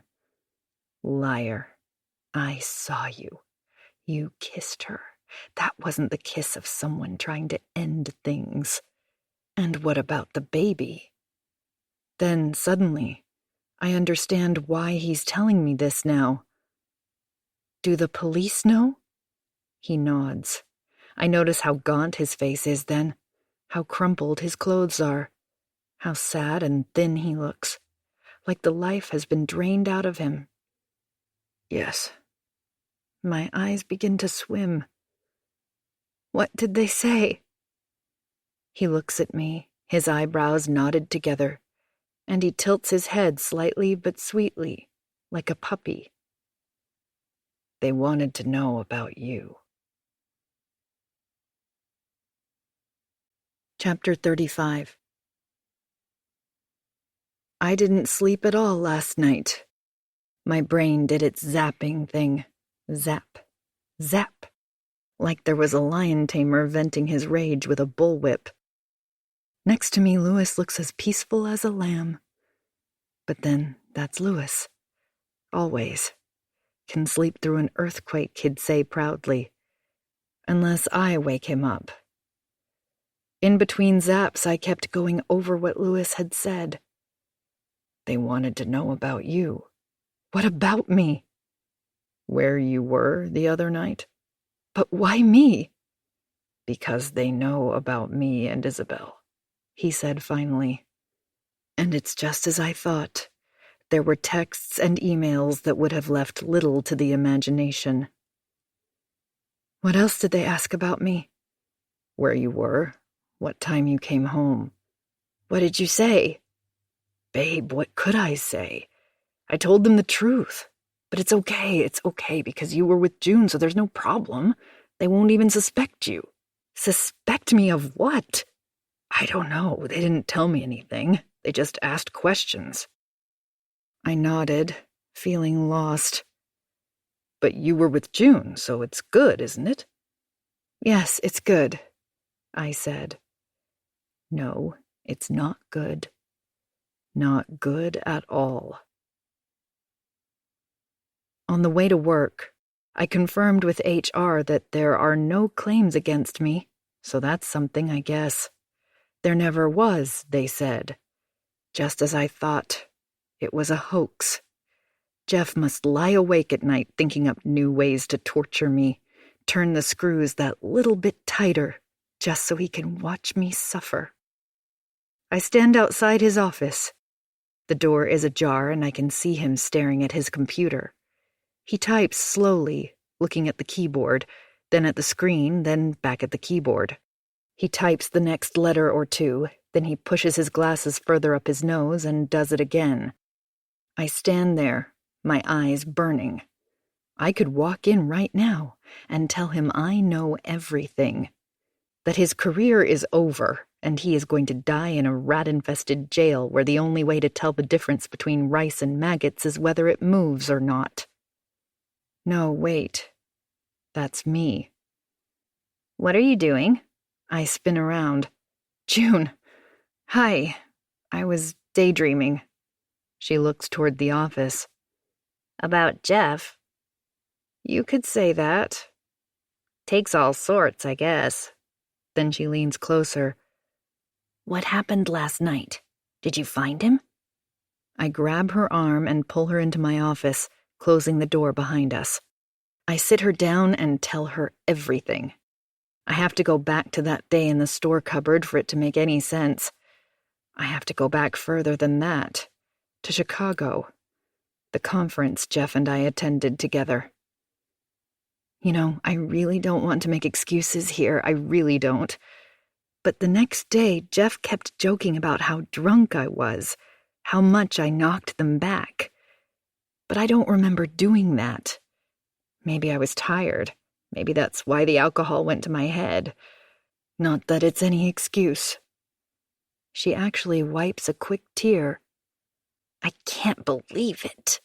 I mean, I can. He's such a creep. He's always trying to get me to go out drinking with him in a suggestive way that makes my skin crawl. And I hate the way he's always standing too close when I'm in his office. No, you never said. She shrugs. What's there to say? That's what he's like. We're both silent for a moment. So what will you do?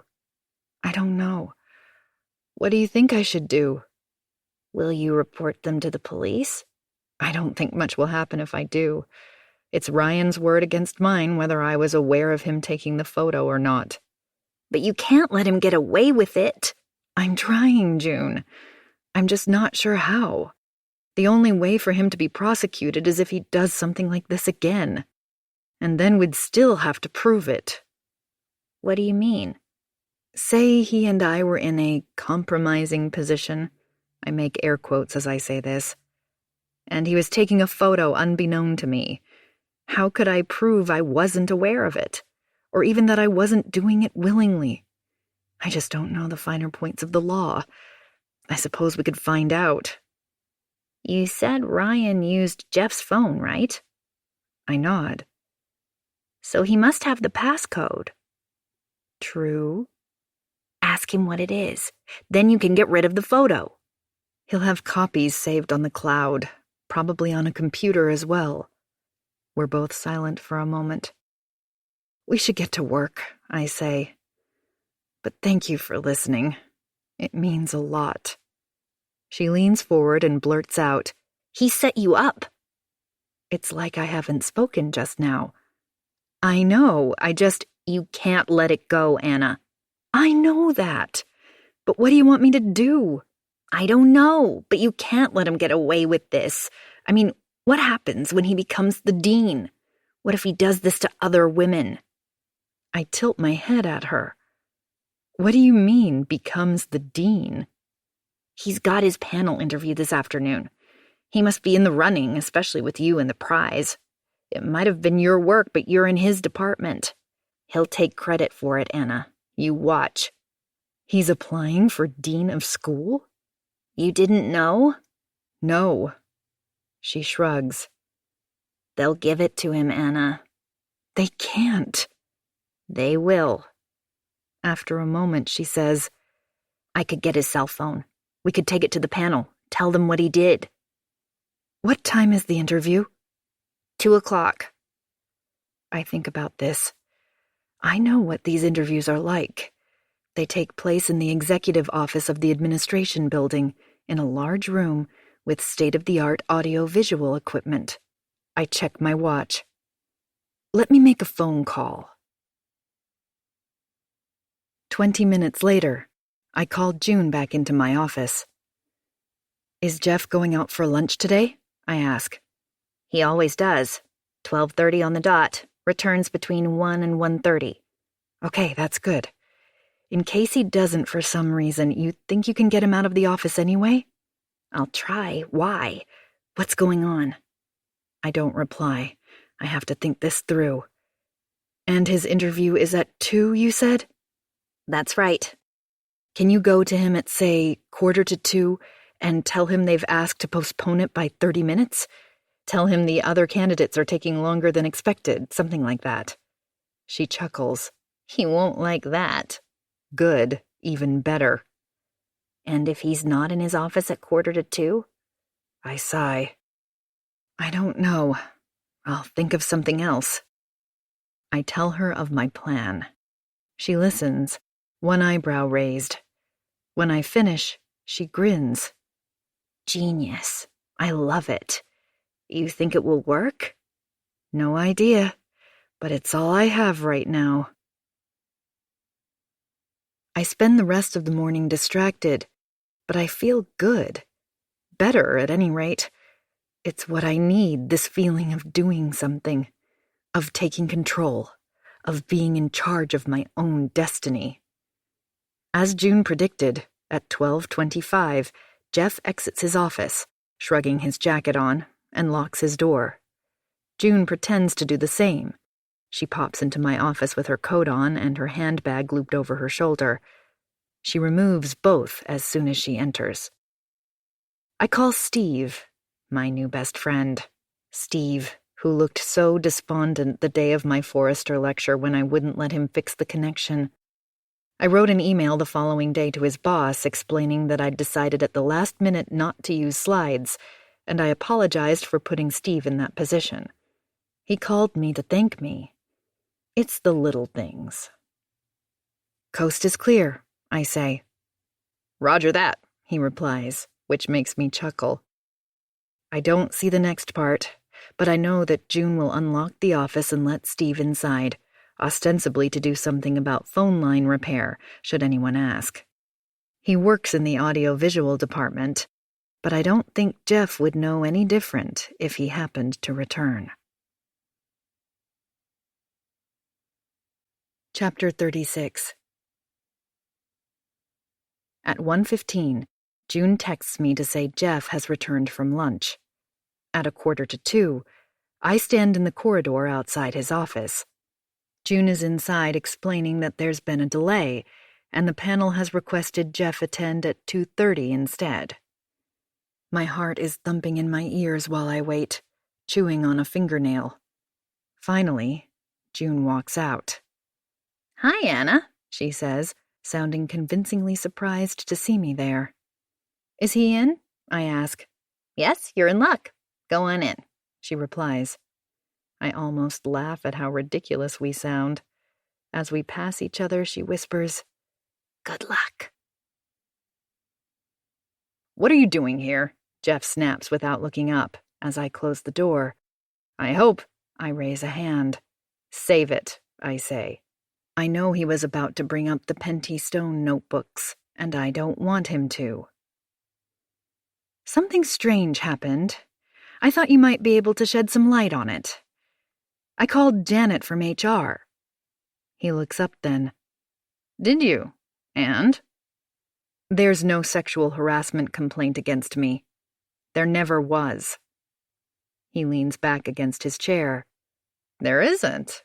Well, fancy that. You made up the whole thing. He laughs. I was going to tell you it had been dropped. I just wanted to see you squirm a little longer. My bad. Should have done it sooner. Oh well. Now if that's all, I have things to do. It's not all. I have decided to report you. To the police. He gets up then, and in 2 strides he's at the door. My heart is in my throat. He's going to tell me to get out. I can argue all I like, but he can easily have me thrown out. He opens the door a crack and checks outside. Then he steps out and yells, "I'm in a meeting, June. I'm not to be disturbed." "All right," she sings out. I'm so relieved I close my eyes for a moment and let a long breath out. "The police? And why would that be, Anna?" he says now. He has closed the door and returned to his desk. "You assaulted me, Jeff. Why do you think?" He cocks his head at me. "You're sure you want to go there? Firstly, I don't think I assaulted you. I only did what I thought you wanted me to do. I never wanted to have sex with you, and you know it." He laughs. "Really? What about Chicago?" "You know, I'm glad you brought that up. I've thought a lot about Chicago lately, and it occurred to me that I didn't drink that much that night. I just had some wine and 1 nightcap with you at the bar. Certainly not enough to explain waking up in your room, disoriented and confused." He pushes against the back of his chair and rocks back and forth. "You must have, since that's exactly what happened. I'm not responsible for how much you drink, Anna." "I think you spiked my drink." "You can't prove that." I smile. Wrong answer. I'm right, aren't I? Hey, I just made it easier for you, that's all. How was that easier for me? I've been standing this whole time, but it's hard to keep up the bravado when my legs are about to give way. I reach for a chair and sit down. "I know your type," he says. "You want to play, but you don't want the guilt. So I gave you a little nudge, that's all. Made it easier for you to say you didn't know what you were doing." He winks. "I should have upped the dose." I feel sick. I'm back there for a second, in that hotel room in Chicago. I can't believe I came so close. I have an urge to lunge at him, scratch that smirk off his face. But I don't. I'm not done yet. From the way he tidies up papers in front of him, I can tell he thinks our little chat is over. He starts to get up when I say, "I had an interesting visit with Ryan." He sits back down, slowly. Up till now, he was smirking, supremely confident that he could talk his way out of anything I put to him. But not anymore. His jaw locks and his mouth is so tight, his lips are almost white. "You coerced your own nephew into setting me up so he could take a nude picture of me on your cell phone. Then you used that photo to rattle me. You wanted me to feel paranoid and frightened, all the while pretending it was your nephew who was doing that. Do you have any idea how sick you are, Jeff?" He throws his pen on the desk. It bounces off and onto the floor. "You only have yourself to blame. You come on to me. What are you, some kind of incel? You can't accept that a woman doesn't want to sleep with you?" He's leaning on his desk now, arms crossed, a fierce look on his face. "There are consequences for women like you." "And there are consequences for men like you," I reply. "You scratch vile words on my car." He laughs. "If you don't like it, then resign, Anna. I'm not stopping you." "You make an imaginary sexual complaint against me." "Prove it. It's your word against mine." He leans back again, crosses his hands behind his head. "All of it is your word against mine." Then suddenly the door opens, and I'm thinking, finally, thank God. For a moment there I was seriously concerned it wasn't working, that it really would all end up being his word against mine. Jeff is on his feet. "June, I said, I think we've heard enough," the dean bellows. Behind him are the 4 committee members, and Steve, too. He gives me a thumbs up. "You're fired, Jeffrey," the dean yells. His face is red with anger. "Effective immediately. Get out. Now. Me? No, Roy, come on, man. Why? Jeff is looking from one person to the other like he's going to cry, and I start to laugh. I can't help it. I think it's my nerves, the tension uncoiling. They've heard everything, Jeff, I say finally. No, wait. They watched everything. We'll refer the matter to the police immediately, the dean adds. That's right. I set you up. I raise my hand. Sorry, probably not fair to complain of you doing it to me, then to do it right back at you, but there you go. I told the panel, actually, June did, that you had a video for them to watch before the formal interview. I give a little bow in Steve's direction. My cell phone is positioned on the shelf to your right, see? It's streaming everything directly to that giant video screen mounted on the wall in the admin building. You know the one. I don't think your interview is going too well, Jeff, by the way. Just saying. Oh my God, you should see your face. I'm still laughing when I realize everyone is looking at me now. Even the dean. Would you like a glass of water, Anna? He asks. I cough, tap my chest. No, thank you. Sorry. I quickly wipe tears off my face. Jeff is closing and opening his fists, and for a moment I think he's going to spit at my feet. Then June pops her head in and says, "The police are here." Already? I turn back to Jeff. Wow, impressive. That was very fast. I told you it was against the law. Or maybe I didn't, I can't remember. Anyway, I check off my fingers one by one. Assault. Taking an intimate photo without the person's consent and distributing it. Spiking your colleague's drink for nefarious purpose. Vandalizing private property. That's my car, by the way. Am I missing anything? Well, off you go, Jeff. What are you waiting for? Go on, hands in front of you for the handcuffs. You know the drill. My voice is rising with every word, sounding increasingly hysterical. I'm about to shout, "Come on in, he's all yours," when June tugs at my sleeve. "They're here for you." Then, eyebrows knotted, she mouths, "Sorry." I freeze, turn around slowly, and come face to face with Detective Jones. Chapter 37.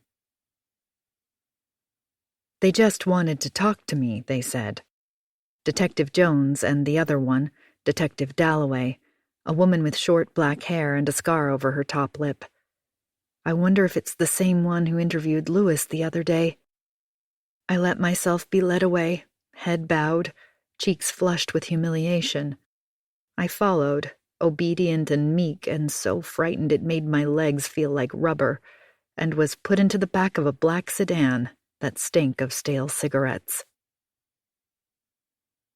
They have brought me to a small room with white walls and a plastic table. They both introduce themselves even though I know who they are already. It's for the camera, Jones says. He asks me to do the same. My name is Anna Sanchez, I say, my voice shaky. Am I under arrest? I ask finally, staring at the manila folder on the table. No, Jones says. We just have a few questions. Just a few things to clear up and you'll be out of here in no time. Would you like a lawyer present? A lawyer? I feel faint. I ask for a glass of water. There's a water fountain in the corner of the room, and Dalloway fills up a white plastic cup for me. I drink it, and some of it dribbles on my chin, like my mouth can't function properly. They wait, patiently, while I try and think if I want a lawyer. Everybody says you should have one, no matter what, but I don't know where to get one. I consider asking to call Lewis, but I desperately want to know what this is about first. And didn't Jones just say I'll be out of here in no time? That doesn't sound like I'm in any trouble. It sounds like they need my help. I just need to remember that's why I'm here. To help. I'm fabulous at helping. I'm a team player. No, I don't need a lawyer. What did you want to ask me? I say, my voice stronger now that I'm on familiar territory, rallying to the cause. I should tell you first that we're now conducting a murder investigation around the death of Ms. Wilcox. My heart skips a beat.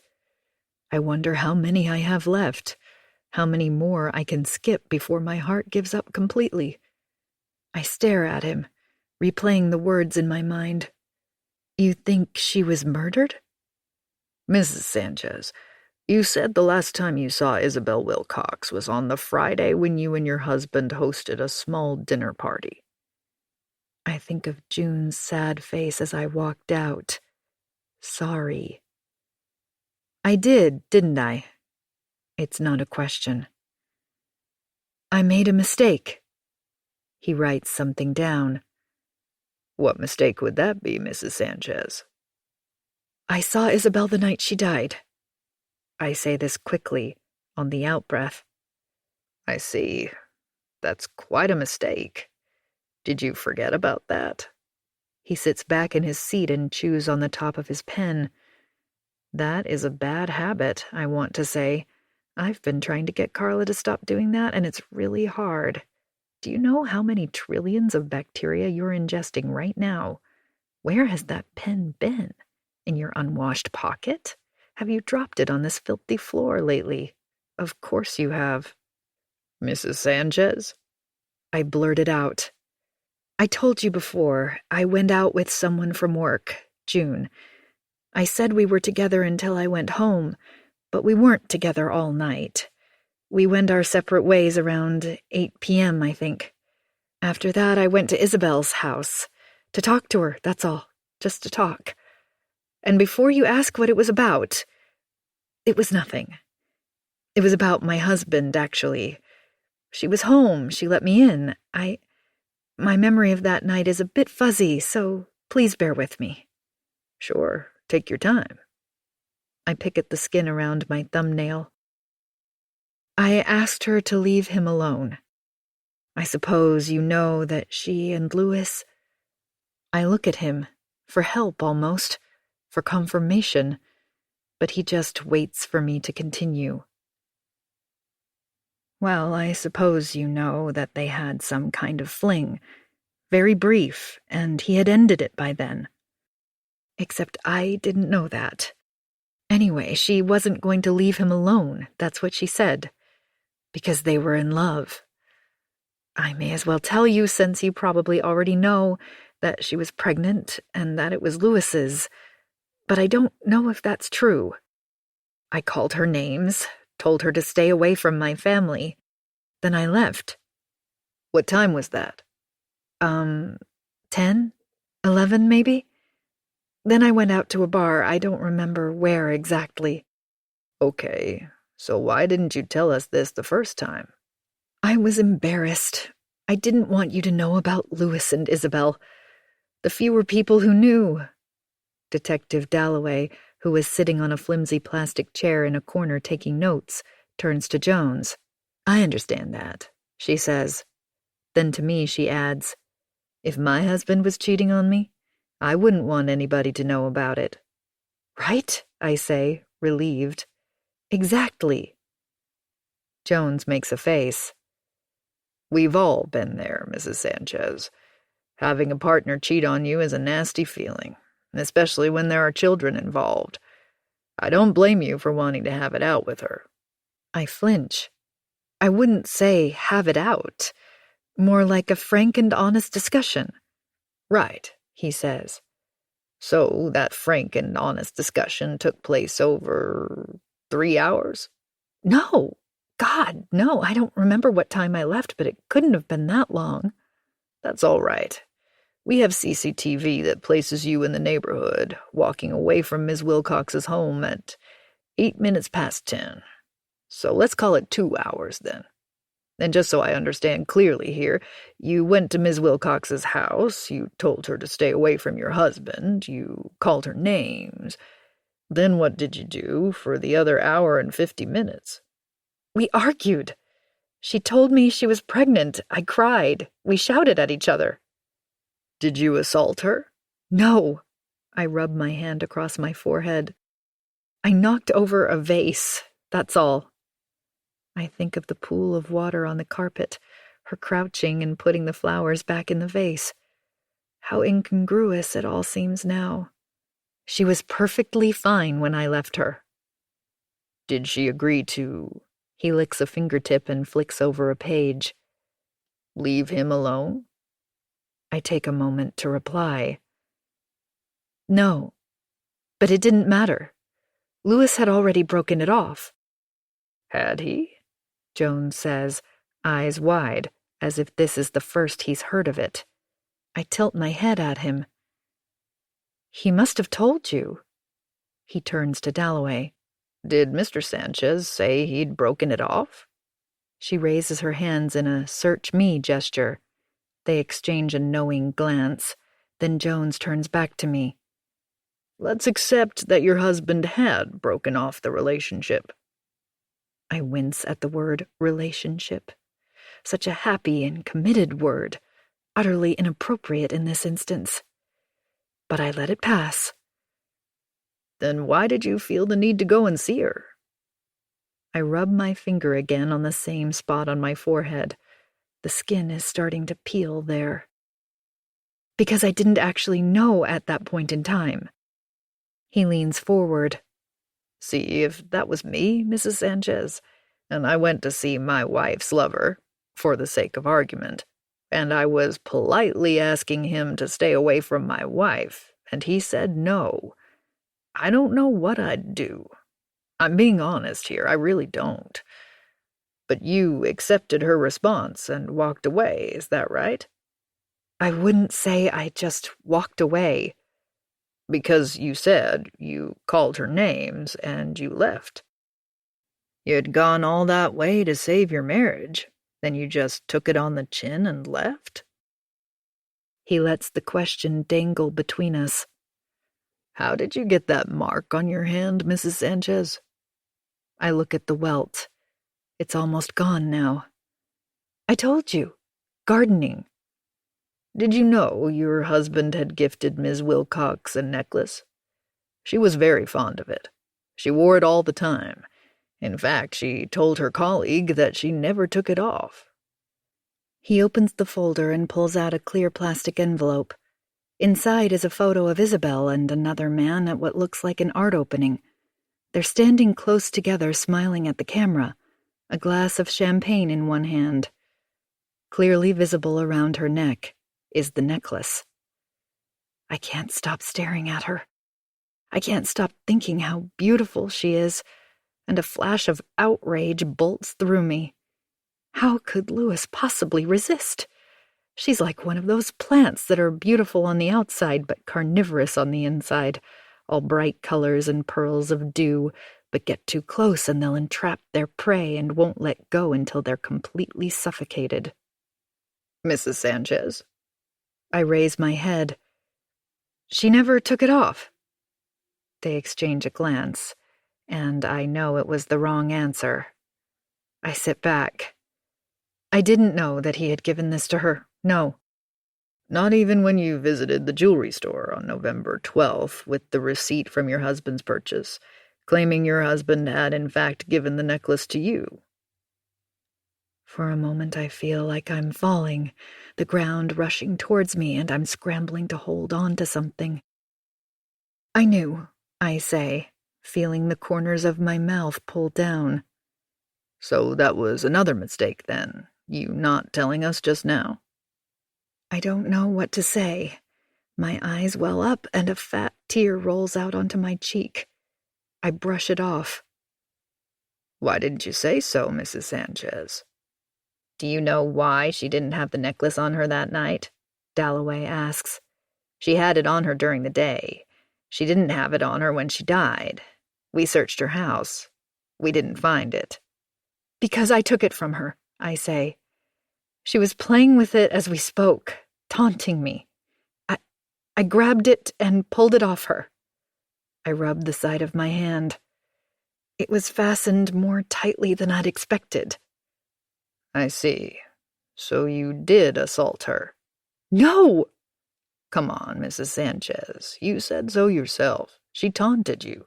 She was pregnant. She wasn't going to end the relationship with your husband. It was already over. He'd already ended it. So you keep saying, but you also admitted you didn't know this at the time. You don't think grabbing someone's throat qualifies as assault? How did you get her upstairs? What? She fell from the top of the steps leading to the main bedroom. She was pushed. Did you follow her up the stairs? Was that when you pulled the necklace off her? Is that what happened? Dalloway says. Was it an accident? Jones says. Their voices are drowned by the blood roaring in my ears. I press my fingers against my throbbing temples. Tell us what happened, Mrs. Sanchez. I close my eyes. I can see her face, her eyes wide in shock. Why did you lie about being there, Mrs. Sanchez? Did you push her down the stairs, Mrs. Sanchez? No. I'm on my feet now, shaking and confused. I stare at Jones, then Dalloway. I'd like to leave now, I say. I bend down to retrieve my bag at my feet. I fully expect them to stop me, to tell me that I'm under arrest after all, and all I can think about are my kids, and I imagine their faces when they find out, and my heart snaps in two. Jones says the interview is terminated at 4:32 and closes his folder. Dalloway will accompany you outside. We'll be in touch. Don't go too far, and if you need to leave the state, we'd appreciate you letting us know. I called Lewis. I didn't think I could get back home by myself. I am numb and confused, the way you might feel when you wake up after fainting, and you're not sure what happened or where you are or why you're here. Will you come and get me? I asked. Pleaded, really. Anna? I was looking at my hands and I didn't see him approach. I look up and there he is, looking broken. And I don't know if it's for me or her anymore. And when he says, "What did you do, Anna?" I think he's going to cry. He helps me to the car, one hand on my elbow. I asked my dad to take the kids tonight. I nod. That's good. I wipe my tears with my sleeve. It's better for them to be there. They love being with him. I'm glad he could take them. It's nice of him. Yeah. We don't talk after that. When we get home, I go upstairs and lie down on the bed. I can't even describe to Lewis how frightened I am right now. He comes upstairs and hands me an Ambien and a glass of water. I take it wordlessly and fall into the abyss. It is dark and silent when I wake, and I already miss my kids more than I can say. Lewis is lying next to me, watching me. I turn to face him. Lewis? Yes, babe. I'm really scared. He takes my hand. I know. We go downstairs and he makes ham and cheese sandwiches for us, but I can't eat anything. I didn't do it, I tell him. She was fine when I left. But I also tell him we have to make plans, because it's not looking good for me. I'm so confused, I say, my mouth trembling. I'm so scared, Lewis. They're going to put me in jail. No, they won't. We'll get the best lawyers. We can afford it, right? We can use your prize money. We'll get the very best. I don't tell him the prize money is a mirage right now. Yes, I say. You're right. We'll be fine. But if we're not, you have to think positive, Anna. Lewis, please, listen to me. I want us to talk about the children, if something happens to me. He sits down at the table next to me, runs a hand through his hair. Will you promise me that you will look after them, that you will keep them safe? Maddie spends too much time on his Xbox, and we need to do something about that. And try to keep Carla off social media for as long as possible. They love you so much, Louis. You're a wonderful, incredible father. But you'll have to be strong. He's crying. I can't do it without you, Anna. I reach for his hand. Sure you can. You're the best father, the best parent. Do you remember when Mateo fell off his bike that time? I laugh through my tears. Do you know how jealous I was that he called out to you instead of me? They adore you, Louis. You're their whole world. He squeezes my hand. I have to tell you something. I can't. I just can't deal with anything else right now. I press my fingers against my temples. What? I say, without looking up. I asked Matty to fall off his bike that day and call out for me. I wait, feeling a smile on my lips. You didn't. I did. I paid him $5, too. I wanted to show you I was doing a really good job bringing up our children. You were flying, Anna. You were so smart, so successful. You were like a shining star, and I wanted you to see what a good job I was doing at home. $5 was a bargain, I think. The Ninja Turtle plasters? All part of the plan. Seriously? Cross my heart. Wow. I know. He fell quite hard. He's a great little actor. He could have cracked his head. True. And Matty went along with this? $5. I'm laughing now. I brush off my tears and rest my head on his shoulder. I can't believe you did that just to impress me. He caresses my hair. I'll look after them. I give you my word.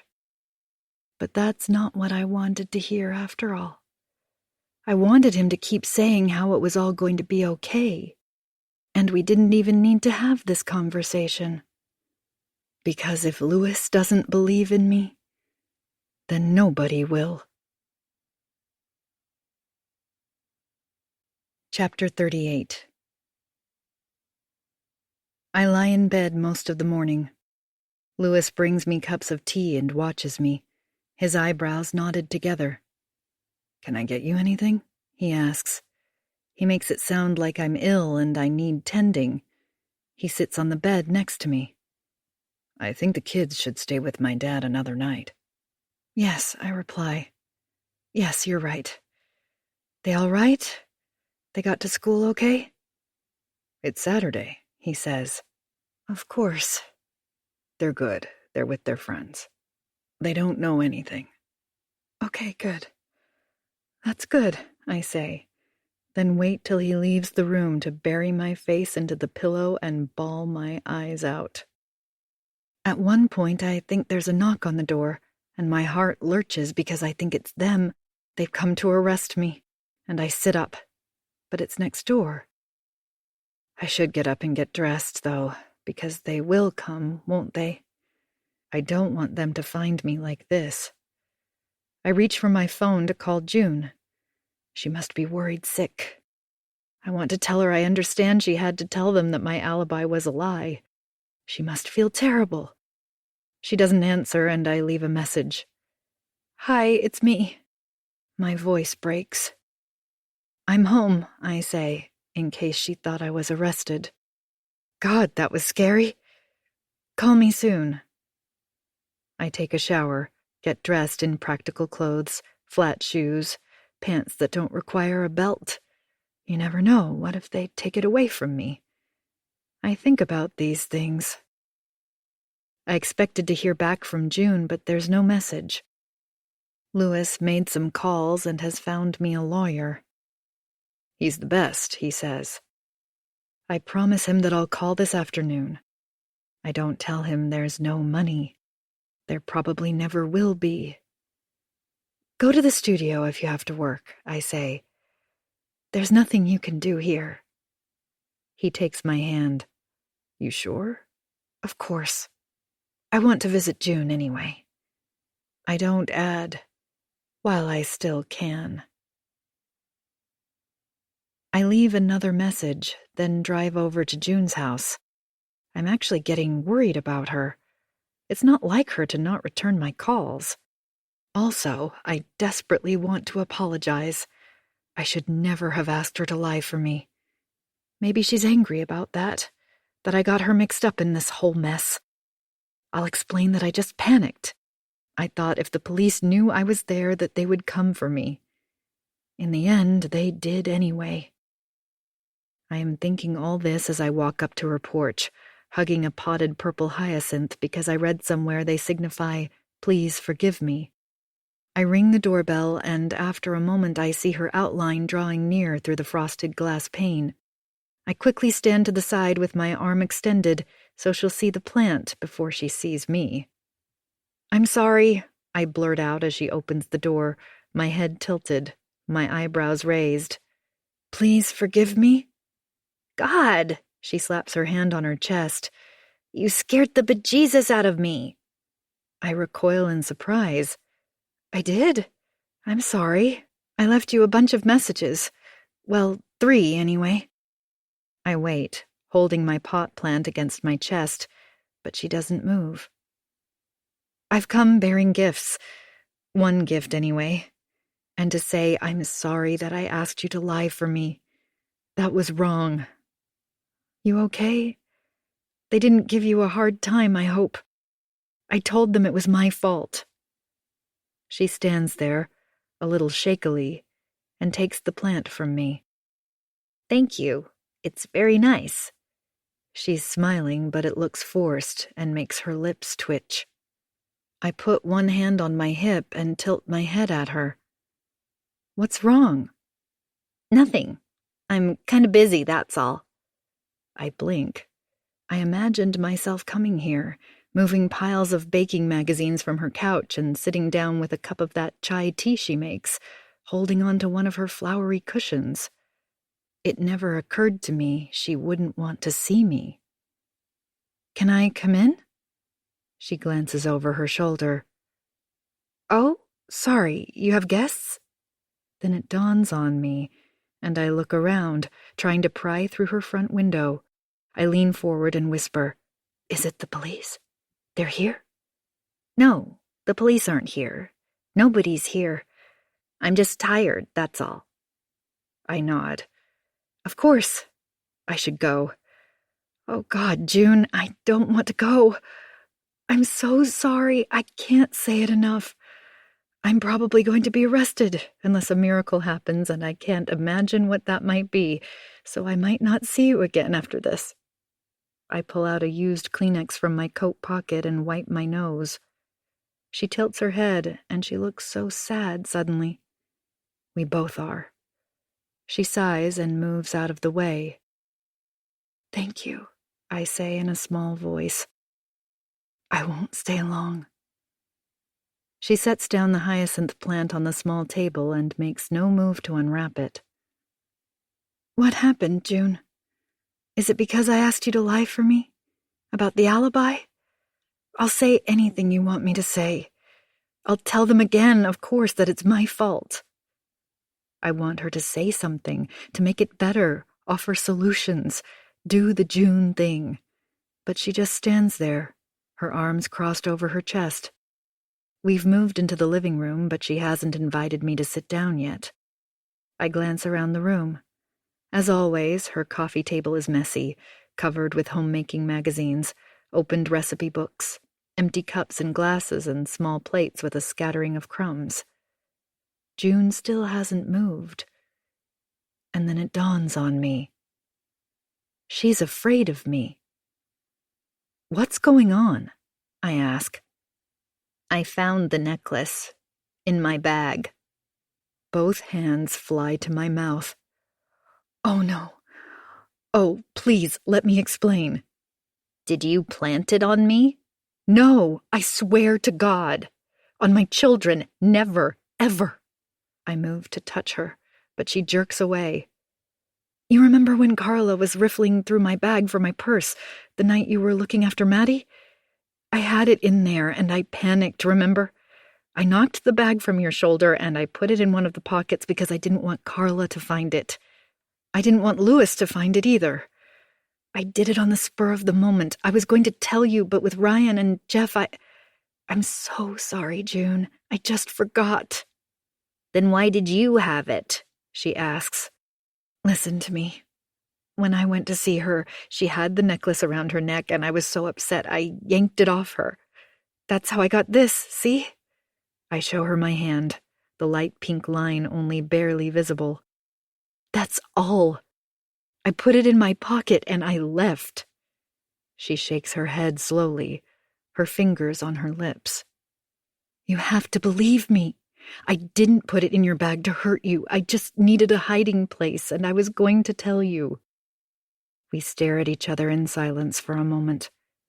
She looks like she's going to cry. "I should go," I say. She nods. As I pass the hyacinth, on impulse, I start to unwrap the cellophane. "I'm telling you the truth," I say, my back to her. "Don't," she says quickly. I turn around. She has one hand up, reaching toward the table. "What?" I follow her gaze. Half sticking out from under the pot is a small square of paper on which she has scribbled something. I shift the plant and pick it up. "Give it to me," she snaps. Flowers direct, purple lisianthus and daisies. Next to that is the address of the university and a date. "What's this?" I'm still staring at it when she lunges, tries to grab it from me. I hold it up in the air. "What is it?" I ask again, more firmly this time, because purple lisianthus and daisies are the flowers that my mother always sends me. Always the same. "Give it to me, Anna." "This is the bouquet my mother sent me." I tap the note with one finger. "And this is the online florist who delivered them, isn't it? On the day of the dinner in the hall. What's this about, June?" She's silent for a long time, biting the inside of her cheek, rubbing her hands over her arms like there's a draft in here. "June?" "I know you sent them to yourself." "What?" She's shaking all over now. "I was trying to help you. I really, really wanted to help you because I liked you, Anna." Her voice breaks and tears roll down her cheeks. She wipes them off with shaking fingers.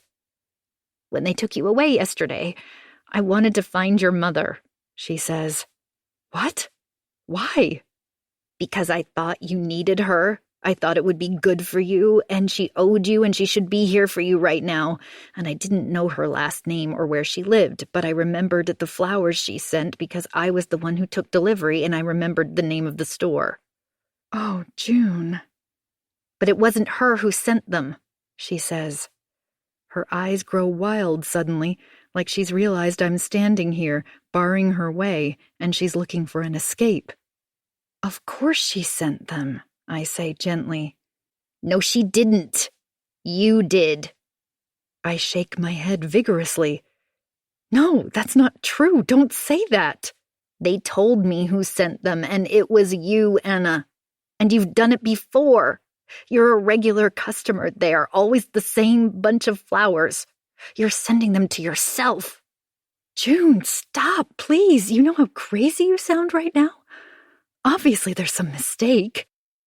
The store got it wrong. They got it mixed up and gave you the recipient details, which is me. Don't you see?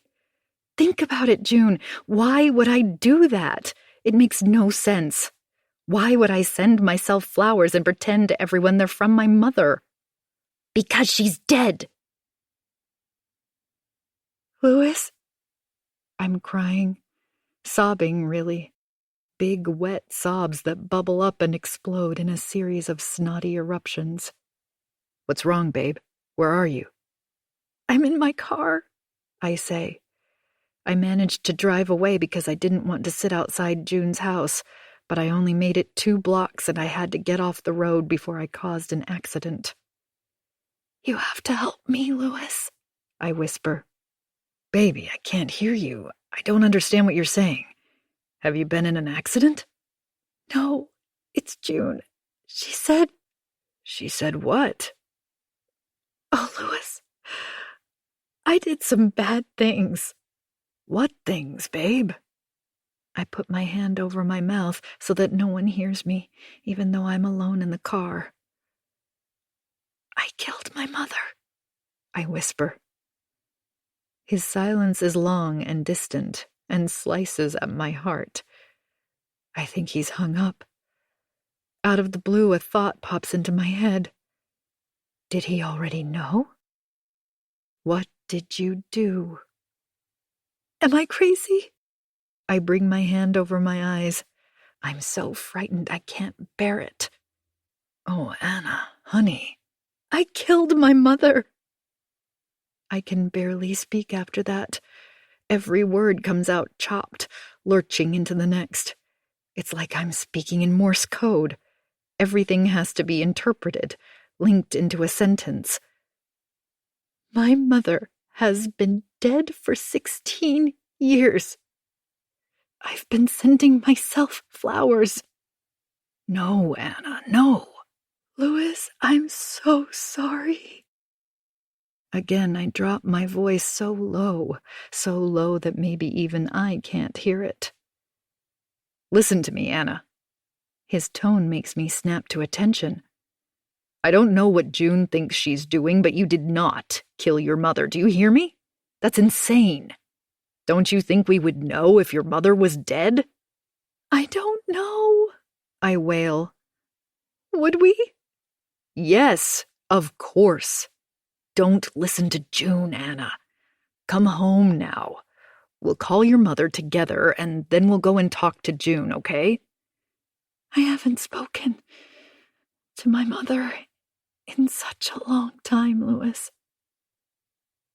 He is silent for a moment. When he speaks again, his tone is different, softer, but heavier, weighted with pity. It's going to be okay, Anna. No matter what you did, baby, I love you. I will always love you. I'm here for you. No matter what. A man with a dark beard knocks on my window. You all right? He mouths. I nod, raise my hand. Thank you, I wave. Please go, I'm all right. The man hesitates, then tips his hat and walks away. But I'm not all right. I'll never be all right. And what is going to happen to my kids when I die? Because I'm going to die. People like me don't get second chances. They're going to put me in prison for a very long time for all the bad things I did. Where are you? I ask. At the studio. But I'll come home as soon as I can. I'll see you there, okay, babe? We'll call your mom together. And everything will be fine, you'll see. No matter what happens, Anna, we'll get you some help, I promise. No matter what. But it will be okay. You'll see. How long will you be? 1 hour, max, okay? Don't go back to June's on your own, please, babe. Wait for me. We'll find out exactly what's going on together, you and me. Then we'll go back and tell June.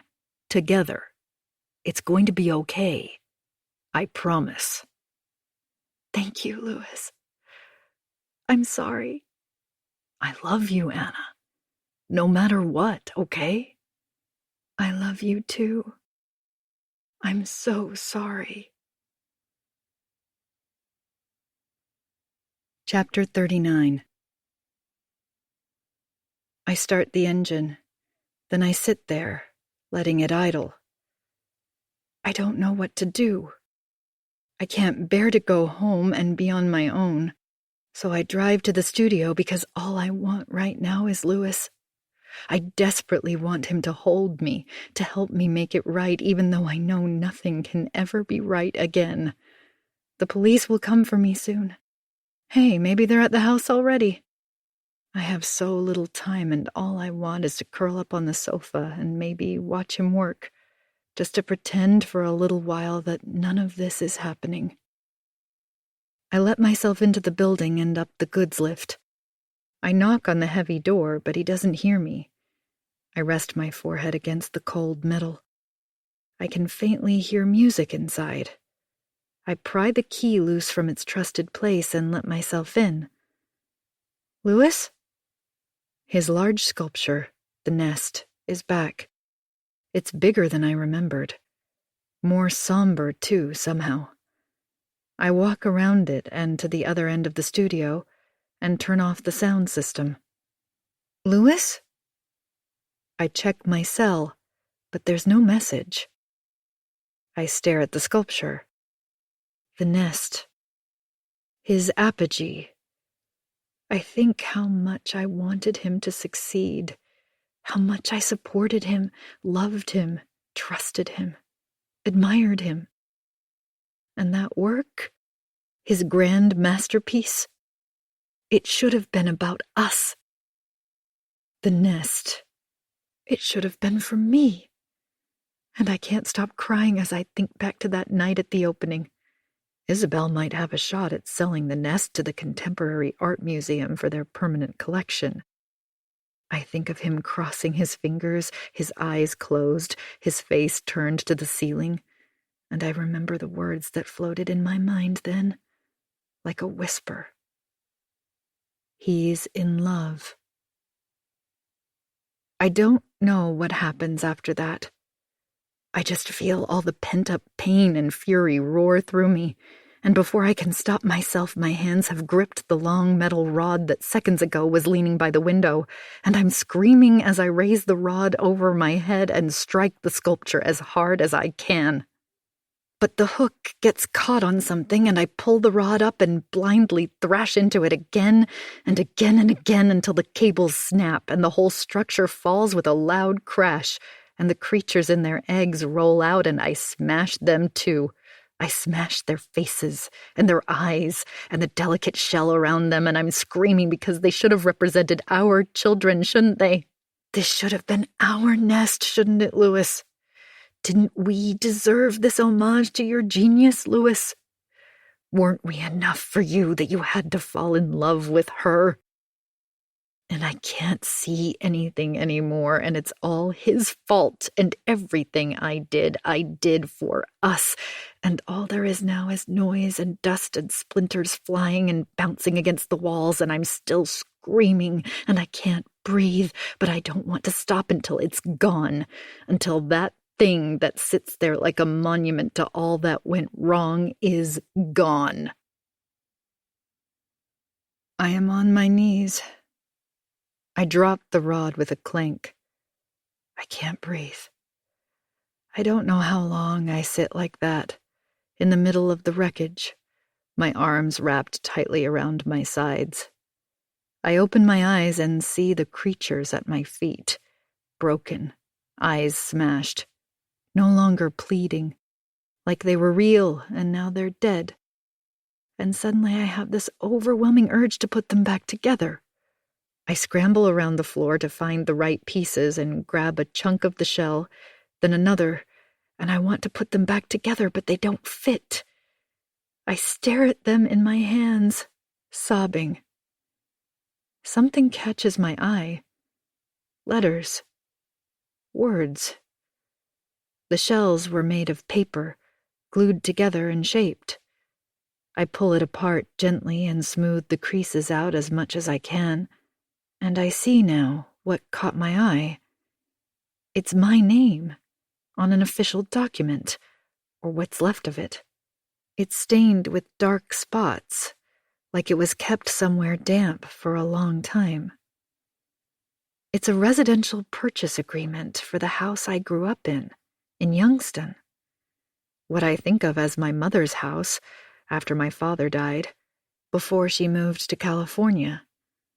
I know that my mother sold that house and moved years ago, but I don't understand why Louis would have a copy of this purchase agreement. I look closer, and I know then that something isn't right with me, that I'm doing things I have no memory of doing because the seller on that document is not my mother. It's me. It says it right there. In 2006, I owned and sold my mother's house to a complete stranger. I gather the other pieces I can find, carefully separate layers of paper and smooth them out as much as I can.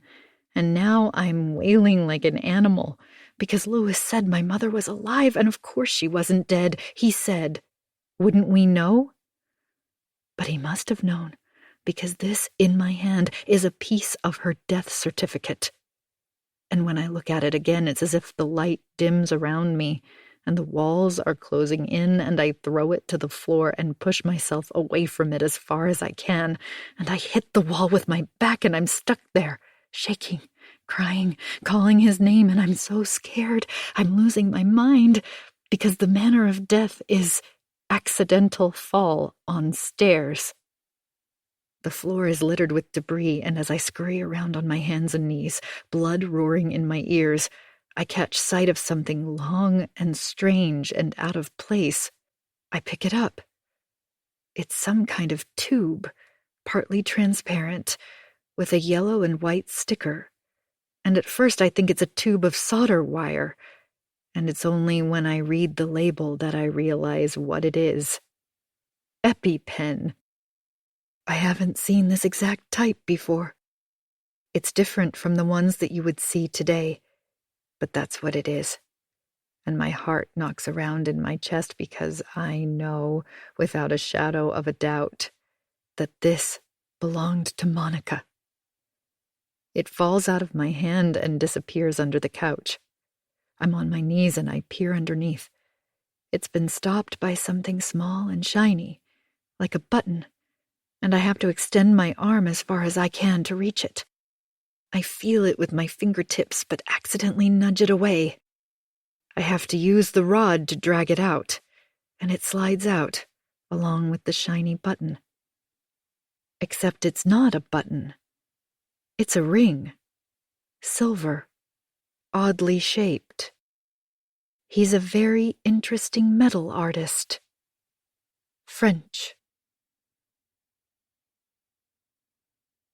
Chapter 40. My chest feels so tight. Even drawing in a breath feels like a burn. I have to calm down. I make myself breathe, but it hurts, like a stitch. I close my eyes, my forehead against the steering wheel, the phone pressed hard against my ear, and I notice my hand is bleeding. I press my fingers between my eyes as the call goes to voicemail. Louis? My voice cracks, and for a moment I think I can't do it. I can't summon the will to pretend that everything is as before, that nothing's changed. I have discovered nothing. Then I think of my kids and I bend down at the waist, a hand over my mouth covering a silent wail. When I take a breath again, it's like I've come out from underwater. Louis, it's me. Are you home yet? I need to talk to you. Will you call me as soon as you get this? I hang up and call June. Pick up, pick up, pick up, pick up. Hi, I'm sorry I can't take your call right now, but please leave a message. June! My voice is high-pitched with panic. It's me. Listen to me very carefully. If Louis comes over to your house, do not answer the door. Do you understand? Pretend you're not there. If you're home, go out now as soon as you get this. Go anywhere. Go to the mall. Stay out. But under no circumstances should you let him inside your house. I hang up and dial again. I do it twice more. I tell myself it doesn't mean anything that she's not picking up. June doesn't know what to think of me right now. I bet she hates me. She's convinced I killed Isabel, and maybe even tried to pin it on her. She believes I'm insane and I'm dangerous. Of course she's not taking my call. I call Louis's dad. He answers on the first ring, his voice raspy by decades of smoking. Anna, you okay? I heard. Rob, is Louis there? Louis?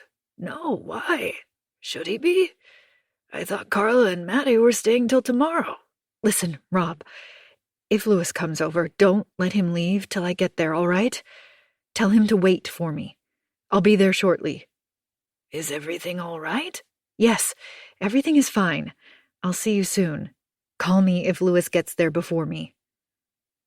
But I will go to June's house first, and if she's not home, I'm going to leave her a note. That's what I'll do. I'll tell her in writing. And if she is there but won't let me in, I'll scream it in the window. Then I'll go and get my kids. That's what I'll do. I drive so fast I almost have an accident, twice. At June's, I abandon the car across the road and run to her house. I slam on the door with both hands.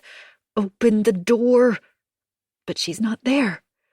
I turn to rush back to my car, find a piece of paper to write on, when I catch something in the window. It's the blinds. They've moved, I'm sure of it. Just an inch, like someone is peering through the slats. I slap the glass with the palm of my hand. June, I know you're in there. I have to talk to you. I'm frantically searching for a rock at my feet, something to throw, when the blinds suddenly fly up in one quick rush, and I scream. Louis's face stares back at me. You shouldn't have come, babe. He has opened the front door and pulled me inside. Oh my God. June is tied up in the corner, a scarf tied around her mouth. Her eyes are red, wild with terror. I rush to help her, but Louis has wrapped an arm around my shoulders and he's pulling me back. You shouldn't have come. I told you not to come here, Anna. Didn't I say? Don't go to June. Wait for me at home. Didn't I say that? You have to let her go. She has nothing to do with anything.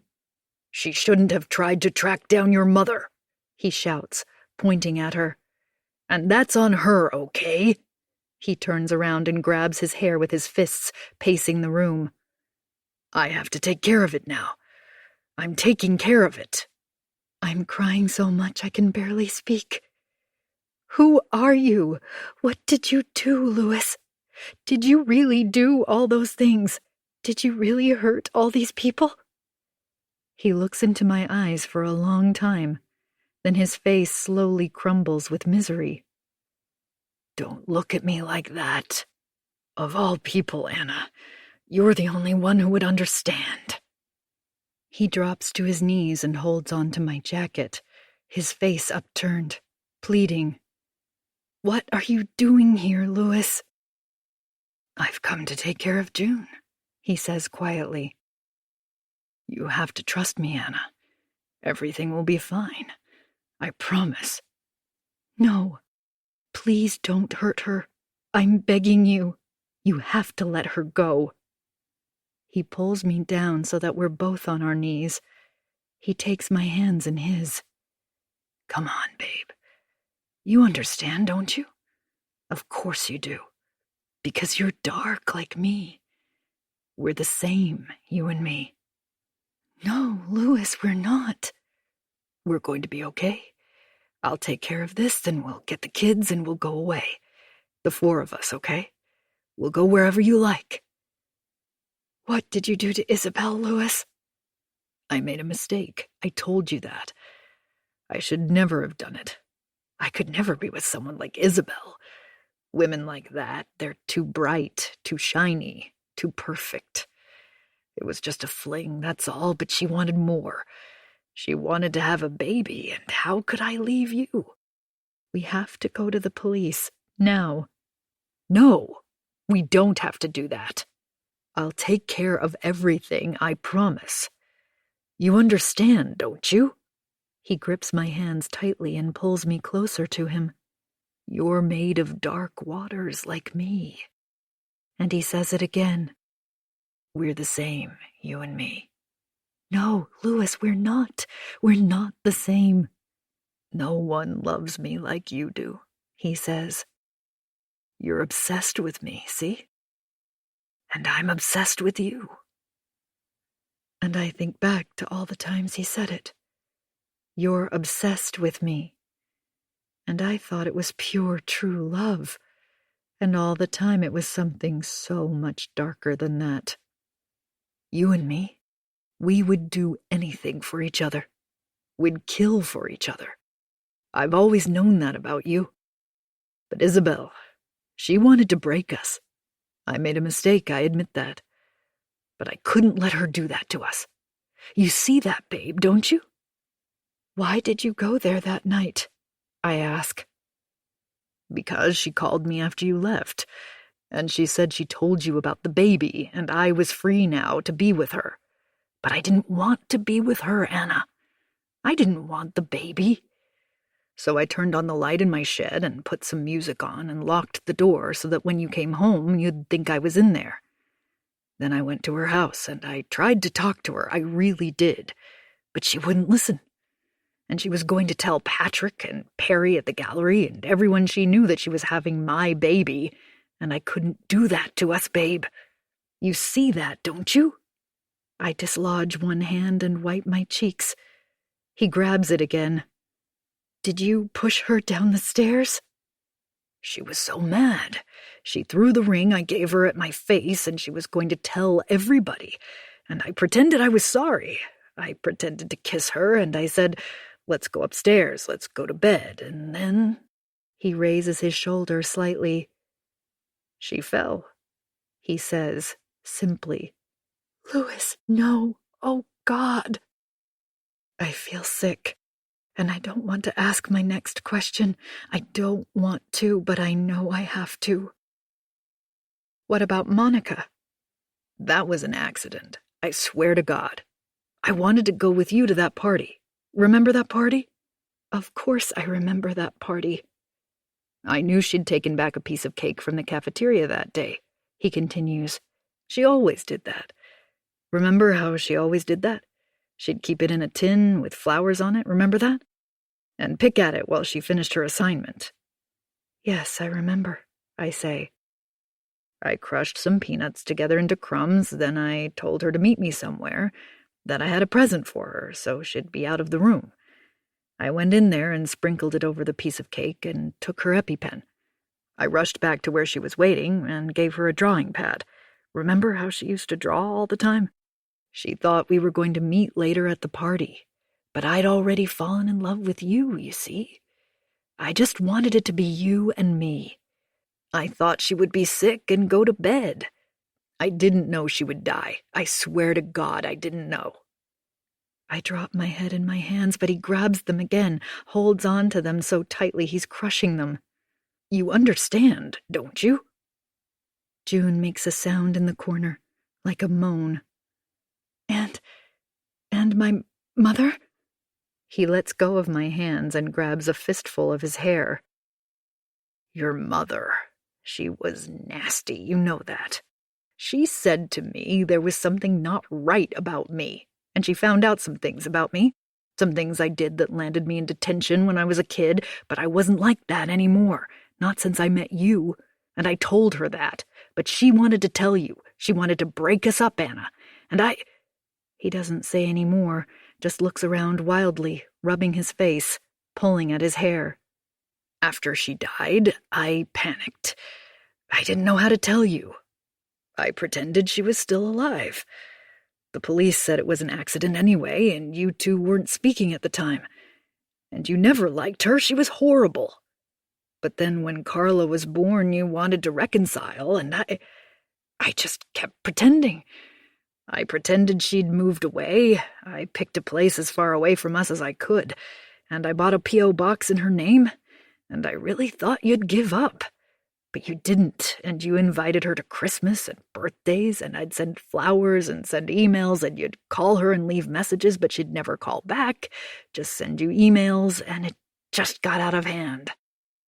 But you sent the flowers in my name, not yours, I cry. Why? Did you rent the box in my name too? He takes my face in his hands. I thought if anyone found out, it would be easier to explain that way, see? He looks at me, pleading. I'd had enough of all the lies, of sending flowers, of pretending your mother was alive. I was going to send you a letter from her to say she never wanted anything to do with us, that she was moving away and not to contact her again. I made the nest for us, Anna. I put all that stuff in it. Your mother's things, the EpiPen, some other things you wouldn't know about. I wanted to get rid of these things and start again. But I couldn't just burn them. I had to do something more, something transformative, a new beginning. That's why I had to make something big out of it, something for us. That's why I took Isabel's ring and put it in. And then I was going to sell it. It would sit somewhere in a gallery, and only I'd know, and it would be like a song to us. Do you see? I'm shaking my head, crying so much I can't speak. We don't need to tell anyone anything, Anna. No one needs to know. Not about your mother, not about Isabel, not about Monica. Oh, God, Louis. Yes, they do. I wipe my nose with the back of my hand. They will know about Isabel. They'll figure it out. And there's June. Don't worry about June, babe. I'll take care of June. You have to let her go. I'll tell everyone what you did if you hurt her. You have to let her go, Louis. I've turned around and I'm on my knees, scrambling to get to my feet, but he grabs my ankle and I fall, hitting my head against the corner of the coffee table. He's yelling for me to stop. He's shouting, "Where are you going? What are you doing?" He wants me to listen, but I can't listen anymore, and I'm screaming and kicking him, and there's a second when he lets go and yelps in pain, and there's a door next to the fireplace, and I've lunged through it and slammed it shut after me, and I lean against it, panting. It's June's bedroom. What are you doing? Babe! Don't make me do this! Anna! He's kicking the door, and I'm screaming for him to stop, and suddenly he's on top of me and he pulls my hair and slams the side of my head on the floor, and I'm clawing for something, anything, and with one hand I've grabbed the leg of the bedside table and I've pulled it so hard the lamp has come crashing down, and Louis is swearing, and I can't reach the lamp, and I claw at the drawer of the table, grappling blindly, and then I feel it. Small, hard, metallic. June's gun. I've kicked him hard in the face and he holds his nose, his face scrunched up in pain, and I'm on my feet, my arms outstretched, my hands shaking so hard I don't know how long I can hold it. Louis drops his arms to his sides. His nose is bleeding. He shakes his head slowly. No, don't. Then suddenly his hands are on my face, and there's a noise, so fast, so sharp it rips through the air, and just as quickly, silence, except for a high-pitched sound, like a whistle.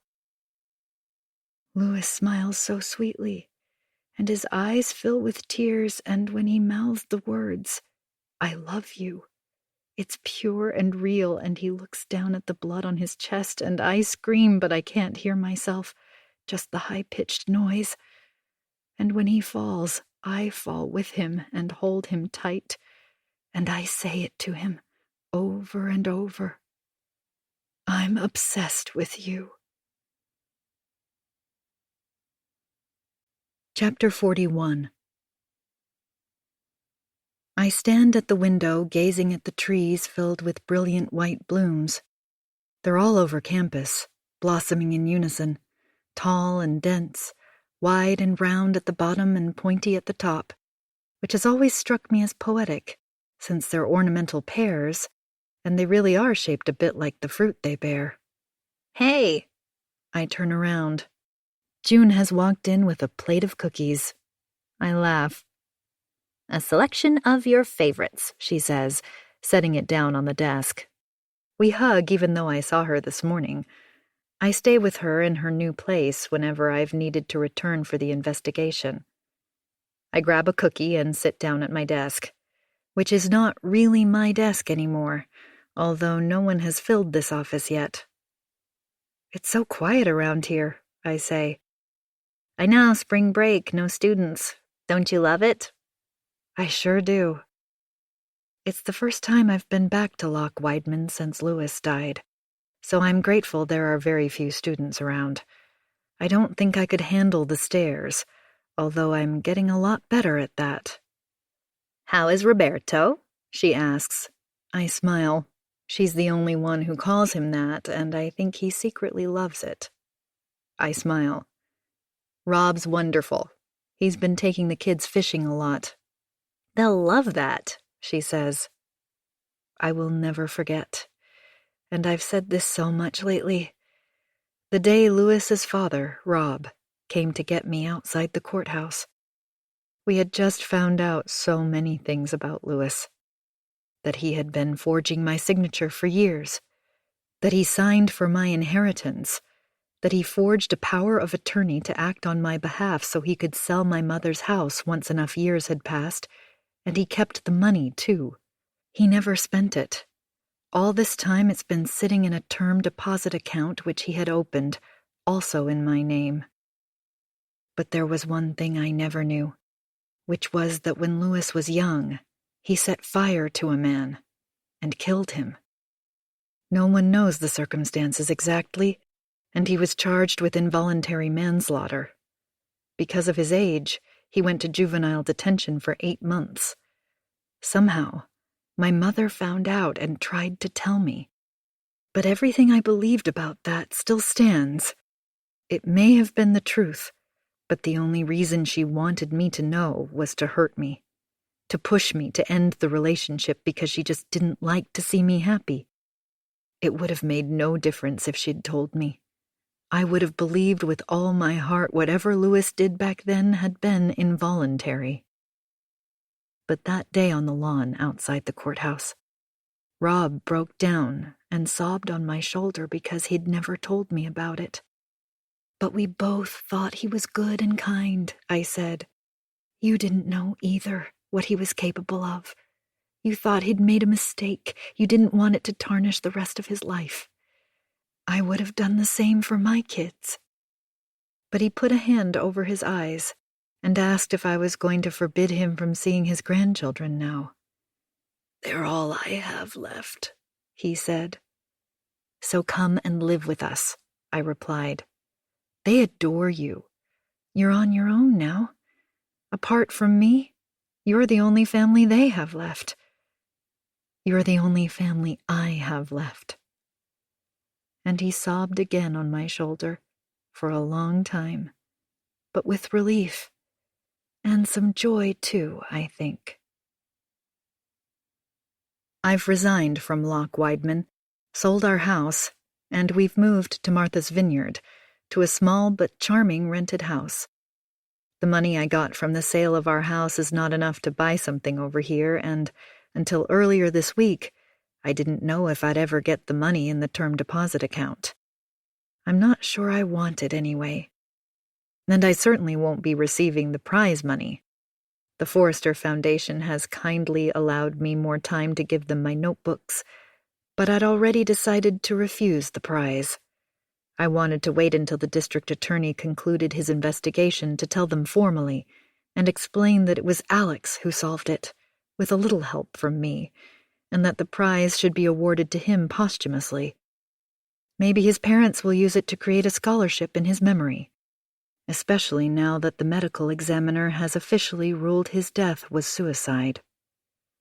This came about because of his ex-girlfriend, a young woman called Lauren who used to go out with him when they were together at NYU.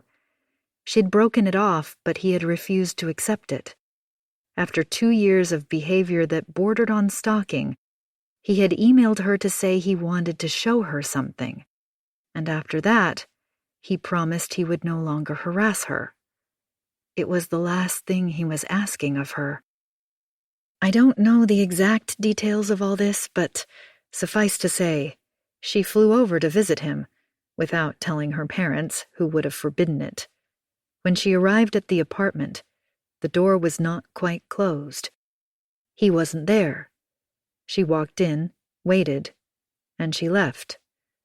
The consensus was that he had hoped she would understand he had killed himself because of her, and he wanted her to know. Did I leave the door open? I must have, because when I saw her picture, I knew she was the young woman I'd passed on the stairs that day. Not because of her face, I never looked at her, but because of her ring. A class ring in the colors of NYU, silver and purple. I don't know what he wanted to show her, and I don't think he was going to kill himself. But some days I think maybe he was, and other days I think he was not well and he didn't know what he was doing. But even without all that, it's a big letter to write, and my head just wasn't in it, so I waited until the district attorney's decision, which has been made as of last Monday. The DA decided on the evidence that there was no need to take the case to the grand jury, so I'm free. I will write that letter today, make things right, and after I've packed the rest of my things from this office, I'm going home to my kids. I point at a package on the desk, a UPS mid-size box. "What's this?" I ask June. I don't know. It came for you last week. How long are you staying, by the way? I pick it up, turn it around. "I'm going back tonight. You want to join us for your break?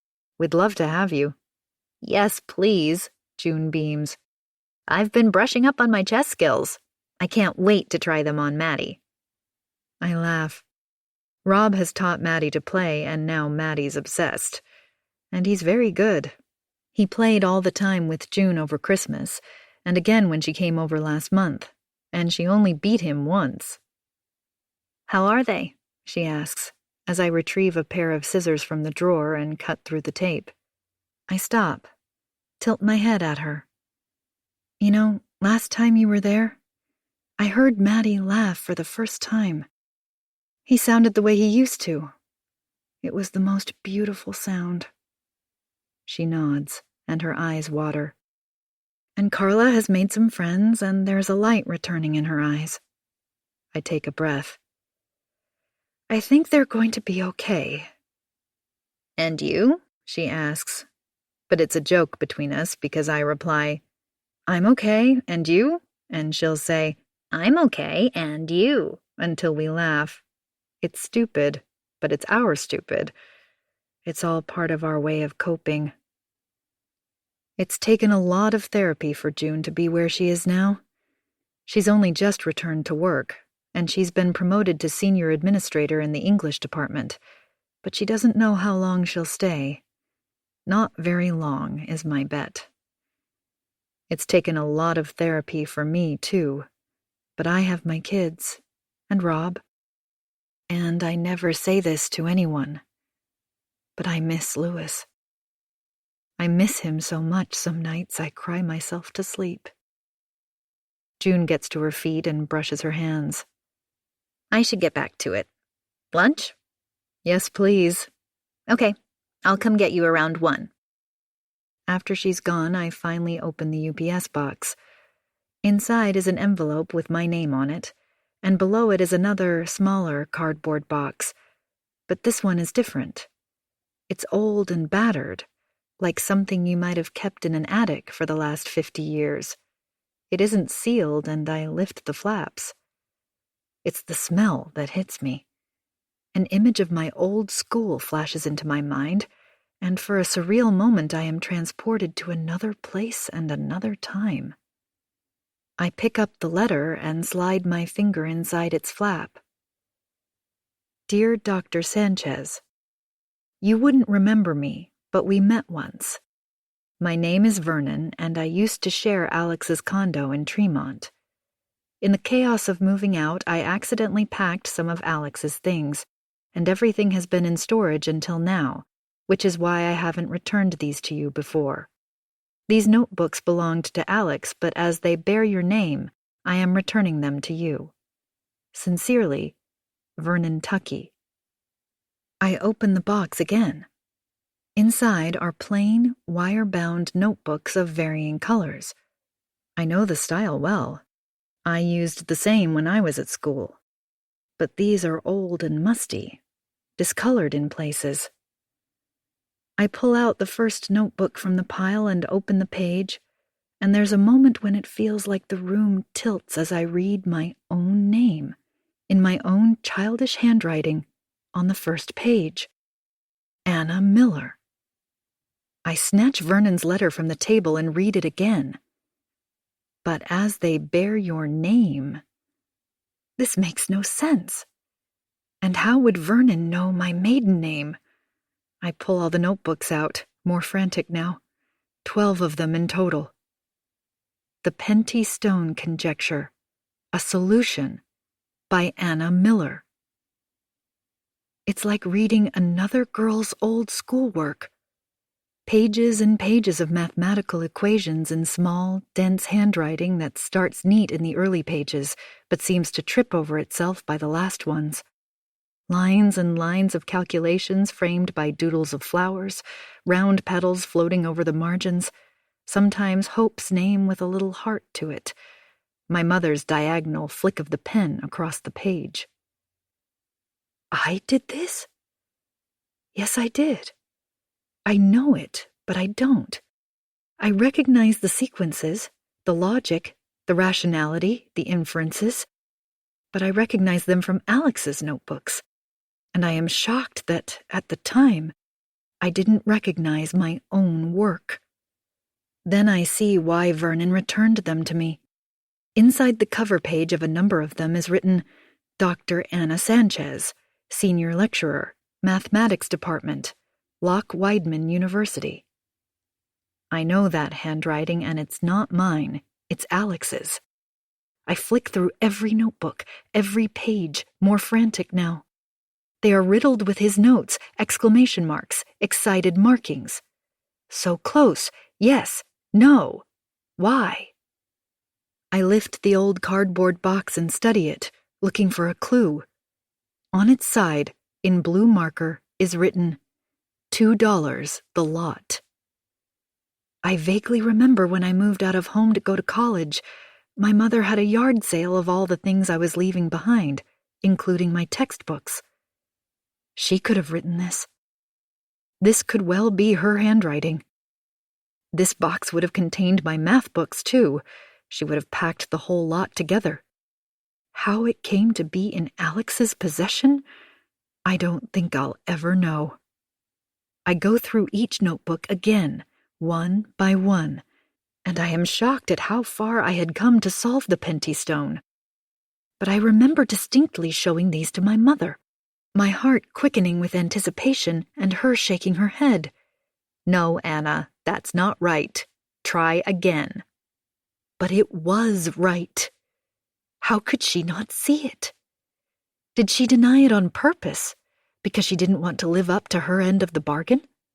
If you solve the Penty Stone, then you can go and play. She never believed I could solve it. She never bothered to check my work. She just slashed the pen across the page with barely a glance. No, that's not right. Try harder. And how could I not remember these? Is this what trauma does? Makes you block things out?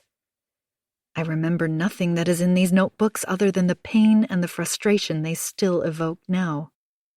The moment my mother released me from working on the Penty Stone conjecture, I banished the content from my mind, but I could not forget the anger, the sadness, and I never wanted to think of it again, until Alex brought it up, and then I had to. I'd come so close. As close as Alex was when he showed me his own drafts. Which makes sense, since they were mine. I remember him coming to the university. Because of me, he'd said. He'd read a paper I'd published, a perfectly ordinary paper on Brownian motion, a topic completely unrelated to the Penty Stone. I must do my thesis here, with you, he'd said. Of course he had. He already knew he was going to tackle the Penty Stone when he came to Loch Wideman. He was smart enough to know what these notebooks contained. The solution, except for one missing piece. He must have come to the conclusion he couldn't finish it alone, so he tracked me down. And irony of ironies, I finished it for him. I came up with the last piece of the puzzle. I called him in the middle of the night. What if? Then I let him take all the credit because I'd only contributed that tiny morsel, believing he'd done everything else. He hadn't. I had. And after that, I was no longer needed. I've changed my mind. I go through them again, slowly this time. Then I open the last notebook to the last page of equations. There are still blank pages, untouched, at the back of that notebook, and I grab a biro from the holder, and without having to look it up, I proceed to write down the last piece of the proof.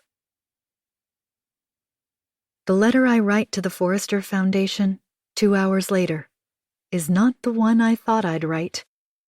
It's a lot shorter, for one thing, and it makes my heart sing for another. Dear Jack, I trust the enclosed 12 notebooks comply with your requirement for supporting documentation detailing my process to arrive at the solution.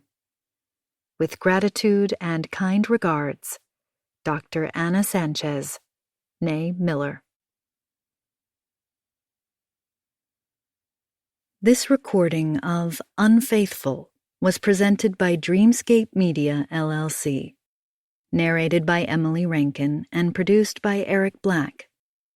Text copyright 2020 by Natalie Barelli.